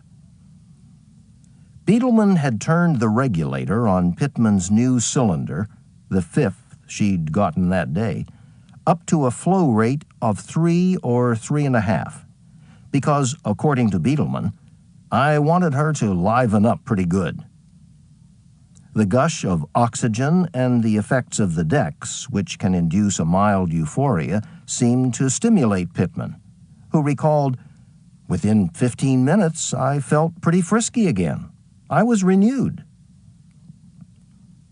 On the move again, Beetleman got in front of Pittman on the fixed rope, and with Gamelgard, Fox, and Madsen, continued to descend. Below, Adams had clipped off the fixed rope onto which Beetleman and the others had just clipped on.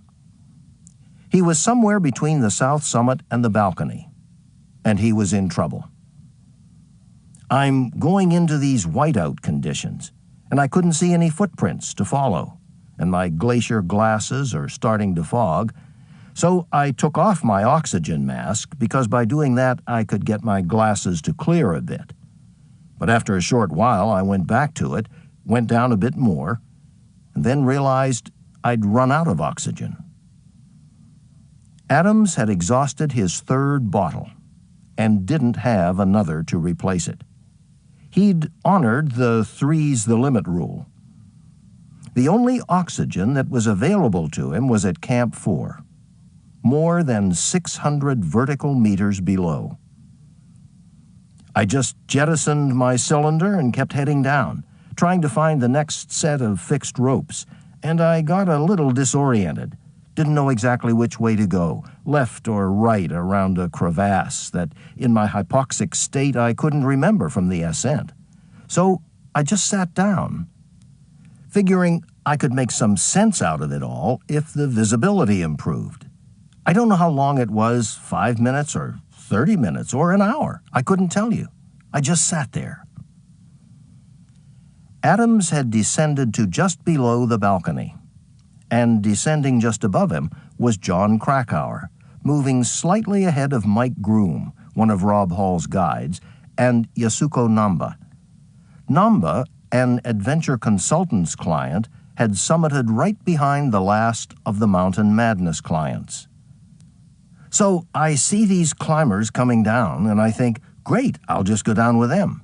And Krakauer walks past me, and I get up and ask Groom which way I've got to go. And he points me in the right direction, and I walk with him for a few minutes, and I ask him again, which way do I need to go down? And he points me towards a couloir, an angled gully. And Krakauer, right in front of me, hardly hesitates, and he starts glissading, sliding down on his rear in the fresh snow. And I'm thinking that's a good idea. So I give him maybe 15 yards, and I'm in there right behind him. Krakauer and Adams were trying to shave minutes off their descent times, and they picked up quite a few. Their run, according to Adams, was as much as 100 yards, maybe more. Exactly at what time of day Adams and Krakauer hit the run-out of their glissades can only be a guess. Adams said that he wasn't wearing a watch on summit day and that Krakauer had later told him that he wasn't either. But both of them agree that they still had some daylight and wind and some blowing snow. Below them, Adams remembered, the storm was abating and you could clearly see the way to Camp 4. Bukreev estimates that he arrived at Camp 4 somewhere around 5 p.m. As he approached the cluster of Mountain Madness tents, he saw several Sherpas, including Lakpa Chiri Sherpa, a climbing Sherpa from Rob Hall's expedition, who had earlier come down the mountain with the 3 clients of Hall's who had turned around just below the south summit. Lakpa and Bukreev exchanged a greeting. Then Bukreev was met by Pemba Sherpa, who was carrying some hot tea. Bukraev thought that Pemba had made the attempt that day but had turned around and come back. Bukraev was not aware that Pemba had been in Camp 4 all day. 2 of the 6 climbing Sherpas from the Mountain Madness team did not summit. They turned around at the south summit and had already returned to Camp 4. Anticipating that some other climbers would be descending immediately behind him, Bukraev asked Pemba to brew up some more tea, then headed toward the tent where he, Adams, Gamelgard, and Schoening had settled in the night before, almost exactly 24 hours earlier. Curiously, Pemba mentioned nothing about the radio communication that Ingrid Hunt said had occurred around 4:30 p.m., when he'd been asked if he would take oxygen up the mountain, and as the evening wore on, nothing was ever said to Bukraev about the possibility of an emergency situation above the Hillary Step. Radio communications between Dr. Hunt at base camp and Fisher and Lapsang on the mountain were problematic, and as the emergency went from serious to critical, Dr. Hunt was growing increasingly panicked. According to Dr. Hunt, I would give a message to Nima, Base Camp Sirdar, and he would then in Nepali relate it to Gyaltsen Sherpa at Camp 2, to Pemba at Camp 4. And likewise, when Pemba wanted to relay something, when anything was relayed down from the mountain, it would be through Gyaltsen, through Nima, and then for me. It had been Dr. Hunt's impression throughout Summit Day that she wasn't getting accurate or complete information from Nima Sherpa, that messages were being augmented to put the best spin on them. Compounding her problem was that communications seemed to be sporadic with Pemba. I don't know why. Frustrated with the quality and quantity of information she was getting from the Sherpas, Dr. Hunt shuttled back and forth between the Mountain Madness encampment and Rob Hall's because, according to Hunt, Rob Hall's camp had better communications. So I was getting more information up there. But I was constantly talking on my radio to Nima, saying, "Any news? Any news?" Around 5:15, I think, maybe a short while later, I went to my tent, took off my crampons, pack, and overboots, and zipped into my tent. My tent was positioned so I could see to the south summit at 8,748 meters, but nothing was visible to me above 8,300 meters, where the bottom of the storm cloud had settled. But I was still not worried because this pattern was not unusual for that time of day, and often the clouds are blown off the mountain. Bukraev had been in the tent maybe 30 to 45 minutes, warming himself, observing the weather, and considering his options when Pemba came with a pot of hot tea. I'd been hoping that I wouldn't have to go back up, because of course it would be difficult, hard work after the climb. But I understood that the situation might not improve, and no climbers were coming in. So I asked Pemba to prepare for me a thermos of hot tea and to bring me 3 bottles of oxygen. In a few minutes, Pemba brought me the hot tea and 3 bottles of oxygen and put them outside my tent, and I pulled them and my pack inside, where I packed everything and prepared to go out. At 5:45 p.m., according to Dr. Hunt, she learned that Lapsang and Scott were just below the south summit. They were out of oxygen, and Scott was very weak. With that news, the picture changed dramatically. She'd first been told by Rob Hall's team that a member of the Mountain Madness expedition was in trouble above the Hillary Step. In fact, the person in distress was Doug Hansen, one of Rob Hall's clients, the last climber to approach the summit that day. Hansen had been a member of Hall's 1995 expedition to Everest and had been severely disappointed when Hall had turned his clients around on the south summit. His return to the mountain in 1996 had been encouraged by Hall, who said he wanted Hansen to have another shot. Before daylight on summit day, Hansen had been climbing in front of Lou Kosciuszko, who remembered coming up behind Hansen as he stepped out of line. Hansen told Kosciuszko that he was cold and he was going back. But something had obviously spurred him on, because a little after 4 p.m., as Fisher was departing the summit, Hansen was staggering toward the arms of Rob Hall, who shouldered him to the goal he'd encouraged him to reach for. Kosciuszko has since wondered why, after having seemed so definite about his decision, Hansen had continued for another 10 hours. I mean, Doug changed his mind. Now, why did he change his mind? I don't know. I've speculated in some way that maybe Rob talked him into continuing. The emerging picture, only pieces of which were visible to any one of the participants, was a nightmare. At 5 p.m., Rob Hall was with a client who had run out of oxygen above the Hillary Step. Lopsong had lingered behind Fisher to see that Hansen was safely under the control of Hall. He caught up with Fisher just above the balcony, and Fisher, according to Lopsong, was in serious trouble, telling him, "I am very sick. Lopsong, I am dead." Unaware of the problems of Fisher and Hansen above, Bukraev understood that the Mountain Madness clients, none of whom had yet to appear, would soon be out of oxygen. Sometime about 6 p.m., I understood I needed to go up, so I began my preparations, and by 6:30 I was out of my tent getting into my crampons. The weather was deteriorating above me, but at the south col it was still okay. Stronger and increasing wind, but okay.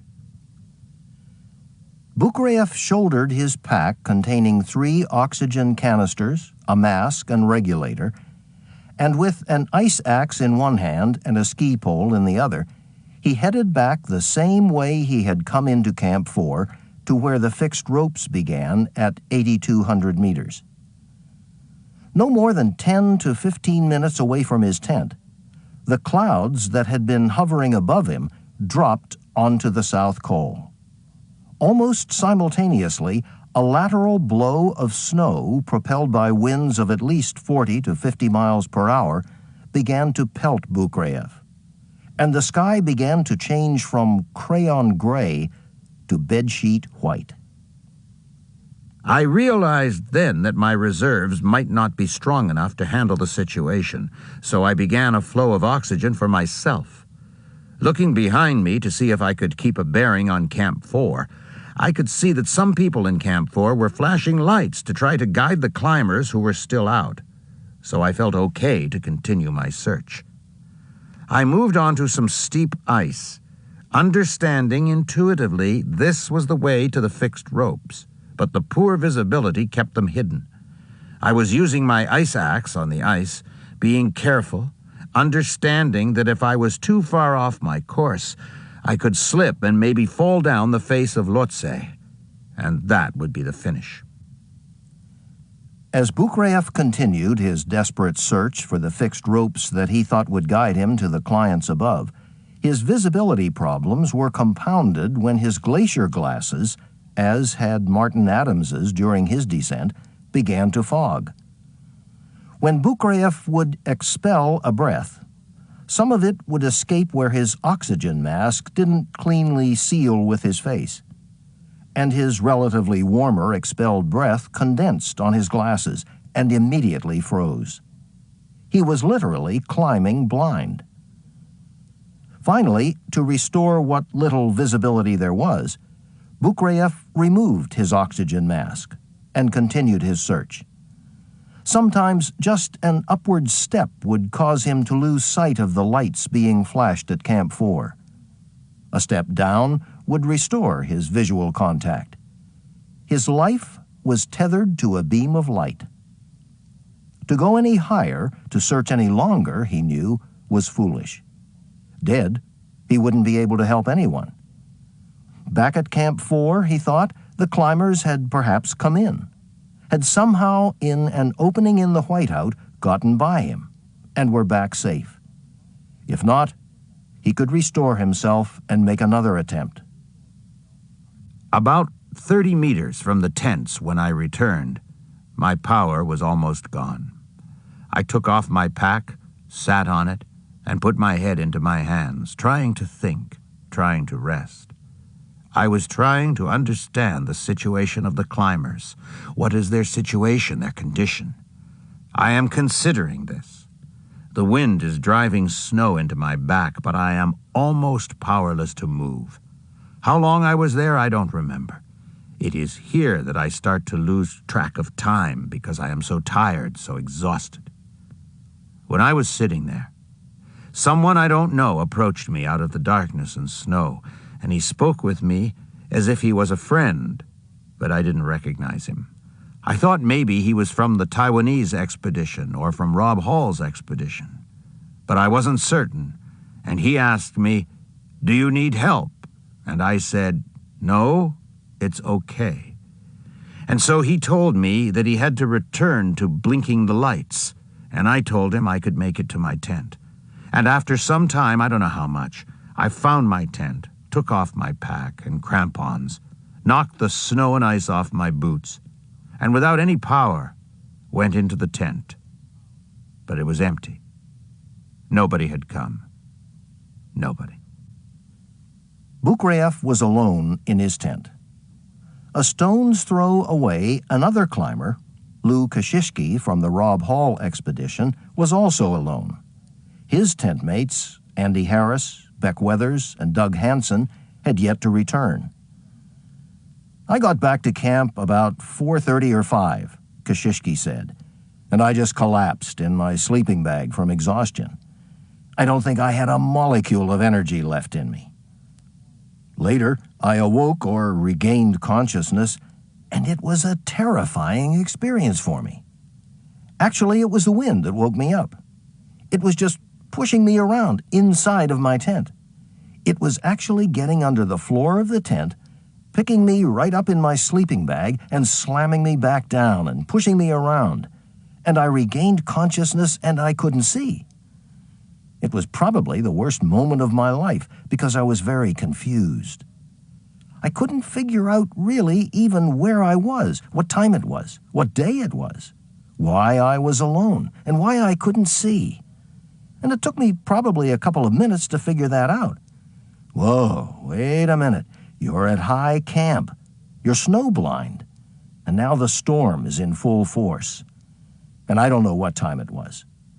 I tried to backtrack it a bit. And I'll tell you what happened next, but I'm figuring it's 8, 9 o'clock. See, my tent mates, nobody's there. This went on for hours. I was able to control my anxiety enough to know that I had to stick with my sleeping bag, that if I tried to go any place or do anything, that I was probably going to die. I couldn't figure out why I was alone. I was yelling for help, but I soon figured out nobody could hear anything. I mean, it was just like 100 freight trains running on top of you, and I was screaming, but, you know, a person 5 feet away couldn't hear anything. Chapter 18. Walk or Crawl. Adams, after his glissade, shooting down behind Krakauer, had picked up the last run of fixed ropes below the balcony at about 8,350 meters and had reached their terminus at 8,200 meters sometime after Bukriev had ended his first foray into the storm, but during that course of rope, he hadn't seen Krakauer ahead. I started out across the South Col, and I'm moving along pretty well, and then I step into a narrow crevasse. I pulled myself out of that, and then the lights went out, because it had turned dark. And then I went just a short distance more and fell into another crevasse, and that one was worse.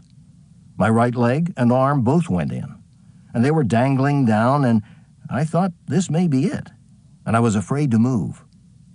So I surveyed my situation, and I could see a solid patch of blue ice off to my right and above eye level. And I swung my ice axe that I had in my right hand, and I got a purchase with my pick. Somehow I was able to leverage myself out, and I just picked myself up and continued on down.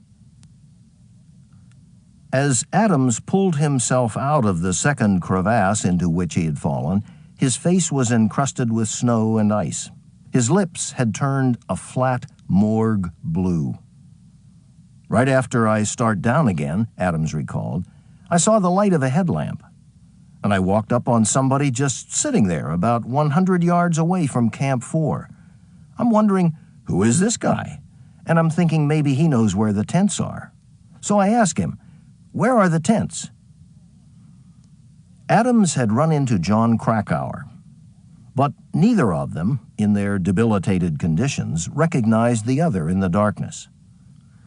Adams remembers that in response to his question, the guy, Krakauer, pointed off to his right, and Adams responded, "Yeah, that's what I thought." Then he asked, "What are you doing here?" Adams thought he had run into somebody from an expedition waiting to ascend, who had wandered out from Camp 4. So he was particularly confused when the guy said, according to Adams, "Watch out, it's steeper here than it looks. Be careful. Go back to the tents and get a rope and some screws." Krakauer, thinking Adams was Andy Harris, a Rob Hall guide, was, according to Adams, ordering me to render assistance. "I'm thinking at that point," Adams said, "I've almost died coming down this mountain. This guy has been in camp all day doing nothing, gotten himself up a tree, and has the brass to tell me to go down, get some rope, and come back up to solve his problem. You gotta be kidding." Adams had been descending without oxygen, operating only on instinct and experience. He was scrambling for survival. Adams surveyed the slope of ice that he'd been warned about, but didn't see it as anything particularly dangerous. It was a face-out situation, he said. You needed to pay attention, but it wasn't a big deal. No more than a steep grade you'd see on a mountain pass in Colorado. You could see the bottom where it flattened out. There was no hazardous exposure. Adams took 2 or 3 steps to move down the slope, tripped, pitched face and belly down onto the ice, and slid down onto the snow and shale surface of the South Col. It was maybe 100 feet, Adams remembered, and I got up, turned around, and waved at the guy and headed in what I thought was the direction of the tents, which by then had disappeared from view. Above the Krakauer and Adams encounter, Madsen, Pittman, Beetleman, and Fox made it to 8,350 meters and the top of the last run of fixed ropes. Cleve Schoening and Lena Gammelgard, separated from the group at that point, were descending slightly ahead. Down the rope, Beetleman saw something blocking the route. There was a body sitting face down on the line, not really moving, or moving very slowly. Thinking at first that he'd come across Cleve or Lena, with whom he didn't always have visual contact, he went in front of the slumped figure, looked more closely, and thought it was Lena who was down. He began to yell at her, to try to get her up and going, but she wasn't moving. So he jiggled her oxygen mask around, trying to get a response. Then he realized it was not Lena Gammelgard, but Yasuko Namba from Rob Hall's expedition. She wasn't moving whatsoever, Beetleman said, most likely out of oxygen. I tried to talk to her, to show her how to go down the line faster. After a few minutes of doing this, I realized she either didn't understand English or was incapable of doing what I was asking her to do. Again, I grabbed her harness and started sliding, standing, or rolling, depending on the terrain, down with her behind me. Several times her feet and crampons went through my down suit and into my back. She seemed to be capable of understanding what was going on, but was incapable of really physically helping the process much. We eventually got down to the bottom of the fixed line after falling several times into crevasses that the lines went over. We had a hard time getting the Japanese woman to make the commitment to go over the crevasses. She was a little scared. I believe Tim helped me several times in picking her up, throwing her, pushing her, pulling her over those crevasses. Somewhere, Namba had separated from Mike Groom, with whom she'd been climbing earlier.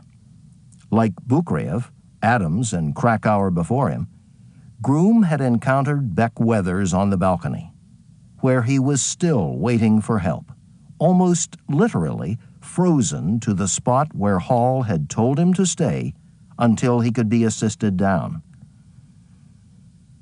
Groom, when he observed Weathers's condition, tethered him to his climbing harness and started him moving. As slow as they were moving under the circumstances, Namba had apparently not been able to keep up and had been left behind.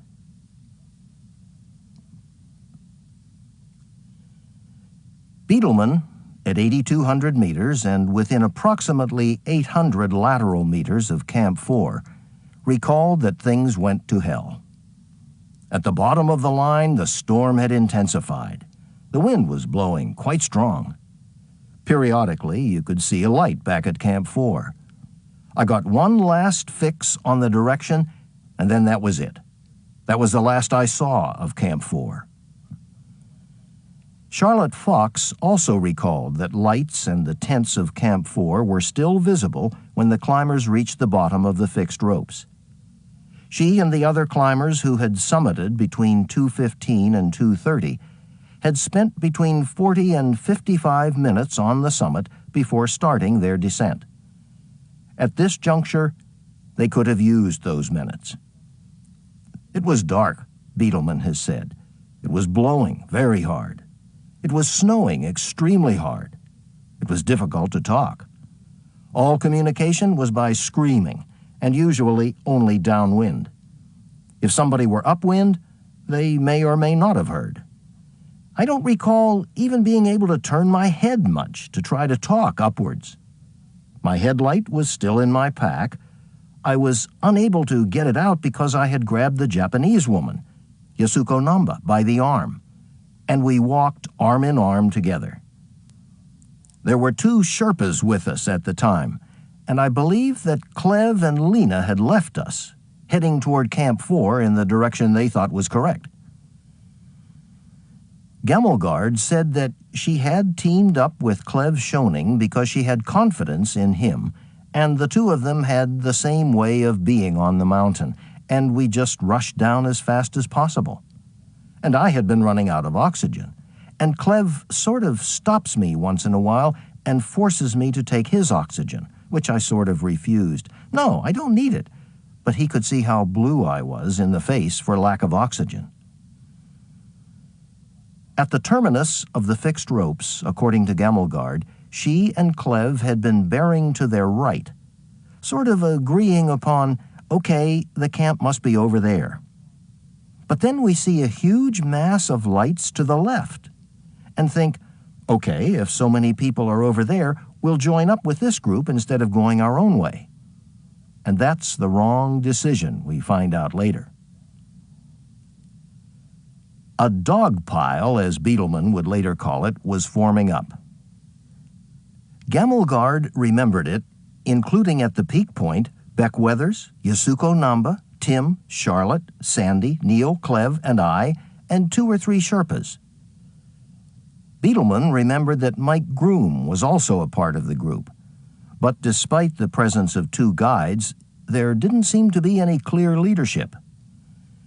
It wasn't really clear that there was a leader versus a non-leader or followers at that point, Beetleman said, because people were being buffeted around by the wind and walking based on whoever had a headlight in front of them. I tried to yell several times that we needed one leader and one headlight to follow. Otherwise, we would be wandering aimlessly. My intention was to not walk directly toward Camp 4, even though for 1 minute at the bottom of the fixed lines I knew the direction to it. I had looked at the terrain from up above before the storm came in and made a decision that if the storm came, that the best thing to do would be to avoid the Lhotse face and that precipice as much as possible. Beetleman, when he could exert his direction on the pack, was herding the climbers away from the route by which Krakauer, Adams, and Buchreff before him had descended, and toward the eastern side of the South Col. The descent there wasn't so steep, and the climbers could avoid the possibility of walking off the face of Lhotse. I continued to walk with the Japanese woman on my arm, Beetleman said, and I believe Sandy, Charlotte, and Tim behind. Mike Groom and Beck were somewhat in front of us. The two fastest people at the time were the two Sherpas, and they seemed to dart in front of us in many different directions, or at least changing directions. I tried to remember watching my feet, to stay on a side hill, not too great of a side hill, but a slight side hill, which would put us at the saddle of the South Col, near a high point. And at that point is where a rock, a very distinct rock band, crosses the col. And I knew that once we found that rock, if we just turned right and wandered downhill within the rocks, we would either hit the camp or all the trash right around. That was the plan or the tack that I thought was best at the time. Because of the wind and because people were being pushed forward and backwards and wandering around, and also because I couldn't travel to the front of the group carrying the Japanese woman, and I didn't have a headlight out yet, it's my impression that we side-hilled too much. Once we lost the side hill, I personally lost all orientation to what direction we were walking. There was nothing left to follow in terms of terrain. We wandered as a group for a while. I don't know how long. It seemed like quite a while. We were moving slowly. Different people would come to the front and fall behind. But we kept yelling, all of us, to stay together as a group. I felt very strongly that if any person made an attempt to find the camp by themselves or left the group, that either they would be extremely lucky and find the camp, but most likely be lost completely. At some point in this wandering, we most likely got turned around and got onto the Tibetan side of the South Col. Even though this may have been something that I understood in my mind at the time, my oxygen had run out a long time ago. Everybody else was staggering around. And it just was extremely hard to think and to try to make sense out of the things that we saw, the direction of the wind or whatnot. It was like being inside of a milk bottle. The winds were blowing. I've asked people trying to estimate, I don't know, anywhere from, on the low side, 40 miles an hour, up to maybe gusts of 80 or more. They were enough to knock us off of our feet many times. Finally, during this walking, or at some time during this walking, maybe an hour's worth, I'm guessing, people were getting extremely cold. All faces were iced up. Maybe another headlamp went out, I don't recall. We were on very difficult ice, with rocks sticking through. The dip in front of us was illuminated by the headlamp. It rose up a little bit, and I walked to the edge of the rise and looked over. And whether I actually saw something or sensed something, I just knew that was totally dangerous. There was no terrain like that on the South Col that we should be even close to. And I got very, very scared and came back to the group. I recall, with the help of Tim and Clev, yelling and screaming at people that we absolutely had to stay together. And I suggested or yelled or barked or ordered or whatever it was that we huddle up and wait.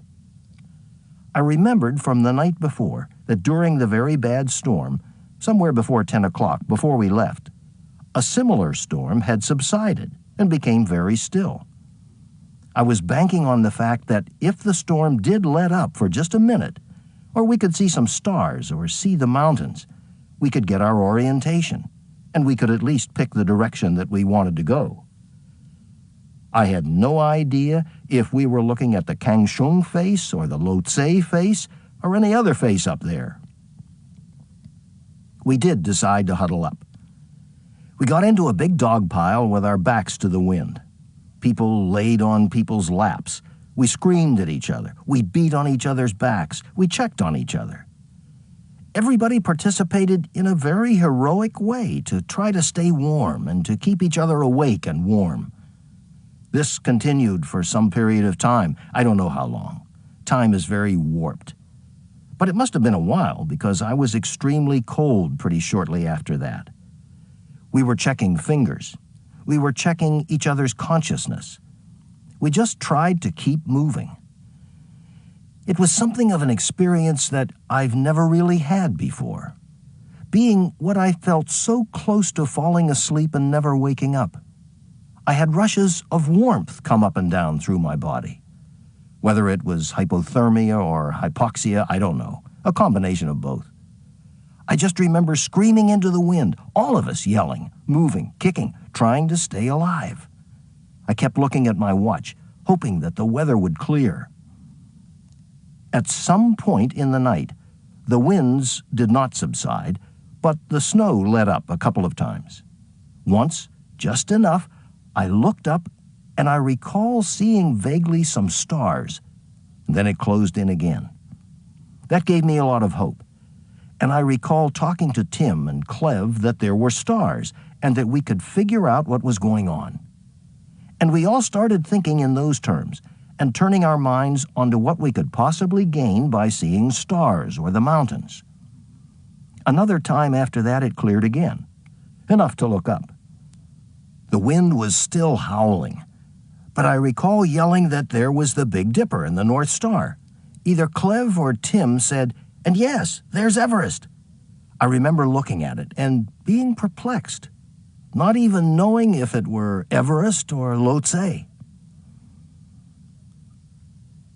The dog pile had situated itself less than 20 meters from the Kangshung face, about 400 meters from Camp 4. In clear weather, they could have made the camp in 10 to 15 minutes. But they were hopelessly lost, and the storm was not abating.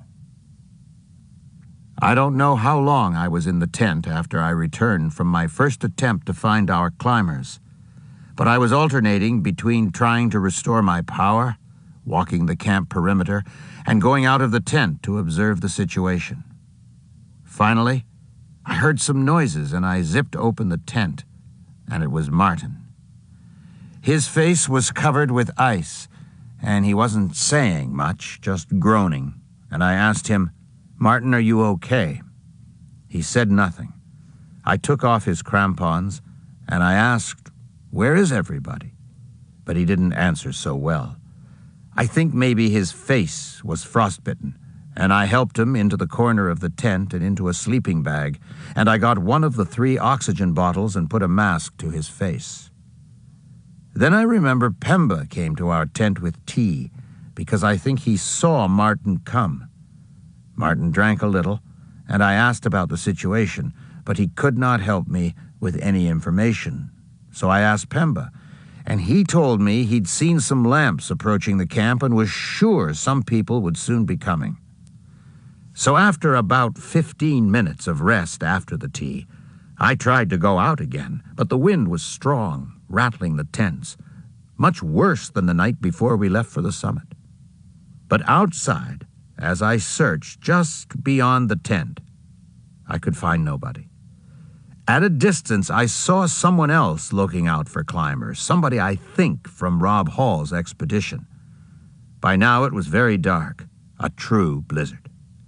I switched on my headlamp, but it was of no help, so I stepped back into the tent and discovered that Martin had collapsed into a sleep. He had nothing left. In the dog pile, hope for a rescue was on the wane. Lena Gamelgard recalled that she, Cleve Schoening, Beetleman, and Madsen began to consider making a dash for Camp 4, but they couldn't agree on which way to run. Increasingly, she said, she had begun to place her bets on Schoening to get them out of there, because she perceived Beetleman as being totally lost. I don't think Neil would have ever gotten back to camp if Cleve had not been there. He would have stayed with the clients because he didn't have a clue as to where he was. Indeed, during a brief break in the storm, it was Schoening who got himself oriented and started insisting that he knew the way to camp.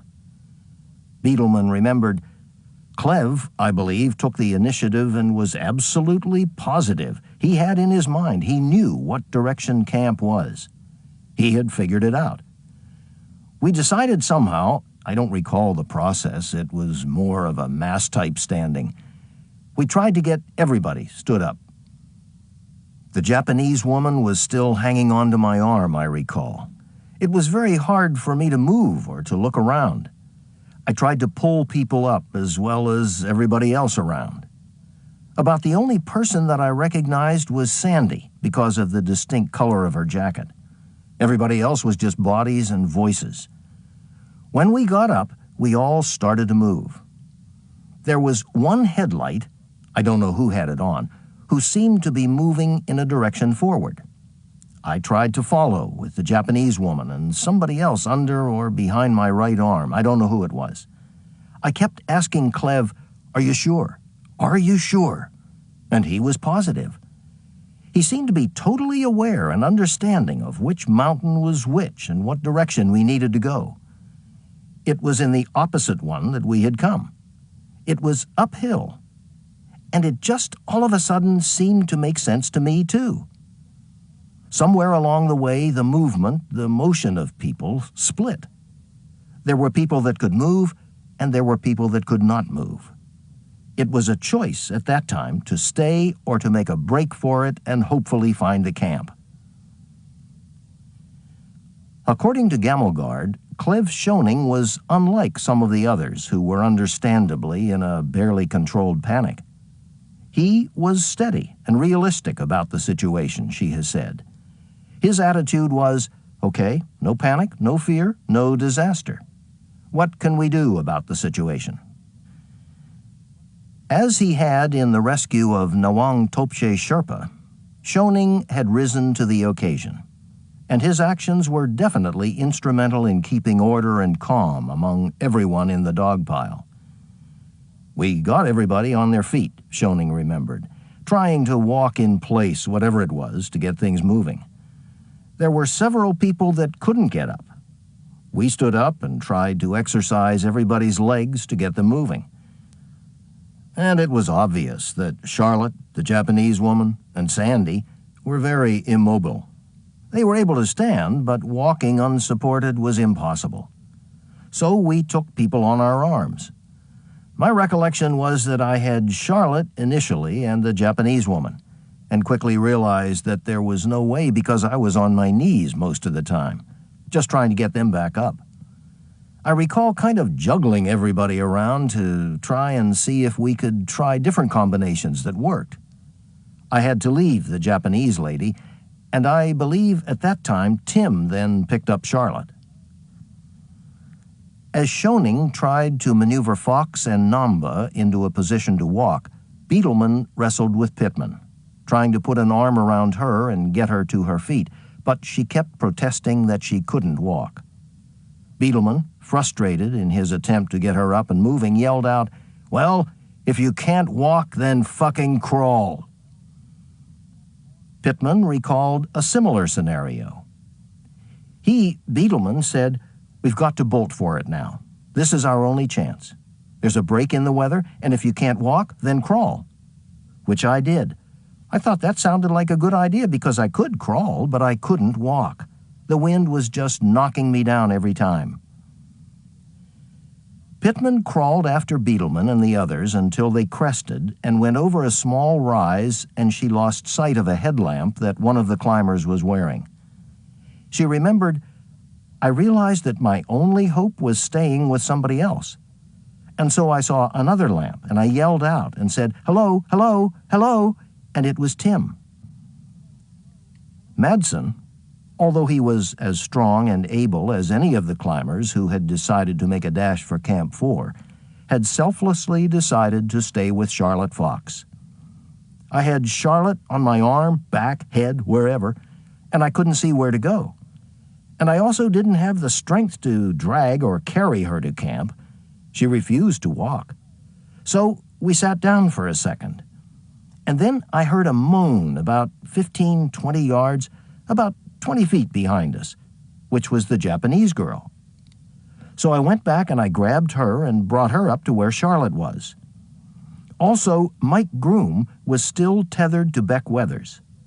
Beck was having a very hard time walking also. So I told Mike, since I presumed he was still functional, that he has to go to camp also and get help. The plan at this point was just to sit still and hope somebody would come back for us. There were 5 of us in the group once Sandy came back. Myself, Sandy, Charlotte, the Japanese lady, and Beck. We tried to do the same thing which the bigger group did earlier. Just stay huddled together, stay awake, and try to keep each other warm. The time of night, I have no clue. Chapter 19. The Rescue Transcript. Gamelgard remembered that initially she and Schoening led the attempt to find Camp 4. Clev and I just sort of stick together. Neil is wandering a little bit here, a little bit there, and then he's sticking together eventually too. And I don't know where camp is at this point. But I say, okay, I can as well trust Clev. It's as good a possibility as anything. Then at a point I see light, and there I sort of take over and say to Clev, "This is light from the camp. We have to turn left. It's there." And we go there, and it turns out it's Anatoly's headlamp. Like all the returning climbers, Gamelgard was teetering on the edge of total exhaustion, keeping upright out of the sheer exhilaration of having survived. Bukreyev, she said, looked at me, but we didn't have to speak. He just knew it was serious, and he bent down to take off my crampons. The events from that point, as remembered by Bukreyev, were dictated to his co-author, Weston DeWalt, within days after his arrival in the United States from Nepal. In the interest of maintaining his voice and the immediacy of the events he experienced, his words, as spoken in English and without benefit of an interpreter, are presented here. They are interrupted only for clarification. What did you do when you saw them coming in? I saw exactly these lamps come, and I saw Lena and Clev come. And I saw them with lots of ice around the face. Impossible to see oxygen mask, because is just ice. I take off crampons of Lena and put outside of tent. I see people was not able to do nothing, just I get crampon, everything, and help for Lena and for Clev go inside by crawl. And I saw what is happening, very serious. People said, "Did you give them any oxygen?" "Yes, I gave some oxygen from like what is I have, 3 bottles. 1 Martin, 1 Clev, 1 Lena, from tent. And I give for people this, and this is situation. I understand I need to be ready. I began take my shoes, but it's not so easy. Also, I tried to find the shoes. I found the shoes, take over my shoes, big shoes. It was before I was without the shoes, and then was ready to go out." Bukreyev had already given one of the 3 oxygen canisters he'd received from Pemba to Martin Adams. The other 2 he had given 1 each to Schoening and Gamelgard. The shoes for which he searched were his overboots, which he would need to go back out into the storm. "So you put on your climbing boots again?" "Yes, probably. I cannot say what time people come. Now it is difficult to say. People talk like, 12 to 12:30? I take my shoes and maybe I started go out. It is 1 o'clock. I think maybe like 11:30 people come or 11 o'clock. I was very slow because I was with Clev Schoening. I spoke with people, I gave tea, I gave oxygen, I gave sleeping bag, everything. There's lots of time, is like probably 11:30, the latest time clients come, I think, because now I try to understand just for myself. I think like 11 to 12 o'clock, but I start go out exactly like around 1 o'clock. What did you understand about the condition of the clients? Lena, she say, Sandy is dying, maybe Charlotte also dying, and I think, okay, these people frozen. You need to hurry, maybe. She said Sandy and Charlotte were dying? Very close, like Sandy, very close. Maybe if you will find her dead, and you need hurry. Also, Clev understand, you need just make direction, no go up. Just go, just cross this big square of South Call, and you will find people on the end, near of Kangshung Face. Not go up. I said, how long time? Probably 15 minutes. I said, oh, very close. If people 15 minutes, for me, maybe 5 minutes or 10 minutes. I ask, for you or for me? Oh, for you it is maybe 15 minutes. Okay, for me it is 15 minutes. Bukreev attempted to get from Schoening and from Gamelgard directions on how to reach the climbers who had been left behind. With no landmarks to reference, no sighting point to walk toward, they were trying to guide a blind pilot to the field. Did you ask for help from Neil? Neil go inside of tent with crampon. I get off his crampon because I said, oh, he will cut this tent. And I get off his crampon, and he just collapse. He's in his tent at this point? Just half of his body probably in tent, half of body outside of tent. And when I spoke with Lena, I said, how Neil? And she say, maybe some problem with Neil. Mostly Lena, she was more talkative for this situation. Clev, I don't know what was situation, but Lena just talked. Maybe Clev have some problem with his head. And I go inside of tent. I tried to speak with Neil Beetleman, but he was very cold, impossible for him. No possible talk with him, and I understand. He began just use oxygen inside of tent. Bukreev, on going to speak with Beetleman, found him half in, half out of his tent, his crampons still on. Concerned that his crampons could rip the tent fabric and expose him to the cold winds that were at times at hurricane force, Bukreev removed Beetleman's crampons and helped him into his tent. His condition was such that Beetleman could barely talk. And then? I go again inside of my tent. Lena and Clev already in sleeping bag, and I check with her again to make sure I don't need go up. Lena and Clev told me, you don't need go up. You need go just cross what is flat place. Lena told, you don't need go up. Pemba go inside and he said, Lopsong tell you you need go up. Why, where I need go up or I don't need go up. And I am responsible about life. I understand this. Before, I hoped it is okay. These people have guides, people have Sherpas, people probably have some oxygen. It is okay, just not visibility.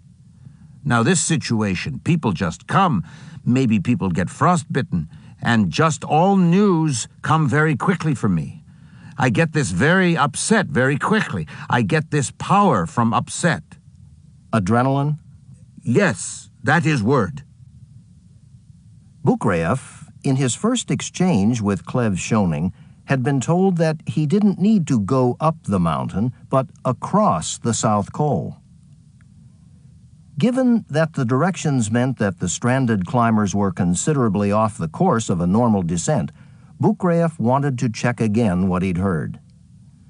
As Bukreev was talking to Gamelgard and Schoening, trying to get the best instructions possible, Pemba came to Bukreev's tent and said that Lopsang had returned to Camp 4 with news that several hours earlier he'd had to leave Scott Fisher just below the balcony.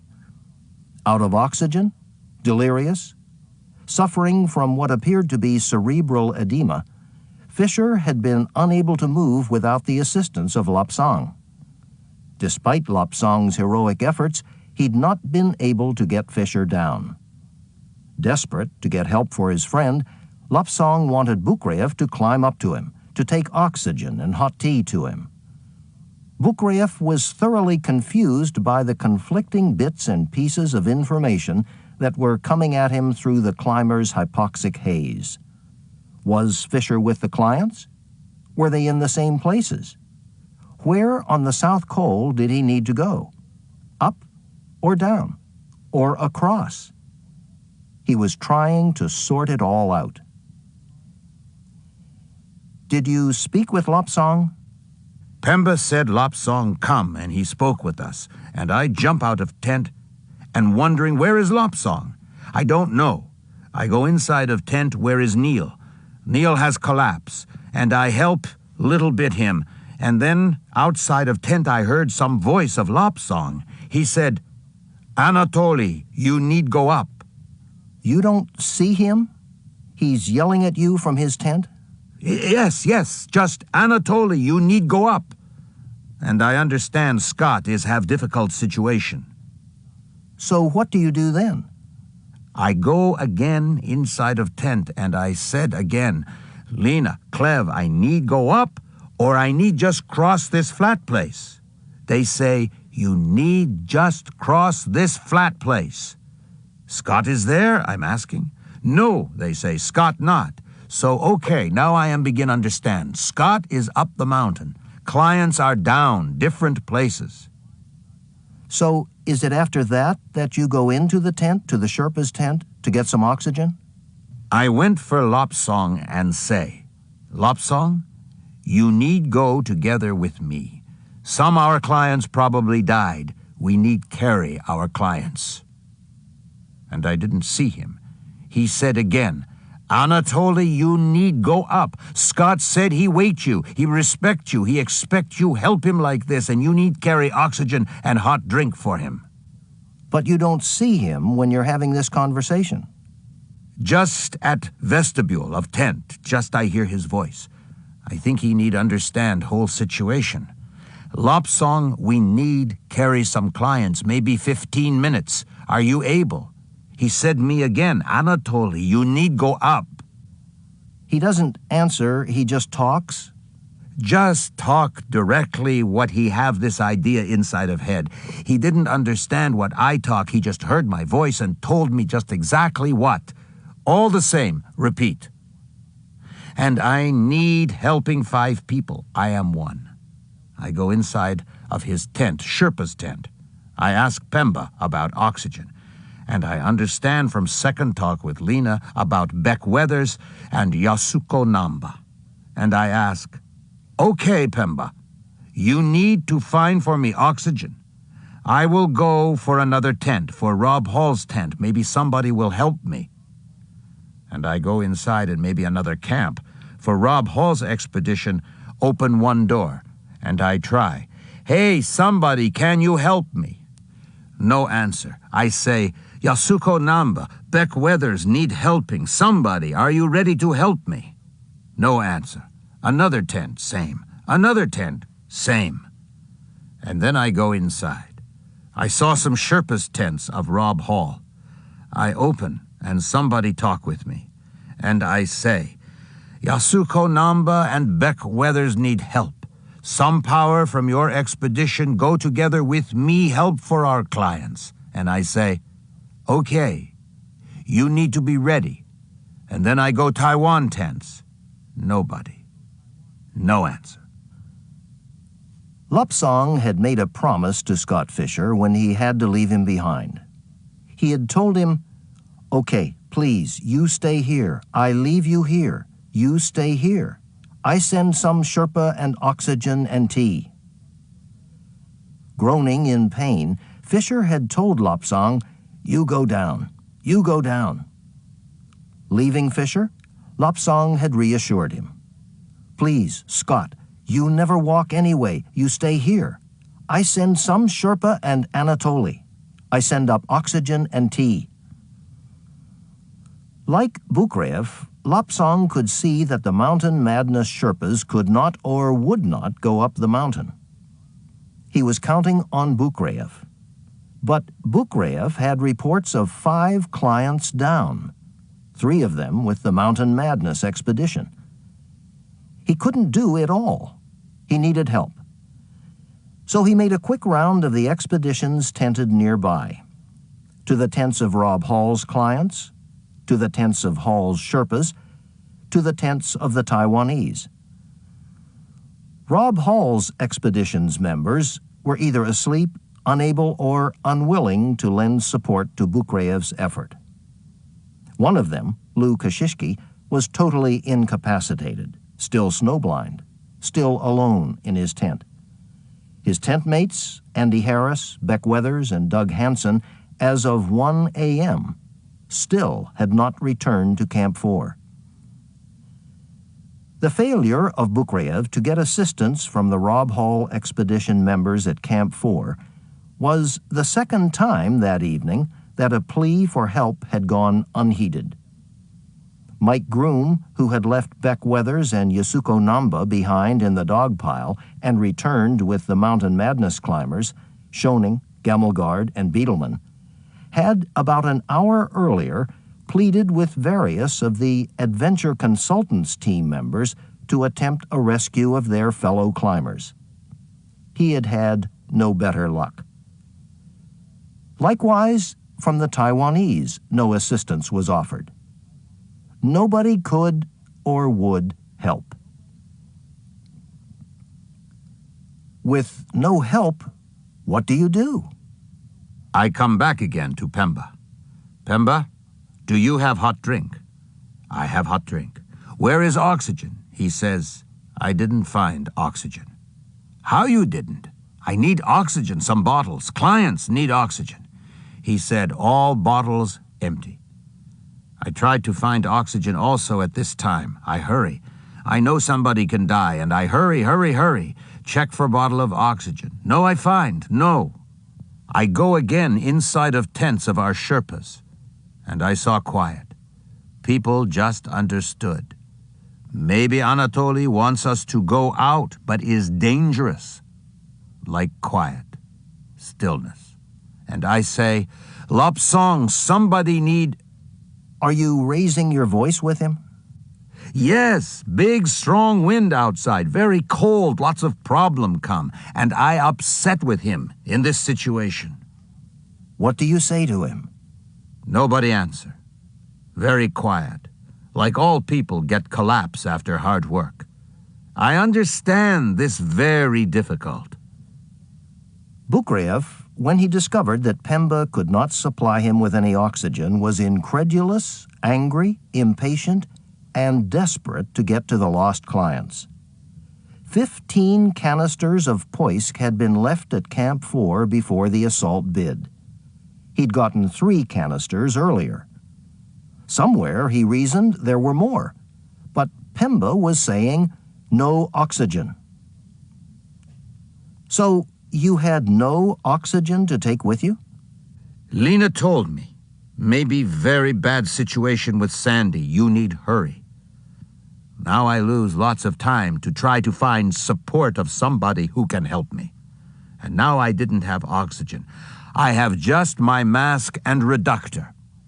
And inside of Mountain Madness Sherpa tent, nobody speak with me.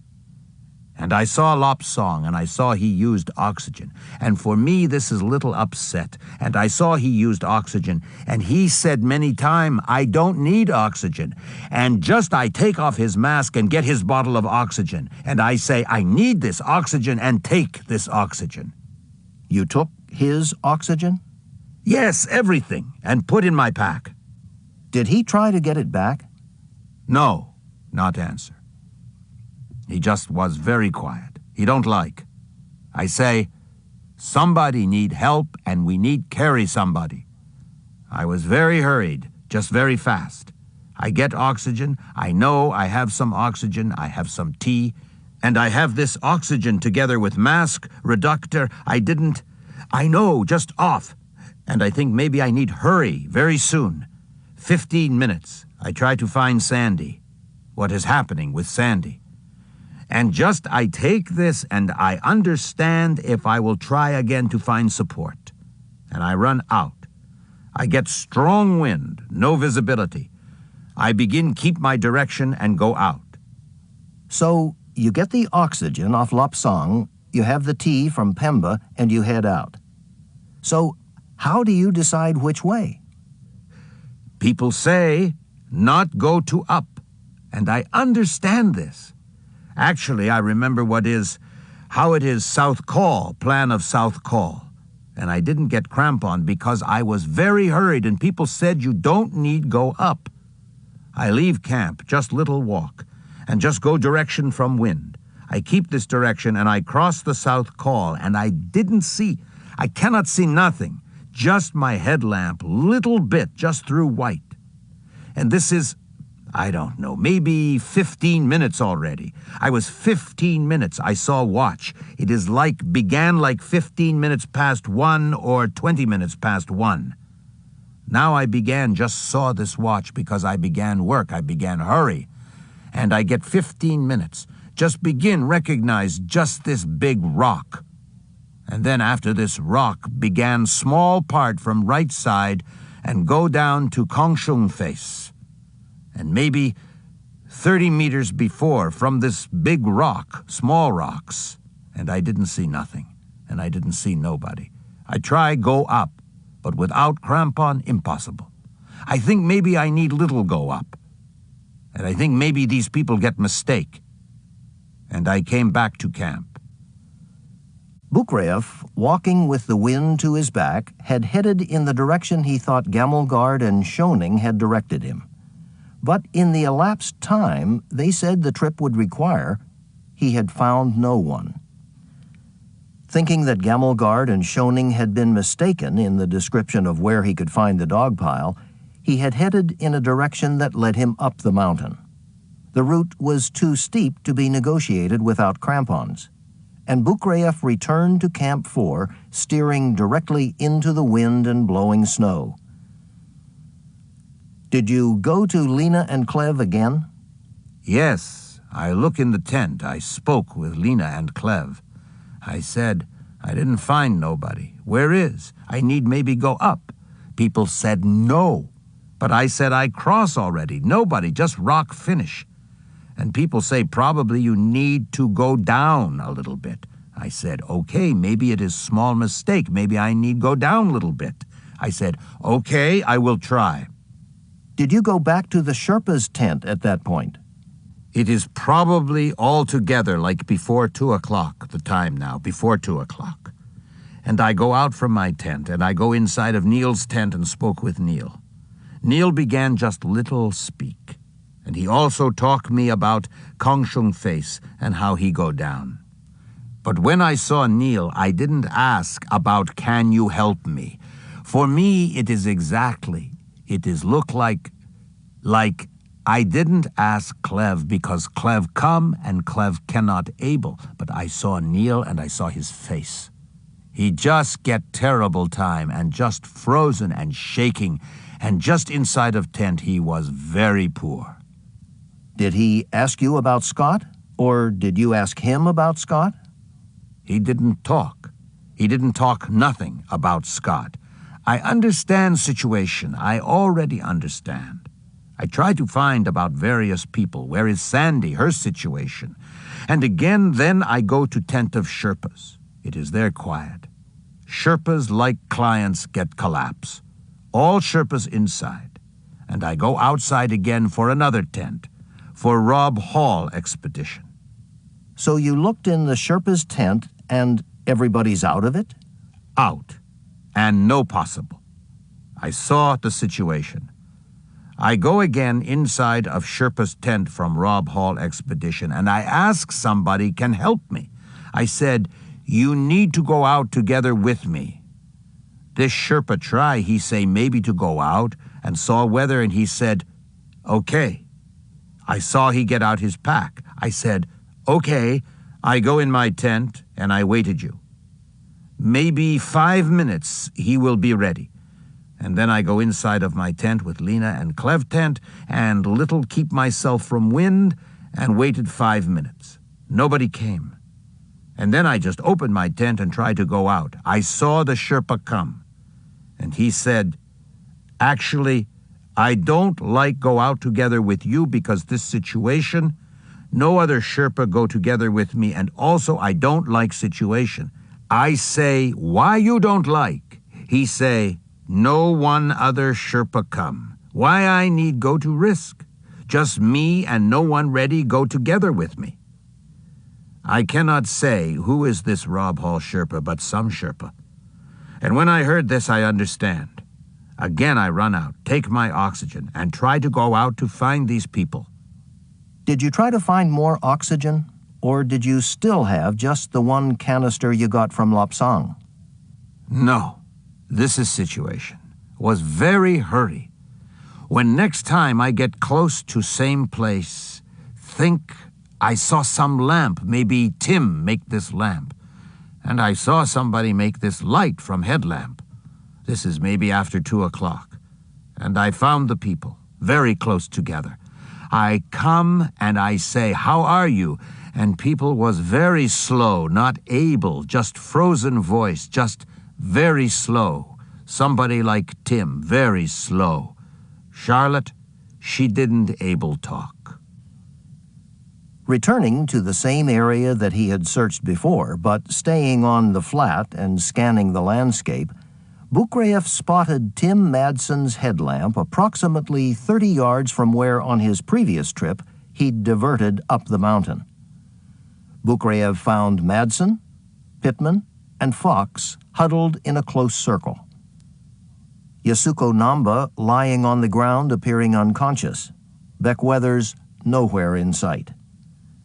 Tim Madsen has said that at some point Weathers had wandered away from the dog pile. They're on their feet or... No, like sit down. Nobody, just like... On their butts. The butts. But people have some packs and people sit down on them. And this situation, when I saw this situation, I take oxygen. First time I open my tea. You have one canister? I have 1 bottle of oxygen. I have 1 thermal bottle tea. And I give for tea some cup. Charlotte, Sandy, and Tim. And then people drink tea. Just I saw the situation. I am 1 person, and this is 3 people, and I saw Yasuko very close, maybe 2 meters from people. And I put mask for face of Sandy. Was Sandy talking at all? No, nothing. How was she behaving? Just a little bit. Just she is frozen. Just Tim get a little talk. Making any noises, Sandy? She can little talk. Sandy, for me it was very difficult talk. Strong wind, I am tired. I cannot remember exactly about. But people, just Tim say, "Where is another people?" I said, "Just I am alone. Nobody can able to help. And just I have just 1 bottle of oxygen. And somebody can't come together with me." Sandy couldn't tell nothing. Charlotte nothing, just frozen people. Very frozen, very small power. And Tim very slow. He can little talk. I understand. And I understand these people not able without helping. I said, "Maybe somebody ready to go together with me." And Charlotte said, "Yes, maybe I like go." I said for Tim and Sandy, "Okay, this is 1 bottle of oxygen. You can share this oxygen. And Charlotte, I take you." After 1 minute, I take my pack again and I take Charlotte and we begin walk. I have some crampons now, and very strong wind just directly on our face. Impossible to see, nothing, just... I tried to help for Charlotte to stay on her feet. Was it hard for her to stand? Yes. Just she can able little walk, but without me, no way. Just for me, very hard. Every time I tried to make this equilibrium. Her balance? Her balance. Keep this balance. But very strong wind, and I understand. Without my hands, she will fall exactly. Your right arm around her? Yes. She get her other left hand above my shoulder. She's on your right side? Yes, and I hold to the left hand and we walk. And very strong wind for me. Actually, I am frozen. She is frozen. She wasn't able to talk very much, but very slow, step by step we go. But it is 400 meters and step by step. Sometimes we stand, if I understand this is good place for make some rest. Because another place, if I saw some stone little bit, I put Charlotte little sit down. Because from ground it is very difficult to help her stand up, but from stones it is possible. And little, maybe 3-4 times, we made this stopping. Then I began recognize this place. Some garbage. Some empty oxygen canisters? Yes, very old bottles. My crampon is hitting metal. I can feel, and I understand is very short distance for camp, probably 200 meters. Is Charlotte trying to talk at all during this time? No. She just talk little. Just she say, too hard, or something. Very hard for her. It take long time, more than for me when I go, maybe 45 minutes. She just robot, walk like robot, I think. Me too. We cross the South Col and I saw some lamps inside of tents. Pemba, probably. No blinking lights? No. This is around 3 o'clock, probably already. And when I get to camp, maybe it is around 3 o'clock. And I get her, Charlotte Fox, out of her crampon, harness, everything, and she crawl inside of Neil's tent. And I ask Neil, he is much better. I saw the situation. He used oxygen. He just began grow up. And Neil, I said, you need help for her. And I take mask from his face, put for her face because just like robot I work. And now again for this situation, I go for Sherpa's tent. This time, I ask again every tent to help me. I tell I saw this Yasuko Nambo. You went again to Rob Hall's and the Taiwanese tents? Yes, and I ask again. I go, just I need relax. I work very hard, and I use my time for little relax, for rest. Go just one tent, another tent, and tried again to help. Because first time I was hurry.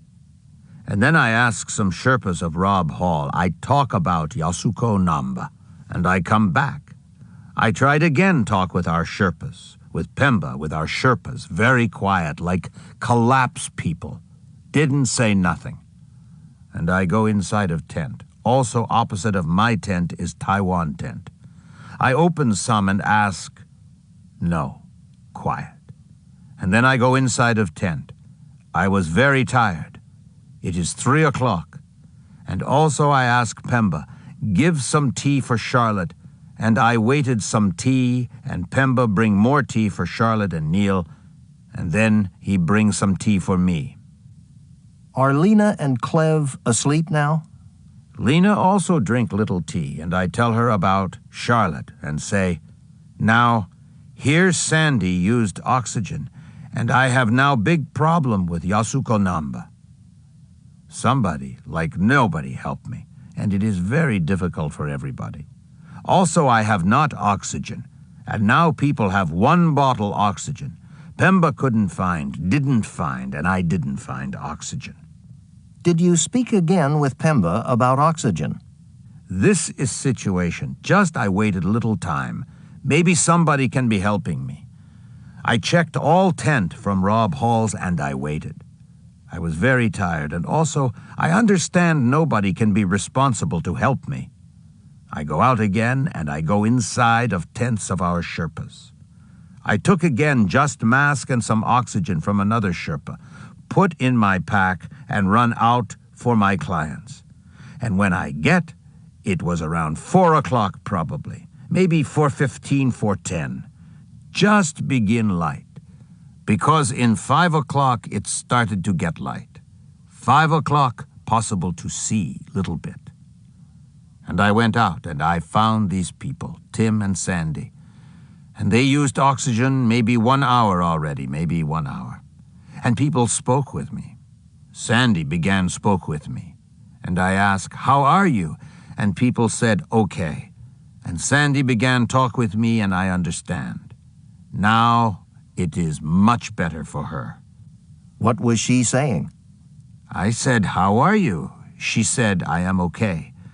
I said, "What is happening with Yasuko?" Because it is 2 meters. And I didn't ask people gave for her tea or people didn't. It is for me what I had, what I carried, I gave for tea. I didn't ask people gave her oxygen or tea because just 1 bottle, 3 people was together. And for me, this is very close situation. I will be very empty without power. And for me, just I work like robot also. I take Sandy Pittman and same situation like Charlotte Fox. You had another canister of O's? I give this for Tim. What did Tim say? He just took mask and nothing. Also this situation. Also I have carried some second bottle of tea, I think. I have very little drink.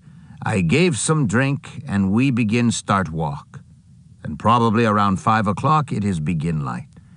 Just no impossible to say sun come, but it is begin light and around probably I think like 4:40, 4:45 we come. I was very tired, empty, and had just helped for Tim, for Sandy, go inside of tent, ask again tea. And then I need rest already. And I say, "Pemba, I wait tea for me." And I go inside of my tent. Just I put Tim Madsen and Sandy inside of tent, help for people get out of crampons like harness, everything, packs, help for people put inside of tent, closed, talked with Pemba, go inside of my tent, keep warm. Lena was near and she little talk about it. "Anatoly, you need rest, you need oxygen. Look for your face, you are very terrible." I say to her, "Okay, don't worry about me. What is happening now with Scott?" I think he get very difficult situation. Now all our clients in the tent, just without Scott. I think he have difficult situation. Now just problem with Scott. But I believe Scott is guide and maybe he can survive much better than these clients. And when Pemba come, we drink tea and I told Pemba now what is situation. Now I saw Storm lose power and begin light. And we need send 2 Sherpas with oxygen to go up for Scott. And do you understand? And he say, "Yes, I understand." I say, "Try to talk with Lopsong and 2 Sherpas. We need to send for help for Scott with oxygen. Try to find oxygen."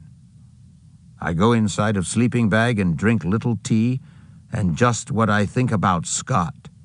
I understand this is problem, and I don't remember much from there. Like 2 hours I slept. Lena Gamelgard, recalling Bukrayev's return to their tent after shepherding Pittman and guiding Madsen, who was able to move under his own power, said, "I think about 5 o'clock in the morning I wake up and he's back in, and it's light, and again no words. He's just sitting there, and he's absolutely empty. There's nothing left in him. And I sort of think, perceive, whatever, understand, that he's got Charlotte, Tim, and Sandy in. But I also have the feeling that he's been out there and not been able to do anything for Yasuko and the other one, Weathers, who was sitting out there. At this point, I didn't know." Chapter 20. The Last Attempt. On the morning of May 11th, the oxygen supply of Mountain Madness depleted, Neil Beetleman and the clients made the decision to retreat down the mountain. The few clients who needed oxygen on their descent were supplied by the IMAX iWorks expedition, which had generously come to their aid. As Beetleman and the clients readied to descend, 2 Sherpas from the Mountain Madness expedition and a Sherpa from the Taiwanese expedition, carrying oxygen and hot tea, began to climb to just below the balcony where Scott Fisher had bivouacked overnight with the Taiwanese climber Makalu Gao. Bukreyev, not wanting to descend until he knew the condition of Fisher, spoke with Beetleman and told him he wanted to stay behind. Rob Hall's team was in shambles. Radio reports from Rob Hall had continued through the night. He was immobile at the south summit, freezing to death. Doug Hansen, who had been with Hall on the evening of May 10th, was no longer with him and was presumed to be dead. Andy Harris had never returned to his tent. Beck Weathers and Yasuko Namba had been located by some of Hall's expedition members near the Kangshung Face, where Bukreyev had discovered Madsen, Pittman, and Fox in the breaking hours of the day. Both of them, miraculously, had signs of life. John Taskey, John Krakauer, Stuart Hutchison, and Mike Groom, according to John Krakauer, deliberated about what action to take and decided to leave them where they lay, believing nothing could be done for them. Just prior to the departure of the Mountain Madness Sherpas and the Taiwanese Sherpas who had gone up the mountain in search of Fisher and Gao, 2 Sherpas from Rob Hall's expedition had gone up in an attempt to rescue Rob Hall and any of their other climbers who might be found alive. Threatened by the weather, they turned back, never having found any of their missing climbers. At 6:20 p.m., Rob Hall radioed his base camp and was patched through to his wife in New Zealand. After sending his love and asking her not to worry, he signed off. They were the last words that were ever heard from him. As Rob Hall spoke with his wife, Bukreyev was again on the mountain, climbing to reach Scott Fisher. The Sherpas who had gone up in search of him had returned to Camp 4 with Makalu Gao, whom they had been able to revive with hot tea and oxygen. Fisher they had discovered unconscious but still breathing. At about 1 p.m., they had strapped an oxygen mask to his face and turned on a feed to a full bottle of oxygen. I slept like 2 hours, and after 7:30 that morning, Pemba came with tea. And I heard some Sherpas pass by our tent, and I asked Pemba, "What is the situation now? Somebody go to Scott or no?" And he gave some tea, and he was just quiet. No answer. I said, "Scott needs help. Please send some Sherpas up." So he went to the Sherpa's tent, and he began to talk. And now I have no power. It would be for me a stupid idea to go again. I needed some recovery time. At probably 8:30, I took a look at our climbing route from yesterday, and I can see the storm has lost power. I see some Sherpas going up, and he says, "Okay, Father of Lopsang started together with Tashi Sherpa." And I ask, "They carry oxygen?" And he tells me, "Yes." And then I speak with Neil. "Okay, this is my position. I would like to stay here." And he says okay, and he works for the clients and took them down. A strong wind had come up, and I kept myself inside the tent. But around 1 or 2 I went out, and I spoke with Todd Burleson and Pete Athens with Alpine Ascents, guides for a commercial expedition, who'd come to Camp 4 to help with getting climbers down from the trouble we'd had. I asked them, "Do you know what is happening?" And they said some Sherpas had returned with Makalu Gao. So I went to the Taiwanese tents. When I went into the tent, I saw this Makalu Gao, his face and hands all frostbitten, but he was talking a little bit, and I asked him, "Did you see Scott?" And he says, "Yes, we were together last night." And I had hopes that Scott could survive, but with this news I thought, Scott is finished, dead already, and I got upset about this. But this news is only from the Taiwanese, so I want to talk with our Sherpas who went up. I go inside the Sherpa's tent, and the father of Lop Song is crying with great sadness, and he says, "We cannot help." And he speak very small, very little bit of English. I don't understand. What is happening? And they said to me, "He died." And then I said, "Was he still breathing?"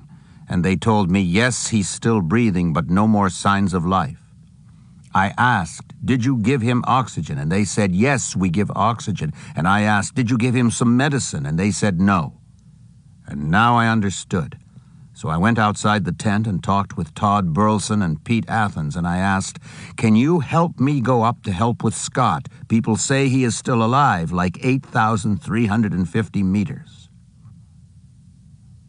Pete Athens, who spoke Nepali, understood the situation, and he said to me, "Actually, I spoke with the Sherpas, and they said it's impossible to help Scott." And I said, "Why?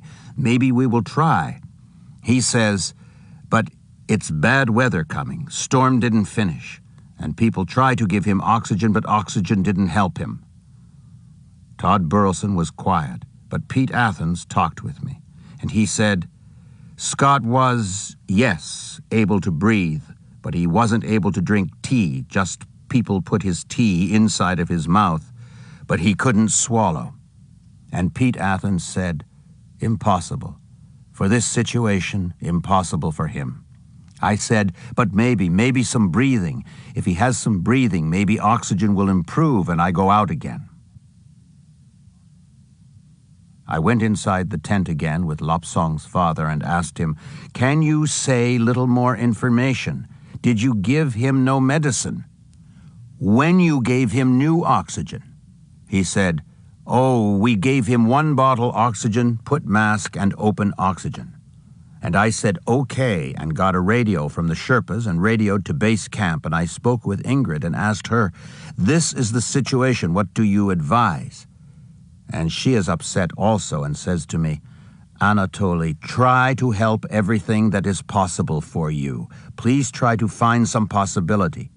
I said, "Okay, I will try everything that is possible, but what is your advice?" She said, "Okay, about medicine. Do you have this small packet with the injections?" And I told her, "Yes, I have the injection." And she said for me to try it with Scott, and I promised her I would try everything. Then I go to the Sherpa's tent and see that Lop Song is using oxygen and some other Sherpas are using oxygen. And I said, "Okay, I need some oxygen. I need 3 bottles of oxygen and a thermal bottle of tea. Can you make it for me?" And people said, "Why you need?" I said, "I will go up." People say, "It is stupid idea." So I left the tent, and then Lop Song's father came and began to speak with Pete Athens in Nepali. And Pete Athens came and said, "Anatoly, what do you want to do?" I said, "I will go up. I need oxygen. I need thermal bottles of tea." And Pete Athens tried to explain to me that it was a bad idea. He said, "Now the storm has gone down a little bit, and if you go now, you will get this storm again." I said to him, "This is what I need to do." I knew from my experience. I explained to him my position. This situation with Scott was a slow process. Maybe Scott, if he had oxygen, would possibly revive. Scott is just before the balcony, and he has enough oxygen maybe until 7 o'clock. I need some oxygen. Pete is like the Sherpas, and I understand he thinks it is a stupid idea, but I get some oxygen. I ask for 3, but get only 2. I think maybe it came from David Berkshir's expedition, but I don't know for sure. I began to hurry. I began to prepare myself, but as I prepared, the wind began to come higher. It is just around 4 o'clock, maybe 4:15. I took my pack and was leaving, and I saw Pete Athens outside of the tent, and I asked Pete Athens, "Maybe you will go up." He said, "Just no." And I said, "How many will try to help?" And he got sad. He just cried a little bit. He thinks there is no chance. I just started from the tents, and maybe 150 meters ahead, I saw a small moving point, somebody coming down to me, and I was very wondered. I thought it was like a phantom, a miracle, and I began to hurry. And in a short time, I came up on this man who was carrying his hands without gloves up in front of his body, like a surrendering soldier. And I didn't know then who this was, but now I understand it was Beck Weathers. I said, "Who are you?" He didn't speak or answer, and I asked him, "Did you see Scott?" And he said to me, "No one I saw, no one I saw. It is my last time in the mountains. I don't want to come back to these mountains. Never, never." It was like crazy talk. I think my head is broken, and I am thinking, "Anatoly, you need to be able to think if you go up again." And I yell back, "Burleson, Pete, please help me." And I ask them, "Can you help me with this man? I will go. I will keep my time." And they tell me, "Don't worry, we will take care of him." Everyone said it was stupid to go for Scott, but I saw this man survived, and this was a push for me. And I took a mask, everything, and I began to move with oxygen, without resting, and I climbed steadily, but darkness started to come. Nightfall just began, and also a strong wind began with a blizzard and a difficult time. And just around 7 o'clock, 5 minutes past probably, I found Scott. Dark also, with a serious storm, and I saw him through the snow, again like a mirage. I saw the zipper of his down suit open, one hand without a mitten, frozen. I opened his face mask, and around the mask face it is frozen, but a different temperature, and under the mask it is like a blue color, like a big bruise. It is like not life in the face. I saw no breathing, just a clenched jaw. I lose my last hope. I can do nothing. I can do nothing. I cannot stay with him. It began to storm again, 7 o'clock. Oxygen. I lose my last hope because I thought when I started, oxygen will improve his life. If by now oxygen does not improve, no signs of life, no pulse or breathing. Very strong wind began. I am without power, without power. And for me, just what do I need to do? Actually, I understood this. If I found him like Beck Weathers, it would be possible to help him. He was revived.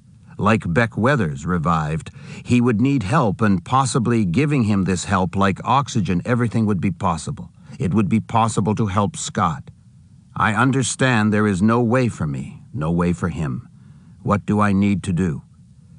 And I saw his pack, and I roped it around his face to keep away the birds. And with maybe 4 of 5 empty oxygen bottles around, I put them on his body to help cover. And just maybe 7:15, I started to go down fast. And I understand I lose power, I lose emotion. I can't say how it was. I was very sad. Storm began, very strong, new blow of fresh snow with strong wind. And I began to use the ropes. And when I finish at like 8,200 meters, visibility is gone. Began just darkness, probably 7:40, impossible to see. I have my headlamp. I used oxygen a little bit. Then I stopped oxygen because it is not helping my visibility, like 2 meters, 3 meters probably, impossible to see. And I found again Kangshung face, I think near Yasuko Namba probably. I can see just 2 meters, but I understood. And then I go some more in a changed direction, and the snow on the ground is finished, and I began to see some oxygen bottles. I turn back a little and go up a little, and I saw some tents. I know these are not our tents, but next will be ours. When I found this place, I began to hear some voices, and I go without visibility by the noise. And I come to the noise in a tent. I open. I see this man just alone by himself. I saw Beck Weathers, and I don't understand why he is alone, but I lose power, go for my tent, because I cannot help. Some sleeping bag I have. Just I crawl inside of my tent and go to sleep.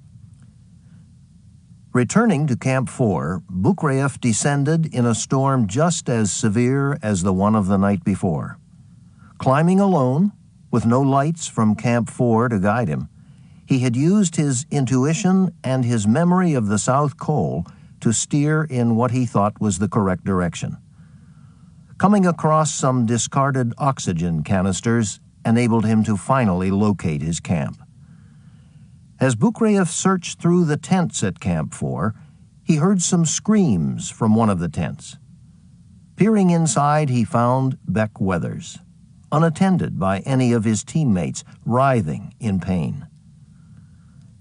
Exhausted, having narrowly escaped being lost in the storm, Bukrayef had to leave Weathers to find his own tent, where he collapsed, exhausted. Chapter 21. Mountain Media Madness. By the morning of May 12th, hope for Rob Hall, Doug Hansen, and Andy Harris had been abandoned, and the remnants of the Adventure Consultants expedition began their descent to the safety of base camp. Beck Weathers and Makalu Gao, through the efforts of Todd Burleson, Pete Athens, Ed Viesters, David Brashear, and members of other expeditions on the mountain, were evacuated to Camp 1, where a helicopter was able to land and fly them to Kathmandu. As the Hall team members were descending, Beetleman and the Mountain Madness clients arrived in base camp, where their plan was to rest, restore, and prepare for a trek to Sangboche, where they would catch a helicopter and fly to Kathmandu. Up the mountain, Bukrayef had gathered what he could of the Mountain Madness expedition gear and had begun his own descent, finally arriving on the evening of May 14th. Neil Beetleman, early in the morning of May 16th, reported to Outside Online, "The team is going to be heading down to Ferice very shortly, later this morning. We're all hurting and healing, so we need to move down the mountain." Everest was over. In the late morning of May 16th, Beetleman and the Mountain Madness clients began their trek. Later that evening, Bukrayef began a solo ascent of Lhotse. As Fisher had promised Bukrayef before Everest, he had packaged an expedition to Lhotse. He had signed on Fox, Madsen, and Pittman. Bukrayef and Beetleman were to guide. Devastated by Fisher's death and remorseful over the death of Yasuko Namba, whom he had not been able to rescue, Bukrayef wanted to go back to the mountains. At 5:46 p.m. on the evening of May 17th, Bukrayef, alone, summited Lhotse. From the top of the peak, he stood and looked over to the summit of Everest and traced the route he and the other climbers had taken down. At the elevation of 8,350 meters, his eyes stopped for a moment. That was as far as Scott Fisher had gotten. Bukrayef had been unable to bring him home. On May 22nd, the last of the Mountain Madness clients departed Kathmandu. Some had bandages covering their frostbite, but no one had suffered any damage that would result in amputations. Charlotte Fox was walking with a slight limp. Tim Madsen and Lena Gammelgard had frostbitten fingers. These were our most serious cases. As for me, I was lucky. I had gotten away with slight frostbite on my hand. which in the upcoming days would cause me to lose the skin on my fingertips, and I also had some mild frostbite on my nose and lips. Truthfully, given what all of us had experienced, we got away lucky, with all of our fingers and toes, our lives. Bukreyev and Beetleman stayed behind in Kathmandu to settle the business of the expedition, and according to Bukreyev, most of the responsibilities fell to Beetleman, for whom English came easier. After their ordeal on the mountain, both men were physically and psychologically spent, eager to leave Kathmandu, to put the mountain behind them. Bukreyev particularly was eager to get away from the press that had been on their backs since they had come off the mountain and holed up in the Yak and Yeti Hotel in Kathmandu. The world seemed endlessly hungry for the story of what had happened. In my mountaineering career, I had never seen so much interest in an event in the Himalaya. I wondered about this curiosity. What is it, this fascination with wrecks, wars, disasters, and catastrophes? I found it difficult to understand this. Most of the expedition members and I tried to avoid the press. We wished to be among ourselves. For all of us, it was as if the world were now painted in more vivid colors, and we were feeling life's simple pleasures with more clarity and meaning. For those of us who had been fortunate enough to come back alive, we were enjoying the moments of discovering life all over again. On May 24th, Neil and I managed to finish all of our business in Nepal. We bid farewell to the Sherpas, concluded our business with the Ministry of Tourism, and made it to the airport, where we both were beginning a journey to Denver, Colorado, where Neil would transfer to Aspen and I would be met by friends. As we boarded the plane, I think we both thought that for a while the events of May 10th would be behind us. Bukreyev and Beetleman had just settled into their seats on Thai Airlines, preparing for the first leg of their trip, which would take them to Bangkok and from there to Los Angeles and then on to Denver. As Bukreyev was buckling in, one of the flight attendants approached and said that some friends had asked to see him before he took off. I didn't know who could be looking for me, and made some joke with Neil about Interpol seeking the Russian felon. I went into the waiting lounge and was immediately met by two journalists with television cameras who asked many ridiculous questions about my condition and about the meaning of my Everest experience. For 15 minutes I spoke with those people.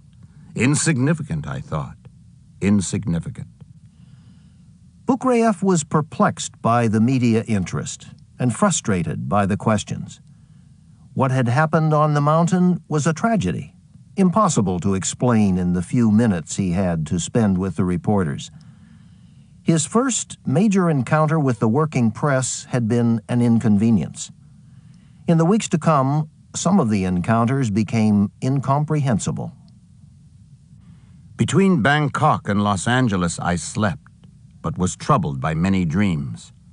I kept going to the summit on the brink of my strength, or being called upon to rescue stranded climbers without the power to reach them.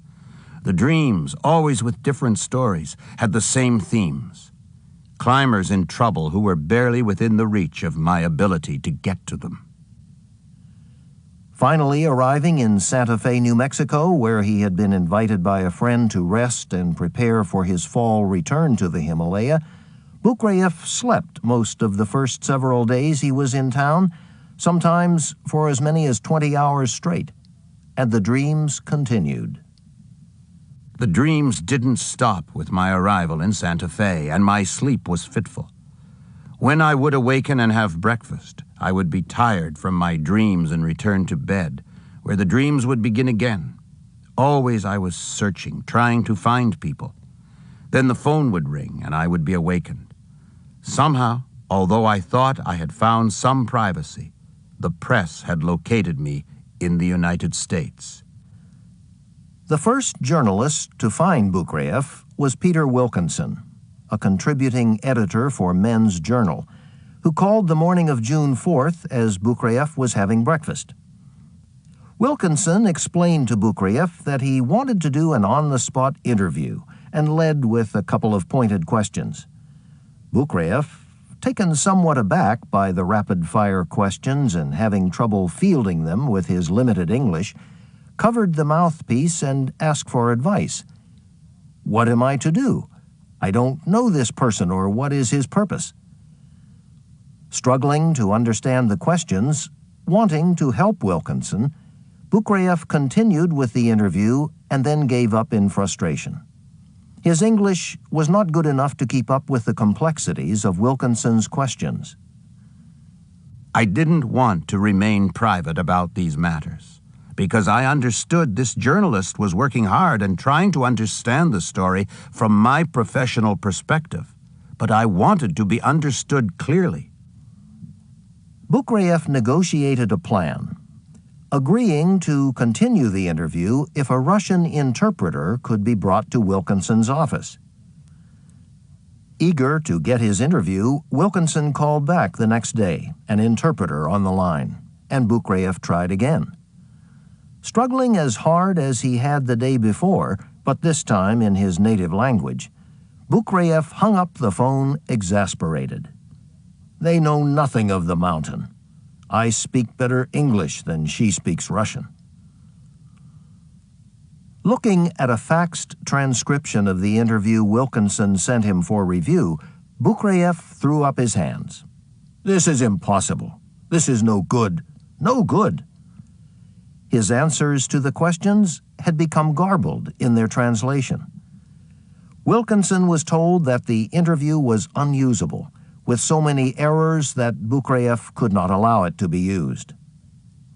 My retelling of the incident and my attempts to answer the questions aggravated my dreams, and I struggled to sleep without the story in my head. Wilkinson faxed his questions to Bukrieff and asked him to respond when he felt comfortable that he had understood them.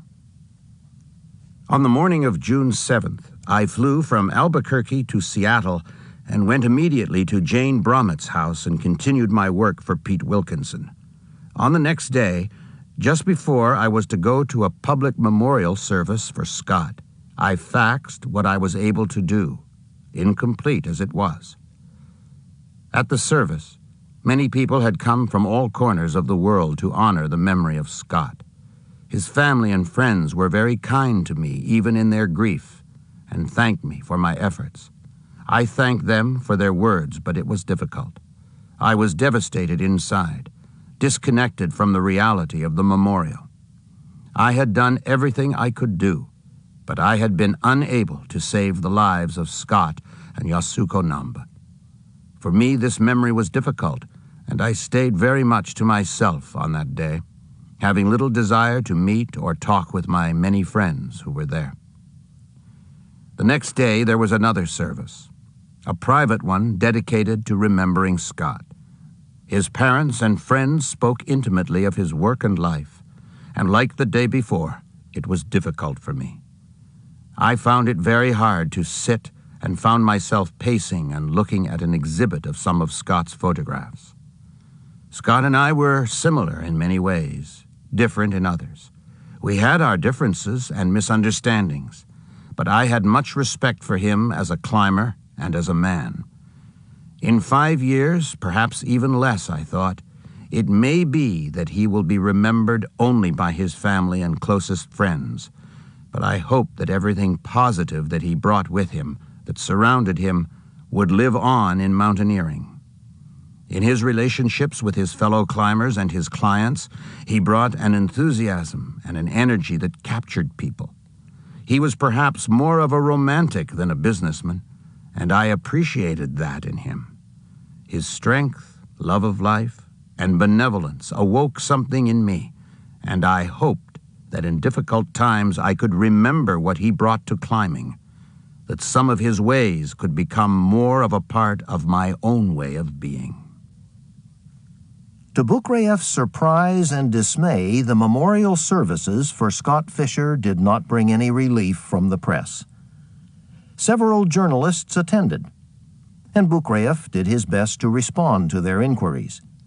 Life, and ABC's Turning Point asked for interviews, and Bukraev, making his best effort to make himself understood, spoke with them, hoping that what he could contribute would somehow answer the question that everyone was asking. What had happened? Bukraev had only pieces of the story. He was still struggling to understand for himself what had gone wrong. Another interview in which he participated was with John Krakauer, who was buttonholing expedition members to get their stories. Bukraev, recalling the interview, said that he found it narrowly focused and that Krakauer had seemed frustrated by the limitations of his English. In an effort to better communicate his story to Krakauer, Bukraev gave him a photocopy of the answers he had offered to Pete Wilkinson's questions. In that copy was Bukraev's answer to a question that Wilkinson had asked about Bukraev's meeting with Scott Fisher above the Hillary Step as Scott was ascending, making his way to the summit. Scott came up, and we talked. Up to the summit, he had about 1/2 or 1 hour to go. I don't know his speed. Scott was the boss, and I felt he could make his decisions himself. He could stop and wait for clients or go on. What did I think? Scott was Scott. He was responsible for the expedition. He had great natural ability. He was very strong. No one feels very well at that altitude. He went on to the summit. I don't know. When I asked him how he felt, he said not very well, but it was okay. One had to know Scott. Everything was always okay with him. He was a strong climber, one of the strongest in America. Therefore, it was difficult to foresee the situation with Scott. I had to think of the clients, of the people. But I never thought that something could happen to Scott, and I talked to him about the situation with the clients mostly, and I told him they all felt good. I asked him, with my concerns and in my position, what did he want me to do? We discussed the need to have support below. We talked about my descent. He said that he considered it a good plan, that everything was good at that moment. My position was, I felt that it would not be good if I stood around freezing, waiting. I would be more useful if I returned to Camp 4 in order to be able to take oxygen up to returning climbers, or to go help them if some became weak in the descent. If you are immobile at that altitude, you lose strength in the cold, and then you are unable to do anything. In late July, Bukraev obtained his copy of the Krakauer article, and coincidentally on the same day, Martin Adams arrived in Santa Fe to visit with Bukraev. They hadn't seen each other since Kathmandu. In the last hour of daylight on a summer evening, sitting on a patio around a large circular table with friends, Bukraev and Adams listened as the article was read aloud. When Krakauer referred to him, Bukraev leaned forward, trying to understand the words and their meaning. Bukraev had returned to Camp 4 at 4:30 p.m., before the brunt of the storm, having rushed down from the summit without waiting for clients, extremely questionable behavior for a guide. Bukraev looked around the table, wondering if the people around him had heard the words as he had. Scott authorized my going down to be ready to go back up. This was the plan. It worked. I don't understand why he would write this. As Krakauer's article continued, he implied that had Bukraev descended with clients, they might not have had the problems they did coming down, and that suggestion was devastating. I had no clear idea that the weather was a potential problem until I was well down the mountain. My concern, as was Scott's, was that the climbers' oxygen supplies were going to run out. I did the job Scott wanted me to do. If I'd been farther up the mountain when the full force of the storm hit, I think it's likely I would have died with the clients. I honestly do. I'm not a Superman. In that weather, we all could possibly have died. Bukreyev excused himself from the table and went into his friend's house to retrieve his Russian-English dictionary. When he returned, he thumbed through it, looking up words as the reading continued. Bukreyev's impatience on the descent more plausibly resulted from the fact that he wasn't using bottled oxygen and was relatively lightly dressed, and therefore had to get down. This time, Bukreyev said nothing when he left the table, but he returned within a few moments, some photographic prints in his hand. As he laid them on the table amongst the wine bottles, Martin Adams picked one up, one of him and Bukreyev taken on the summit. "Tolly," Adams said, "I don't need the pictures. You are as well dressed on the mountain as anyone I know. I'm the one who gave you the climbing suit." Taking a cigar out of his mouth, Adams shook his head. This guy is so much smoke." The picture that Adams had in his hand showed Bukreyev in the climbing suit Adams had purchased as a gift for him when, just before the expedition, Adams had bought the exact same model for himself. On the issue of Bukreyev's climbing without oxygen, Bukreyev was just as puzzled as he had been over the issue of how he was dressed. I have climbed mountains for more than 25 years, and only once on an assault of an 8,000er did I ever use it. Never has it been a problem for me, and Scott approved my climbing without it. As the article concluded, Krakauer offered a dramatic narrative describing how, just above Camp 4, he had encountered one of Rob Hall's guides, Andy Harris, and had a conversation with him about the danger of an icy slope that stood between them and the safety of their tents. Harris had slipped and fallen down the slope, Krakauer reported, and then had presumably walked off the face of Lhotse and vanished forever. Adams, listening quietly as the section was read, interrupted and spoke, a measure of cynicism in his voice. That was me he saw above Camp 4, and I've told him that.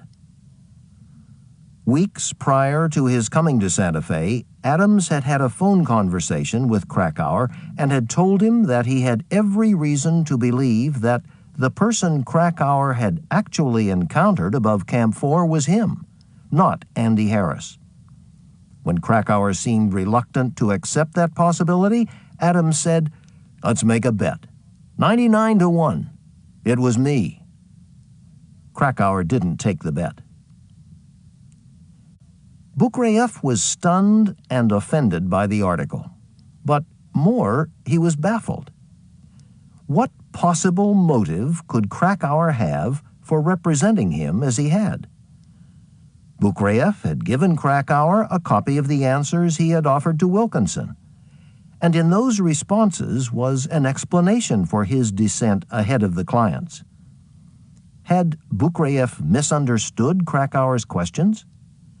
Had Krakauer misunderstood him? Moreover, when Bukreyev had been invited to the office of Outside in early June to discuss the potential use of his expedition photographs to illustrate Krakauer's article, he had provided the editorial department of Outside a copy of the same Wilkinson interview that he had given to Krakauer. Apparently, no one there had fact-checked the details surrounding his descent, his dress on summit day, or his use of oxygen. On July 31st, Bukreyev, with the help of friends, wrote a letter to Mark Bryant, the editor of Outside. July 31st, 1996. Mr. Mark Bryant, editor, Outside Magazine, 400 Market Street, Santa Fe, New Mexico, 87501, USA. Dear Mr. Bryant, I am writing you because I think John Krakauer's Into Thin Air, which appeared in your September 1996 issue, was unjustly critical of my decisions and actions on Mount Everest on May 10th, 1996. While I have respect for Mr. Krakauer, share some of his opinions about high-altitude guiding, and believe he did everything within his power to assist fellow climbers on that tragic day on Everest, I believe his lack of proximity to certain events and his limited experience at high altitude may have gotten in the way of his ability to objectively evaluate the events of Summit Day. My decisions and actions were based upon more than 20 years of high-altitude climbing experience. In my career, I have summited Mount Everest 3 times. I have 12 times summited mountains of over 8,000 meters. I have summited 7 of the world's 14 mountains over 8,000 meters in elevation, all of those without the use of supplementary oxygen. This experience, I can appreciate, is not response enough to the questions raised by Mr. Krakauer, so I offer the following details. After fixing the ropes and breaking the trail to the summit, I stayed at the top of Everest from 1:07 p.m. until approximately 2:30 p.m., waiting for other climbers to summit. During that time, only 2 Mountain Madness client climbers made the top. They were Cleve Schoening and Martin Adams, both of them from Scott Fischer's expedition. Concerned that others were not coming onto the summit, and because I had no radio link to those below me, I began to wonder if there were difficulties down the mountain. I made the decision to descend. Just below the summit, I encountered Rob Hall, the expedition leader from New Zealand, who appeared to be in good shape. Then I passed 4 of Scott Fischer's client climbers and 4 of his expedition's Sherpas, all of whom were still ascending. They all appeared to be all right. Then, just above the Hillary Step, I saw and talked with Scott Fischer. He was tired and laboring, but said he was just a little slow. There was no apparent sign of difficulty, although now I have begun to suspect that his oxygen supply was then already depleted. I said to Scott that the ascent seemed to be going slowly, and that I was concerned descending climbers could possibly run out of oxygen before their return to Camp 4. I explained I wanted to descend as quickly as possible to Camp 4 in order to warm myself and gather a supply of hot drink and oxygen in the event I might need to go back up the mountain to assist descending climbers. Scott, as had Rob Hall immediately before him, said okay to this plan. I felt comfortable with the decision, knowing that 4 Sherpas, Neil Beetleman, like me, a guide, Rob Hall, and Scott Fischer would be bringing up the rear to sweep the clients to Camp 4. Understand, at this time there were no clear indications that the weather was going to change and deteriorate as rapidly as it did. Given my decisions, 1, I was able to return to Camp 4 by shortly after 5 p.m., slowed by the advancing storm, gather supplies and oxygen, and by 6 p.m. begin my solo effort in the onset of a blizzard to locate straggling climbers. And 2, I was able finally to locate lost and huddled climbers, resupply them with oxygen, offer them warming tea, and provide them the physical support and strength necessary to get them to the safety of Camp 4. Also, Mr. Krakauer raised a question about my climbing without oxygen and suggested that perhaps my effectiveness was compromised by that decision. In the history of my career, as I have detailed it above, it has been my practice to climb without supplementary oxygen. In my experience, it is safer for me, once acclimatized, to climb without oxygen in order to avoid the sudden loss of acclimatization that occurs when supplementary oxygen supplies are depleted. My particular physiology, my years of high-altitude climbing, my discipline, the commitment I make to proper acclimatization, and the knowledge I have of my own capacities have always made me comfortable with this choice. And Scott Fischer was comfortable with that choice as well. he authorized me to climb without supplementary oxygen. To this, I would add, as a precautionary measure, in the event that some extraordinary demand was placed upon me on summit day, I was carrying 1 bottle of supplementary oxygen, a mask, and a reductor. As I was ascending, I was, for a while, climbing with Neil Beadleman. At 8,500 meters, after monitoring my condition and feeling that it was good, I elected to give my bottle of oxygen to Neil, about whose personal supply I was concerned. Given the power that Neil was able to sustain in his later efforts to bring clients down the mountain, I feel it was the right decision to have made. Lastly, Mr. Krakauer raises a question about how I was dressed on summit day, suggesting I was not adequately protected from the elements. A review of summit day photographs will show that I was clothed in the latest, highest quality high-altitude gear, comparable if not better than that worn by the other members of our expedition. In closing, I would like to say that since May 10th, 1996, Mr. Krakauer and I have had many opportunities to reflect upon our respective experiences and memories. I have considered what might have happened had I not made a rapid descent. My opinion? Given the weather conditions and the lack of visibility that developed, I think it likely I would have died with the climbers that in the early hours of May 11th I was able to find and bring to Camp 4. Or I would have had to have left them on the mountain to go for help in Camp 4, where, as was in the reality of events that unfolded, there was nobody able or willing to conduct rescue efforts. I know Mr. Krakauer, like me, grieves and feels profoundly the loss of our fellow climbers. We both wish that events had unfolded in a very different way. What we can do now is contribute to a clearer understanding of what happened that day on Everest, in the hope that the lessons to be learned will reduce the risk for others who, like us, take on the challenge of the mountains. I extend my hand to him and encourage that effort. My personal regards, Anatoly Nikolaevich Bukreyev. One of Outside's senior editors, Brad Wetzler, responded on August 1st, saying that the letter was too long to run in their letters section, but offered to edit Bukreyev's response to 400 words to fit their format. Bukreyev declined. 2nd of August, 1996. Mr. Brad Wetzler, Outside Magazine, 400 Market Street, Santa Fe, New Mexico, 87501. Dear Mr. Wetzler, in considering your memo of the 1st of August attached, asking that I reduce my response to 400 words, I feel much the same way John did when he was being besieged by the media.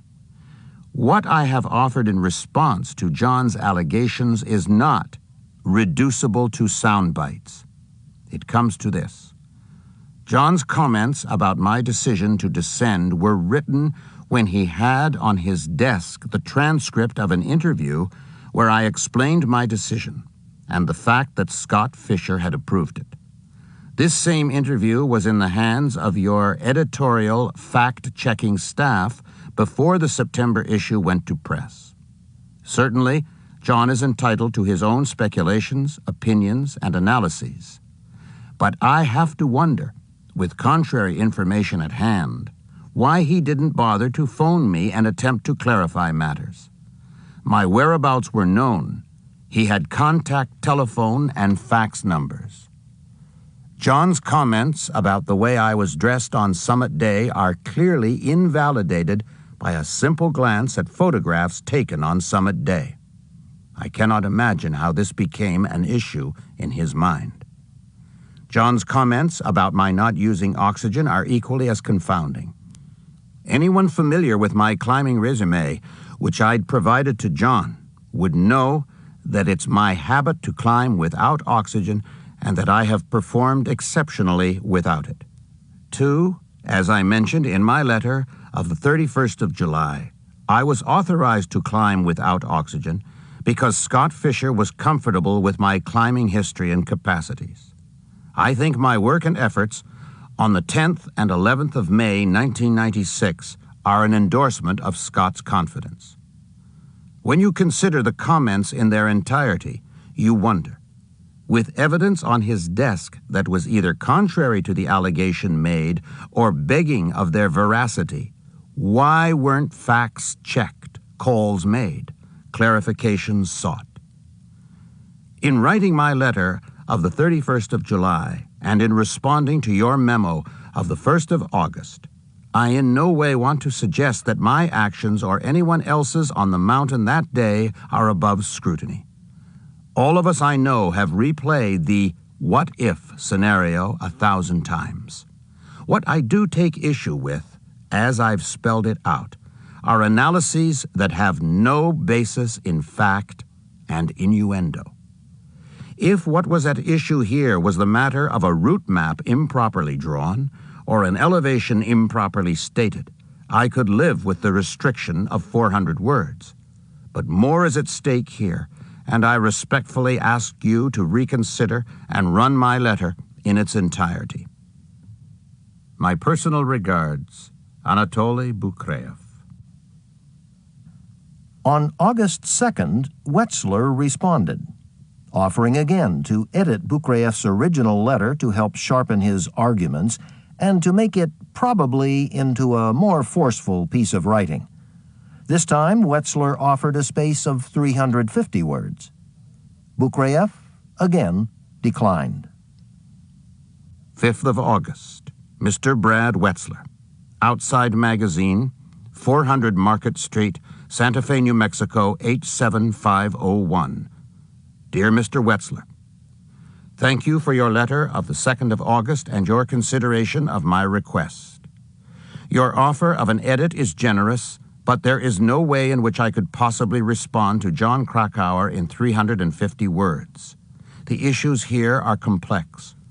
They involve allegations which have no basis in fact, innuendo, matters of journalistic integrity and professionalism, expression of personal feeling, and my desire to encourage a fact-based analysis of events on Everest. To edit my letter for the purposes of being argumentative or more forceful would be to dilute the details and compromise my intentions. I appreciate your attention to this matter. Anatoly Bukreev.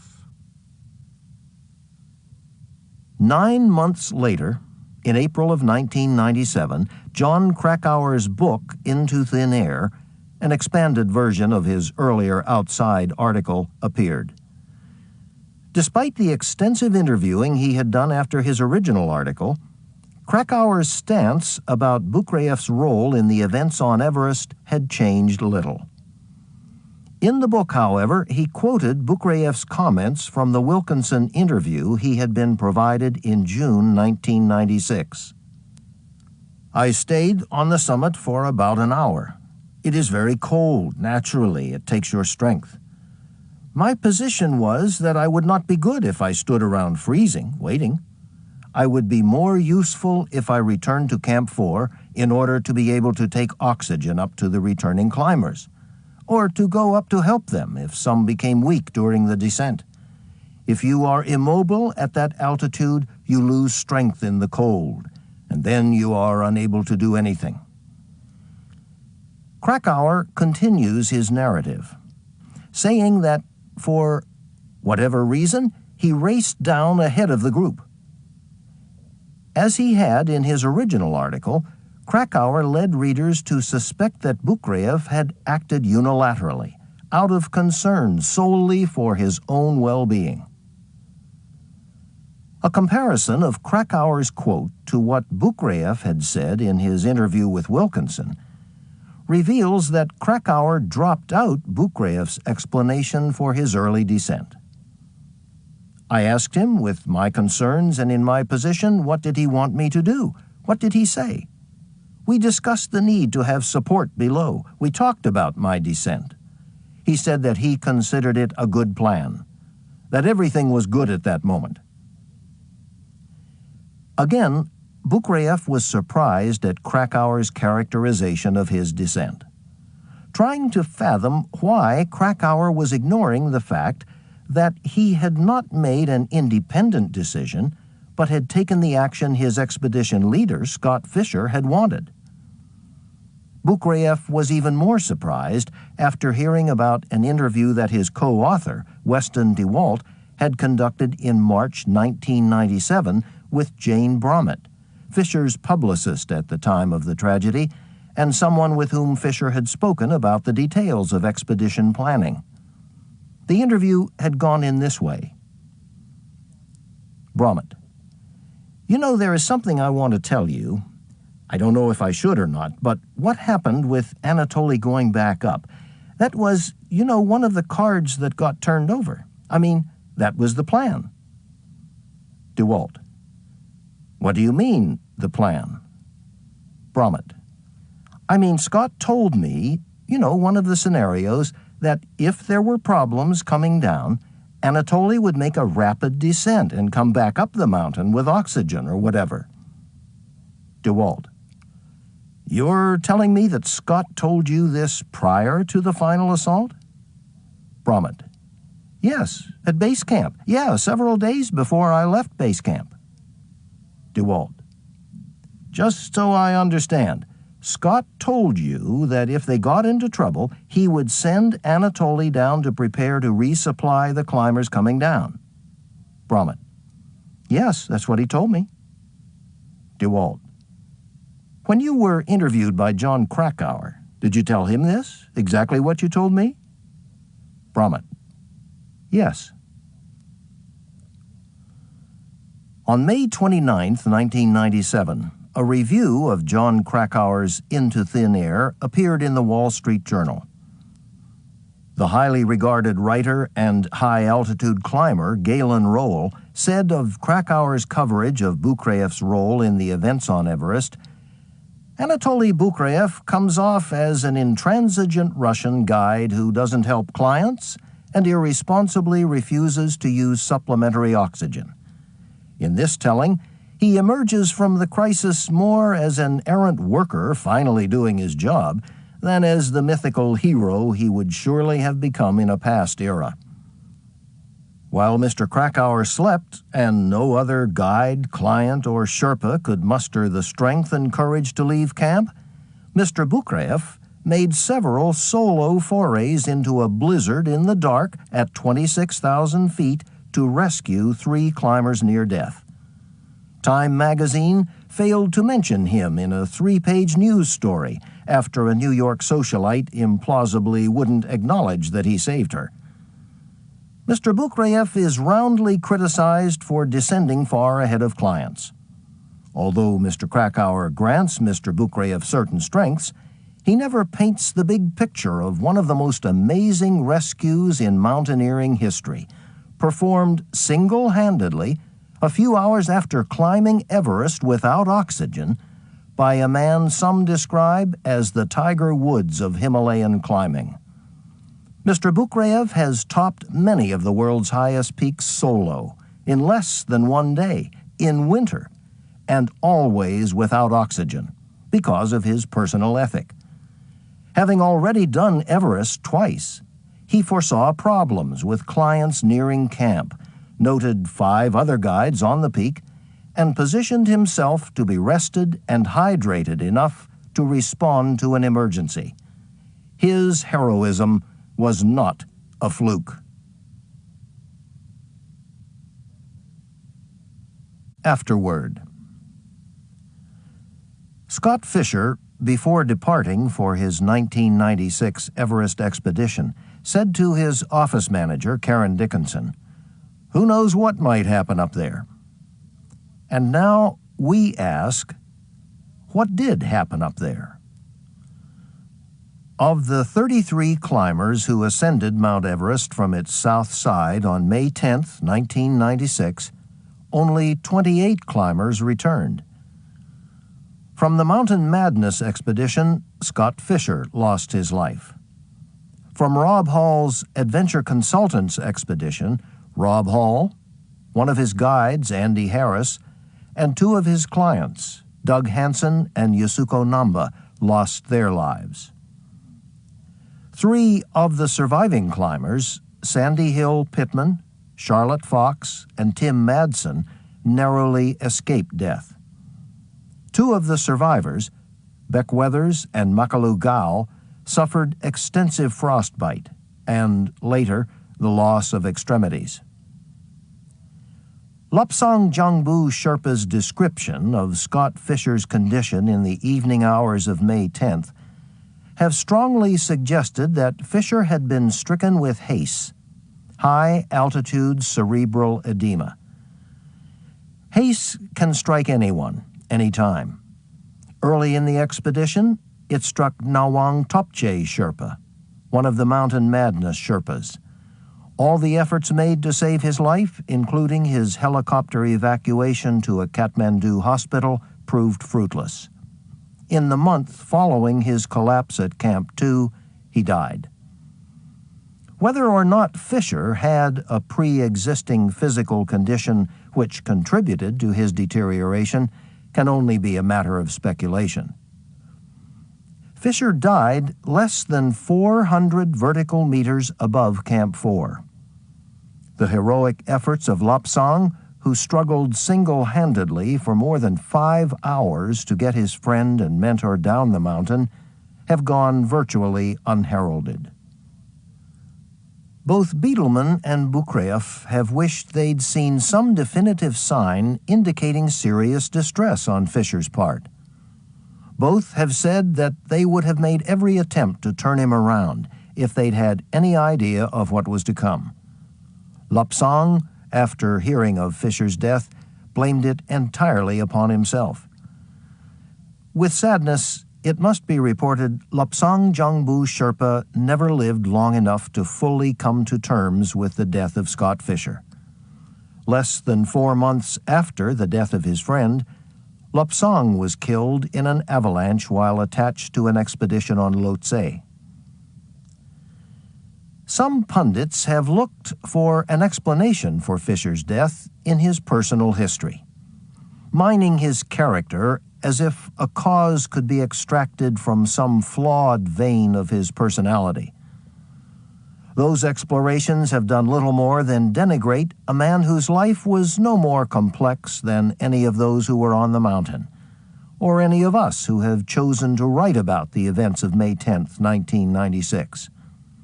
The revelations have contributed little to an understanding of what happened.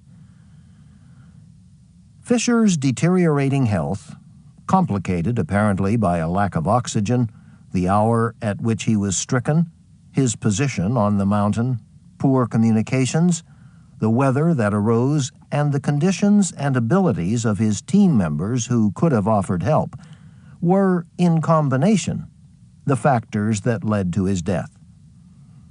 To cite a specific cause would be to promote an omniscience that only gods, drunks, politicians, and dramatic writers can claim.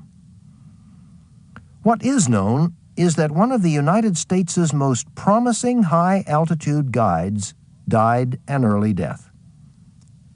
Several of the Mountain Madness climbers who signed up with Fisher, despite their individual problems with the expedition and how it was run, have said that they would have made another climb with Fisher, that it should be remembered that they chose Fisher.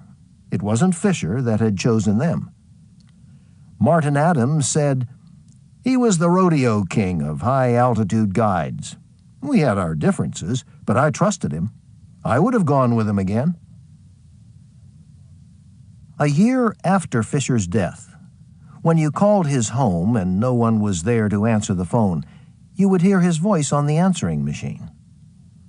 When asked about this, his wife, Jeannie, said, "The kids like to call our number to hear their father's voice." The losses have been immense, and the full measure of the man is greatly missed. As for the Mountain Madness clients who were imperiled in their descent and narrowly escaped with their lives, two factors seem to have significantly contributed: their delay in departing the summit and the problems encountered along the route of their descent, most notably the taking of valuable time to offer aid to Yasuko Namba, a Rob Hall client who had faltered on the fixed ropes and collapsed immediately above Camp 4. The time on the summit and the time lost while tending to the problems of Yasuko Namba had cost the Mountain Madness climbers more than an hour. At the bottom of the fixed ropes, at 8,200 meters, Camp 4, less than 45 minutes away, had been visible for a moment, and then the climbers were enveloped by the storm. Had they arrived an hour earlier, the situation could have developed very differently. Martin Adams said, "People mistakenly think it was the storm that caused the problem.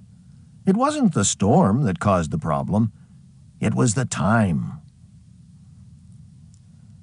As for the deaths of Rob Hall, his guide, Andy Harris, and Hall's two clients, Doug Hansen and Yasuko Namba, little light has been shed on their deaths by the surviving members of the Adventure Consultants expedition. Why Hall was on the mountain so late with his client Doug Hansen, who it has been reported did not summit until after 4 p.m., has been a source of ongoing mystery. John Krakauer has speculated that his expedition leader may have been playing chicken with Scott Fisher, waiting to see who was going to blink first and turn around. But by shortly after 3 p.m., Hall was aware that all of Fisher's clients had made the summit, and Fisher was within tagging distance. If it had been a contest for Hall, the winner had been declared well before 4 p.m. Others, including members of Hall's expedition, have speculated that Hall's encouragement of Hansen to go for the summit had caused him to stretch his turnaround time well into the danger zone. What happened to Harris and Hansen also can only be matters for speculation. Physical evidence, the discovery of Andy Harris's ice axe between the base of the Hillary Step and the South Summit by members of the IMAX iWorks team that summited on May 23rd, have caused some to theorize that Harris had stopped his descent, headed back up the mountain to offer assistance to Hall and perhaps Hansen, and had fallen off the mountain in the same exposed, unroped area where John Krakauer on his descent had collapsed, and Mike Groom and Andy Harris had come to his aid. As for Doug Hansen, all that is known is that Hall was with him above the Hillary Step, but was not with him when Hall bivouacked at the South Summit and was transmitting messages to his base camp. Somewhere between those 2 points, Hansen had vanished. The tragedy of Yasuko Namba's death is perhaps the most disturbing of all, but only because the evidence is so compelling that she perhaps could have survived. Struggling alone on the fixed ropes just above Camp 4, she had luckily been discovered by Neil Beetleman, who, with the assistance of Madsen and Cleve Schoening, had managed to get her to the South Col. There, along with fellow expedition member Beck Weathers, she had huddled in the dog pile as the storm swirled around her. When Mike Groom, an Adventure Consultants guide, made his dash for Camp 4 along with Beetleman, Schoening, and Gamelgard, Namba, like Weathers, hadn't the strength to follow. Groom, when he found Camp 4, was unable to recruit members of his expedition for a rescue effort. In Bukrayev's forays into the storming black of the earliest hours of May 11th, he'd brought what energy and oxygen he had to the situation. He had asked for help from Rob Hall's expedition, but there wasn't any to be had. Neither he nor anyone else had enough power or reserves to deal with the problems of Namba. About his last crossing of the South Col, when he'd brought Pittman back to Camp 4, he has said, I had my arms full with Sandy. I had no more energy left. If Tim had not been able to move under his own power, I would not have been able to help him. I think he would have died. In the months since the deaths on Everest, much has been said and written about the events and personalities tangential to those losses. And it appears likely there will not be an end to those offerings anytime soon. There is an advantage to an open and ongoing debate, and the authors have contributed what they can to the discussions that should most certainly follow. As the debates continue, we would make the plea that questions be raised from the platform of known fact, not shouted from the dais of suspicion and rumor. The future of mountaineering, especially of commercially guided expeditions, can best be served by the truth. Epilogue: The Return to Everest. In August 1996, Bukriev left the United States and returned to his family home in the Urals. Earlier in the summer, just after he attended memorial services for Scott Fischer, his mother had died. I had endured enough of the controversy regarding Everest. I needed to make my peace at home, to visit my brothers and sisters, and to mourn the loss of my mother. Finally, when I returned to my home in Kazakhstan, I was prepared to turn my face to the mountains. I felt unsuited for life anywhere else. I had committed myself to the 8,000-meter peaks I'd yet to climb, and I had to continue. It's a lonely and a strange life, inexplicable to some, but for me, it's my home. It's my work.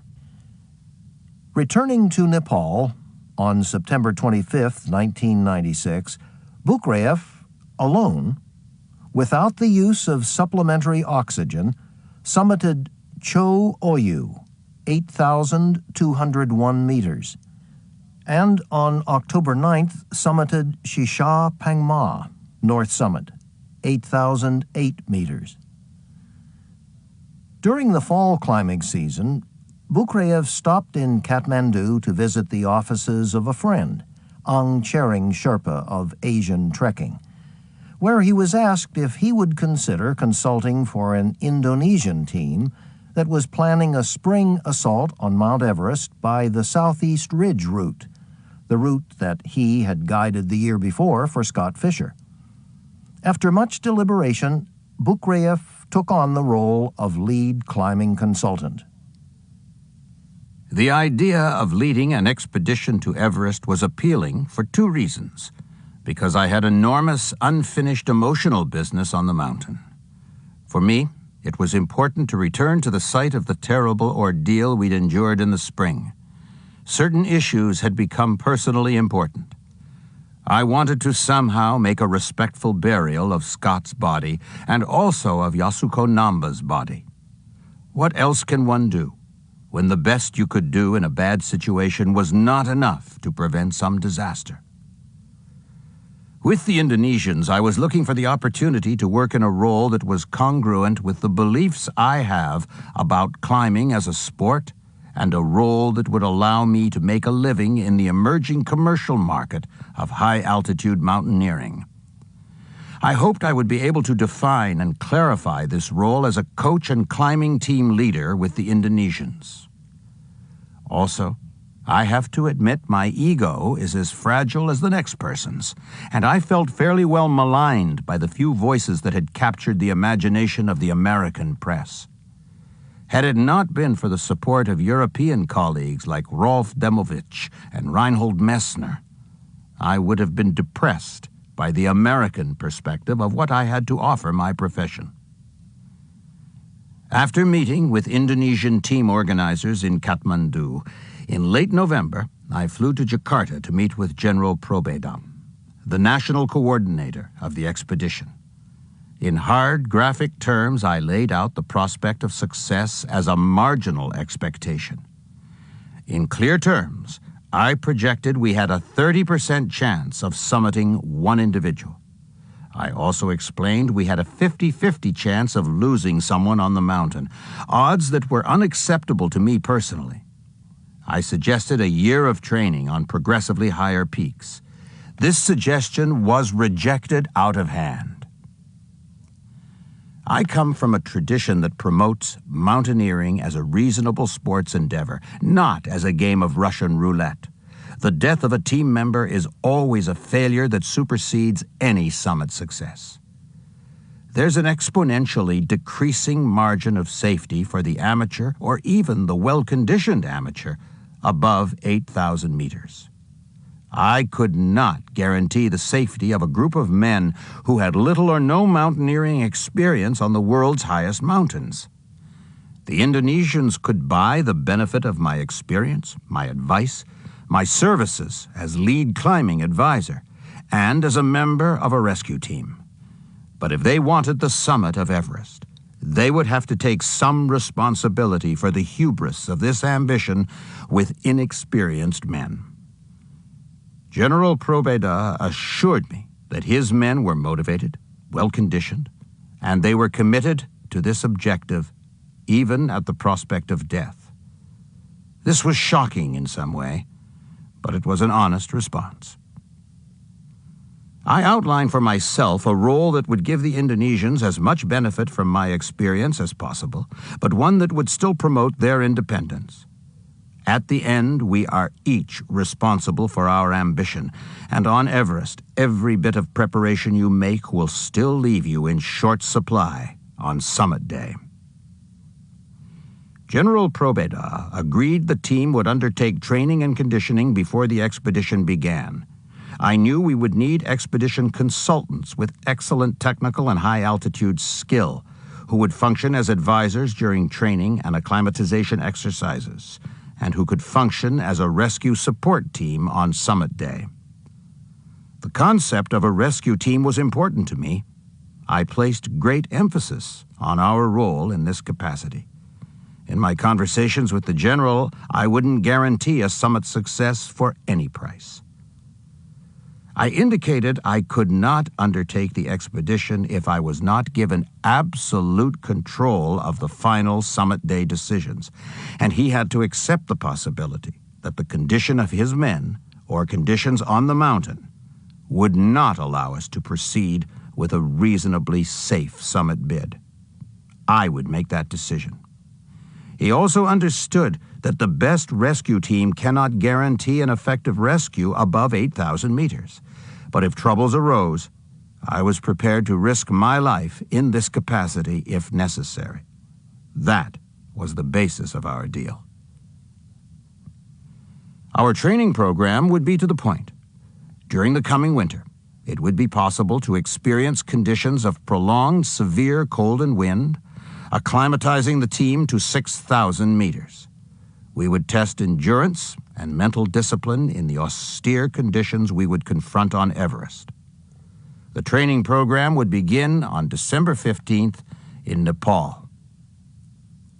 34 individuals, civilians with some climbing experience, and military men who had no experience mountaineering but who were fit and disciplined, would make up the initial team.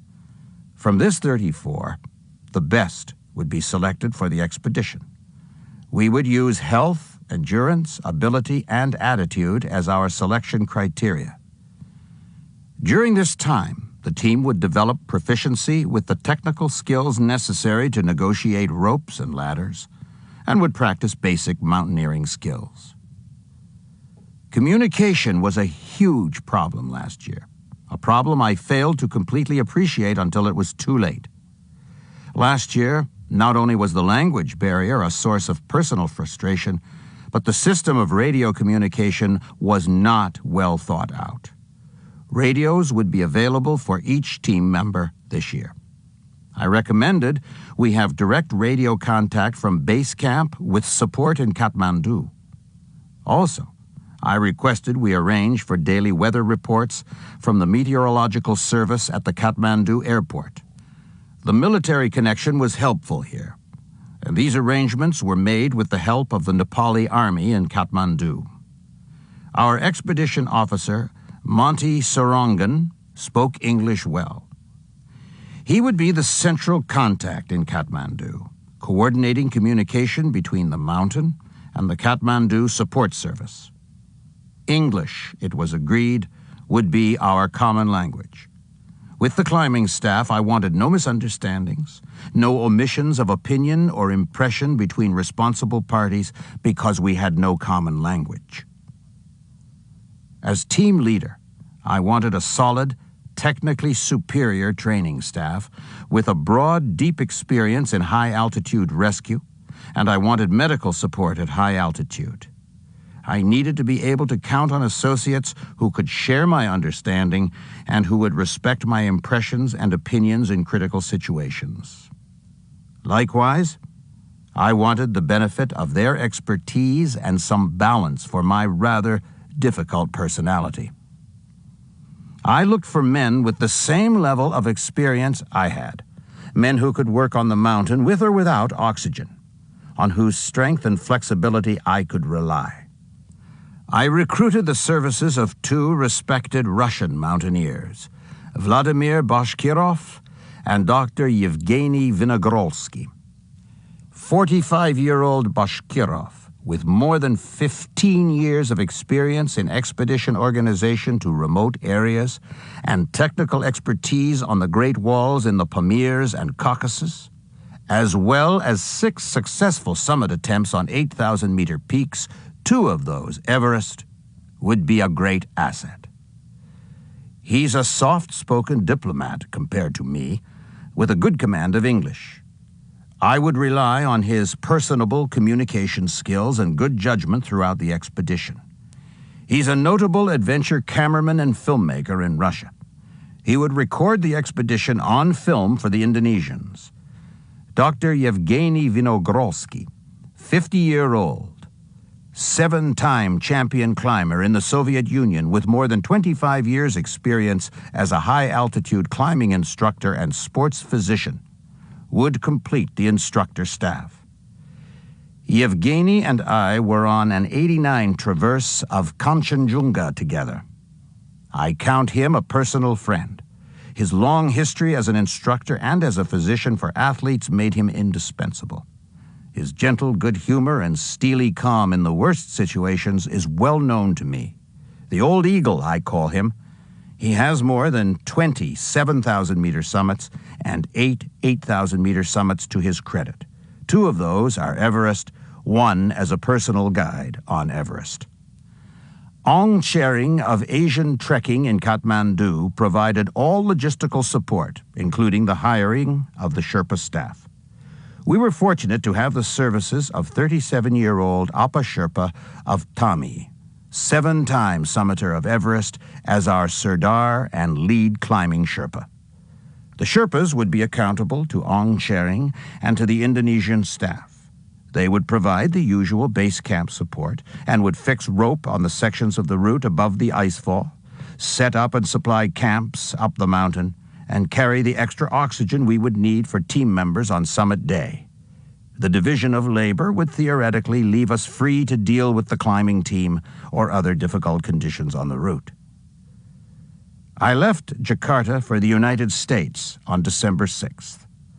I had an appointment in the United States with doctors who would evaluate the damage to my face and eye, which had occurred in a bus accident in October.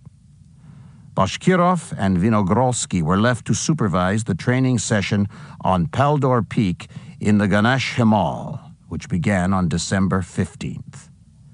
34 climbers, half with no technical mountaineering skills, attempted Paldor, 5,900 meters.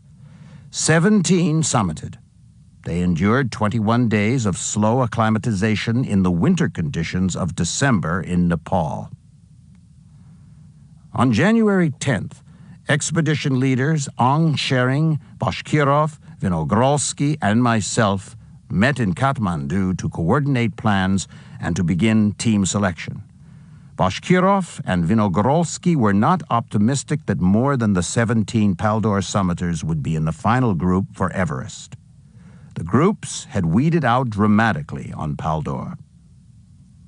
We needed equipment. None of the men had satisfactory gear, and all expedition gear needed to be purchased as soon as possible. Arrangements were made for Monty Sarongan and Captain Rochati, the military attaché, to fly to Salt Lake City, Utah, and attend an outdoor retailer show to meet with suppliers and fill our list. American companies such as Sierra Designs and Mountain Hardware were very helpful. They worked long and hard putting together our equipment orders in time for the expedition. Simone Moro of Italy helped expedition organizers purchase our OneSport boots. Not only did I want to avoid loss of life in this expedition, I wanted everyone to come home with feet and hands. Technical advances in clothing and footwear have made it far safer for the inexperienced to endure extreme temperatures. I saw what a difference good equipment could make last year. We were going to need every margin of safety for this group. Fortunately, expedition organizers were very cooperative and tried at every turn to follow our recommendations. Our gear was flown to Kathmandu with the help of the Thai Airlines cargo department, which now has a service to transport expedition equipment efficiently. It was shipped to arrive March 6th. Our departure date for base camp was March 12th. During January and February, the entire 34-member team went to Island Peak, 6,189 meters, for the second training exercise. 16 members summited, all of whom had summited Paldor. Team members spent 20 days in 40 below temperatures enduring strong winter winds. During 3 days and nights above 6,000 meters in harsh conditions, team members were pushed to ascend and descend 1,000 meters every day in less than 5 hours. It was the best we could do. Now I shake my head in disbelief. Paldor, Island Peak, Everest. I don't recommend this as a training program to anyone. Back in Kathmandu, Bashkirov and Vinogorski made a list for Call 80. They rated the climbers by the criteria of speed, adjustment to altitude, general health, and attitude. They arranged the summiters in order of preference 1 to 16. The military men, though inexperienced, were more focused, more disciplined, and showed greater motivation in difficult situations. 10 soldiers and 6 civilians were in the final group. We recommended a south side summit attempt only. This idea was rejected by the Indonesians, who'd hired Richard Pawlowski to head a north side Everest team. An attempt from the north side was abandoned because of severe weather conditions. In the end, 10 members would go with us to Everest Base Camp on the south side, and 6 would go to Tibet on the north with Richard. After Island Peak, the teams had 26 days of rest. We would be the first team into the Khumbu. I wanted to be the first team on the mountain, the first to attempt the summit. I absolutely did not want to compete with other expeditions for the route on summit day. The Russian helicopter lifted us out of the smog of Kathmandu toward Lukla on March 12th. 10 members, 3 Russian climbing advisors, and 16 Sherpas stepped onto the landing pad at Lukla, 2,850 meters. We were headed for base camp and the summit of the highest mountain on Earth. What ambition! I always return to Lukla with a feeling of relief. I love the mountains. It's here. I'm at home. You will not understand this compunction unless you too have arrived in the early morning, dropped to some precipitous eyrie by helicopter, embraced by bony ribs of mountains jutting into the sky, their jagged summits precisely articulated in the crystal air. You humbly apprehend in this majesty your smallness in the scheme of things. In 7 days, we would arrive in base camp.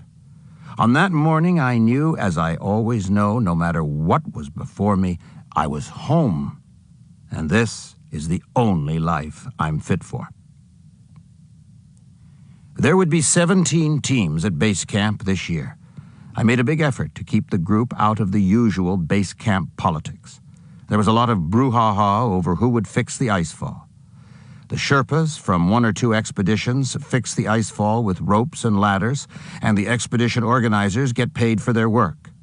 Colonialism dies hard. All the expeditions use this route, and the expedition leaders take the big money for use of the route from teams that don't contribute Sherpa help fixing the route. There was a brief lobby by the Pangboche Sherpa Cooperative to collect the big money this year. The competition for the $10,000 to $20,000 is still too great. Henry Todd and Mal Duff pulled off the icefall plum again this year. Mal and a group of his Sherpas had hurriedly fixed the route we would use. I foresee a time when the entire route to the summit of Everest will be fixed in advance by a team of climbing Sherpas. All expeditions will use this route and pay the Sherpas as contractors. The day will come when the Nepalese will control this mountain like the Americans control access to McKinley, but not without the machinations and protests of those who till now have benefited exorbitantly by the hard work of underpaid men. Our team arrived at base camp on March 19th. Due to the recent training sessions, we didn't need acclimatization to this altitude. The icefall was before us. This is always an important step in the psychological adjustment to the task of climbing Everest. It's jumping off into the unknown. The icefall is predictably unstable. Each crossing is a gestalt in mastering your fear. Your attention is riveted to detail. For several hours you climb, continually crossing gaping crevasses on roped-together bridge ladders, winding ever up through the cascade of shifting blocks of ice the size of houses. On March 22nd, we ascended to Camp 1 with all members for 1 night of acclimatization. Our entire team did well. Though shaky at first on the route, by our second trip they were moving with confidence at a much faster pace. That obstacle mastered, we settled into the routine of climb and rest that is acclimatization. After 2 days' rest in base camp, on the 26th, we ascended to Camp 1 at 6,000 meters, spent the night, and on the 27th, ascended directly to Camp 2 at 6,500 meters. We stayed 2 nights in Camp 2, making active acclimatization up to a height of 6,800 meters. On the 29th, we descended to base camp. There were no health problems with any members or staff at this time. We rested at base camp for 3 days. Our third acclimatization exercise began on April 1st. We ascended directly to Camp 2 in 8 hours. There we spent 2 nights. April 4th, we ascended to 7,000 meters and returned to Camp 2. April 5th, we rested in Camp 2. April 6th, we ascended to Camp 3 at 7,300 meters. The fixed line to Camp 3 had been worked out by Appa and our team of Sherpas during the days of progressive acclimatization by team members. April 7th was a rest day for members. At this juncture, the first problems in our organizational structure surfaced. The Sherpas were not under my control. They'd been hired as support, and we'd agreed to certain duties: fixing line, establishing camps, and carrying supplies. Because we were the first on the mountain, there was a huge burden of work without the usual help of other expedition Sherpas. Appa was unhappy with me. Our Sherpas alone could not keep up with the work that needed to be done to keep the team moving steadily higher on the mountain. I understood the stress I was placing on Appa, but the limited skill and depth of experience in the Sherpa team was slowing our progress.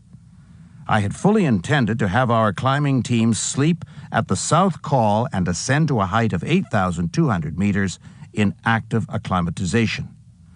I had also decided to establish a Camp 5 at 8,500 meters to deal with the possible problem of slow descent or bad weather. Due to the small mutiny now in the Sherpa contingent, I had to abandon this plan for the time being.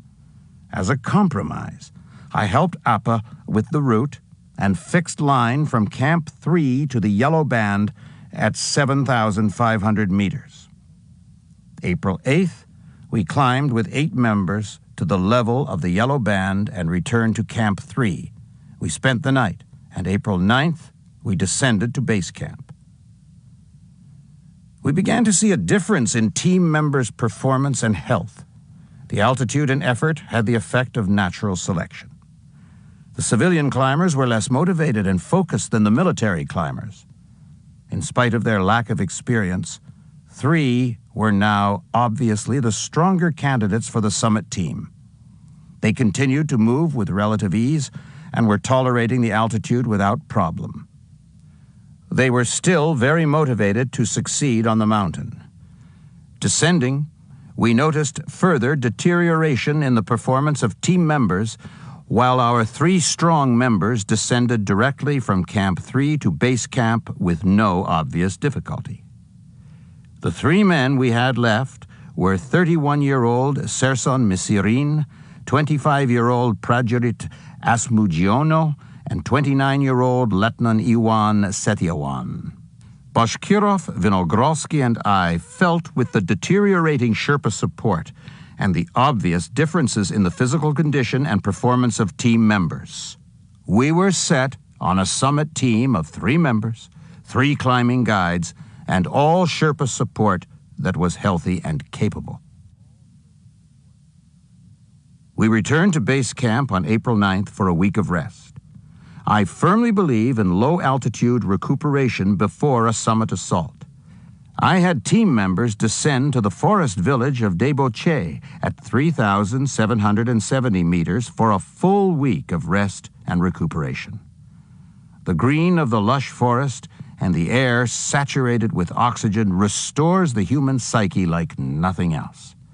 Here you completely escape the desolation of base camp, and after 3 weeks of effort in this icy wasteland, your mind and body long for some relief. I impressed on the military liaison officer, Captain Rochadi, the need to establish Camp 5 with 2 tents, 10 bottles of O2, and sleeping bags and mats. I expected him to negotiate with Appa and our team of Sherpas to accomplish this in the 7 days of our absence. Appa is an extraordinary man, a hard worker, but he now had 8 of 16 men who were still fit to function. It's impossible for one man to take on the physical task necessary to promote the whole expedition's success.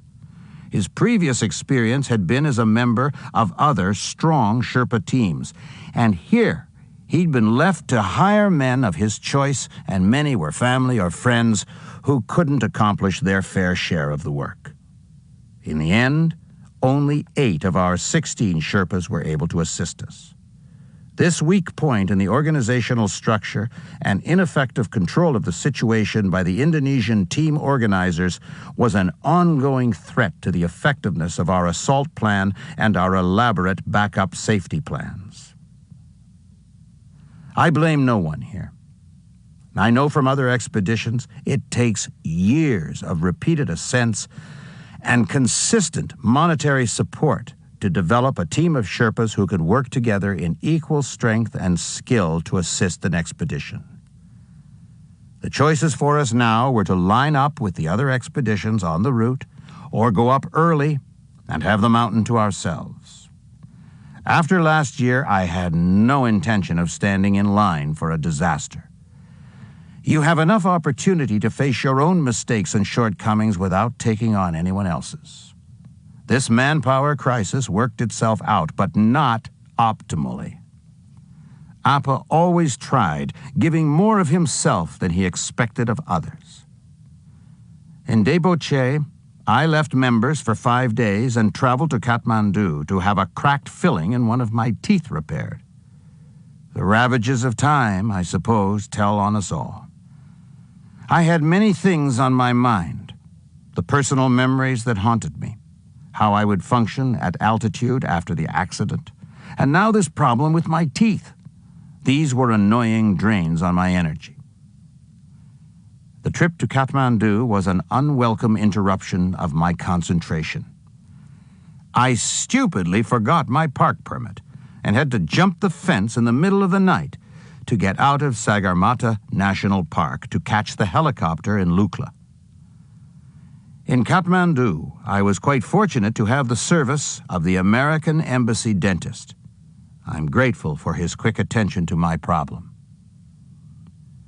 The team arrived rested and ready on April 21st, and we gathered for a ceremony of prayer and supplication. The Indonesians always remembered their God, much like the Sherpas in their morning offerings to the mountain. I appreciate this respectfulness. The faces of team members and the summit group were serious and concentrated during our ceremony. The rest of the day was spent in private organization. It's a tense time full of expectation. A meditative calm always comes over me, and I have an excitement for the challenge ahead. I knew Camp 5 had not been established. Appa assured me it would be supplied as we ascended on summit day. We made arrangements with Bashkirov's Lhotse team members for backup emergency support if necessary. They were now at Camp 3, acclimatizing. We would leave the second-choice summit team at Camp 2 with Sherpas for support at our next rung down the ladder. Bashkirov, Vinogrovsky, Appa, and I would carry radios on the assault. One or two of us would be with the team members at all times. We would have 2 Sherpas at the south call with a radio, and radio contact with the Russians at Camp 3 and our team members at Camp 2 and Base Camp. Weather reports from Kathmandu were encouraging. We were at the end of a small weather disturbance, but the 5 days ahead looked stable. Stable, you understand, is a relative term. At the summit of Mount Everest, you are at the apex of long river valleys. The gorges become steeper with intervals of short, flat plains of alluvium as the altitude increases. The increase in daytime temperatures condenses moisture in these valleys, and this moves naturally up the gorges to the summits of the mountains in the afternoons. You can always expect wind and some clouds around the summit in the afternoons. At 8,000 meters, even these benign weather changes can be a challenge. We expected no malignant changes in the next few days, but the normal weather pattern would have to be respected. We knew we would be slow. Camp 5 at 8,500 meters was our answer to that unremediable problem. At 12 midnight, in the light of the full moon on April 22nd, 3 Russians and 6 Indonesians left the safety of base camp for our journey to the unknown. We ascended directly to Camp 2. Our sturdy Indonesian team was moving well, 6 hours to Camp 2 with no problems. We rested that day, April 23rd, at Camp 2. On April 24th, we left the second summit team and Sherpas at Camp 2. Bashkirov, Vinogrovsky, and I, with Misirin, Asmugiono, and Iwan, moved to Camp 3. Team members were independent. They appeared strong. They needed no emotional reassurance or idle chatter for distraction. April 24th, there were strong winds above on the south call. We contacted Captain Rochadi at base camp. He contacted the weather service in Kathmandu, which reported that the winds did not indicate a serious weather change. The next 2 days, the winds would likely be less fierce. We decided to keep all members at Camp 3, and the Sherpas would descend to Camp 2. The decision on the Sherpas' movement was Appa's call. Appa reassured me he would see to establishing the emergency camp on our summit day. We rested April 24th. Between 3 and 5 p.m. on April 25th, all the team arrived at the South Call. The Indonesian members climbed to the South Call with oxygen. They appeared in good shape to us at the South Call. They were coherent, coordinated, and self-motivated. During our summit bid, all Indonesian members would carry 2 bottles of oxygen, using it continuously at 2 liters per minute during the summit attempt. Our Sherpas would carry 3 extra bottles of oxygen for each team member. They would be using oxygen on the summit attempt as well. Conditions on the route were such that trail breaking would be a huge energy expenditure. The snow was thigh-deep in some places and was knee-deep from 8,100 meters to 8,600 meters. Because we were the first expedition on the route, all ropes on the route would have to be fixed. Bashkirov, Vinogrodsky, and I decided to carry 2 bottles of oxygen each for the ascent, and requested that Appa have the Sherpas carry 2 additional bottles for each of us. There were many reasons why I decided to use oxygen on this summit attempt. I have no dogmatic commitment to use or not to use oxygen. The big problem came in '96 when no one, not the guides or the clients, were able to function without the use of oxygen. That fact actually increased the potential for disaster. The first reason I considered oxygen this year was my health. In 1996, I had successfully climbed 3 8,000-meter peaks in the fall and winter of '96. I underwent a strenuous training program in January, February, and March. This year I had a serious accident in October, which left me with nagging concerns about my response to high altitude. My training program was completely different in the winter months before the expedition. I had several operations to recover from, and I spent a great deal of time organizing the details of this expedition. I didn't feel I had the same reserve of power that I had going into the expedition of '96. The week before our ascent, I had a tooth abscess and tooth extraction, and I was recovering from the operation as we left for the summit. The second reason evolved out of the expedition acclimatization program. I worked in '96 up to the South Col, fixing line without the use of oxygen for several days. Because of the manpower shortage with our Sherpa team, we were not able to spend the night of acclimatization at the South Col. I feel this is a crucial adjustment. This 24-hour period at 7,900 meters without oxygen gives your body the opportunity to adapt to the stress of this altitude. It's not so important if you will use oxygen to the summit, but generally I feel it's a very wise step in the acclimatization program. I was not able to spend the time above 7,900 meters that would have reassured me that my body was functioning with its normal response to altitude. The third reason, when we got to the South Col, we found the conditions on the route were very difficult. The snow was from 2 to 3 feet deep in places all along the route. I had only 8 Sherpas functioning. I needed an emergency camp established. I could not ask the Sherpas to break trail and to carry heavy loads. Trail breaking in these conditions is brutal work, exhausting work. I needed to be able to function after the trail breaking from 8,100 meters to 8,600 meters. I knew the team was slow. I knew we would have to conserve oxygen at some point. I knew all 3 climbing advisors had experience in situations where oxygen supplies had run out. Each of us could function under those circumstances if necessary. We planned to use O2 as we climbed, and we planned to have a supply at Camp 5 that would be an adequate resupply. During the trail breaking, I worked 9 hours using 1 liter of O2. I believe the oxygen did help in this circumstance. I continued to use oxygen until we returned to the emergency camp. Bashkirov and Vinogrodsky had stopped using oxygen in the descent to Camp 5. I used the first bottle for 12 hours. During the night at Camp 5, the oxygen was most important for the Indonesians. The advisors did not use oxygen in the night. This was not a problem for us. We were not expending energy. It was not a fiercely cold night. There was no wind. I descended the next day without oxygen and did not use it after that night.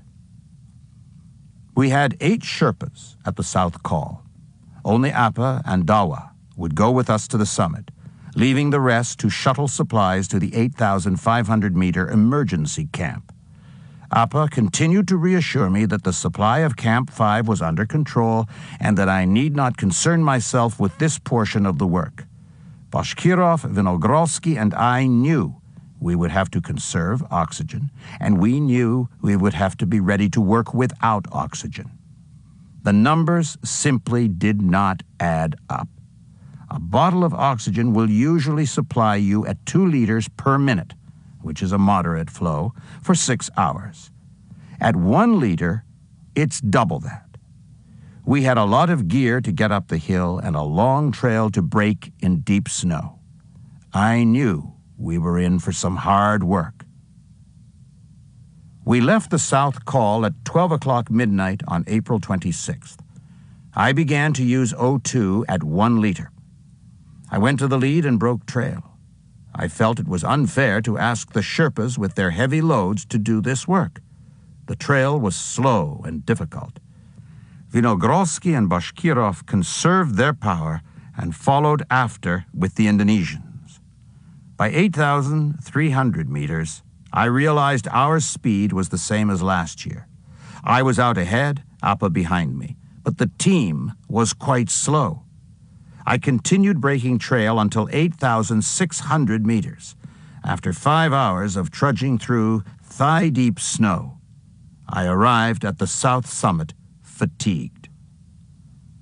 Below me, Appa fixed line on the steep section of the route between 8,600 and 8,700 meters. This is the section just below and up to the south summit. The entire team arrived at the south summit at 11 in the morning. We discussed the situation with Appa. Appa suggested I go to the summit, breaking trail.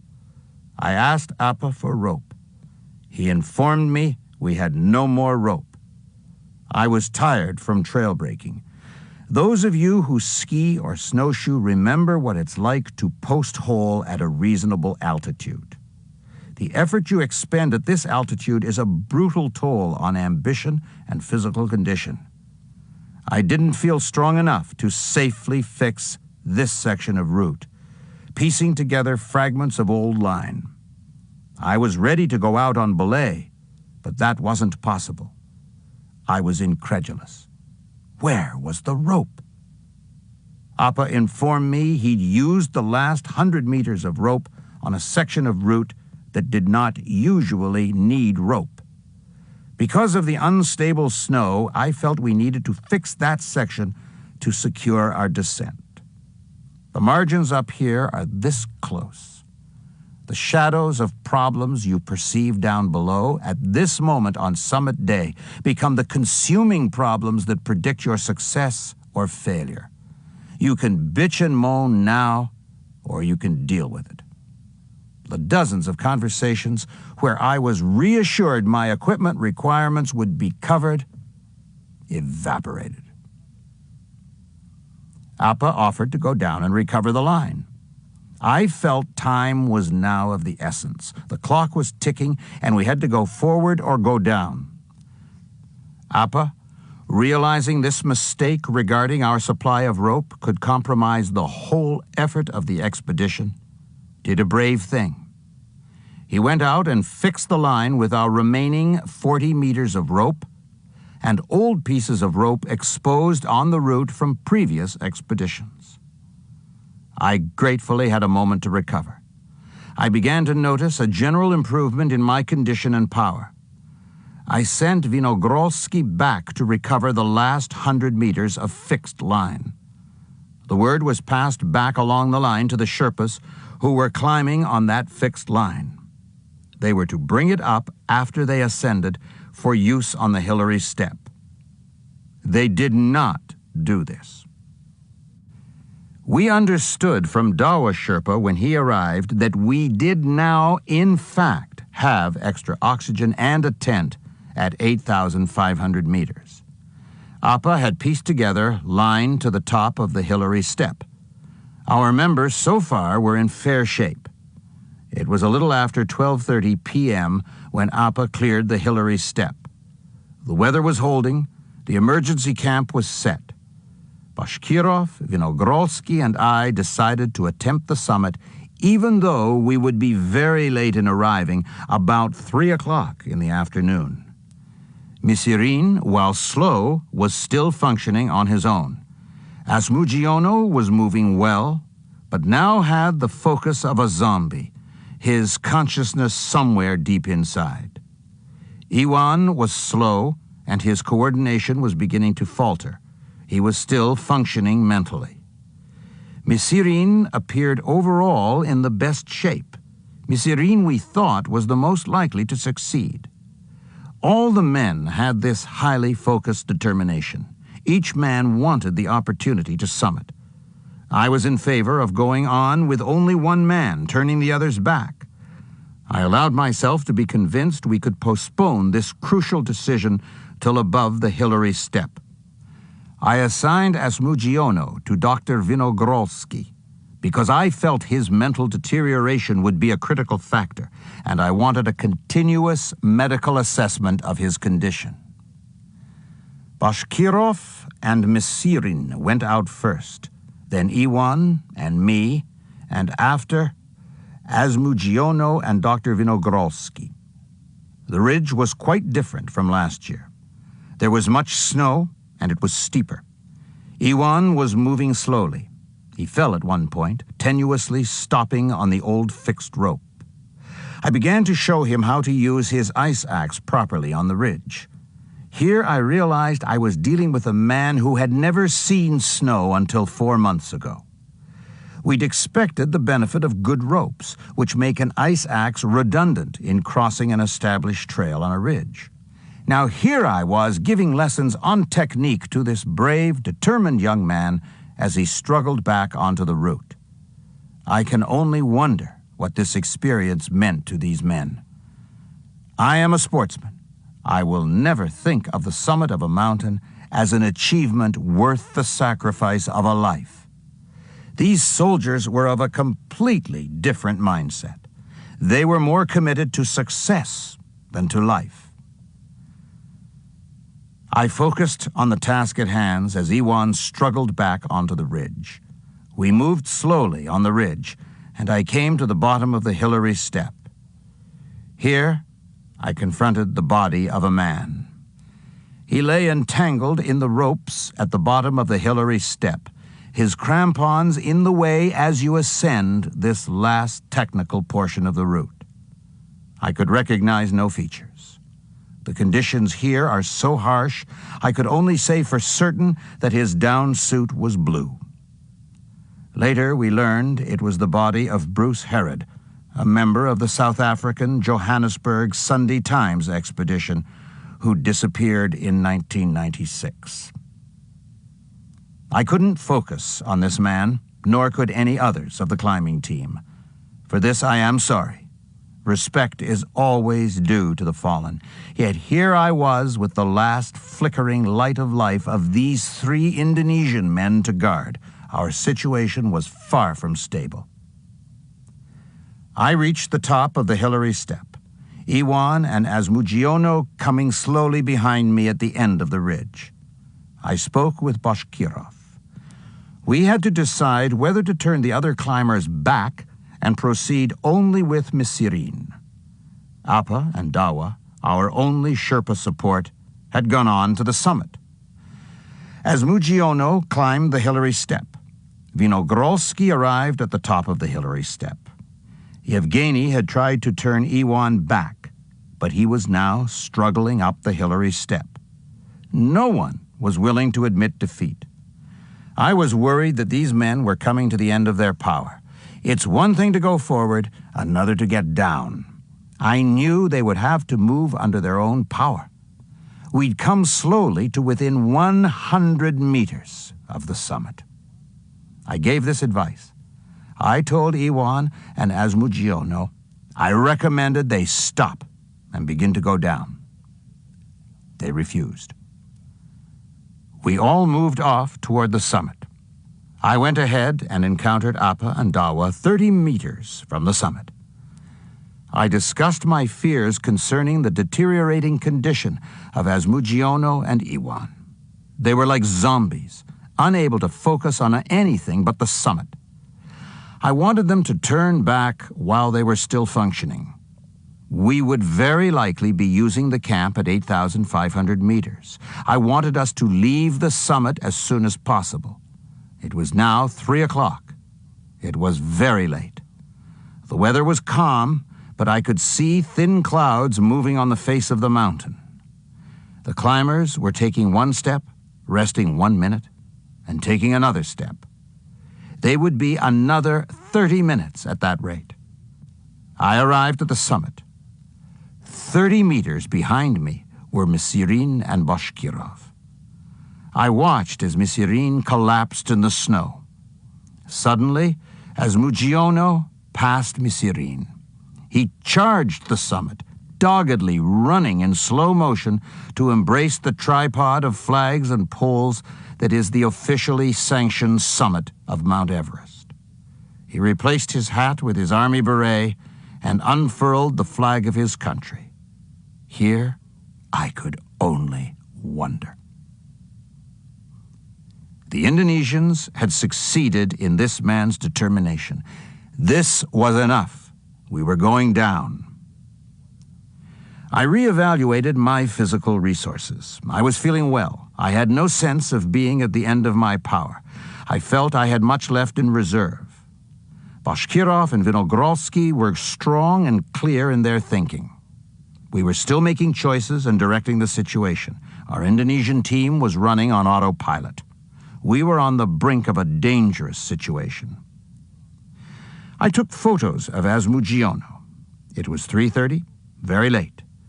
Bashkirov arrived at the summit. Appa returned to the summit. I sent him immediately down to set up the tent at Camp 5. We spent only 10 minutes at the summit. Vinogrovsky was approaching the summit only meters away, and I ordered everyone down. Vinogrovsky turned and went to Iwan, who was about 80 meters from the summit poles.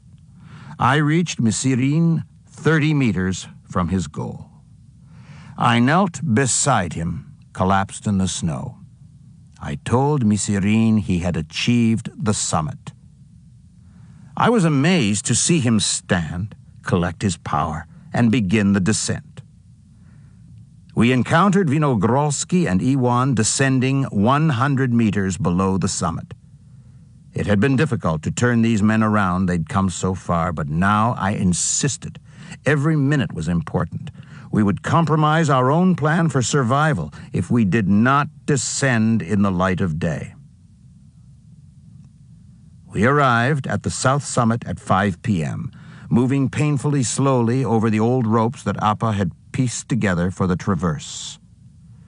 I came last, the members moving slowly ahead of me. Dawa Sherpa was waiting for us at the south summit. Misirin fell several times descending the south summit. Each time he would stagger up and continue. Iwan, using Vinogrovsky's oxygen, had disconnected himself from the rope and fell at the juncture of the fixed lines. If Vinogrovsky hadn't grabbed him and pulled him up onto the rope, he would have fallen more than 100 meters. Asmugiono, moving well, descended with the Sherpas. I went to the lead of the group, using my headlamp to light the trail in the twilight. I'd stopped using oxygen as a conservation measure. At 7:30, all Indonesian members arrived with me at Camp 5. Bashkirov and Vinogrovsky arrived about 1 hour later. Only the Indonesians were now using oxygen. I removed crampons from the members, moving them into the tent. The tent, missing 2 sections of the poles, functioned like a large bivy sack. We had a stove, pots, gas, a karamat, and 2 full bottles of oxygen in the tent. This was not my dream of an emergency camp. 6 of us were in the tent. Already the temperature was dropping. Inside the tent, it was far more hospitable than outside. No wind, thank God. Everest would be merciful to us that night. Appa wanted to descend with Dawa. I said he could go, that we would have radio contact in the morning. Now began what Bashkirov, in his diplomatic way, describes as a dramatic night. Yevgeny Vinogorski showed his true colors. He began immediately upon his arrival at Camp 5 to brew hot water and kept this up through the long night. Bashkirov and I alternated changing the oxygen mask on the 3 exhausted Indonesian summiters. We moved the mask between them, stretching the oxygen throughout the night. Left too long without the precious bottle, one would cry or pray. Bashkirov, Vinogorski, and I quietly worked in turns during the night. We made it by working together. The morning came with a splendid display of color, no wind. We emerged from the tent to spectacular views of Lhotse, Makalu, and Kanchenjunga to the east and south, and to the morning sun bathing the summit of Everest in a blinding glory of light. We'd survived. Now, with caution in the descent, we could survive. The tenuous victory of the summit would be a true victory when all our members walked into base camp. We brewed one last round of water and gave everyone another drink. All members were collected psychologically. No one had frostbite. We were out of oxygen, but the Indonesians' acclimatization and the long night of weaning off the bottle had softened the bite of dependence. They were moving slowly, but they were moving. We knew Appa and the Sherpas at the South Col would be coming up to meet us. We had survived. In the glorious light of morning, with the world spread out below us, we began our descent. At the pleasure of Sagarmatha, what the Nepalis call Everest, we lived and descended now without injury or the burden of tragedy. I now felt secure enough in the stability of the situation to deal with my personal agenda on the mountain. I came to 8,400 meters and began to look for Scott's body. We'd passed by only 30 meters away in the darkness during our ascent. I'd searched then, but to no avail. I carried a flag inscribed with farewells from Scott's wife and friends. I was to cover him. I hope Jeannie will know I did the best I could with this mission. I left the flag at the summit, as at that moment I was not sure with the shape of the team members and the task before us that I would be able to find Scott when descending. Now, the worst over, I needed to fulfill my commitment to bury Scott. I found him covered over almost completely by snow. I asked Yevgeny to help me with this sad job. We covered him with snow and rocks, and we marked the place with the shaft of an ice axe that we found nearby. This last respect was for a man I feel was the best and brightest expression of the American persona. I think often of his brilliant smile and positive manner. I'm a difficult man, and I hope to remember him always by living a little more by his example. His flag is flying from the summit. Yevgeny and I arrived at noon at the South Col. Misirin, Iwan, and Asmugiono had been resupplied with oxygen at the balcony. Here at the South Col, they were convinced they had survived. We had tea and settled in to spend the night. The morning of the 28th, I went out across the col to the edge close to the Kangshung face where I had left Yasuko Namba in the terrible night last year. I found her partially covered with snow and ice. Her pack was now missing, and the contents were scattered in the rocks and ice around her. I collected the small things for her family. Slowly, I moved stones to cover her quiet, small body. I left as markers 2 ice axes I found in the rocks near her body. These small acts of respect are all I can offer her family and Scott's family in my great sorrow over their loss. I think of how ready Iwan, Asmugiono, and Misirin were to die. I think how the families I know who have lost here someone they love are dealing with their sorrow.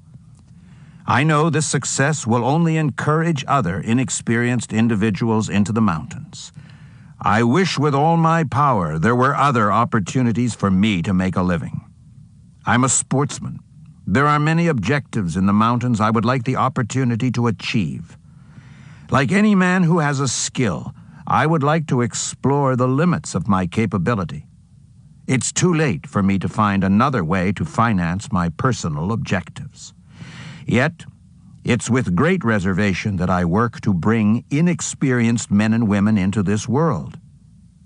It is harsh for me to say I will not be called a guide, to make a distinction that will absolve me of that terrible choice between another person's ambition and his or her life. Each person must bear the responsibility to risk his or her life. This distinction between guide and consultant is one I'm sure will be mocked by some, yet it's the only protest I can make about the guarantee of success in these mountains. I can be a coach, an advisor. I will act as a rescue agent. I cannot guarantee success or safety for anyone from the crushing complexity of natural circumstance and physical debility that haunts you at high altitude. I accept that I may die in the mountains. Misirin, Asmugionno, Iwan, Apa, Dawa, Bashkirov, Vinogrolsky, and I descended to the sweet embrace of victory. Many individuals contributed to this success, but above all, we were lucky. The Indonesian expedition has had an ending that will not burn in my heart. Postscript. After their success on Mount Everest, the Indonesian climbers in Bukreyev, with the other Russian climbing consultants, returned to Kathmandu for a party of celebration and to conclude expedition business.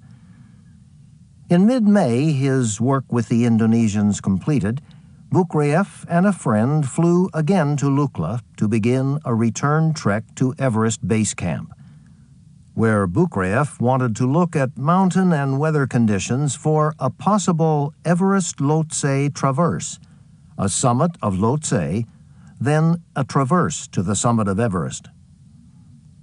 On the trekking trail just outside of Namche Bazaar, where the trail wound down steep hillsides covered with a blanket of rhododendron blossoms to a gorge of the Dude Kosi, Bukreyev encountered Dr. Ingrid Hunt, who had come to the Himalaya to place a bronze memorial plaque in honor of Scott Fisher. Bukreyev and Hunt talked briefly, and Dr. Hunt said, tears in her eyes, that she intended never to return to the Himalaya. Saying goodbye to Dr. Hunt, Bukreyev continued on the trail toward Everest. He looked at every descending climber, hoping to find someone from a Japanese expedition that, after several consecutive days of bad weather, had abandoned base camp and their attempt to climb Everest. Bukreyev had in Kathmandu some amulets and personal possessions that he had collected in the vicinity of Yasuko Namba's body after he had buried her in a cairn of stones. He wanted to send her personal things to her husband in Japan.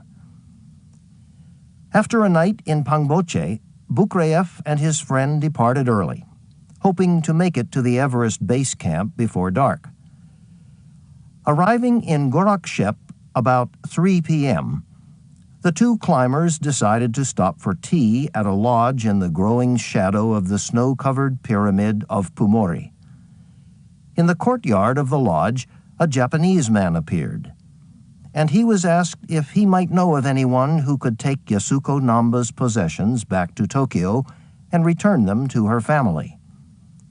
Understanding the question, the Japanese climber, Munio Nukita, with whom Bukreyev had been speaking, motioned to a man standing about 50 yards away.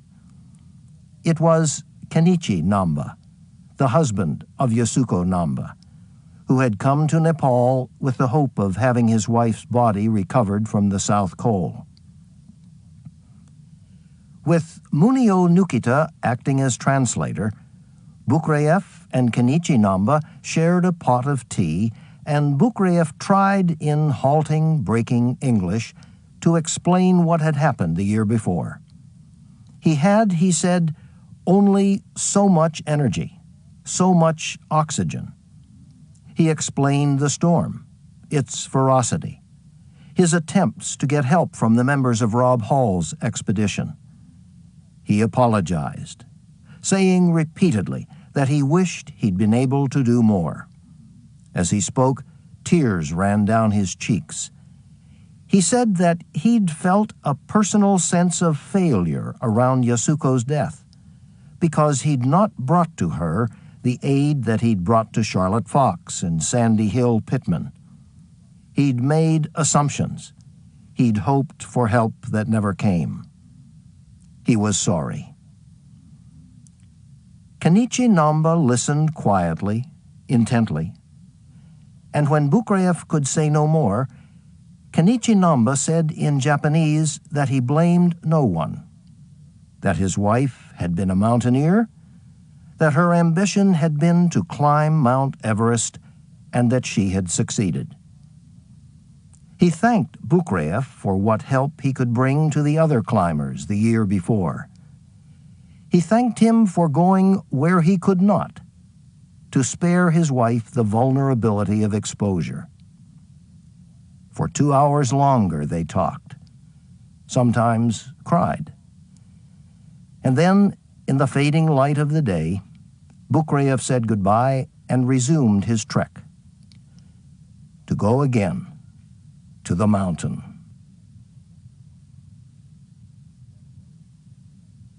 The End. You've been listening to The Climb by Anatoly Bukreyev and G. Weston DeWalt, narrated by Richard M. Davidson and Nelson Runger. In December of 1997, as this recorded book was being made, Anatoly Bukreyev was reported missing on a climb in the Himalayas. It is assumed that he died on the mountain. If you've enjoyed this book, Recorded Books recommends Miles from Nowhere, the true story of a husband and wife who accomplished their dream of circling the globe on bicycles, by Barbara Savage, narrated by Alexandra Okarma. You'll find a wide selection of titles in the Recorded Books catalog, so to order another recorded book or for a copy of our latest listing, call us toll-free nationwide at 1-800-638-1304. You can order by phone with Visa or MasterCard, or by writing to us, or by faxing us at 410-535-5499. Don't forget to ask about easy 30-day rentals by mail. And thank you for being a Recorded Books reader. Audible hopes you have enjoyed this program.